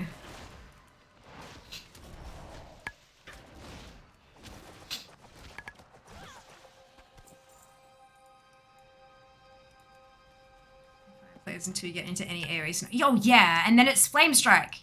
Flame Strike. Flame Strike, Fire Blast, Flame Strike, Flame Strike. Flame Strike. It's boring as feck. You'd be bored too, Jess. Hello there. When I showed you what my rotation was, I quote, ew. Like, come on. I don't think it's unreasonable to dislike that. Why do you think I don't play ranged? Not all ranged is like that. It's Fire Mage specifically. I'm sure the other specs and other classes probably have much more variability. Evil has no place in these woods. Greetings.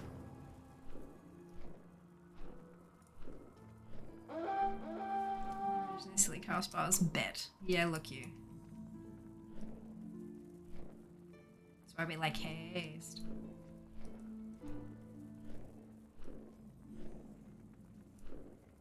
Speak plainly.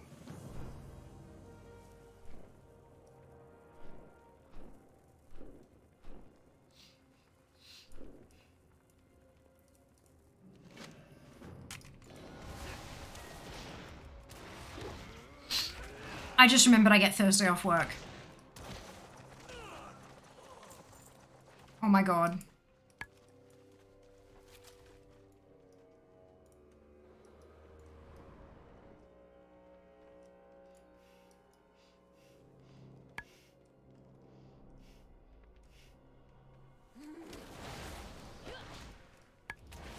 Oh my god. I just felt my chest kinda like soften. Oh my god. Oh my god, that just, oh my god. I mean, it's like, it's a lot because, you know, I have to make sure a whole lot of stuff is done so that it doesn't affect too many things and stuff, but like, that is a huge load off. That means I get a whole day to sit here and create content and get stuff ready for packs and just, I get a work day of the different job.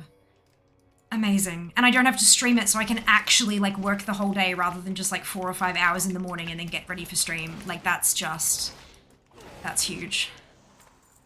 Wiggling a self-care day. Oh fuck no, it's work. It's work. Yeah. so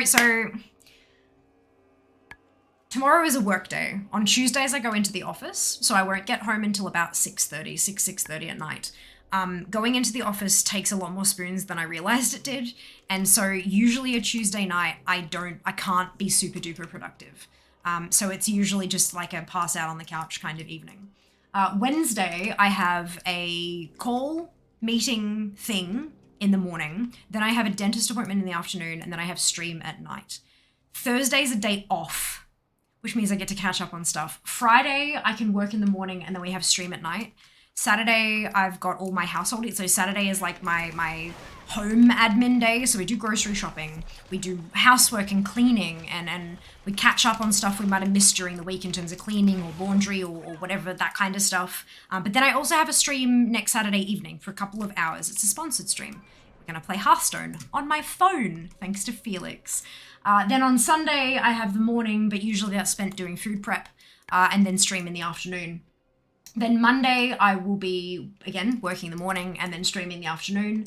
Tuesday, I will go into the office and then probably come home to pick up my bag and then go to the airport, go to Sydney, spend the next morning, Wednesday morning in Sydney getting ready for the event, which is a lunch event. So, you know, I don't really have much time to do much there, but then I go to the event, and then after the event, I think I've got a couple of hours to burn, and then I head to the airport. And then I get back Wednesday night. So no stream that night because I will be on a plane. Thursday is a work day. I work from home on a Thursday, but it's a work day. And then Friday the 30th will be work in the morning, and then like stream work in the morning and then stream in the evening. And then we're in October. Saturday again, home, what's it day? No stream that day though, thankfully. Sunday, there'll be a stream, I don't know what. Monday, there'll be a stream, don't know what. And then Tuesday morning, I go to the airport to go to Melbourne for PAX. And then I'm there for a week and a day, 8 days. So I've got to get, like, in amongst all of that stuff I've been talking about, I have to do social scheduling for October, because I'm not going to have time while I'm at PAX to sit down and work out my social calendar, like socials posting, Twitter, Instagram, all that kind of stuff. I've got a fuck ton of work to do. So no, Thursday will absolutely be spent working, but I'm so thankful for that day because it'll make up for, like, these last 3 days. I haven't gotten any work done because I've been live. So that'll help with that, which is awesome. Yeah, no, I'm busy as fuck. I love what I do. But I am very busy. Very, very, very busy. I don't have free time. My leisure time is technically when I'm streaming, so it's leisure/work time. It's when I play video games.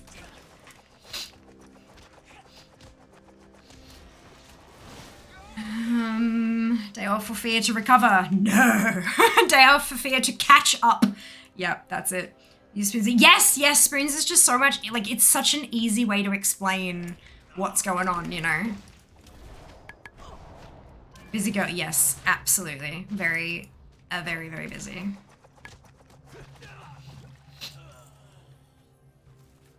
Very busy. I know we keep a stash of spoons in the car for all those times you need one but don't have one. There were none there Saturday. Me, I'm out of spoons. Already, we're hardly done anything. No, literally out of spoons. Yeah, I've always found it's forks. Like in an office environment and stuff like that where you have like a kitchenette where they provide cutlery and stuff. Somehow you always run out of forks. I don't know how. I used to work like corporate reception. So like you'd manage the building. So if like, obviously if individual tenants within a building and stuff need supplies for their business, they'll order it themselves. But if the kitchens need restocking, like if we've run out of tea bags or coffee, or milk in the fridges, or cutlery, or candy for the front desk, or whatever, you know, that kind of stuff, that was on us to order. And I swear to God, every single corporate reception job I've ever worked, you would order like a 200 pack of forks every week or so. Like, I don't know how. It's unbelievable. I've just been keeping up. I heard it all and understood it. But yeah, sent my head spinning. Yeah, no, for sure. I've often thought about, like, every day, either right before stream starts or like at the end of the day, posting like a thing in Discord to say, today I did blah, blah, blah, blah, blah, blah, blah. Just to kind of, not even as a, like a bragging thing, but just as a record of, look at all the things I did and look at all the things I do every day. But so much of it is like embargoed and shit, so I can't. So it's, yeah. I bring my own cutlery to work so where people steal stuff from the office. Yeah, for sure. And I don't think it's even like very, very rarely, but once or twice I've like gotten home and gone and unpacked my Tupperware from like, you know, my containers from my bag to wash them and gone, wait, why is there a fork in here? Like I've somehow accidentally absentmindedly grabbed a fork and I know that that's how they all go missing.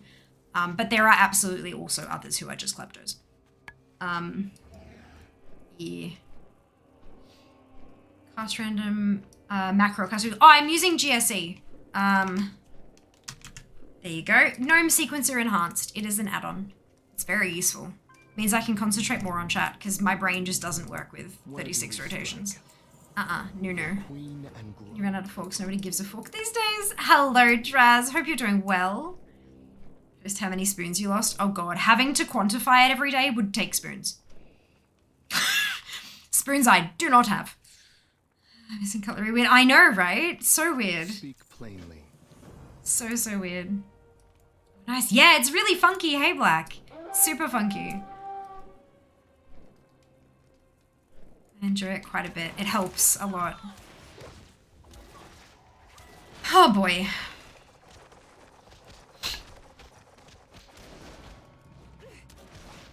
I need to spend spoons to explain spoons. Sometimes, yeah, for sure.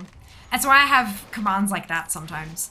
Because like actually stopping to find the words in my brain to talk about what it is and what it does is just brain no want to comply. And so command, pre-thought out response to frequently asked question. Wonderful.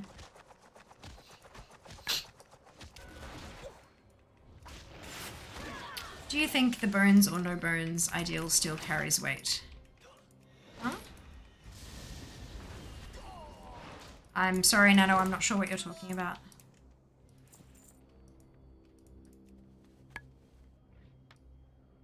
Welcome back. Hope you're doing well. I'm so confused. I'm doing threads, but the bonus quests aren't available and I don't have Bolstering Bastion Bar. Did you accept the Bastion quest? No.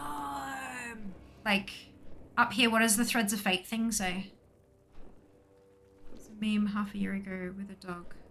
If he could get up. I'm sorry, yeah, I don't remember that at all, Nano. Wednesday. If not, it was in Wednesday. Oh. Interesting. Yeah, I don't remember that, I'm sorry.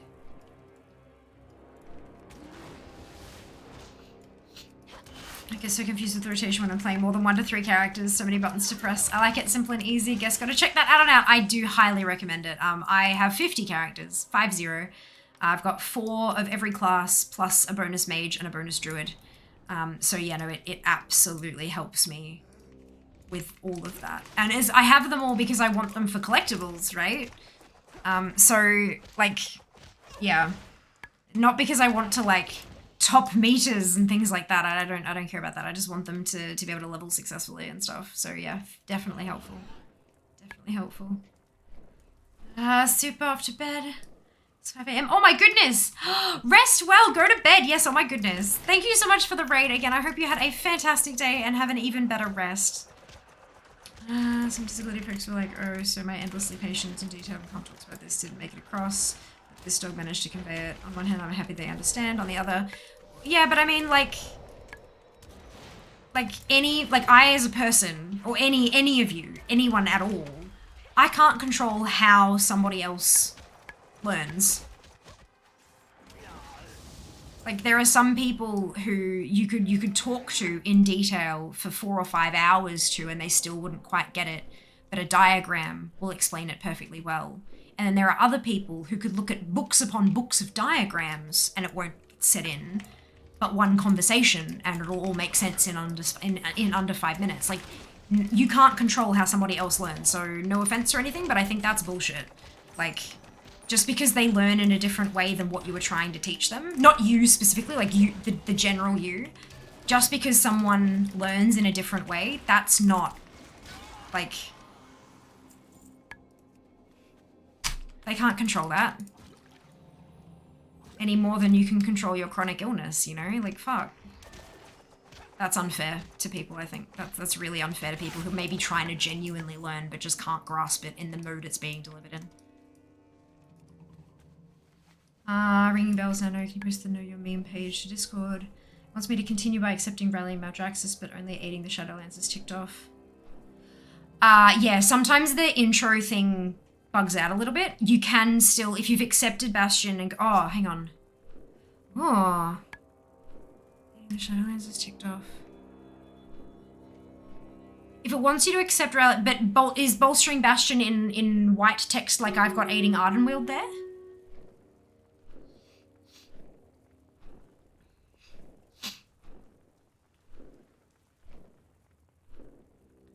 I think they were frustrated that this dog was able to cross over the ableism and anti-disability sentiment as a person. The person wasn't able to. Learning styles, but that's not what you said, Nano. My endlessly patient and detailed and calm talks about this didn't make it across, but dog managed to convey it. That is absolutely a learning difference. I don't care how, like, that has not necessarily got anything to do with anti-disability at all. That is a talk versus a meme. Endless talking, in fact. Endlessly patient and detailed and calm, very, very long, painstakingly planned out talks versus a meme. There's two very different communication styles. I don't see how that's got anything to do with anti-disability sentiment. I'm going to skip Bastion and take this one to Maldraxxus. Maybe. Tend to have more compassion for dogs. Yeah, I mean, you know, lots of people do say that they prefer animals to humans, and that's, like... People connect better with that than with other humans. Maybe they've had terrible bad experiences with other humans and so find it difficult to connect with them or have compassion for them. So we're starting a dungeon, we'll force start it. Gross. Nah. I get stuck. Could have sworn I had it yesterday playing 3 different tunes. Can't be absolutely sure. Oh, I know the feeling. Head back to Bastion. Head back to Oribos and see if you can talk to Talinara and get the Bastion. Maybe the Bastion quest hasn't been accepted yet.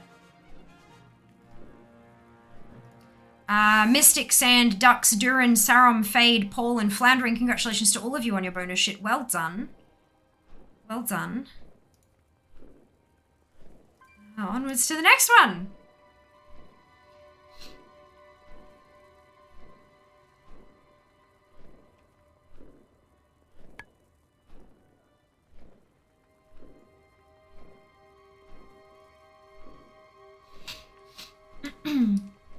Okay. Animacons.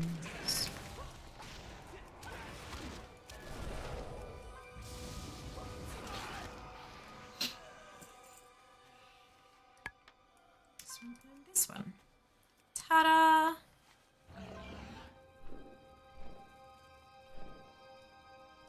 The hunt must go on.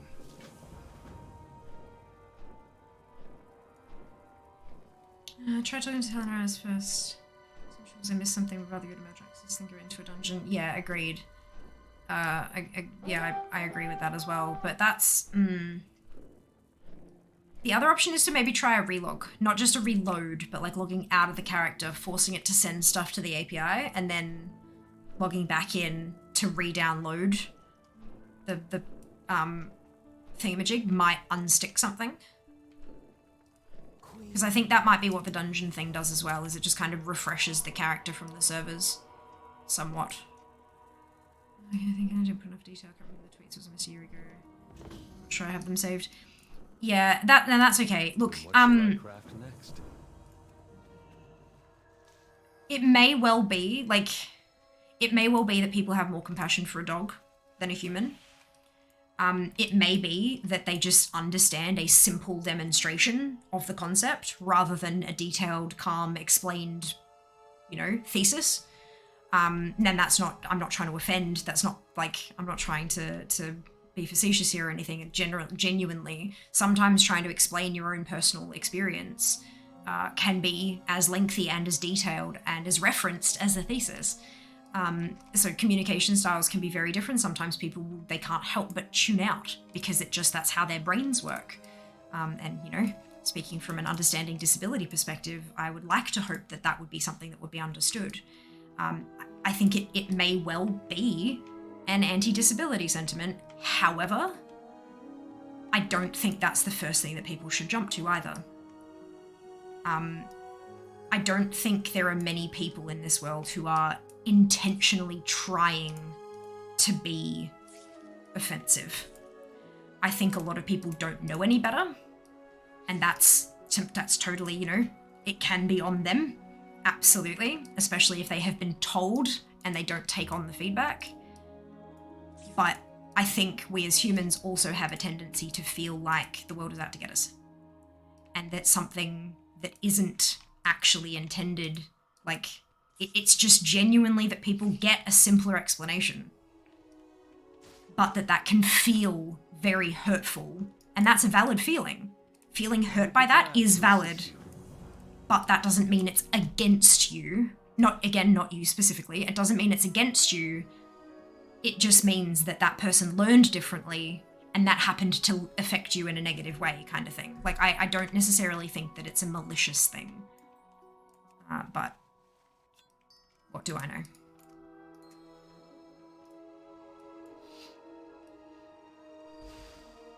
I also think that Twitter threads is not a super great place to get well-reasoned, broad sample data. Twitter threads are usually one person's impassioned thoughts, and that's a great source for one person's impassioned thoughts and beliefs. But trying to get the views of the entire disability community from one Twitter thread is not a good idea.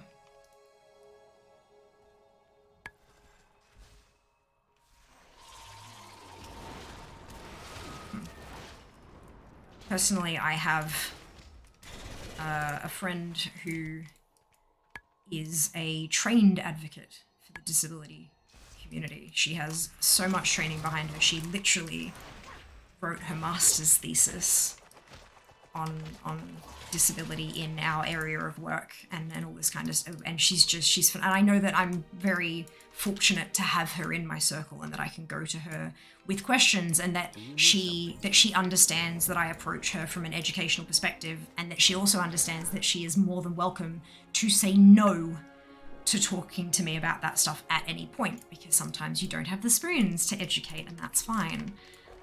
But I think that getting those kind of feelings, like talking about those kind of memes and people's feelings about that from a broader perspective is more helpful than a singular person.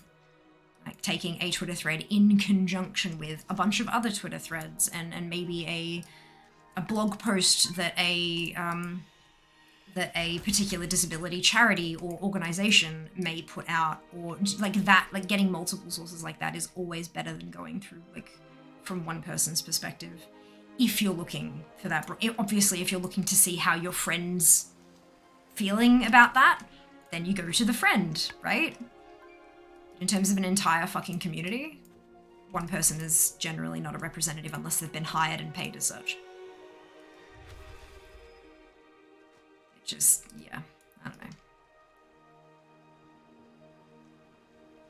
I would really dislike if anyone claimed to speak on my behalf about how streamers feel about such and such, or how arthritis sufferers feel about such and such, or how 32-year-olds feel about such and such, or how Australian women feel about such and such. Fuck that, no. I have my own opinions.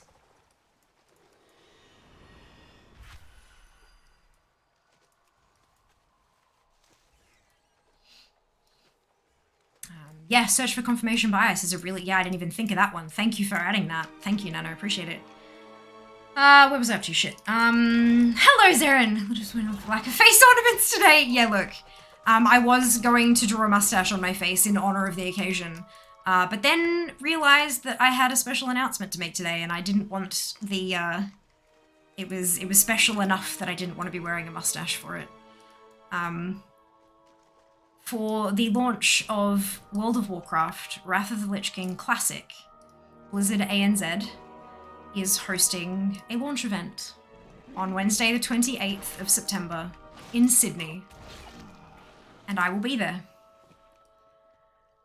And there is also a competition that I have linked on my Twitter that you can enter to win a seat at the table for that event. You can join me and us and everyone for the launch, which is just so freaking special, and it's such a huge opportunity, and I'm so, so grateful. So, so grateful.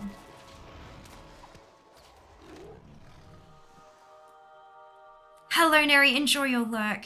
Sorry, I was on a bit of a rant again, but you know me. As you say, I think the message the person took away was that when they talked about disability issues as a disability activist, they encountered a lot of resistance. People have trouble understanding stuff sometimes. That's why we use the spoon analogy. Because, like, when I say I don't have the energy for that, it's like, but you had the energy to do this. It's like, yeah, because that takes less energy. I had just enough energy to do that, but not enough energy to do what you wanted me to do. And trying to explain that without upsetting the person can be quite difficult. So educating them once on the spoon theory, and you know how some days are harder than others and all that kind of stuff. And then you can just rely on, I don't have enough spoons. And they kind of go, oh, I get it. It's not necessarily that you're too tired or need to sleep. It's that you need to do other things that are locked away in a bedroom rather than out with people. Or, you know, you don't feel like you can eat a rich meal at a restaurant. You need to have bread and milk. You know, because sometimes having a rich meal can fill you up so much that it can weigh you down and stuff. I mean, it does for me. I don't know about you guys. You know, like, so having that, like, you get them down to the simple thing. So with this one, it was the education that sometimes this dog has bones and it can stand up and it can go and do stuff. And sometimes the dog doesn't have bones and so it needs to have a rest day. That's a really simple way of explaining an immensely complex issue. And so trying to, like, without even realizing, without coming across, like without understanding, explaining their own experience may be very complicated for someone who has genuinely never experienced anything like that in their lives. They just cannot wrap their head around it. What they can wrap their head around is calling in sick on a day where they're not actually sick.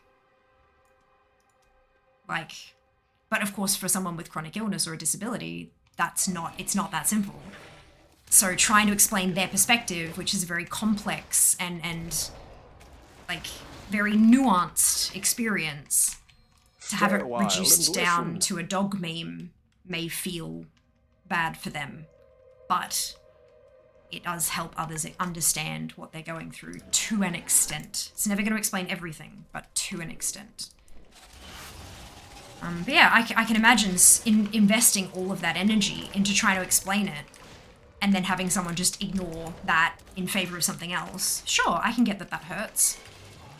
But I don't think it's necessarily done from a malicious perspective. It might be. It might be, for sure. But I don't think it's guaranteed to be malicious. So you just got home, made the same comment. Aww. I also search confirmation bias. As a friend of mine would say, you can't have Twitter without the twit. I am a twit, can confirm. Twitter can also be a bit of an echo chamber. Oh, a bit? Yeah, no, it can absolutely be an echo chamber. Like, I'm very much a fan of curate your feed. Like, you know, if people are tweeting stuff that triggers you, maybe unfollow them, maybe block them, maybe don't let them interact with your stuff. Like, curate your feed so that you're seeing what you would like to see. But that also does extend sometimes all the way out to people blocking anyone who has a different viewpoint. And so it's all just, it definitely echoes a bit. Which isn't necessarily a good thing. Sometimes having different perspectives presented to us is healthy. can help us grow and learn. But sometimes it's damaging, and only you will know when it changes between the two, when it goes from being constructive to your own personal growth to being damaging. Slightly facetious, you are our influencer, you're supposed to be our guide, our identity blueprint, our shop. Oh, well, I am honored. I'm honored that you trust me so very much, Nano. I am honored, but please don't do that. Oh my god, no, I'm a terrible person. No, I'd like to think I'm not terrible, but I always encourage you that when I plug something, when I advertise something, when I have a code for something, that you always make sure it's the right product for you before following through. One of us, take a nap, live a meet, over you too, Lark. Thank you so much for hanging out. I hope you're doing well and hope you rest well and all that fun stuff. How'd your phone fund go? Funded on day bloody 1, Nano. Day 1 it was funded. They attempted to order it this morning, and it turns out that I must have done a miscalculation somewhere when I was setting the price of the crowdfunding, but they were a bit short. So I topped it up, I put in my own cash, and hopefully they will make another attempt to order tomorrow morning at the same time, but we'll see. Only time will tell. Time will tell. Lucky you that can choose for a mustache. Oh, and mine is almost always around. Oh, stuff's starting to happen, and I'm uncomfortable with it. I'm uncomfortable. I'm at the moment very thankful that my natural hair color is quite fair. But Mum has been saying for years, just you wait, you know, and I think she cursed me. But that's okay. Luckily, we live in the year 2022, and we can either embrace the magical things that our bodies do, or we can remove them. Or do things to make them less visible. We have options available at our disposal. Oh, God. It's fine. I will survive. I will survive. I'm so tired. I will be in Sydney. 1 night only! And I'll be fucking busy the whole goddamn time. Like, I genuinely, like, looking at the itinerary, I won't have time to really stop anywhere and do anything. Which really sucks because I miss Paddy's Markets, although I have no idea if it's anything like it used to be. So I might, like, if I risk taking a trip there, I might be sorely disappointed, so I'm kind of scared to even try. Because I went there, like, talking like 7 years ago, I spent time in Sydney. Or 8 years now or something like that. So I'm very afraid that COVID has just decimated what the lockout laws failed to fix. So yeah, look. But no, I will be in Sydney for a singular night, and I'll be attending the Wrath of the Lich King Classic launch event, which will be lunch on Wednesday, 28th of September. And there is competition that you can enter to win tickets for yourself. So check out the Twitter, follow the Gleam link, do the things, and fingers crossed we'll have Fiamily among the winners, because that would be just freaking cool. Oh, excuse me. I'm in Melbourne, yeah! Ah, look, last minute flights didn't kill anyone, right? Extreme introvert, feel locked in the bedroom, comment right down to my core. Right? That's the thing. Sometimes you just don't want to see anybody. Sometimes you just want to be by yourself and just let your brain tune out. You don't need to sleep per se. You don't need to do anything. You just need to like stick on Netflix or your streaming program of choice, platform of choice rather, and just not interact with a single soul. And the only thing that talks to you is Netflix saying, are you still there?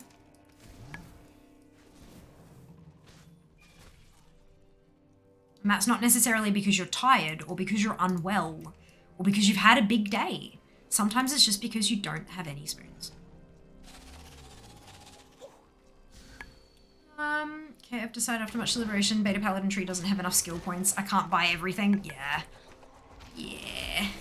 It's a bit that way, hey? I think that works the way you think it works, but it's there and I want it. Got a bug quite. Oh no, Fel. Oh no.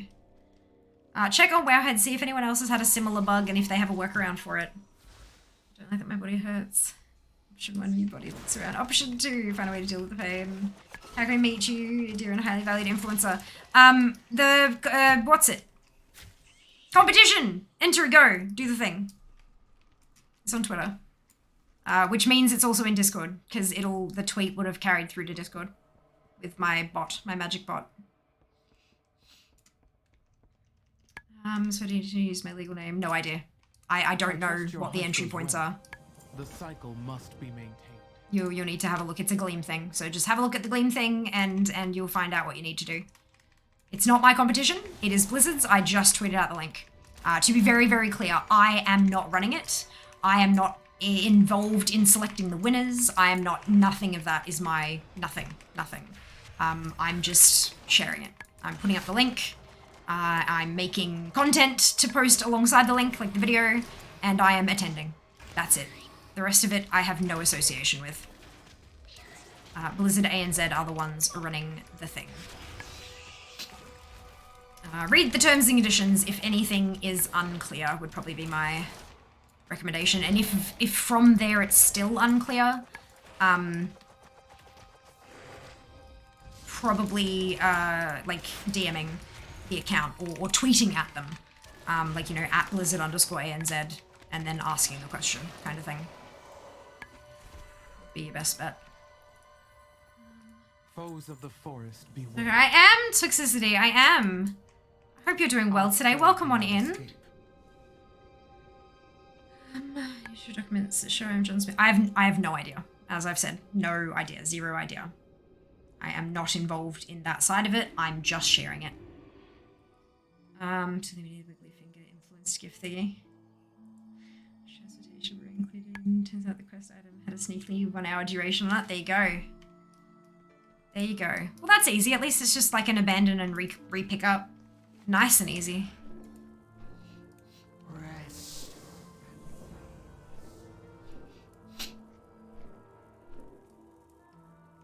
Greetings. Hello, Seeker. Good evening. Hope you're doing well today. Have you entered the giveaway on Twitter? Did you see the announcement?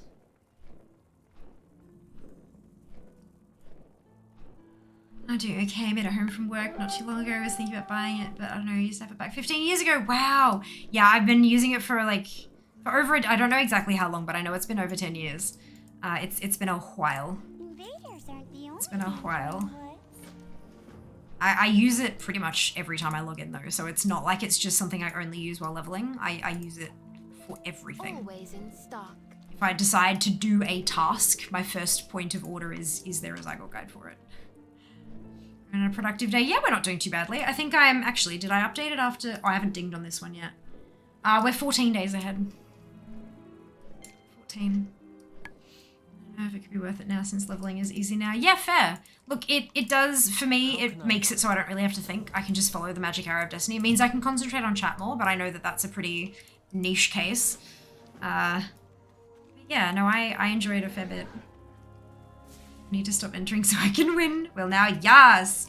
ANZ can't be messaged. No, but they can be tweeted at. So if you start your tweet with @Blizzard_ANZ, making sure there's like double Z, so that they catch it. You can always ask. Question about your Zygote code. You get $1 off every time someone uses the code, right? Do they start paying you if it gets anything? No, they don't. And I don't think they do. As far as I believe, I don't think they do. Yeah. I used it for a little bit, but is it worth it? It is worth it for me. I know it always says grind. Oh, no, it doesn't. Not anymore, it doesn't. There's no need to grind. Like, ever. Because of all the changes to leveling, it just... There's no need to ever grind to get to the next level. There's plenty of experience on offer. So, I mean, it will if the next step it wants you to do, you don't meet the level requirement for it, but that occasion is so bleeding rare at this point. For me, it is worth it. Like I said, I don't just use it for leveling. I use it for professions. I use it for, like dungeons. If I haven't done a dungeon in a really long time, I'll use the dungeon guide to sort of guide me through the labyrinth maze. I use it for rep grinds. I use it for like optimized daily paths. Use it for optimized world quest paths. Like all the bits and pieces.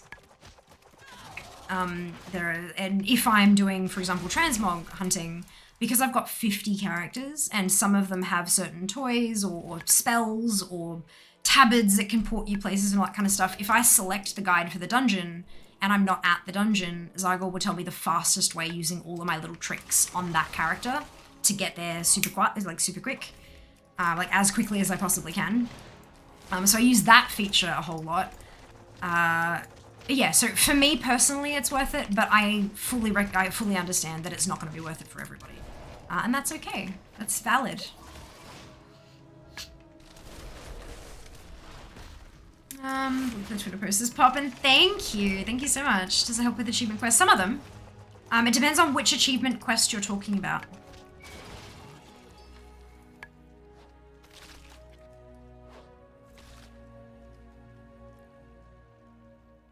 Some achievements don't have quests associated with them.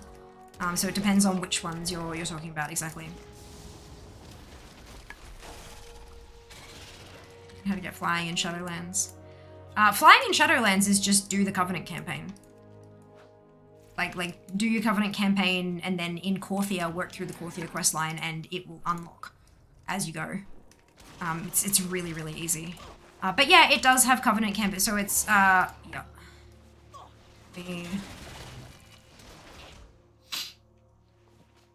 So you have your covenants, so you can go through and do your quest line, and that will go through the original Covenant quest line. And then you have Chains of Domination, which is your Korthia stuff. So you got your Chains of Domination quest line, and at a point through there, you will get your flying. But yeah, all that kind of storyline stuff. It's got like I'm in Ardenweald, right? So when I popped in Ardenweald, I can do all of Ardenweald. I can do just the story of Ardenweald, like if I'm not in Threads of Fate. And then if I'm in Threads of Fate, it will give me the same guide, except it'll take it. So you got Ardenweald, which is everything. Side quests, bonus objectives, and story. Then you've got story only, if you just want to blitz through it as fast as you can. Then you've got Threads of Fate, which is everything but the story. So it's very, very comprehensive. Very comprehensive.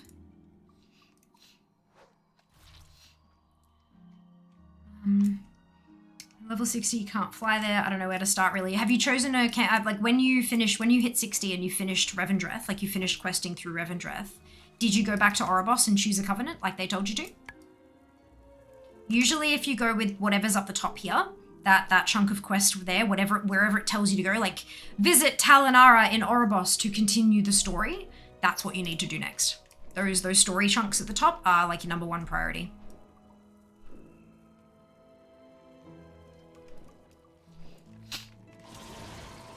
Now that I can go into my achievement tab, click the magnifying glass to load the appropriate guide. Absolutely. So, so good. ZM flying is another achievement, but it's literally just dabble in ZM for like a day and you'll get an E. Yep. When did I need to do everything? Yeah, I choose it. I'll revisit though. Bye, Zygo though. Fair enough. But yeah, if you've chosen your covenant, then this will have, for example, like Venthyr Covenant campaign. And it'll tell you where to go for your next Covenant quest. And that's what you've got to, yeah. Zygor will help guide you through those Covenant quests and like where to go, what to kill, how many of them, etc., etc. But that box at the top will tell you where you're up to.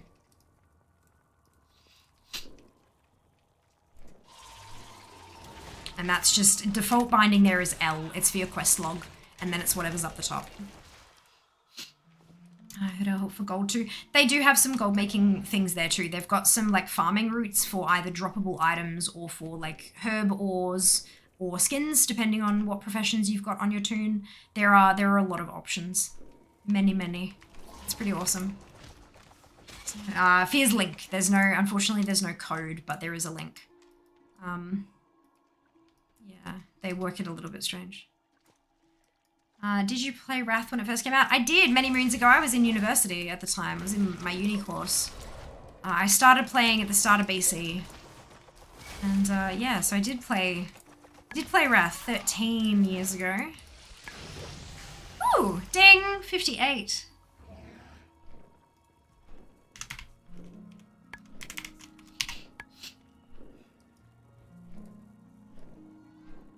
About you, brilliant. Hey, Hannah, how you going? Having a lovely night? I am, thank you. I hope you're doing well. Welcome on in.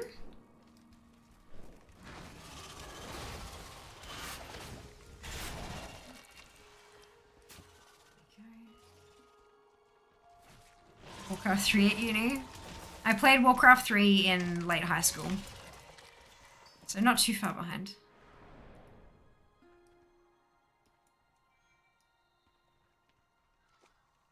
Although I think Vanilla had already released by then, I just wasn't playing it. Packs? Oh yeah, it is. It's zoomin'. Time is zoomin'. That's really awesome that you're cosplaying. I hope it goes well. I hope everything gets lined up at, like, in time and you're good to go. I can only imagine that that's just, it adds like that whole extra level of at least slight stress. I know I'm bloody stressed and I'm not cosplaying. I'm like, ah! Everything is happening all at once. It'll be a blast though. I'll have so much fun.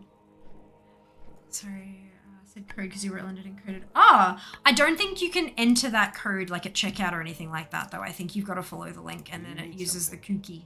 I think. I'm not sure. I've never tried using a code.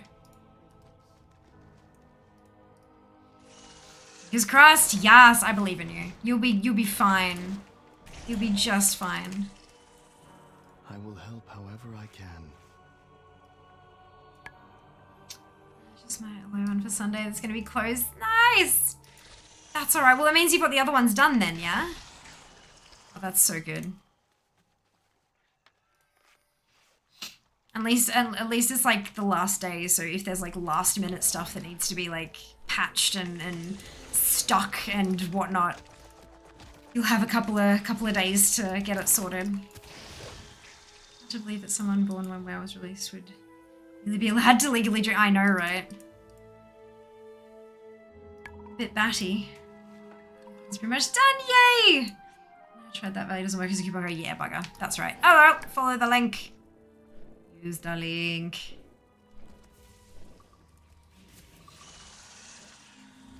If you want to, obviously no pressure. Let's be cookie, yeah. Be sewing in my hotel room. Yup. Yup, I've heard many a story. Never done it myself personally, but I've heard many a story of people. Last minute what's-its. Oh dear. Well, I hope you'll be happy with it. That's the big important thing, right? Making sure you're happy with the finished product. Zygo guide, most people say don't do it because they're free or leveling guide. There are, but Zygo's not just a leveling guide. Like, Zygo is a crapload more than that. So, yeah, it really depends on what you're after. There is the free version of Zygo. It gives you, you know, a handful of basic guides to sort of get the feel for it and see if you like the way that it works. And then you've got extra guides that you can purchase that plug straight into it, into the add-on. But yeah, look, it's not for everyone, and some people prefer, like, I know Azeroth Autopilot is the big one out there. I've never tried it myself. I know a couple of people in chat have, but for me, it's the fact that, like, AAP has one route, and it's a speed leveling route, so if you're not, like, super optimized for that and stuff, it might not be the most enjoyable thing. I'm not a speed leveler at all by any means.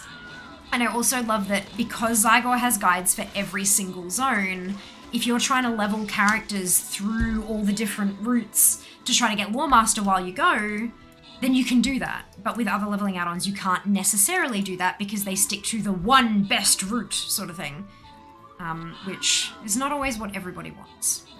But that's okay. Look, it's good for some and not so great for others, and that's totally okay.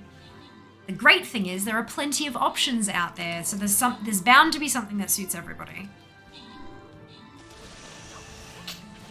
So I'm misusing it, I'm sure it will be. It's my most epic one that I've done so far. I'm kind of excited. Oh, yay! Oh, that's so good. Are you jumping into like the cosplay competitions and stuff like that too, Hannah? Are you going all 3 days? I am. My family, I'm originally from Melbourne. I'm in Brisbane now, but I'm originally from Melbourne and my family still all live down there.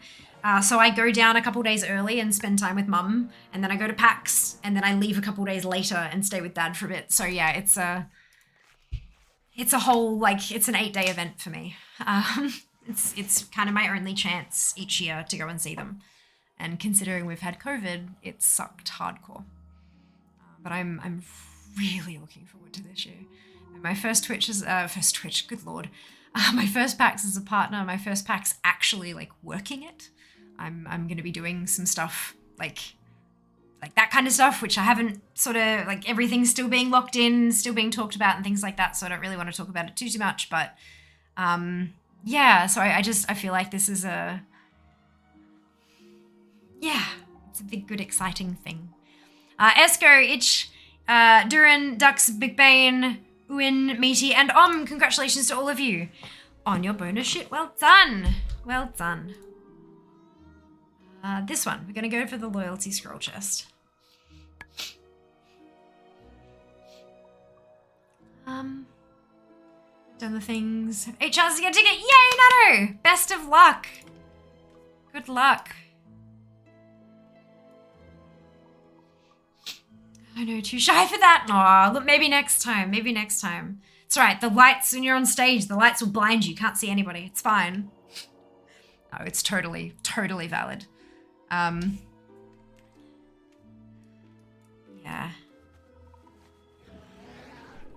I hope my cones and rather see my career was efficient. Good lord. Nice, it's great that you have someone to stay, saves a bit of money on accommodation, for sure, for sure. Granted, both of them live not anywhere close to the city, really. I mean, Dad is kind of close to the city, but not close enough to make a trip daily. So I do get a comm in the city for those 4 days, but I stay with Mum for a couple days and stay with Dad a couple days, like either side. But it's nice to see family. But because I'm earning enough through Twitch to pay tax, I also claim the trip on tax, because it's a business trip, technically. I go because there are opportunities to grow my influence and my business and my stream and all that kind of stuff, and also meet people who I've met via Twitch and stuff, so I absolutely 100% claim it on tax. So that's nice. Little, little victories.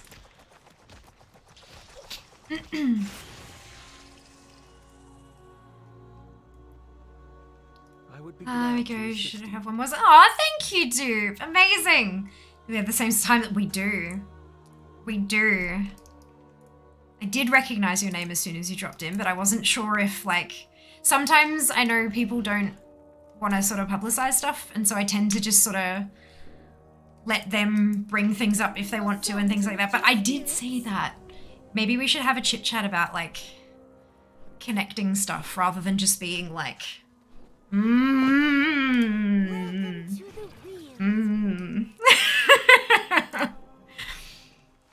think that could be some fun. Of course, we'll have to see. We'll have to see how things are set up and stuff too. I wonder if you're able to DM me on Discord. I think you probably should, because we share servers. We should have a chit chat and, like, see where our interests align and see what we can whip up. On Friday, we do for sure. It's such a good network. Oh fuck yeah, absolutely, absolutely. I'm booked in so many fucking events. I didn't even know Fortress was having a gala, so I missed that, but that's okay, honestly. I think I'd die if I had that many events. Should be from the past, like I was recommended, accidentally jumped into Throma! Oh good. Wonderful.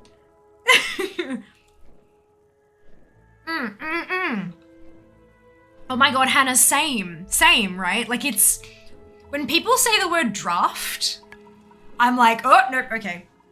I'ma wait. No, I don't like, I mean, I understand drafts are important, but I ain't gonna go talking about a draft. This is awesome, yay, okay, yes, brilliant, wonderful.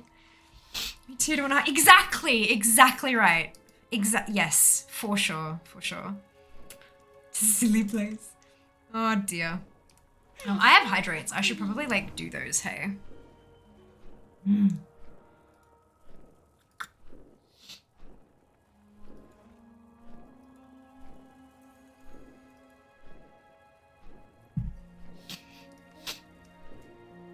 How can I help? On to the next task. Okay. On to the next task. Indeed.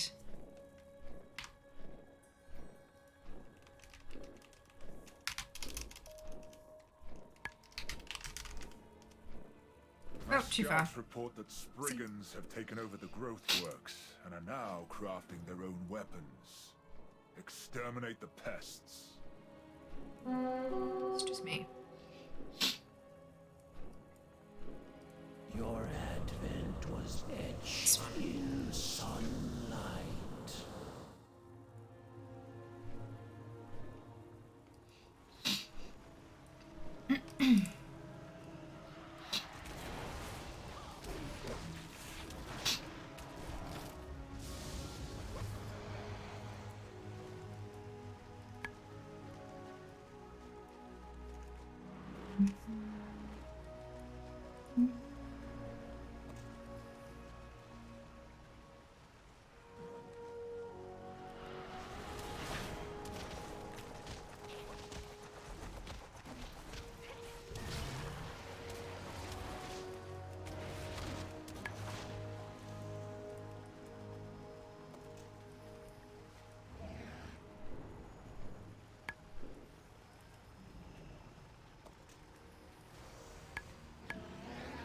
Go.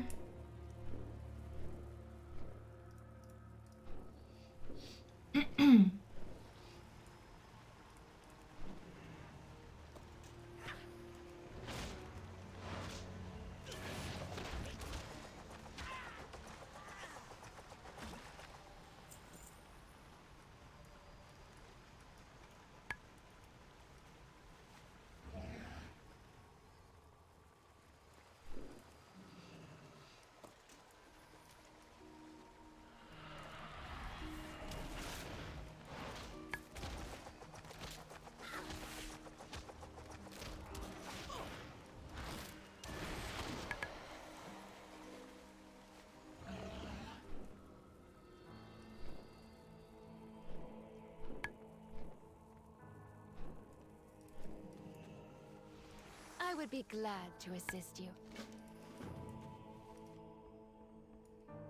Oh, it's the interacty thing again. All right, cool. Let's go talk to the trickster. Oh, excuse me.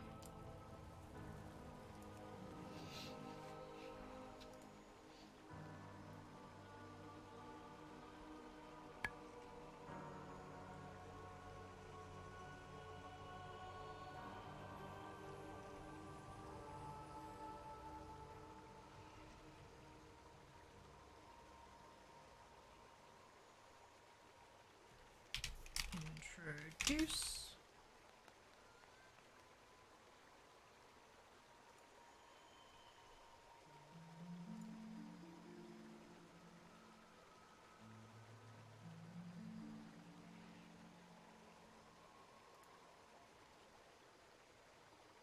So I could tell you how much time you can level up or something. No.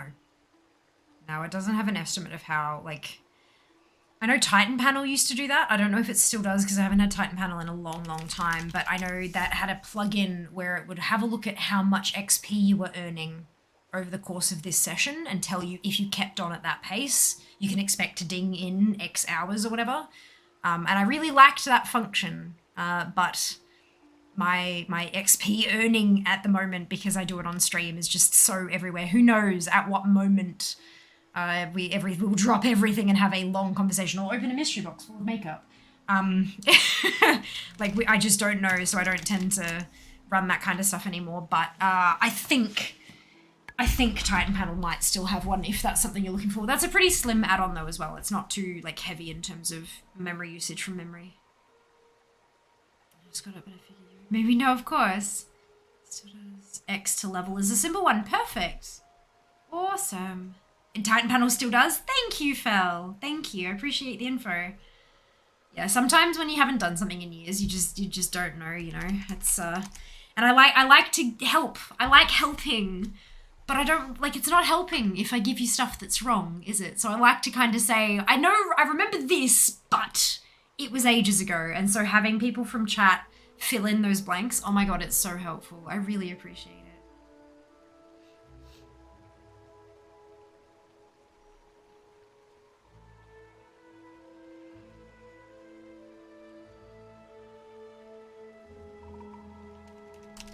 Most appreciated. X to level.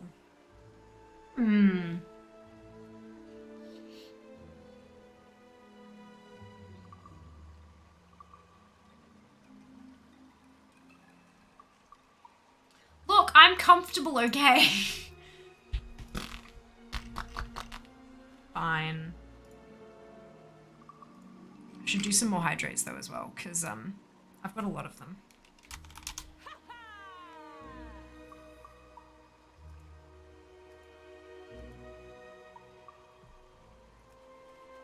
Like that's me. It is, isn't it? Especially when you can like wedge yourself in with the desk, but the chair doesn't push backwards. Yeah. Yep, it's the bestest. I like it a lot. What shall I craft next? Oh my god, I've already got like, okay, I've got 13 hydrates in queue at the moment. That's some. That's some. For sure. That I sit with my legs crossed, yeah. Yeah, I'm always like, I always like push the chair back and put my hand and like do the whole adjustment, yeah.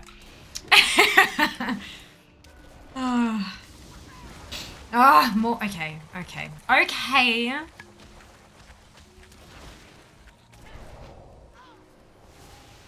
Oops.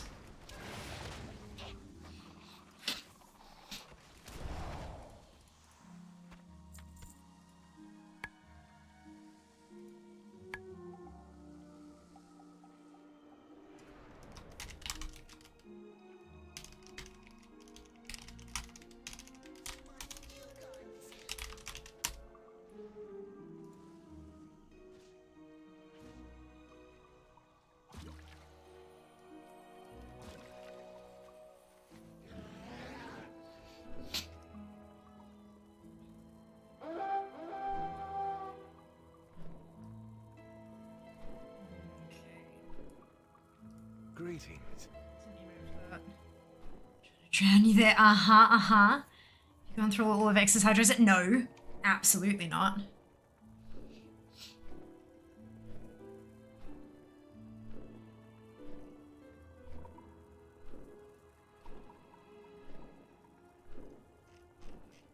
Awesome.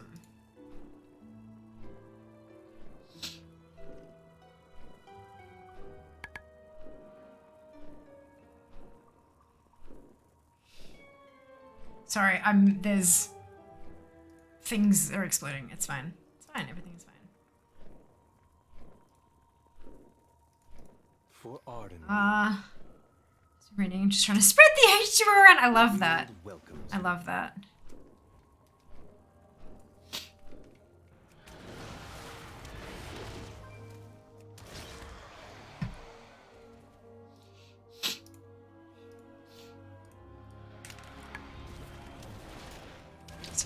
I know, I'm sorry. Maybe I should just apologize and move on and just leave it at that. Maybe that'll be less annoying for you guys.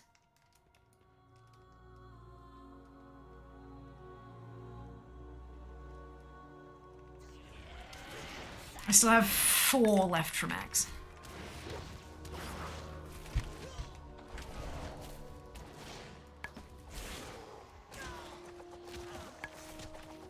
Another hydrate.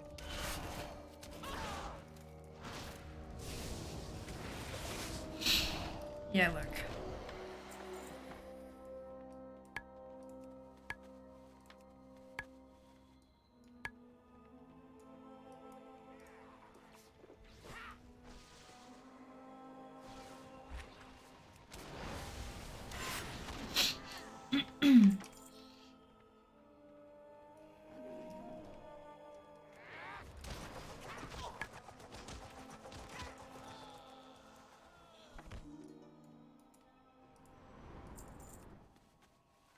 Day 3 of not being able to do background tasks. It is, yeah. And that's...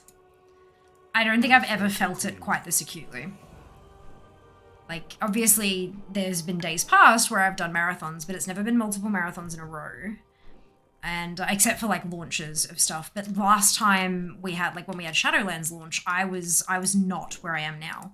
I was not on the launcher. I was not partnered. I was not like associated with stuff. It wasn't a thing. So, and given that there was that really big bloody announcement today as well, it's just, yeah. Yeah. It's a lot. And I now know that. Like, now I know that if I'm going to do something like this, again, there's stuff I need to take, there's extra stuff I need to take into consideration. It's not just how my body will handle it anymore. It's also, like, how will I manage all of those modes of contact and stuff like that, which is, it's interesting. Like, I'm learning so much about this business, but I'm also definitely starting to get to the point where I'm feeling like maybe I would benefit from some form of management assistance. But look, I'm a ways from that, I think. I don't think I'm big enough to warrant somebody wanting a cut of my takings. Because it's, you know, often they're paid to hunt out brands and stuff, like deals for you. And they, in return, their payment is a cut of what you make. The idea is that you'll make more with them even after they take their cut, but doesn't always work out that way. We don't mind monologues. Good. I'm pleased because that's bloody well what you get here. It's what you get, and you will take it and be happy. I'm kidding. I'm kidding. Yeah, it's certainly an experience. I'm learning a lot.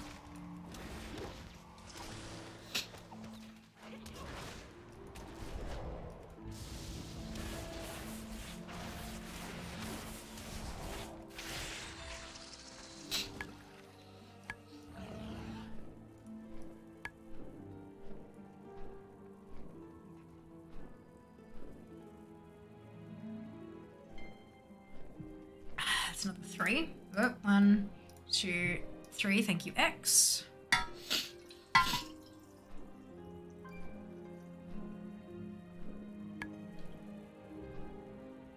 What's that? It's fine. You are not prepared. Hey, Daki, thank you so much for the raid. Welcome on in. Hello, kittens. Welcome in. No. That's somewhat inappropriate to ask, and that's made me quite uncomfortable. But welcome in, Daki. I hope you've had a fantastic stream and are having a brilliant day. New phone hype, I know, right? What the hell?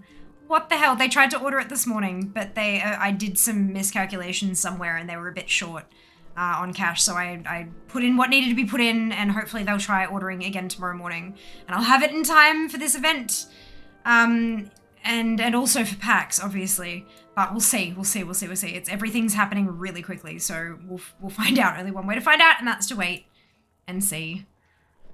Welcome, Raiders, indeed. Welcome on in. If you haven't been here before, I'm Fia. It is lovely to meet you. I'm mostly a World of Warcraft streamer, and today I'm on day 3 of 3 12-hour streams. We did one on Saturday, one on Sunday, and one today. I'm very tired, but I've done a lot of leveling, and I did 8 Mythic Plus dungeons yesterday, and I went from 0 to 1524 Mythic Plus rating. So I'm hopefully after this Sunday coming, we'll do some more dungeons, and I'll have KSM. So yeah, we'll see. Fingers crossed. Oh, excuse me. I would agree, matey. I would agree. PAX hype, yes. It'd be nice to have on time, wouldn't it? Just. Like, I'm under no obligation to create content in Sydney. Like, that's not what my contracting... Oh, so, for those who don't know, for those who missed the announcement earlier today and have missed the tweet on Twitter, World of Warcraft Wrath of the Lich King Classic is launching in Australia on the 27th of September. So 26th is the global release date, but time zones means it's the 27th in Australia. And on the 28th, which is a Wednesday, Blizzard ANZ are hosting a launch event in Sydney, and I will be attending. I live in Brisbane. They are flying me down, and I am just stoked. I am so excited. You do not understand how bloody excited I am, but that's not the most exciting part. There's a competition. There are tickets up for grabs. There is a link on my Twitter. You can enter the competition and share your favorite memories of Wrath of the Lich King from way back 13 years ago. And Blizzard is managing the giveaway. I just shared the link. I hold no responsibility for the giveaway itself. But it would be really amazing to have some family representation there at the event. So, like, if you're able to make it, if you were able to get to Sydney on Wednesday the 28th, or you're already in Sydney, I would highly recommend going and entering that competition. And you might score yourself some tickets to come have lunch with us, which would be freaking awesome. But yes, definitely do the thing. But yes, it'd be very, very nice. I'm under no obligation to create content while I'm there.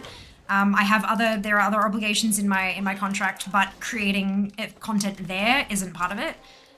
But I'm still going to be in Sydney overnight. Like, I'd still like to be able to capture something, even if it's just for my own personal what's-it, and having the new phone with the new camera and all that kind of stuff in it would be really, really lovely to have by then. But I just got to hurry up and wait. That's all. It's all in Throne and then Amazon's hands now. And then probably, well, actually, they don't tend to use Australia Post. They seem to use couriers more often than not. But we'll see. We'll see.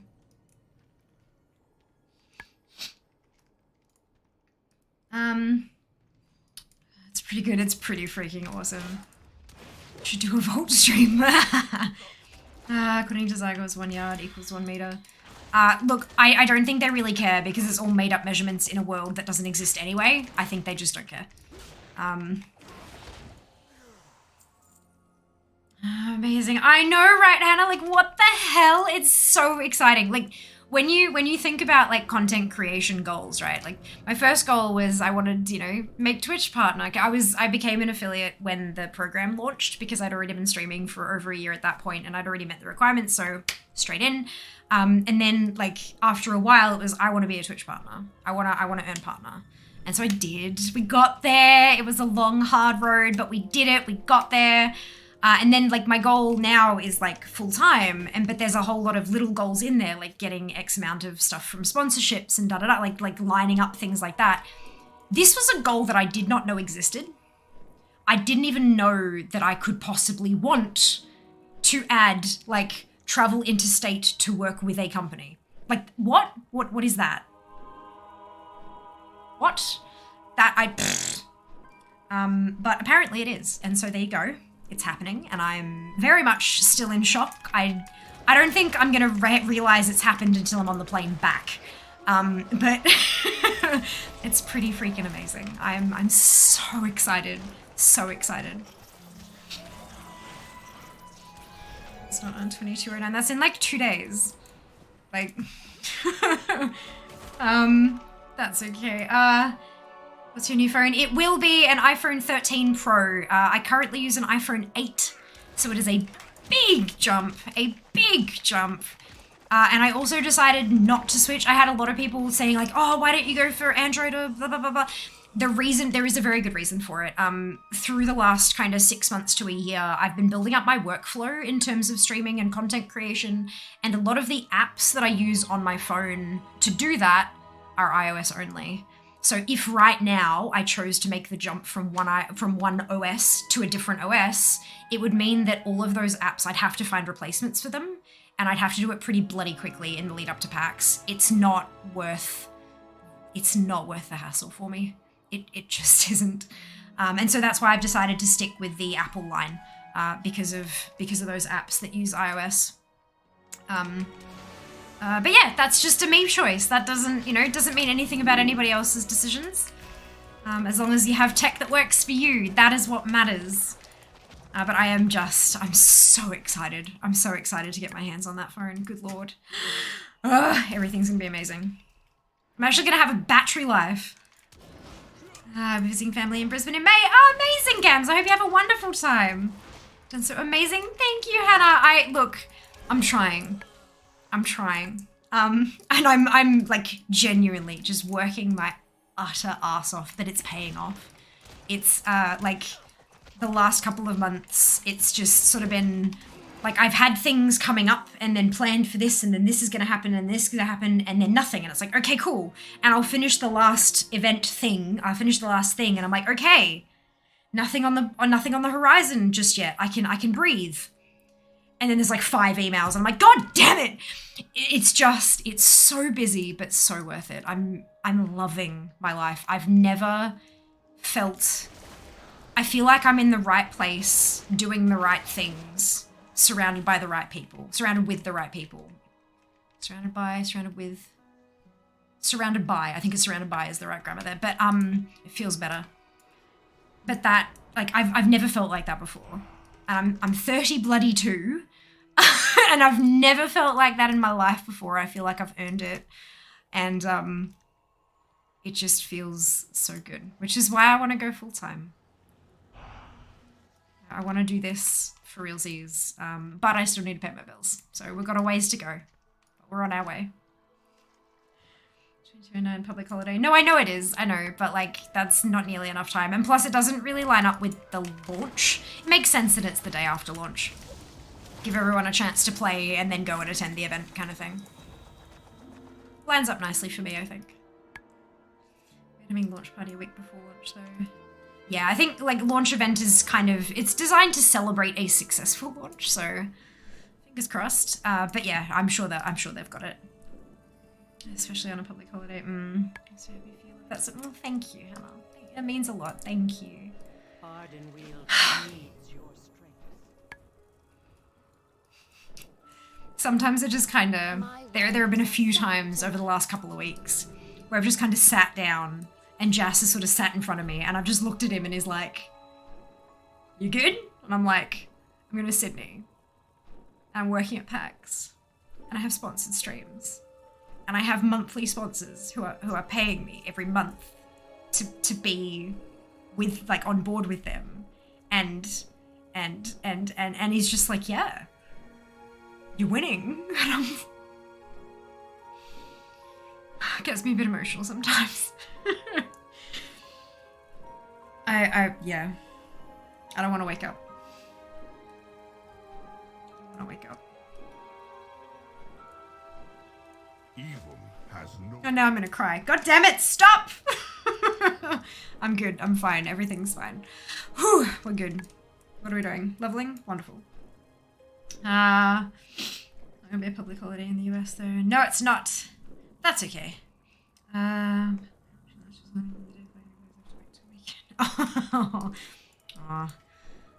That's alright. Look, if it's not the kind of thing you want to attend, you don't have to enter the giveaway. But if it is, if you'd love that chance, then by all means, jump on in.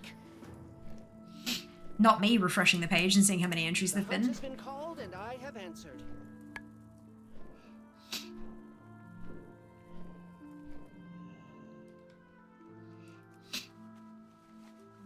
You go to sleep for... I know, but like, you know, maybe I am an insomniac. Maybe I can't get any sleep because I'm already asleep and this is just all a dream. And if it is, then no, I don't want to wake up. I'm good. I'm done.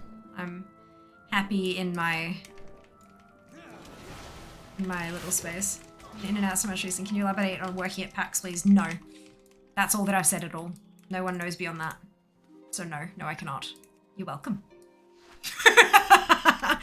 I know that's not the answer you were looking for, but it's the answer you're gonna get at the moment. Nothing is locked in, and I don't want to talk about things until they're locked in, because the last thing I want to do is say, this thing is happening! Isn't it amazing? And then for someone to come in and be like, oh my god, I'm so excited to see the thing! And then I'll be like, oh yeah, that's not happening anymore. That's not fun. So I wait for things to be locked in, then we talkie-talkie.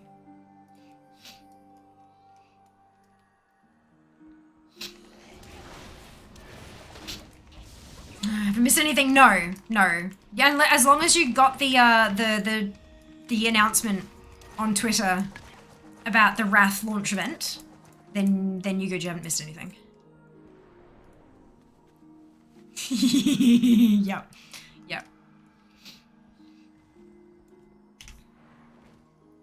Is it a thing that we'll find out about before? Oh yes. I mean, actually, now that I say that, you should. Yes. Absolutely. Like, I would bloody well hope so. Otherwise, my anxiety is going to go through the goddamn fucking roof. Basically, I would like to think so.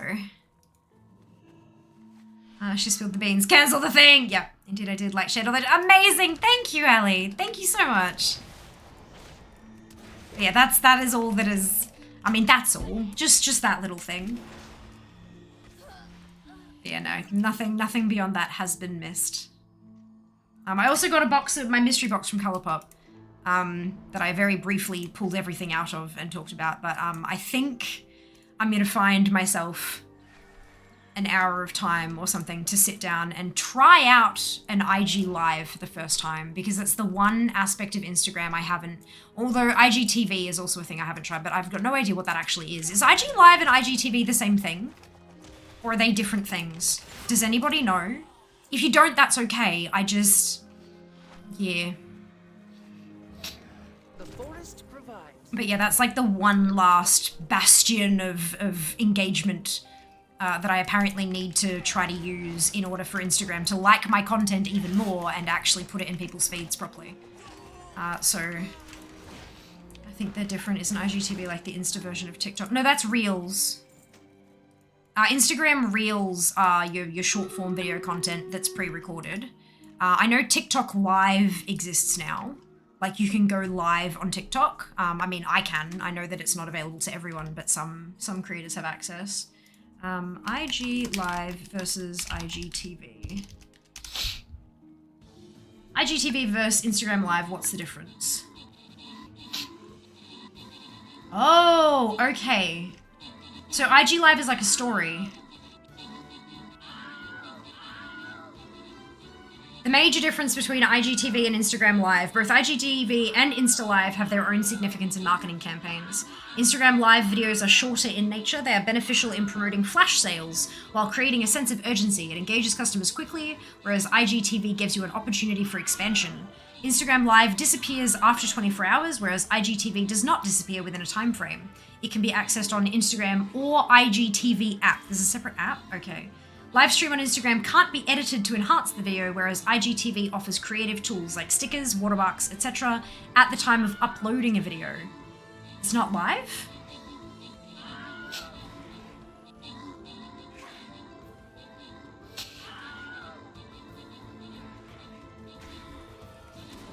Videos that are uploaded and shared on IGTV can last up to 10 minutes. It can even last for an hour if the account is verified. Pre-recorded and not live, which can even be recorded in vertical format. Okay.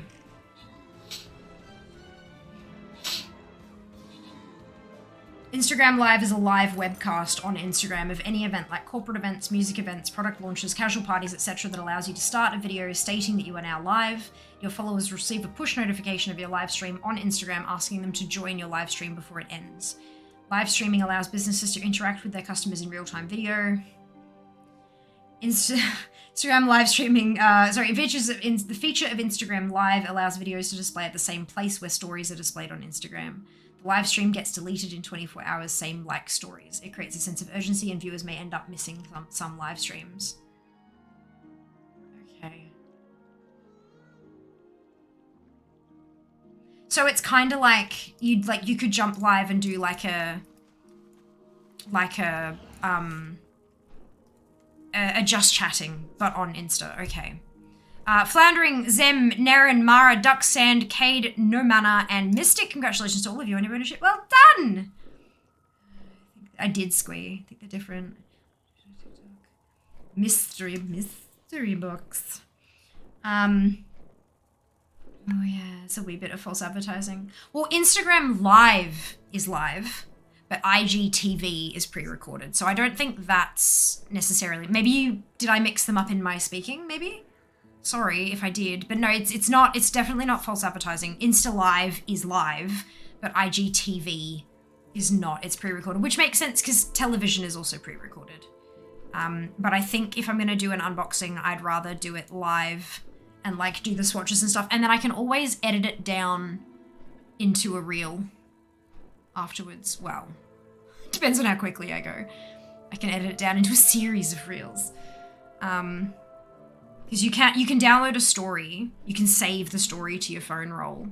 So I imagine you could probably do the same thing with an IG live, but it would just take a while, maybe because it's a bigger fight. Look, I'm gonna play with it.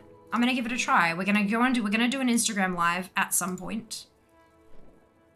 Make sure you're following me on Instagram, and we'll test it out. Might as well give it a crack, right? What could go wrong?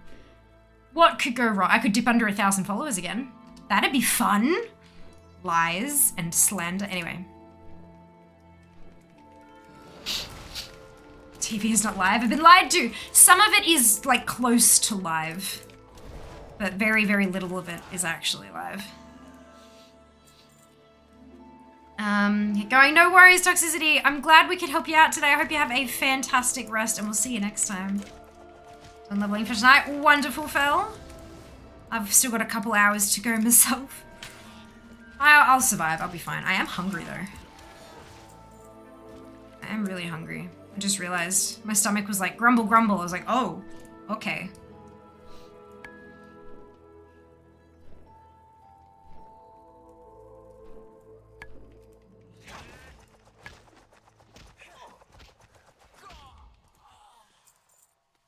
This is Instagram live for Crafty things. Oh, nice.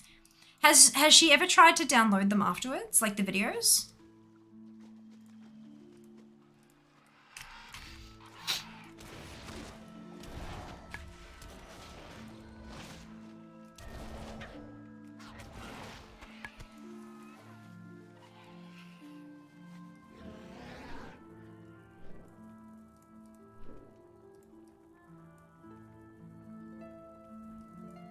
Where do we strike?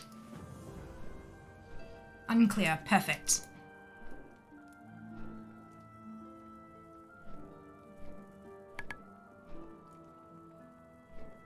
Excuse me.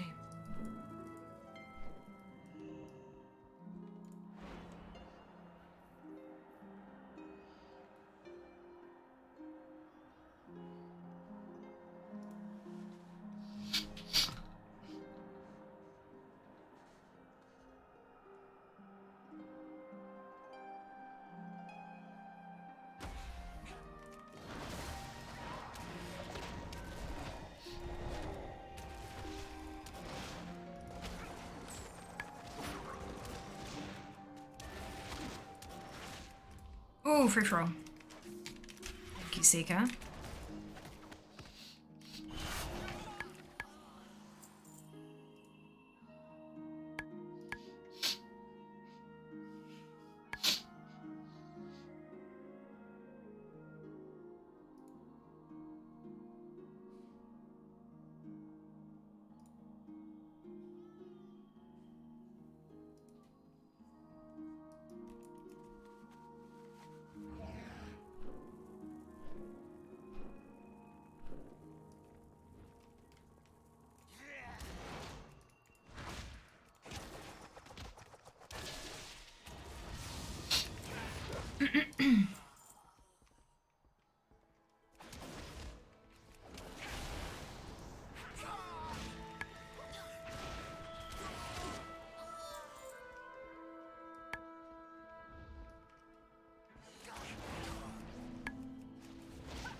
Is there one that heals or is super cute? Oh, there's a bunch that heal and are super cute. Absolutely, Berry. What kind of feeling you got? What sort of what do you reckon it looks like? How would you like something to look or yeah? What shape of critter? Well done, Seeker. How about following on that social media platform we have been discussing. One of the reasons Fear is able to go to wonderful events like the aforementioned Lich King launch is because engagement on social support streamers by expanding their reach, increasing visibility, and opportunities for sponsorship. You can find all my profiles there. Thank you so much, Seeker, for all the hard work you do. You're amazing. Is there a dragony one? There's a whole family of dragons. There's a dragonkin. Which of these are there any healy? The Dream Whelpling heals itself a whole lot.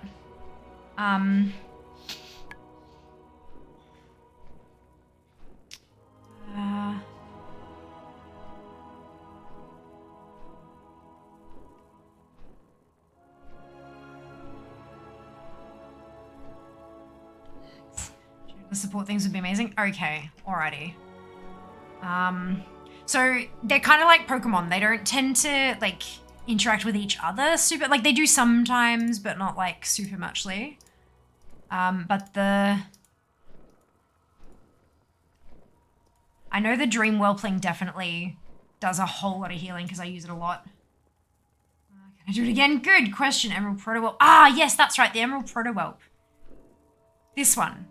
This one's the other really like healy one. Why can't I? There we go. Turn it around.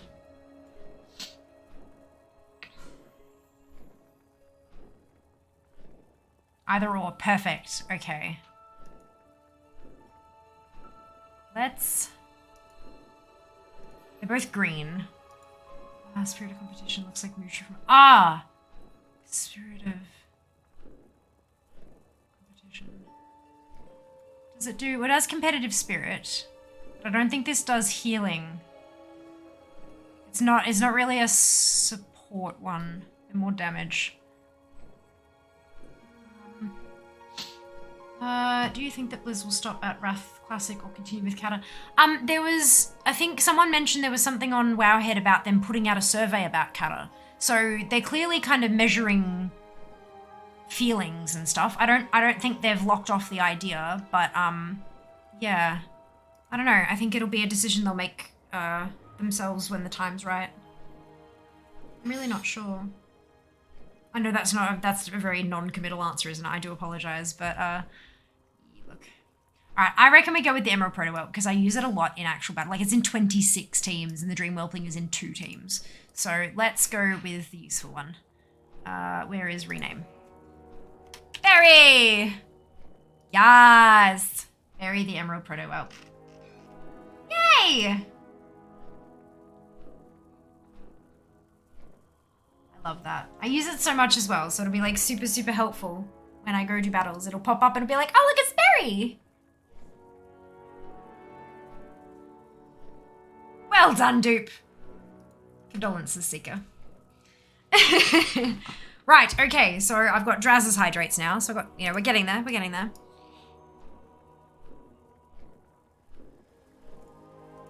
Foes of the forest beware. 2. Not rigged. Not rigged. Classic X-Packs are so much faster than retail X-Packs. Are they? Faster in what way, Phil? What do you reckon? Rigged. Oh, it's still rigged. Ah ha ha. It's rigged. Basically, it's rigged when people don't win, right? That's how it is. Oh gosh. Oh.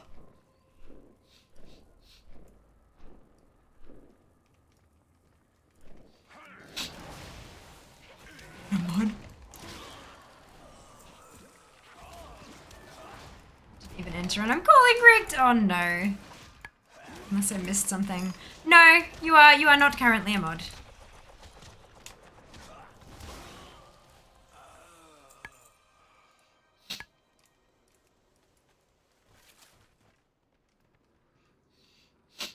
DC Classic launch about a few months into Shadowlands. No Wrath Classics launching. We're still in Shadowlands.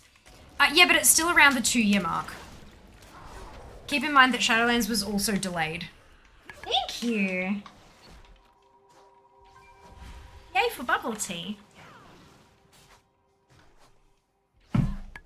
Like, roughly 2 years is still the same thing.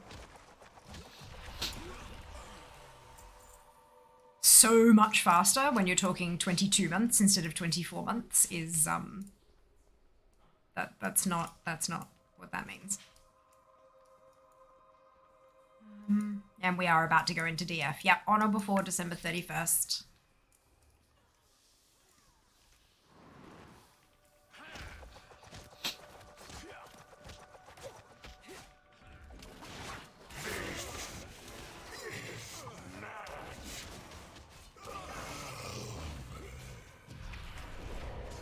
Something smells really good. Wow. Also requires significantly less development time to launch Classic than Retail. Absolutely.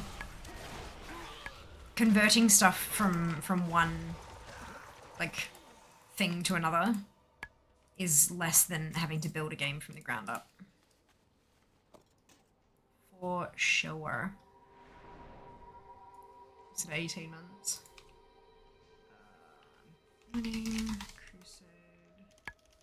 You said a couple months, so it was kind of... That's what I was going off.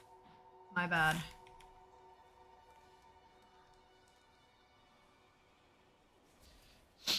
Oh yeah, June 2021. But yeah, that's not so much faster. So much faster would be releasing a new X pack every 6 months, in my opinion, personally. But yeah, like converting Wrath from the old files they have on hard drives to being able to work on modern systems is significantly less work. Like the art is done, the quests are written, like you maybe you have to apply a few patches. But all of the juicy, meaty parts of the work is done. Whereas with Dragonflight, they're completely drawing up talents and making sure all of those talents work correctly with the base spells and with each other. There are classes who are getting talent trees in Dragonflight who have never had a talent tree. The classes were implemented on or before this being a thing. So you know, stuff like mages or rogues, maybe they've got older thoughts to pull from the old tree, but like there are a couple of classes that are brand new built from the ground up. And Evokers is a whole ass class that they're building from the ground up. That's a lot more effort. Like, Speak plainly. I disagree that it's so much faster. And even if it were, there's a really good reason. New zones, yep. Like art, meshes, quests to be written, all of that shit from the ground, and new UI design, everything. It's a big deal. It's a really big deal. And expansion is huge. New Eratang. Since, you know, it's already happened once already. Yep. Nah, quests will just be copied. Characters given a new hat. Yeah. That's it. What would you need? Oh, I'm done. I just need to grab these last couple of... I always forget. That's 59. Let's update that spreadsheet. Hey, Reed, welcome back. Hope you're doing well. 79.1. May I trade you? Thank you. Oh, that looks delicious. It smells so good. Thank ya. I will. Of course I will. I always do. So, because faster by itself didn't seem to fit the sentence. Well, that's not how language works, though. Used a modifier, which means it changes the meaning of the word. So many quests around now, it's hard not to accidentally copy another quest. For sure. That whole there's nothing new under the sun, you know? I get it.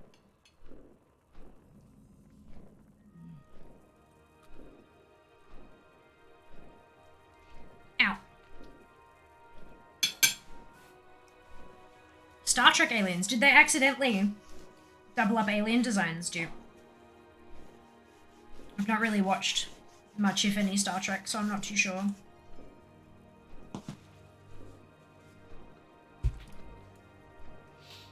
From work holiday in Spain to... Oh no, Reed. That is asparagus. Yes, I love asparagus. It's so tasty.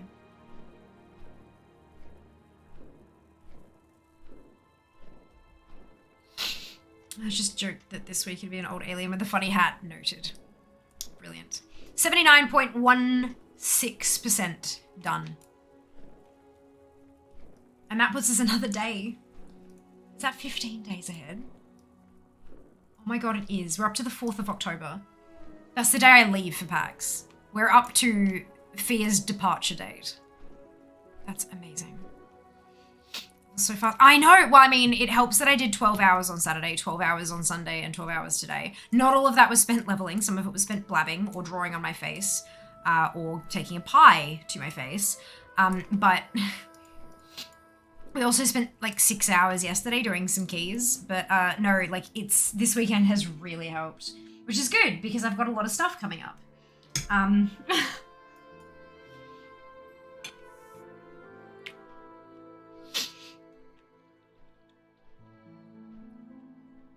They've had to explain special effects differences. Oh wow, yeah, okay. Yeah, that makes sense. Far out. So,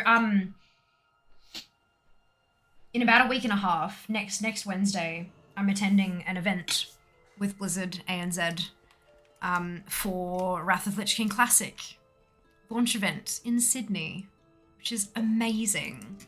It means I'll be staying overnight in Sydney, and there's a competition for folks to join us.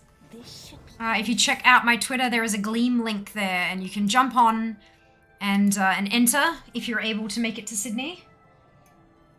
And then the week after that, it's PAX, and I'm down in Melbourne for PAX for 8 days. And then the week after that, for personal reasons, I'm going to Singapore for half a week. So,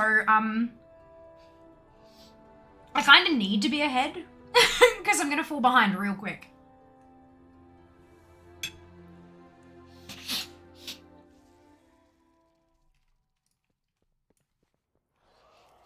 I'm patiently waiting for my friend to get beta before I jump into keys because I don't want to do them alone. Aww. Mensa Inverse was we don't talk about it with outsiders. Oh, that's cute. I like that. Although they explained it in a series of Enterprise. Were you flying out to Seattle then? No, Sydney. Sydney. It's a state. It's a place in Australia. Sydney.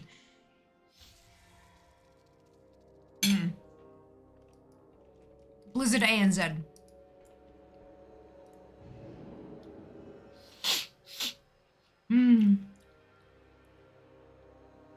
I went to get a my phone case. Not yet available for my phone. Oh no! Yeah, I think I've selected all the ones that they have it available for. I guess they just don't make them for some phones yet. Using Teespring, that's not something, or using Spring, I should say, sorry. That's not something I can control. I can just stick my logo on stuff that they offer for sale kind of thing. So, yeah, when they make it available, I can absolutely jump on in there and update that.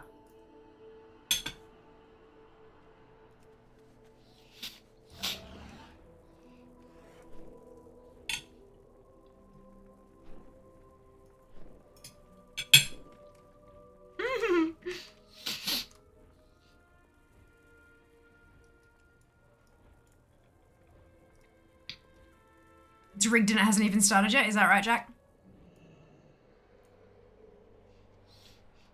What might your purpose be? Okay, so I am done with Giovanna. She will be going to Revendreth next.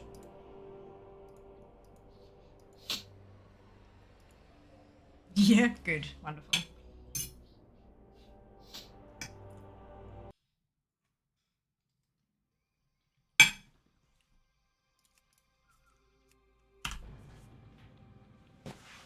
I mean, it's not wrong.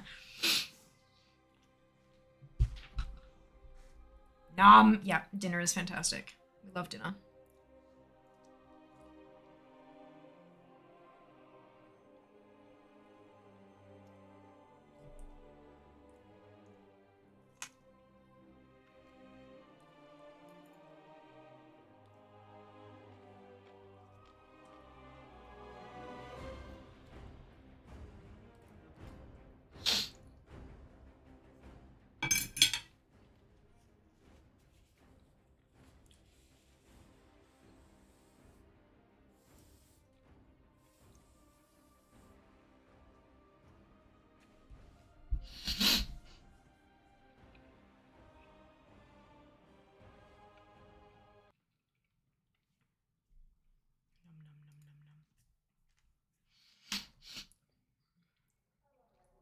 And now I'm in dungeon jail. Oh dear.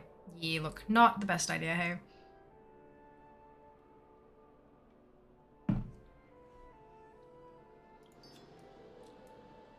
Trust in the purpose. Hear the words of the Arbiter. Okay, onward. Well done, Meaty.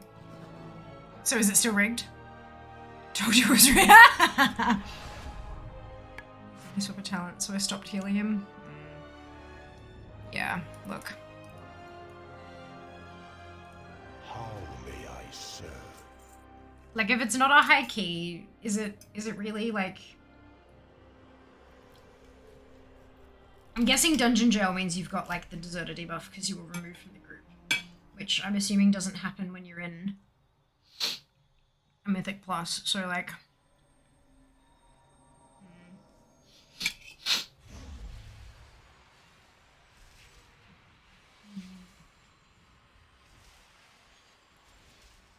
Never got kicked. Well, yeah, but you got kicked because you weren't healing. And that's what you were there to do, to heal, you know what I mean? So, like, if you're in a queue that you can get kicked from... oh, yeah, you get the debuff if you get kicked because you still leave that early on kind of thing. It's kind of like, if it's a queued dungeon, like, is it normal or heroic, right? So, is it really super important that you have the perfect talents? Like, will it make it that much of an issue? Do you know what I mean? It's like a, yeah. Sometimes what I'm trying to get at here was, is it worth it to be petty in those kind of situations, or is it just like, okay, you're gonna get subpar healing then, have it your way. Yeah, I don't know. Oh well, I hope the debuff passes quickly. Excuse me, it feels like it's passing quickly. Can't get a soda in a kit. Yeah, it is annoying. Absolutely.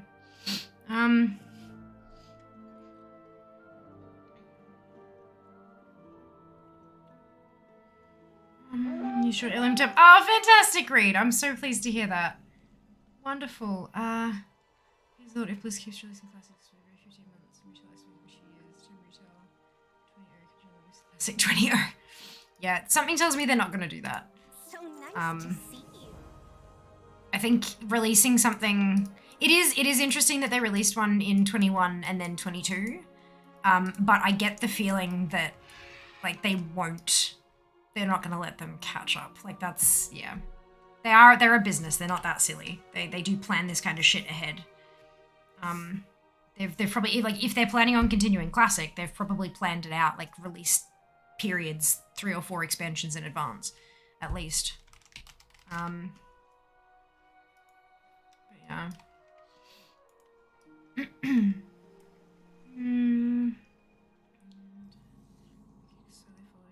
860s, 12 of level 20. Well done, Mike! Look at you go. That's awesome. Invitation with the training chests. One of these to mount. Fantastic, Mara. It is. I think it is. Congratulations. Okay with it. Well, I'm glad you're okay with it. That's the important thing, right, Timo? Debuffs when you haven't killed the first boss, haven't been the group. Yeah. Had Crane Celestial instead of Jade Serpent. Really hard with the big things you wanted to do. Healed everyone else, just not him. I mean, that does get everyone killed though. Like, come on. It's alright. Look, it happens. Shit happens. Sometimes people are stubborn and they just want to go. It's like, well, you should have had that done before you got in here. But then, like, you shouldn't. That's not okay. Like, changing up your talents according to their pools, especially. Like, hey, I'm totally fine with you pulling this big, but can you let me switch this talent? It'll make it easier for me to keep you alive, kind of deal. But, yeah, look. Just weren't meant to be in that group. And that's okay.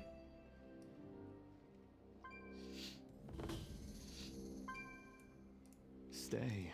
Listen. Hopefully we can keep you entertained while the debuff ticks down. My hair done. Hey, Wumble, fantastic. God, I got my hair cut just recently for the first time in like 6 months, and good lord, or 8 months even. Oh, it was such a good feeling.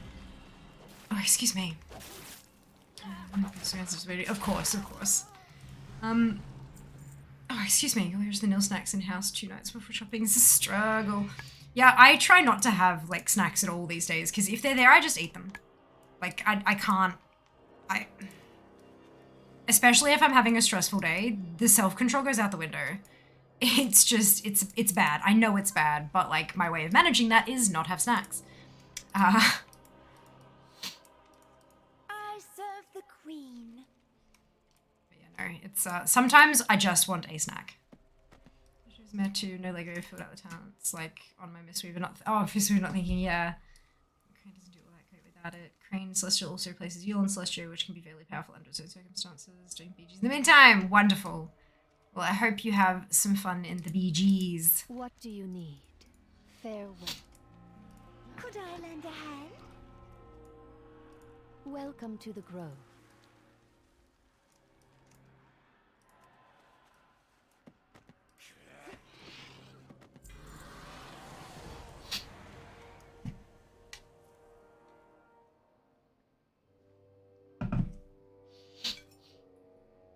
It's gonna feel weird not streaming tomorrow. No, I'm not streaming tomorrow. I have shit to get done.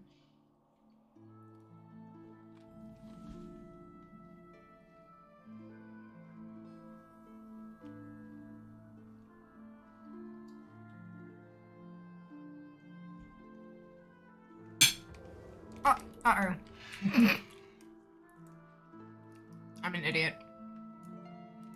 We will hunt the hunters.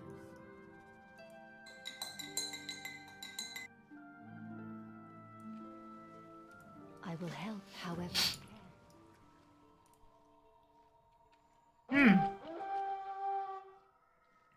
Honeydew with tapioca pearls. They are delicious. You about being 50 with little hair, you save money by using a parent under the sexual thing. Complete that 5 minutes. Oh dear. Where do we strike? We're dyeing my hair tomorrow night, so that any dye we get on my forehead will be gone by the event next week. Is the plan there? I think it's a pretty good plan if I do say so myself. Yeah, no, it's starting to get some regrowth happening. It's becoming noticeable, and it will definitely be noticeable by next week. So I'd like to look my best for the fancy event that you should all enter the giveaway for if you're able to be in Sydney next week. I'm heading to venture the rest of your marathon. Will do, Meaty. Rest well. We will see you on Wednesday for more leveling, because I'm that person.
Ooh.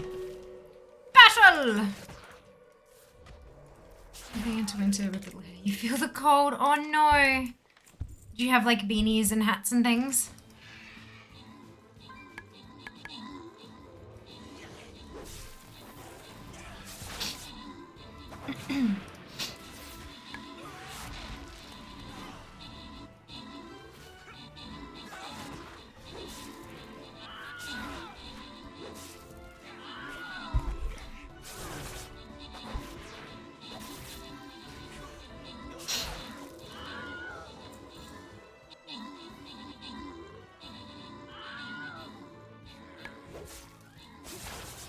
some. I don't feel comfortable sitting there for some reason. Oh, fair enough. Fair enough. It's interesting how we all feel differently about different kinds of contact and stuff, hey? It's really quite funky. Ah! Look! I got a skin! Amazing. I'm so excited. McBain, Womble, Ducks, Ali, Marafel. Congratulations on your bonus. Shit, who else got skins? Who else got skins? Tell me. I am interested. I forgot that was a skin chest. I'm very happy. Amazing. So good. Oh, we got a raid going.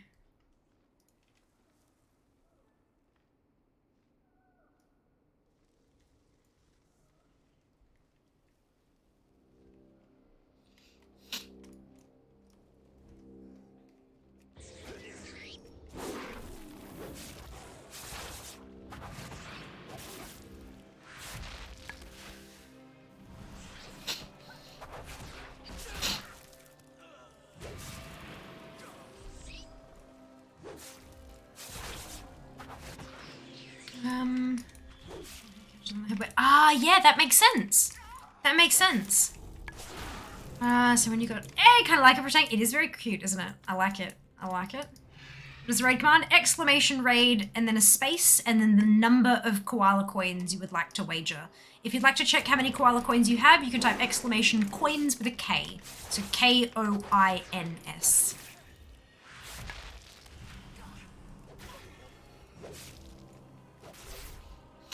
Like that, Mara, thank you. And Duran just above you has got the raid command there. There you go, Mara's done both for you. Perfect. Love when you guys like demonstrate what I'm talking about. It's beautiful. Synchronicity is beautiful.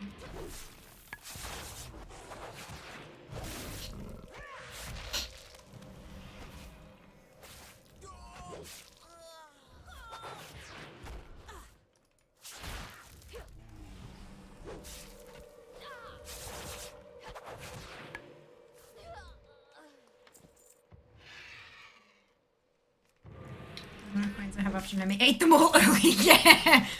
Yeah, look, Nomi likes coins.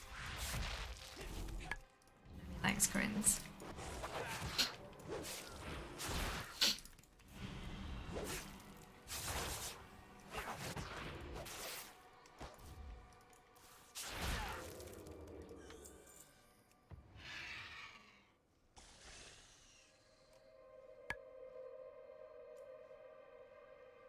Hey, Bernie.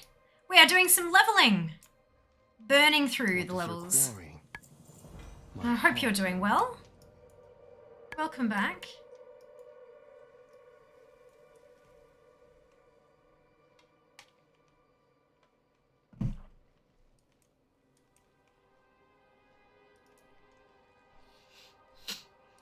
The hunt must go on.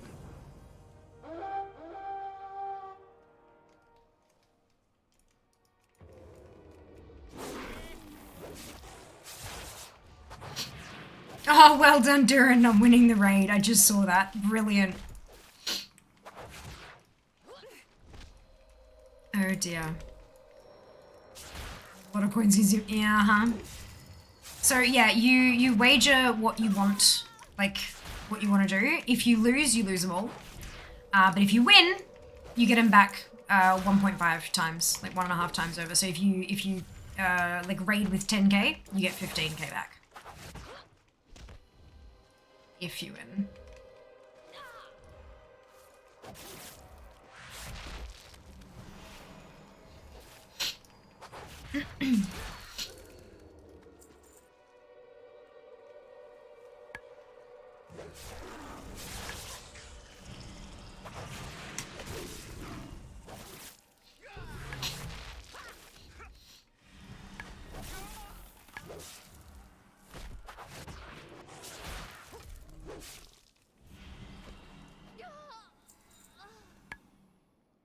I just had a thought. I need to write it down before it goes head out. I'm sure you know what I mean.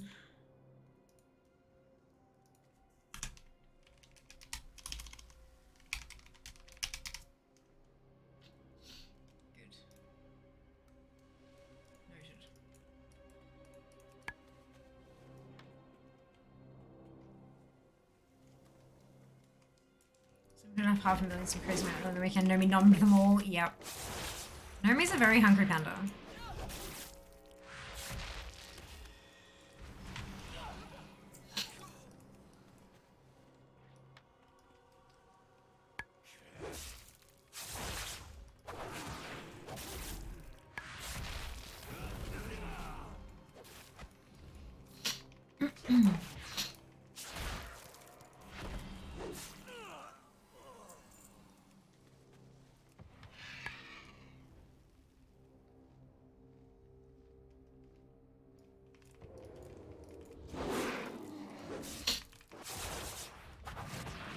It's a real level thing around Garrison mission. Gets excited. This is what the mission is looking for. Feels sad.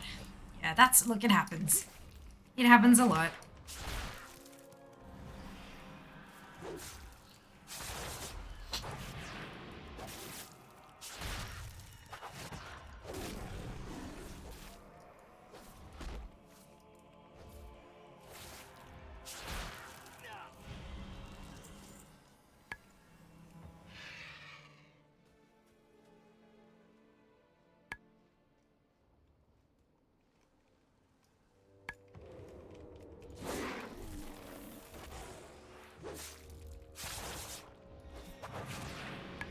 Been lurking all 12 hours just to let you know you're amazing. You're perfect the way you are. Thank you, Jackie. Thank you so much. I hope you've enjoyed the content. I hope you've enjoyed your time lurking. Oh, excuse me. I've certainly been having fun. It's been a little bit wild. A little bit wild.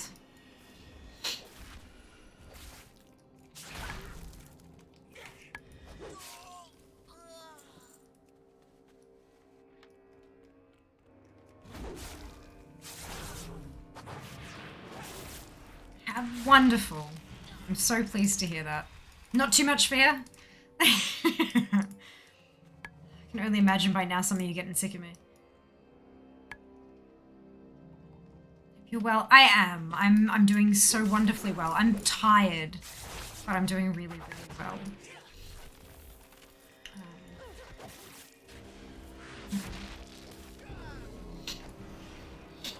Never have too much fear. Oh, I reckon you can.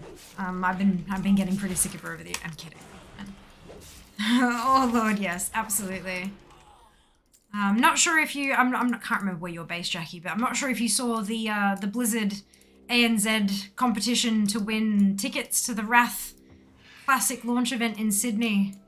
But if anyone else hasn't seen that, there's on the 28th of September. There is a launch event for Wrath of the Lich King Classic, the launch, and it's in Sydney, and I will be there. And there is a competition being run by Blizzard where you can win tickets to that event. So if you're able to make it to Sydney on Wednesday the 28th, I would highly recommend checking out the Gleam link on Twitter and entering the competition. Yas. Too much fear, just roll an alt. Ah! Live in Denmark, right. Perfect, yes. No, a little bit tricky for you to get to Sydney, I think. I wish I could meet you there though. One day. We just love being stun farmed by 3 rogues in PvP. Oh, so much. So much. No, I hate it, obviously, yep. And I'm so bad at PvP as well, so I know that I have buttons to escape that. I know I do. Do I know what they are? No. Of course not. Why do I still... Greetings.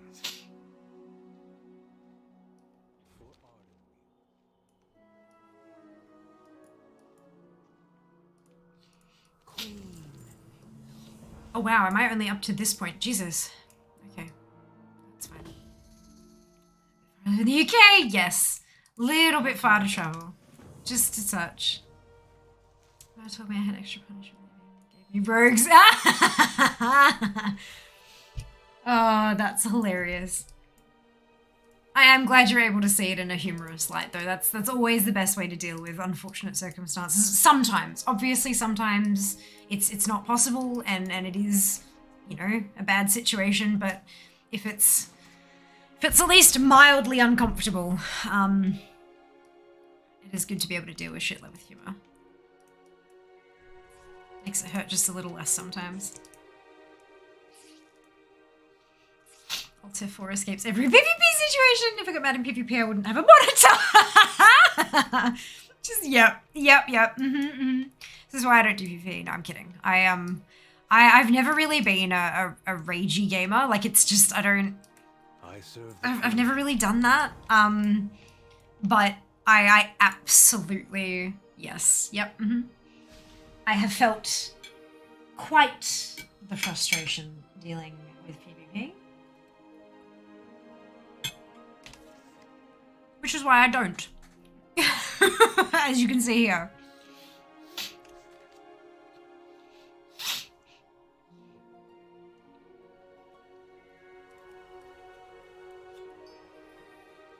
Not too much in PvP. Laughs at me every time. Oh no. Hello, Long. Welcome on in. Hope you're doing well. Just shrink it and CC them till Shadow Blaze and Shadow Dances over dot them so they can't reset. See, that would require actual forethought and not just panic. Yeah. when I'm in PvP and I'm like, I usually hang back. I play a mage. I main a mage. So I just hang back like at the back of the pack, picking off anyone that gets within range of me, basically. And so if anyone kind of approaches me and manages to get a hit or 3 off on me, I lock up. I freeze. I'm not good at PvP at all. And I can accept that. And that is okay. I am trash. But yeah. But I am glad that there are ways of avoiding it. And I'm glad that other people are able to do that. That is skill.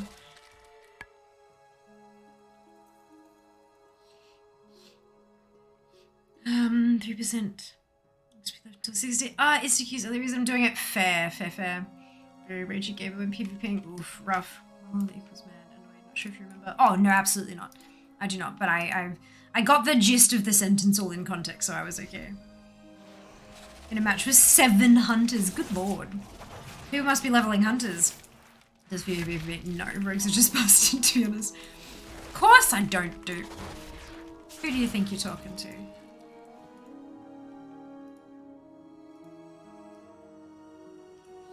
Thing about that is my phone had the capitalization predicted already. That is even better. That is even better. I love that.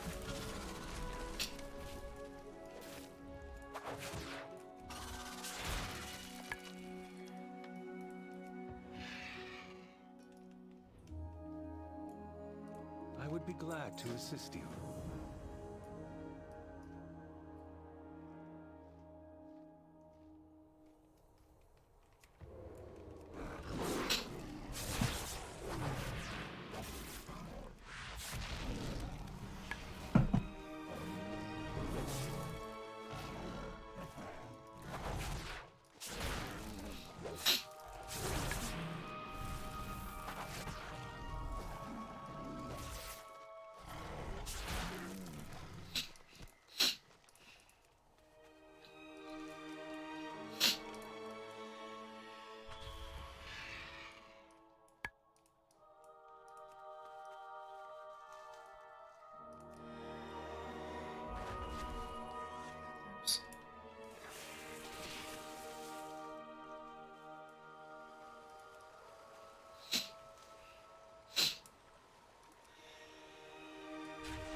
Hey!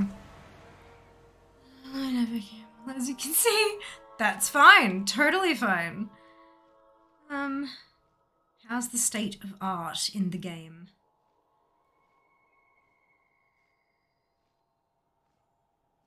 I'm not sure I understand the question. Welcome back, Libertas. Do you mean like how's stuff looking? Like I love the art style of the game. But Yeah, I'm not sure what you might mean beyond that.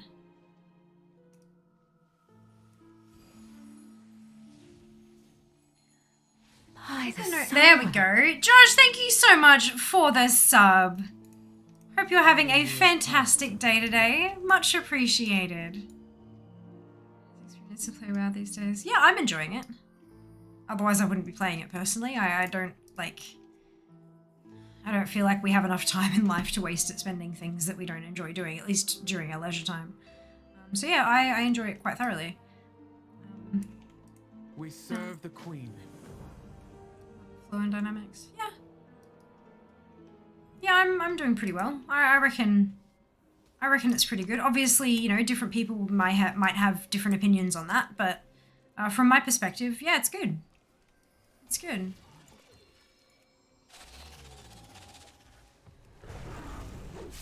Dragon Eyes look incredible. Are you asking about the balls of fruit? No, but they're brilliant. Good.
Funny to debate people into chasing smokes, touch your death.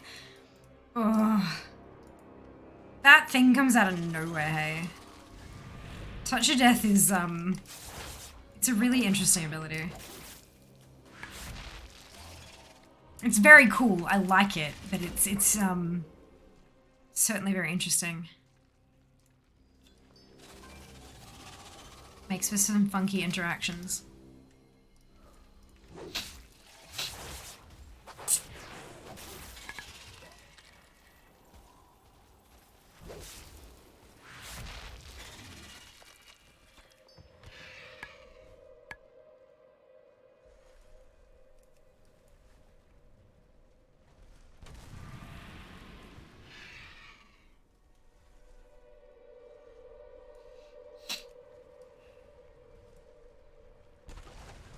Monk is the class to play. Not necessarily. I have no idea what the meta is, but usually the class that you're going to get the most out of is going to be the class that you enjoy the most. Because when you enjoy it and it flows, you're going to be better able to like maximize your performance and efficiency. Whereas if you just don't, like if you can't get around the flow of the rotation and stuff, if it feels clunky to you, then you won't ever achieve that like top efficiency with it. Yeah, so start with the ones you enjoy playing and then kind of look at that from there to figure out which one might be best for you to play. But monks are certainly interesting.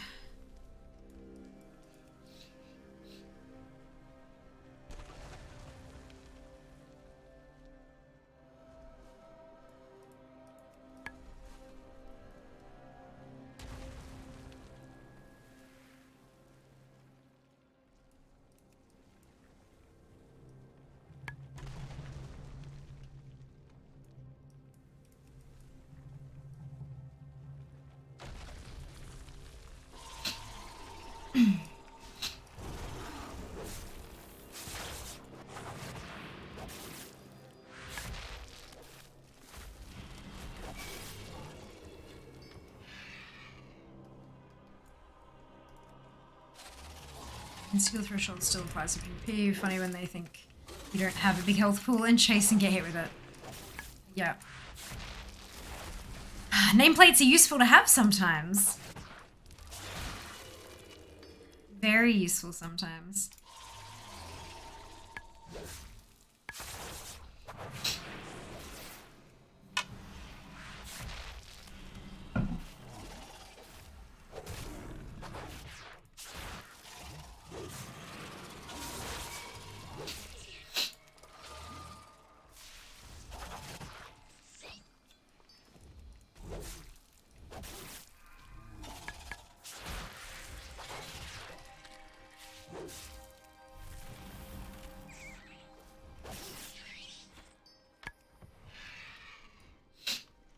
Oh, wrong cave. I do this every time.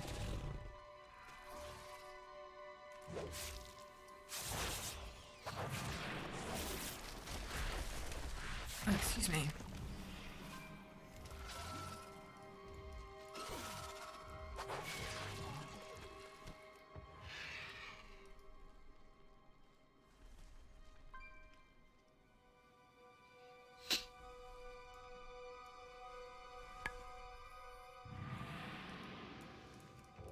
Evil has no place in these woods.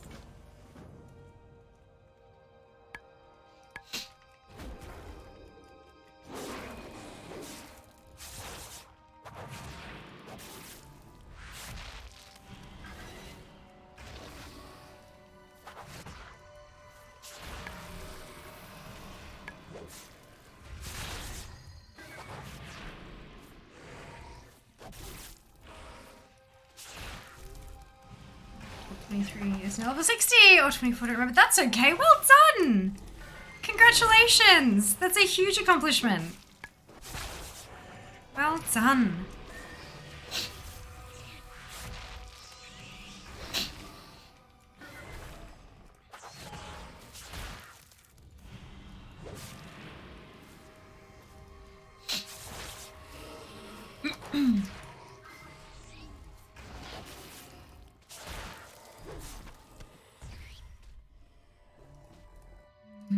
That's my fault. Bugs shoot me out. Into the jungle. Fair enough. There are bugs in the jungle too, yeah? If you're careful enough, though, maybe you won't come across them. Ardenweald calls. The hunt answers. 13 level 60s. I'm at 15 at the moment. Our Not too prey bad. cannot escape. I've got 33 between 57 and 59. And then the 15 at 60, and then there's 2 at 51, but they're going to be deleted to make evokers, so I'm not bothering leveling them just yet. Been avoiding it. Oh no! That's okay. Do achievements and raid level very slowly, of course, absolutely. Yeah, I've put all my other collection kind of stuff on hold and just want to get this army done, and then I can get back to collecting. The grove. And we're doing alright, we're getting there. We're getting there, we're making progress. Yas. I'd rather meet a bug out in the wild than in their burrows. Oh yeah, no, fair enough. I agree with that wholeheartedly. Yep, Psycho Convert turns switch items are better even when their eye level isn't higher. Yep. It's pretty useful. And there's a way to customize that too. If you're interested, they've got their, like in the settings there's a place where you can stick in your own like stat weights. If you know what they are, and if you're able to sim them and stuff, you can stick in your own stat weights so that it'll work to what you want it to rather than what it thinks is the default. Which is quite useful. Always in stock.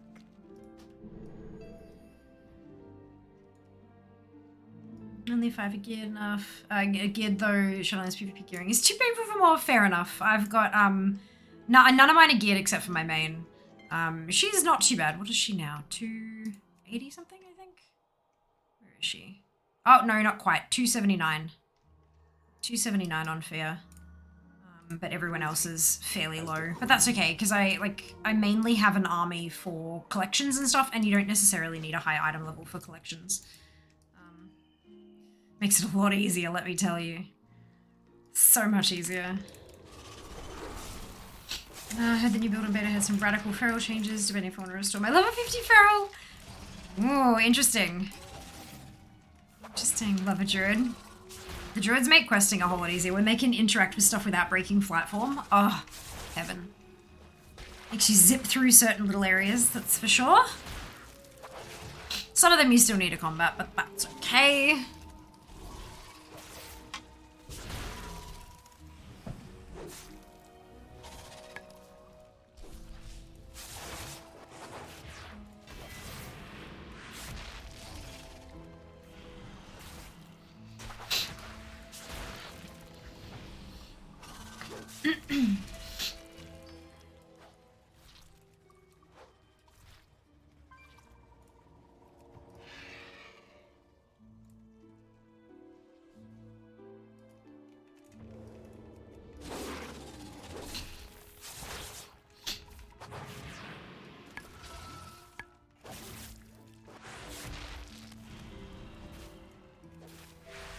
We're nearly at ding.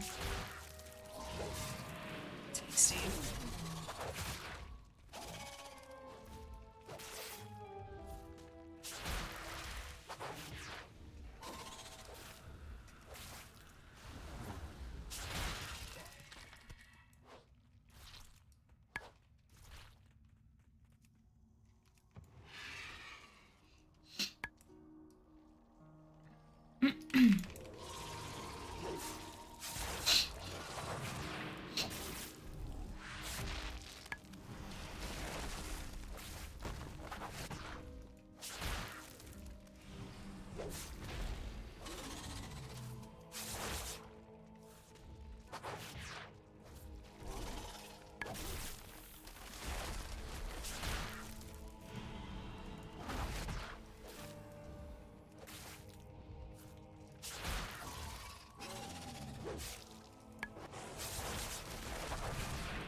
Time to a shift tonight. Need to go to bed. No worries, Timo. Rest well, and congratulations again on the new 60. Hope work treats you well. Wake up and see your streaming schedule. Might drop in later today or another day. We've got an hour left to go for today. I've been live for 11 hours, roughly. So we've got 1 hour to go, and then I'll be back in a couple days. But you can, where it's up the top, twitch.tv/Fiamma. If you type in /schedule at the end of that, it'll send you straight to my schedule. Excuse me, it has all my upcoming streams, and it automatically converts to your time zone as well, so it makes it super, super simple for you to see exactly when I'll be going live. Hey, Pepper, how you doing? Welcome back. Hope you're doing well.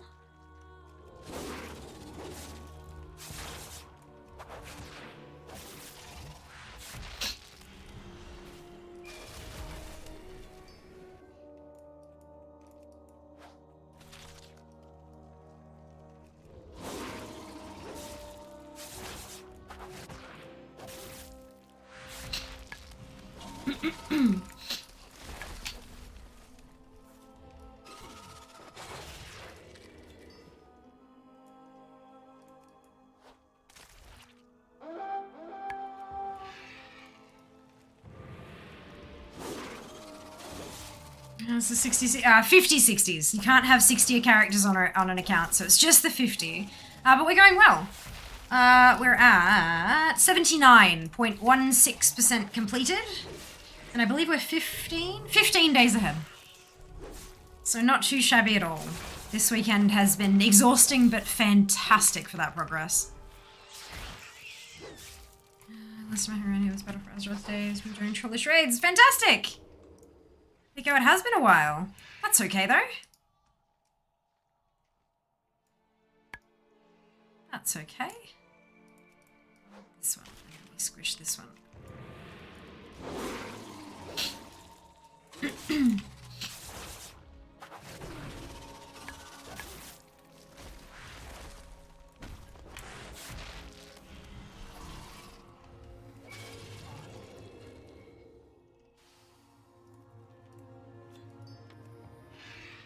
Okay.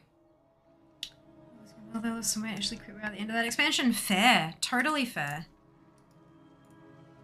Oh, well, I hope you've moved on to bigger and better and What shall I craft next? severely entertaining things. Whatever has worked for you. Okay, so that was a ding. 58. 79.4%. Ooh. That's another day of progress. So we're at 16 days now. 16 days ahead. Holy shit. We're good. We're fine. Everything's fine. Everything's fine.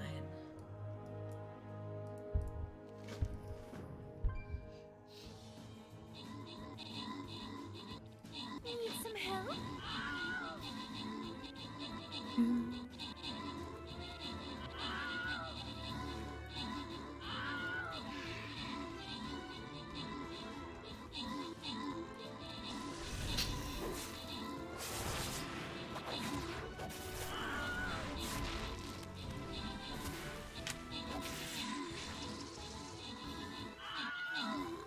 Is your day you hit 60 on them all going to be an event day? I'm not sure what you mean by that. What do you mean by event day?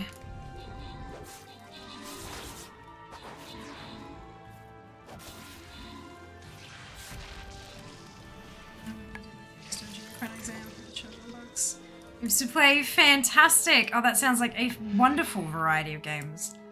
Oh, that's so good to hear. I'm glad you're doing well. So good. Paul, Nomada, Mystic, Fade, Mara, and Krug, congratulations to all of you on your bonus ship. Well done. Well done. Oh, and boss defeated. Phenomenal. Where are we going to go next?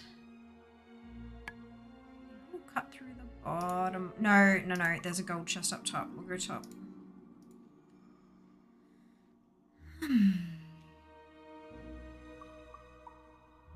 Place those units.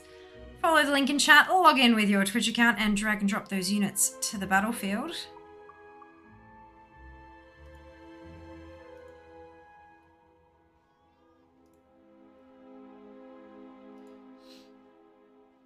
Collect that quest reward. Oh, battles won. Nice and easy. It'll just happen passively.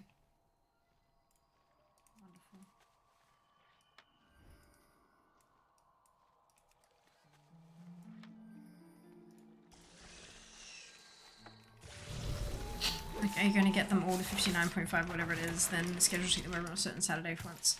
Oh, no, it'll be as it comes. Sorry, thank you for the explanation. I really appreciate that. It'll be as it comes, but you'll kind of have an idea. If you're tuning in every so often, you'll get a general idea of when it's going to happen, because finishing, like, on these level 57 tunes, finishing Ardenweald is putting me at roughly 59.5. So when I start them in Revendreth, it's going to be pretty quick, and it's going to hit 60, and then I'll switch to the next tune, and then that'll be pretty quick, and it'll go to the next one. But we're still a while away from that. We're still quite a while away from that. I've got a lot of tunes to get through Ardenweald still. I've got this one, and then an additional 16 more after this one to do Ardenweald with, and then we'll see from there. But yeah, no, I won't schedule it. It'll sort of happen when it happens, kind of thing. Yeah. Enjoy your lurk, Vel. Enjoy your lurk, and then rest well. We'll see you next time. Good to know. You're very welcome. Very, very welcome.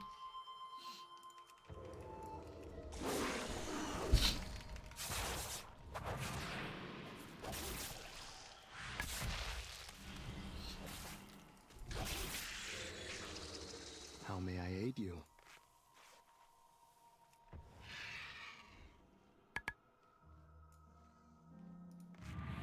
It will likely happen over a course of streams as well. I don't think it'll all happen on the one day.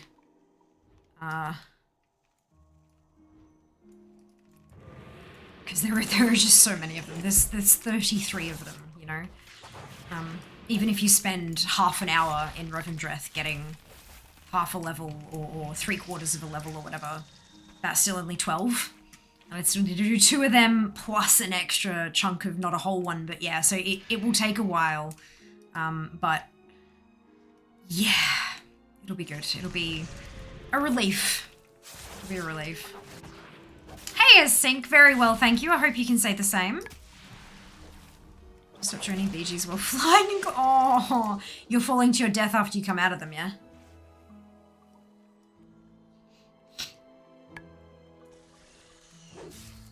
Yeah, get dismounted. Just land and then accept. Oh no. It's alright. Maybe eventually it'll be a learning thing. Slow fall. Well, I think he's a DK though, not a... I don't think DKs have slow fall, do they? Oh, goodness. These don't fall slow. No, they're covered in plate. Drop like a rock.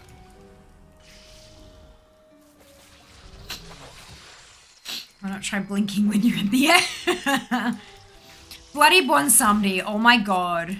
That blink didn't work too well for you there, did it? It's just like, shut up, you. I have no interest in your opinion. Piss off. Oh, that was such a lovely Easter egg. Find you and murder you. Oracle helps me a lot. I can, yes, for sure. I can only imagine. Hello there. Oh. Oh man, I am getting tired.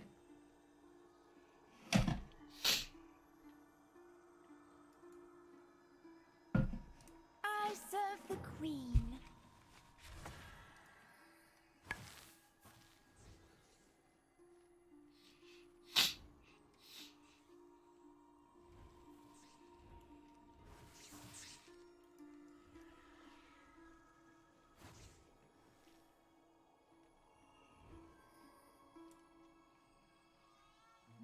I tried. These voice hacking DBMs when you whack he laughs and says different things. Like all that armor didn't do much for you, did it? Oh, that's beautiful.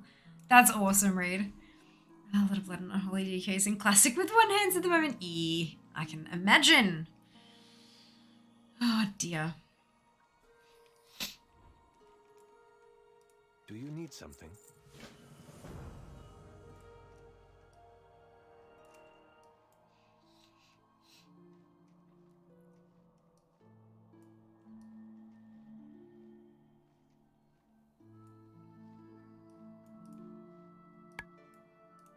Strike where they least expect it. How can I help? The wield is well. I ran away too quick. No spec points into the door wielding imaging.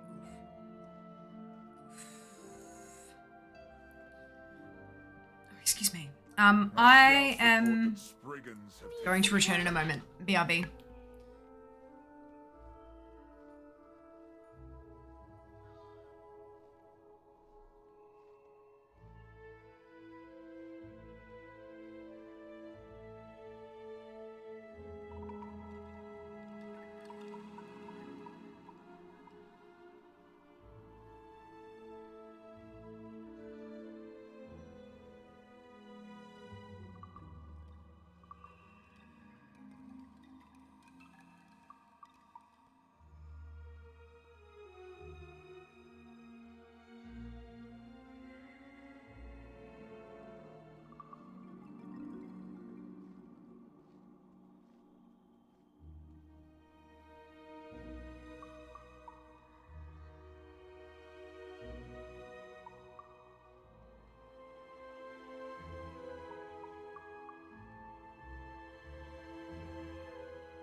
Hello. I'm really nervous to share my work because the entire company was on the same plane. So yeah, it's the chaos that is about to unfold. I don't want to do it just yet. As well as the Queen's funeral, I don't want to be respectful of that too. Just cringe. I think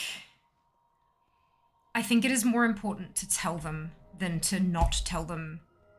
Like, they could be going to events, they could be going to viewing, not a viewing party, that's the wrong word, but you know, they could be visiting people to watch the funeral together and stuff like that and unknowingly carrying it. I think it's incredibly dangerous to not tell them immediately so that they can spread that word and prevent it becoming a super spreader event. Like, the respectful thing to do is to not let them spread it to 1 million people, genuinely.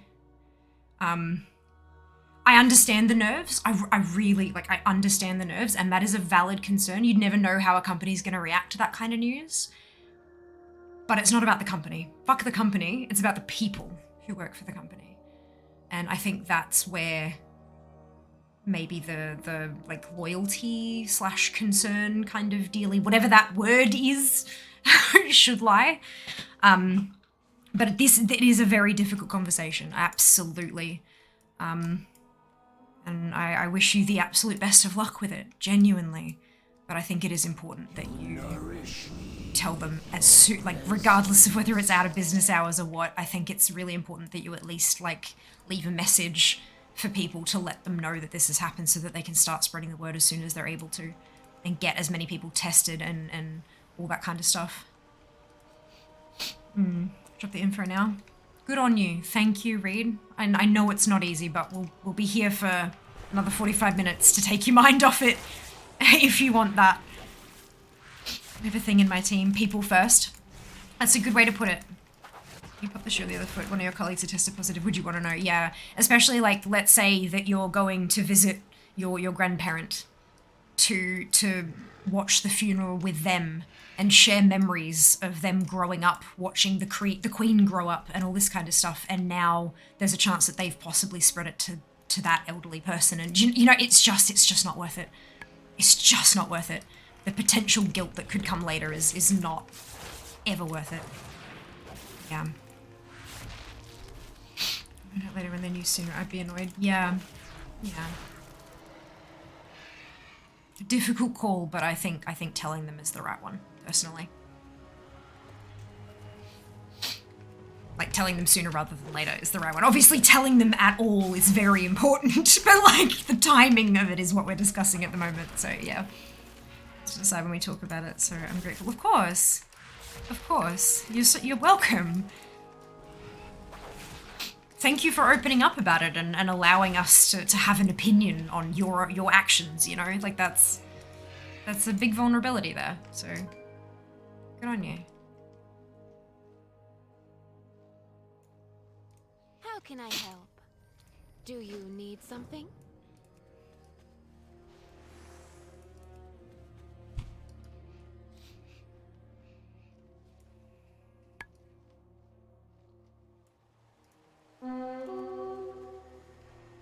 Okay, reaction times.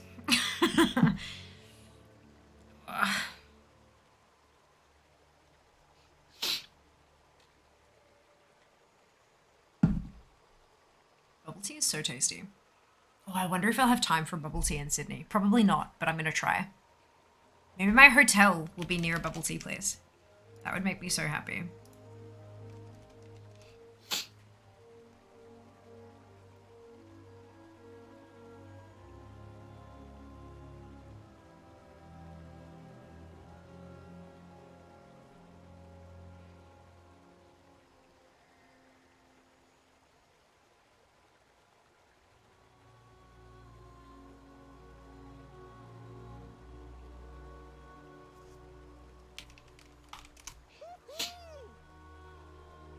It's bubble tea, yeah.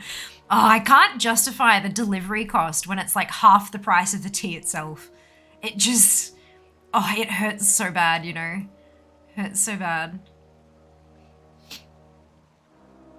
Does a mace count as a one-handed melee weapon? Yes, I don't think there are two-handed maces.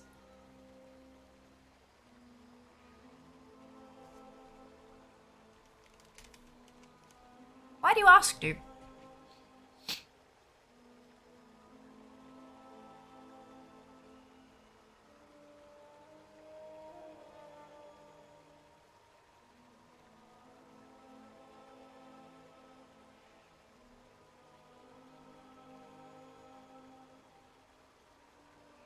Two enemies. Oh, there are! Okay, my bad. My bad, sorry. I'm a caster. So I always forget this stuff. So thank you very much for correcting me. When I hover Storm Strike, it shows in red required one-handed melee weapon. Can't use it in combat for some reason. Do you have 2 one-handed melee weapons on? Shammy. Do you have 2 of them equipped? Because I'm pretty sure there's a buff that goes on your main hand and there's a buff that goes on your offhand. As what I can remember. Shield, and that might be why.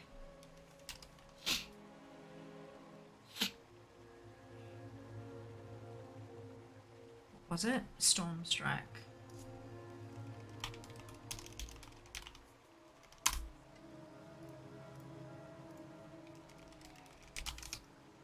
Surely I have 2 hands though. You do, but that's not like, so there's buffs that you apply to your weapons as what's it, and one of them automatically applies to your main hand and one of them automatically applies to your offhand. So maybe that's what's trying to. Addresses both your weapons with lightning. That's why. If you mouse over it, so this is the Storm Strike. This is 2% base mana, melee range instant, 7.5 second cooldown, requires Shaman Enhancement, requires level 20, energizes both your weapons with lightning and delivers a massive blow to your target, dealing a total of blah physical damage. So that's why, because it empowers both your weapons. And if you have a shield is not a weapon. That would be why. Yeah. There you go! Storm Strike requires twin melee weapons. Perfect, yeah. I can totally understand why that's confusing though. I think the confusion is valid. But yeah, there you go. Solution. Yeah, Enhanced does not do shields. It is very much a dual wield spec. But if you have heirlooms, you can generate 2 of the same one-handed weapon and stick both of them on and you're good. Today I learned, yes, this stuff doesn't computer for a caster. Yep. Weird thing that can trip you up is it doesn't work with daggers, even though Shammies can wield them. Interesting. Interesting. I've got my shield for resto. Okay. Yeah. Yeah, I mean, you can still obviously pop your shield back in your bags kind of thing, but if you have an heirloom weapon that you can stick in that second slot, you'll be better off for an Enhance. At some point and have sold the offhander. Brilliant. Can you buy it back from a vendor? If it was recent enough, you might be able to get it back from like the buyback. What's it?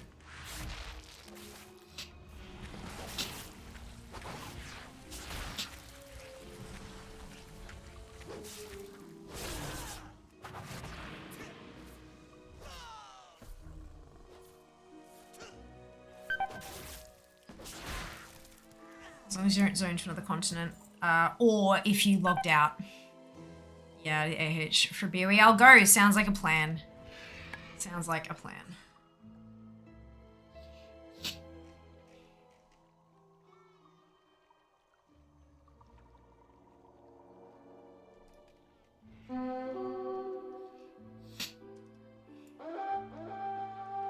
We'll log out. Yep, that's it. I serve the Queen. Is it time to go already?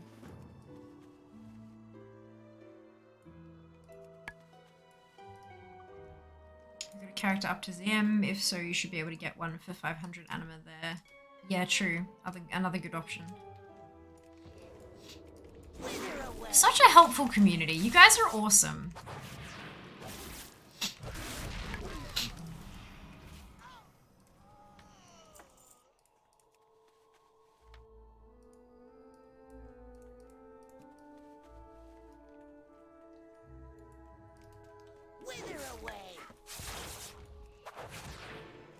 Excuse me. I can however put the weapon in my offhand and use Lava Lash. That's hilarious. Half an hour work to go. Brilliant. I hope it goes swimmingly for you.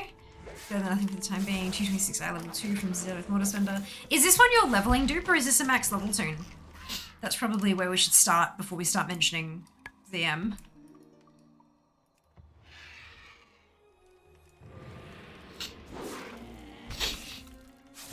I mean, since 2 p.m. Amazing. Means it must be close to me logging off for the day too. Baby, baby,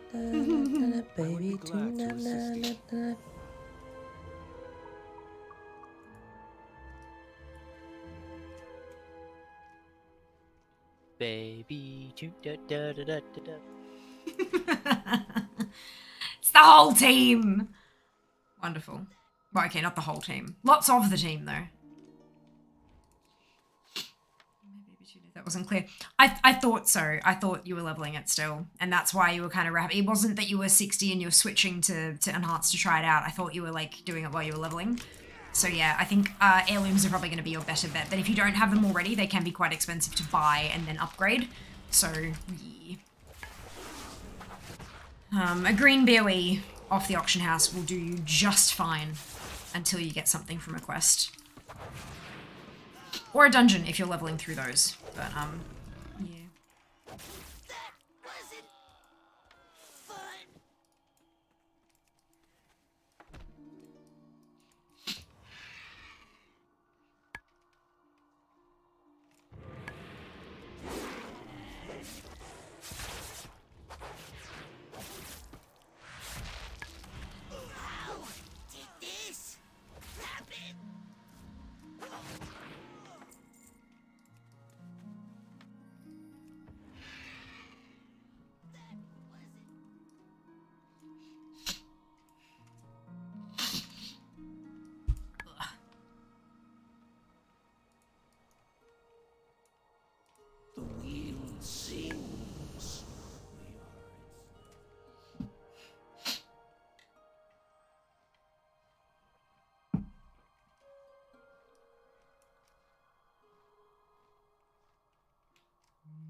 What was your map makeup today? Oh, I didn't have any Womble. Because I've done 36 hours of stream over the last 3 days. I just, like, I woke up, rolled out of bed, and picked an eyeshadow and smeared it on my eyes and, like, blended out the edges, and then that was it kind of thing.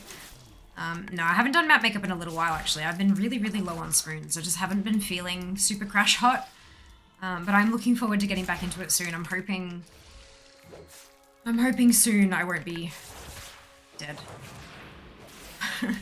I've just been running on adrenaline, I think.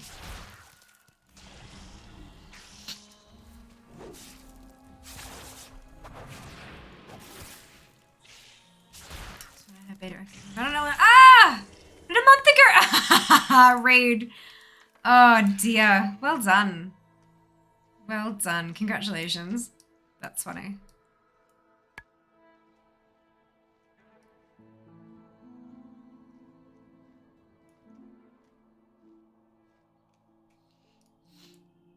Keep your guard up. We will meet again. What shall I craft next?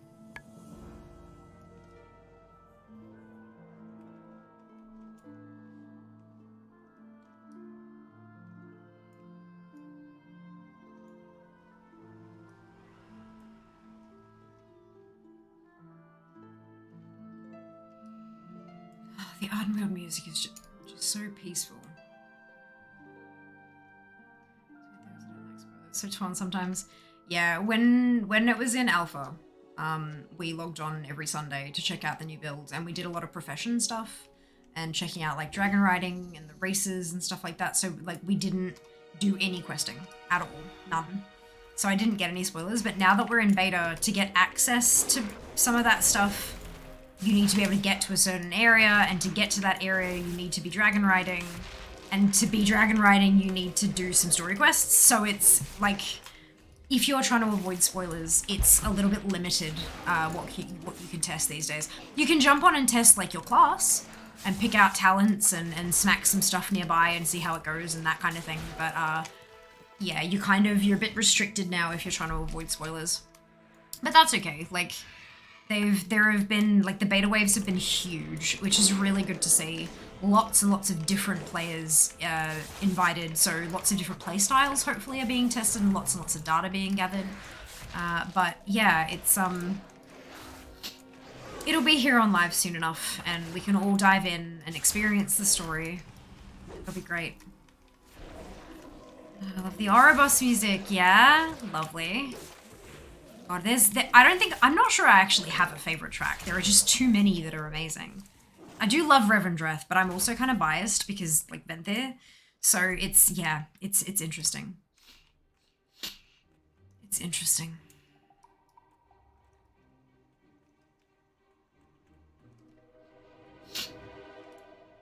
By the Sunwell. Ah, Space! Thank you so much for gifting a sub to read. Very generous of you. Much appreciated. You can't wait. The whole guild goes under comms for the opening for the first 48 hours. That's beautiful, Reed. Oh, that'll be so lovely. I'll be streaming, but of course, like, no, what else would I be doing? But I'm not going to be going, like, 24 hours a day until I pass out kind of thing. Like, I think it's, like, an 8 a.m. Like, in the past, it's been 8 a.m. where it's sort of, I think, Shadowlands went live at about that. And then I think it shut down at 1 a.m. the next morning. Because I remember we did 16 hours. So maybe it was 7 a.m. Maybe it was a 2 a.m. I don't remember. But there was a shutdown for them to do, like, some hot fixes and little mini patches and stuff for stuff that was broken. And so that's, like, when the servers go down, I will likely quit and go to bed. And then I won't have, like, a scheduled start time the next morning. When I wake up, I will, like, actually properly wake my brain up, and then I'll make a post in Discord and maybe Twitter and stuff and just say, like, going live in an hour, and then get myself ready, get everything set up, and then kick off. But yeah, the schedule will be rather loose. I'll be live most of the time, but the schedule will be quite loose for launch, just because I want to play as much as I can. But yeah, I still need to not die. Still, unfortunately, chronic illness doesn't take a holiday when there's an expansion launch, unfortunately. So I have to work within my body's limitations. Thank you. Yay! Congratulations, Reed! Congratulations.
my wares are second. Oh shit. Something for accept that. every Oops. occasion. Just making a brew throat on fire. How long are you on for now? Is it 30 minutes roughly? Yeah. Round about that. I've gone, yeah, 11 and a half hours. So bedtime beckons. Bedtime will be soon. But before then I have to record some video. And then I can go to bed. It's a very long stint. It is. And we did 12 hours yesterday and 12 hours the day before. So it's been a big weekend. Very, very full on. I will protect our...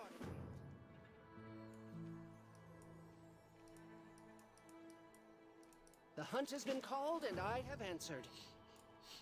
Don't want to miss out on that sweet Wrath of the Lich King launch or PAX content? You need to follow on socials. You can find all my profiles at allmylinks.com/Fiona. Thank you, Seeker. Hope you're doing well tonight. Hope everything is mostly chill and calm at home of the squids. Impressive, not to mention Friday's usual stream. Yeah, there was a 6-hour stream on Friday night as well, so it's just been live 6, off 12, on 12, off 12, on 12, off 12, on 12. So it's...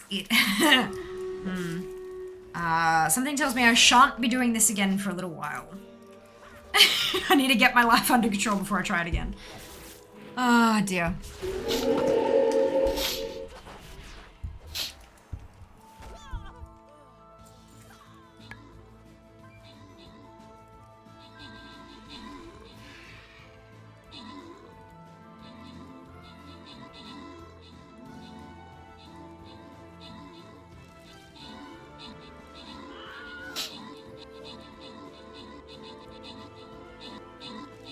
It's like a mine worker's FIFO sketch, isn't it? My god, you're not wrong. Holy cow. Oh, but it's been worth it. I've had so much fun. We've gotten so far ahead, so I'm feeling really comfortable kind of heading into this ridiculosity of the next month. I'm feeling a bit better about it. Less stressed, less worried. And, yeah, just sort of... Yeah.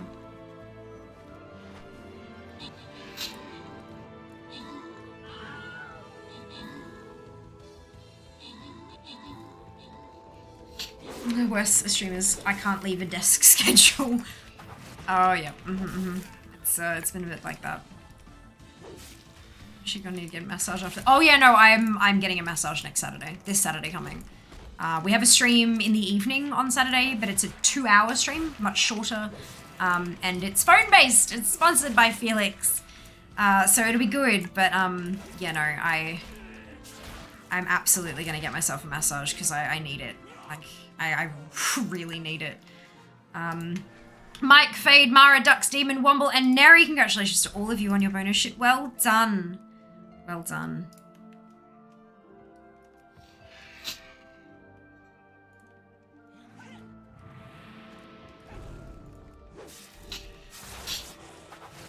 No work.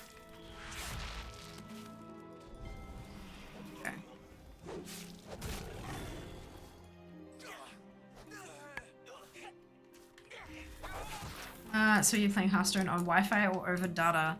Data. That's the whole point, right? That's the whole point.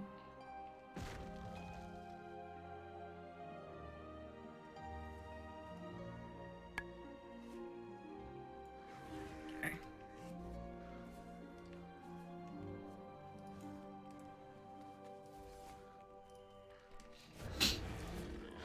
Just had an amusing thought.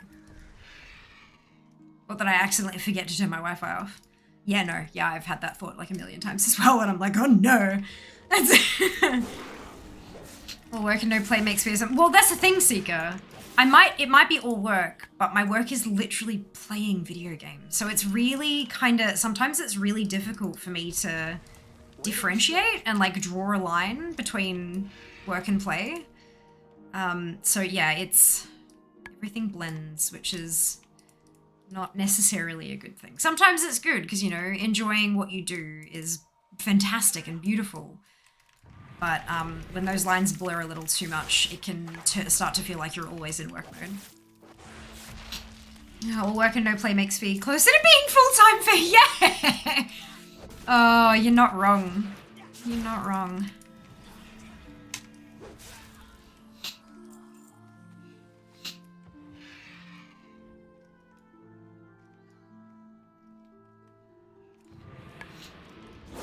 No, not that thought. I was just wondering on technical dates and streaming data when OBS is on your network. Oh, no, okay, so I was like, what do you mean?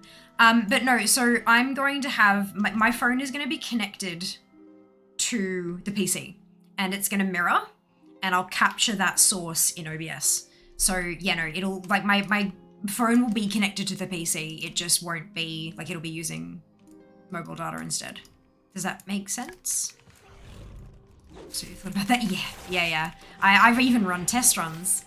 I got myself a program that mirrors my phone screen onto the PC, and then I can capture that window in OBS, and yeah, it's funky.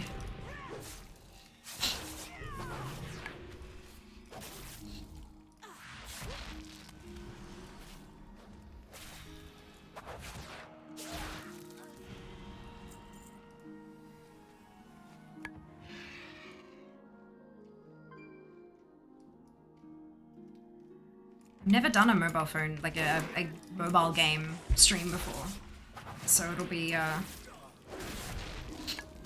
awesome. That's why I went with a game that I know.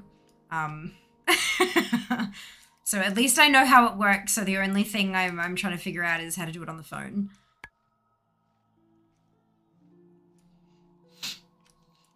I will protect Ardenweald.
Yep.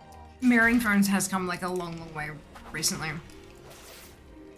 Absolutely. I think as the like era of the content creator takes off, that kind of stuff will just become more and more common. I made a goof, got one-handed weapon with my you've killed 8 raid bosses casually by. It's not a good thing, my dude. I saw your posts in Warcraft. Are you okay? And it's not something you could like sell back to the vendor. Hey, you couldn't like get a refund.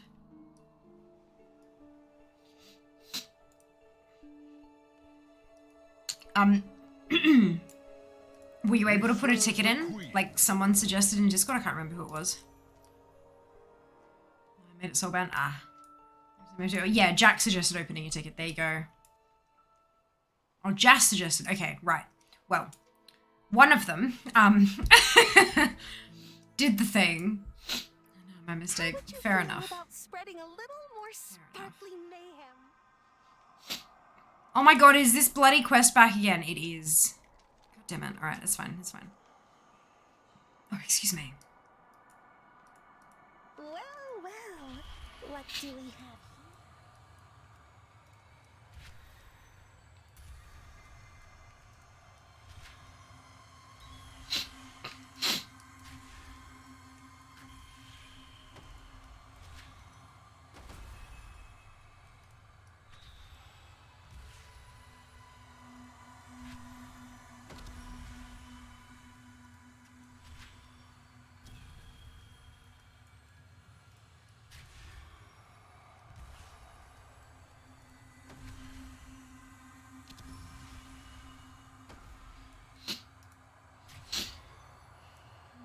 Mass murder run again. It is. It is. Feels suspiciously like we were here recently. At least I'm not going to have to do it 7 or 8 times today.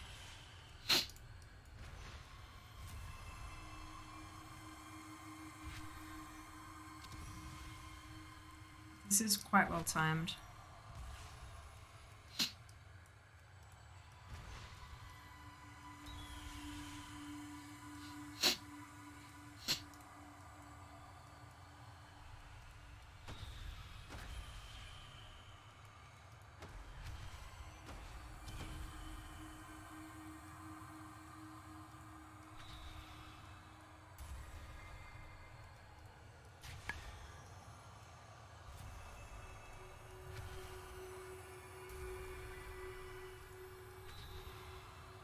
That'll show them. Who says magic can't solve everything?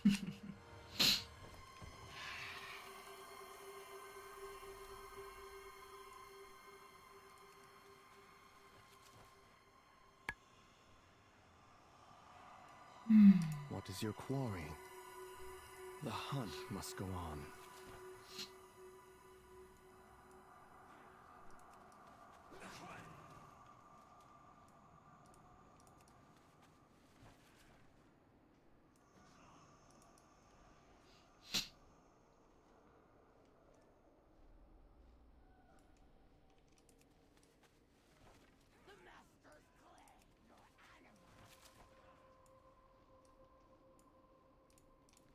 I kind of like doing bonus objectives like this on the druid. It's sort of entertaining. This will give me a ding too, I think.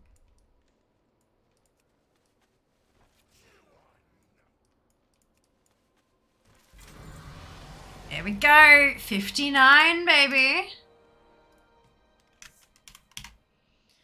79.66. We are still at 16 days ahead, which is pretty good.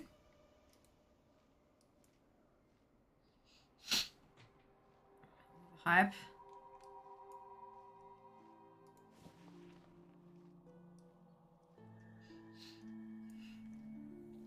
So well, we're doing wonderfully well. I just gotta stay ahead, at least until October hits, and then I'll fall behind again. But I mean, that's okay. I don't want to fall any more than a couple days behind, you know?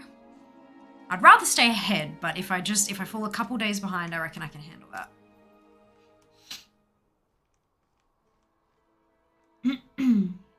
I mean, I will be fine. Like, we've got a few more leveling streams before everything kicks off.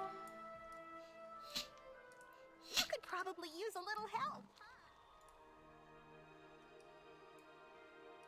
Young sprout.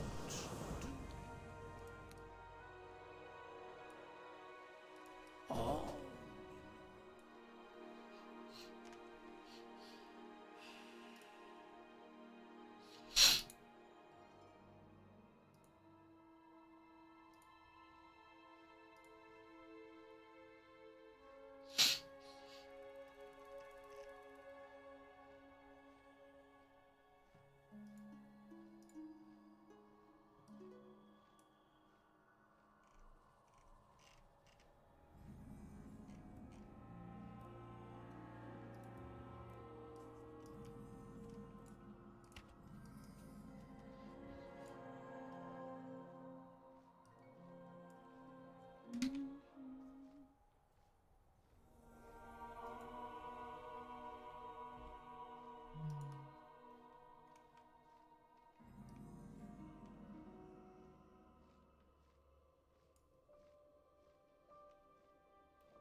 Okay. Let's head back and turn in our zone. And that's Ardenweald done. Another one down. Another one bites the dust. How many do we have left? 16. Jesus Christ. We're more than halfway. We're more than halfway through Ardenweald. Holy cow. Wait, whoops.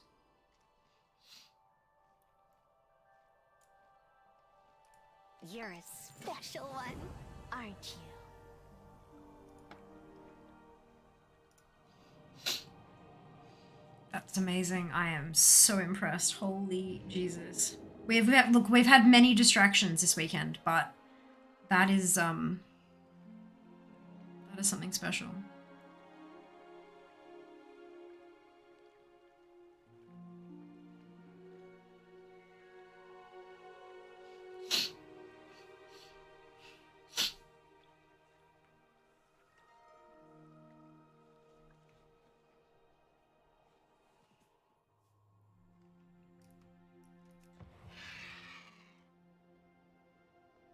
Hey Seeker, did you get Zygor? Asks Dupe. Or was it just ATT?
Come forth and be judged.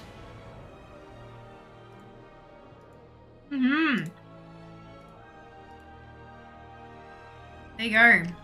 Another one. Prepared and ready to head to Rivertreth. Oh my god. So where Leolita is my Ardenwildian who's at 58 and she hasn't even started it yet. Where? And she's 69% of the way in. Jesus. She might, I think she'll hit 60 in Ardenweald. Far out. She'll be my first new 60. Goodness gracious me. Your path is chosen. I think we're gonna go check Fear and see if Pirate... I don't think Pirate Day would have started yet. I don't think it's till like early tomorrow morning, but I just want to check anyway. Seeker has both! Amazing!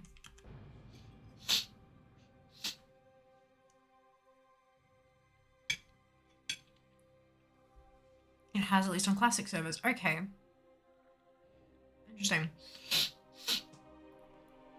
Because it says 10 a.m. and 10 a.m. PST is 3 a.m. Brisbane time.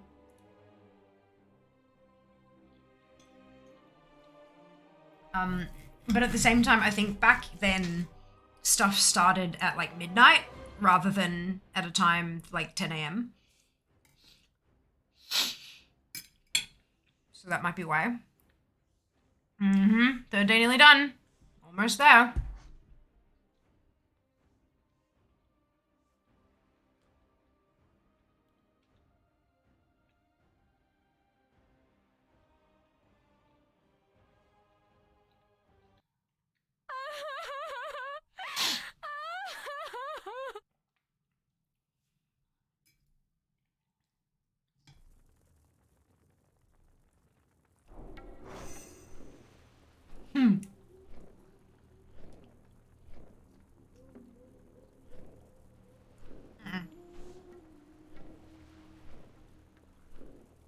Has not started on Modern WoW.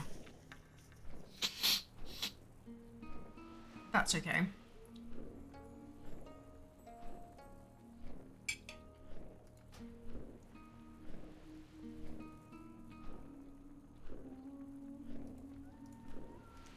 How the hell did I bite the underside of my tongue?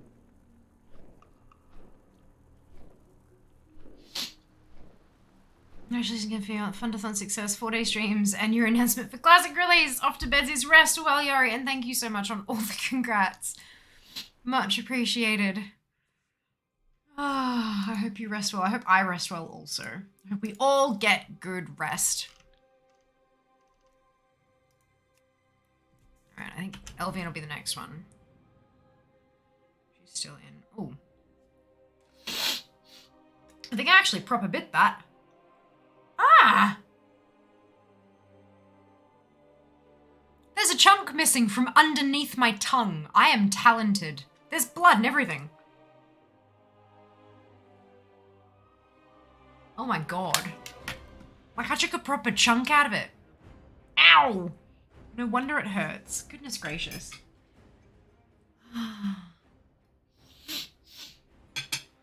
How on earth did I manage to get my teeth under there? Very talented. I ate it, yeah. I ate a chunk of the underside of my tongue. Delicious. I am so wonderfully talented. Just ask me. Good lord.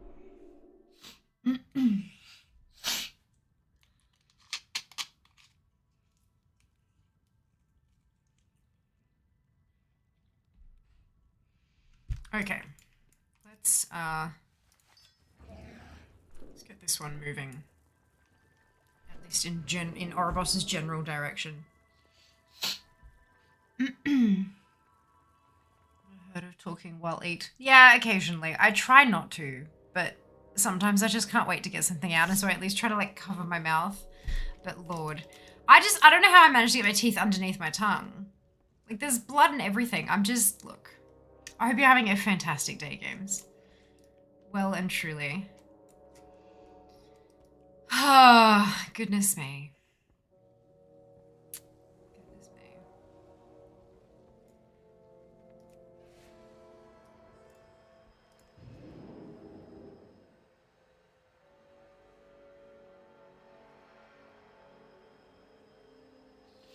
Ouch indeed, Demon. Ouch indeed. I can feel it. It kind of just throbbing a little, like just stinging, just a touch. That's right.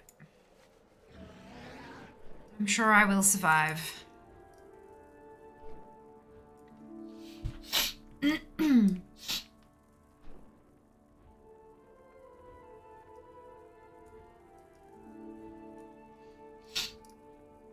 We are going to be starting this battle early, by the way, for stream raiders. So if you haven't placed that last unit, now is your chance. By the Sunwell. Ah, Space! Thank you so much for gifting that sub to Demon. So generous of you. Much appreciated. Sugar food or choc makes it better. Really? I haven't heard of that, games. That's fascinating. I wonder what it is about the sugar that makes like a mouth cut better. That's so cool. I've never heard of that before. That before is not nice. Yeah, I'm not enjoying it. I'm not enjoying it. But that's okay. That's okay. We'll be fine. We'll be fine. I have bubble tea. There's plenty of sugar in that, right? We'll be fine.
You'll be fine. I will be, absolutely. Thanks for the parrots to remind. I completely forgotten. Again, time to actually get that achieve. Yes. I've only got one toy left.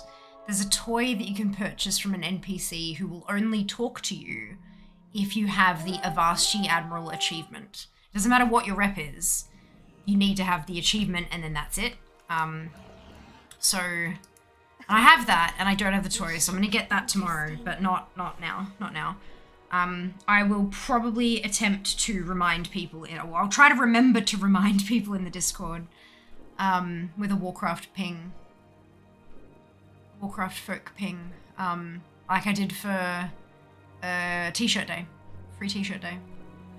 Because that's, yeah, I'm trying to cross all the world events off my ATT list. I'm still missing a few, and that's okay, but I'd love to get them done. Lovers in the Air is February, obviously. That's today. Brewfest is this week. On Friday, we're going to do a Brewfest stream. Hallow's End, of course, at the end of... Is this? Interesting. At the end of October, Day of the Dead, right there at the end of Hallow's End, and then Pilgrim's Bounty and Feast of Winter Veil. Like, there's so many world events crammed into like the last 3 months of the year. Yeah, you can definitely miss them pretty easily. Yeah. Right. I think we're done.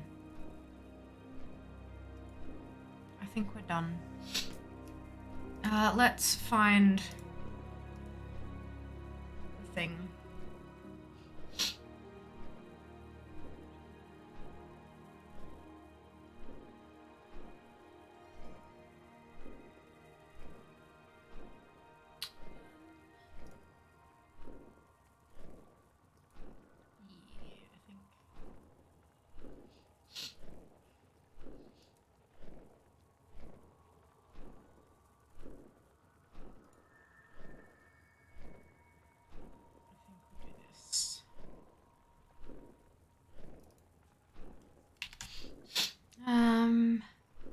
Any other EU folks? Pirate Day is on now. Started 3 hours ago. Amazing. Ah, never mind. Moment, please.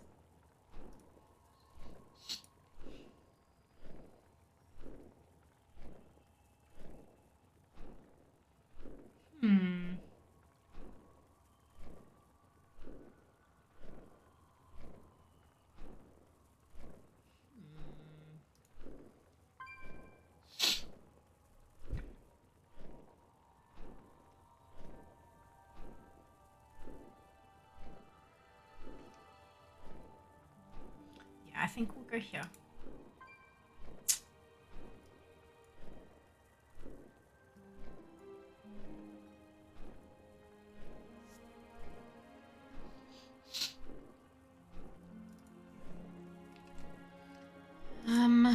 Good evening, you too, Space, you too. Enjoy World Deserve Rest Marathon. Thank you so much. I've got a little bit of content to create and then I can take my face off and go to bed and do all the fun stuff. But I will see you guys on Wednesday.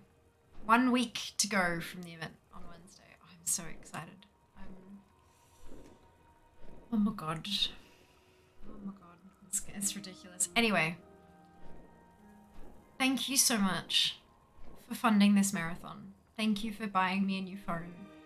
Thank you for the support you've shown me over all these years and all these streams and times and trials and tribulations and all that kind of stuff. Thank you for being such an awesome community. You all are so helpful towards each other and so kind and caring, and it really does make this just so much easier. But like, so much better as well, you know, when you've got not only a community behind you, but a community who is behind each other as well. And it's a beautiful thing, and I really, really appreciate it. I will see you all on Wednesday for some more leveling, but tomorrow night I'm going to crash very early and it will be great and fun and wonderful. Here is this. Here is this. Grab your copy paste if you don't have the Fiamma hype emote, either because you are not a subscriber or because you haven't unlocked it using your embers, your channel points, either of which is totally okay. You can still copy and paste the entire message, delete where it says Fiamma hype, and then drop it into Galaxy's chat when we get there. Galaxy is a lovely, wonderful human, and I am very pleased to have her in my life, and I hope that you will show her some love. If you need to leave, that's okay, I understand, but I would love if you could drop the message in her chat and then go. Up to you, of course, not gonna force you, but take care of yourselves, be nice to each other, and I will see you on Wednesday. All the love. Follow me on socials if you want to. Want some of my Bye, guys. jungle love?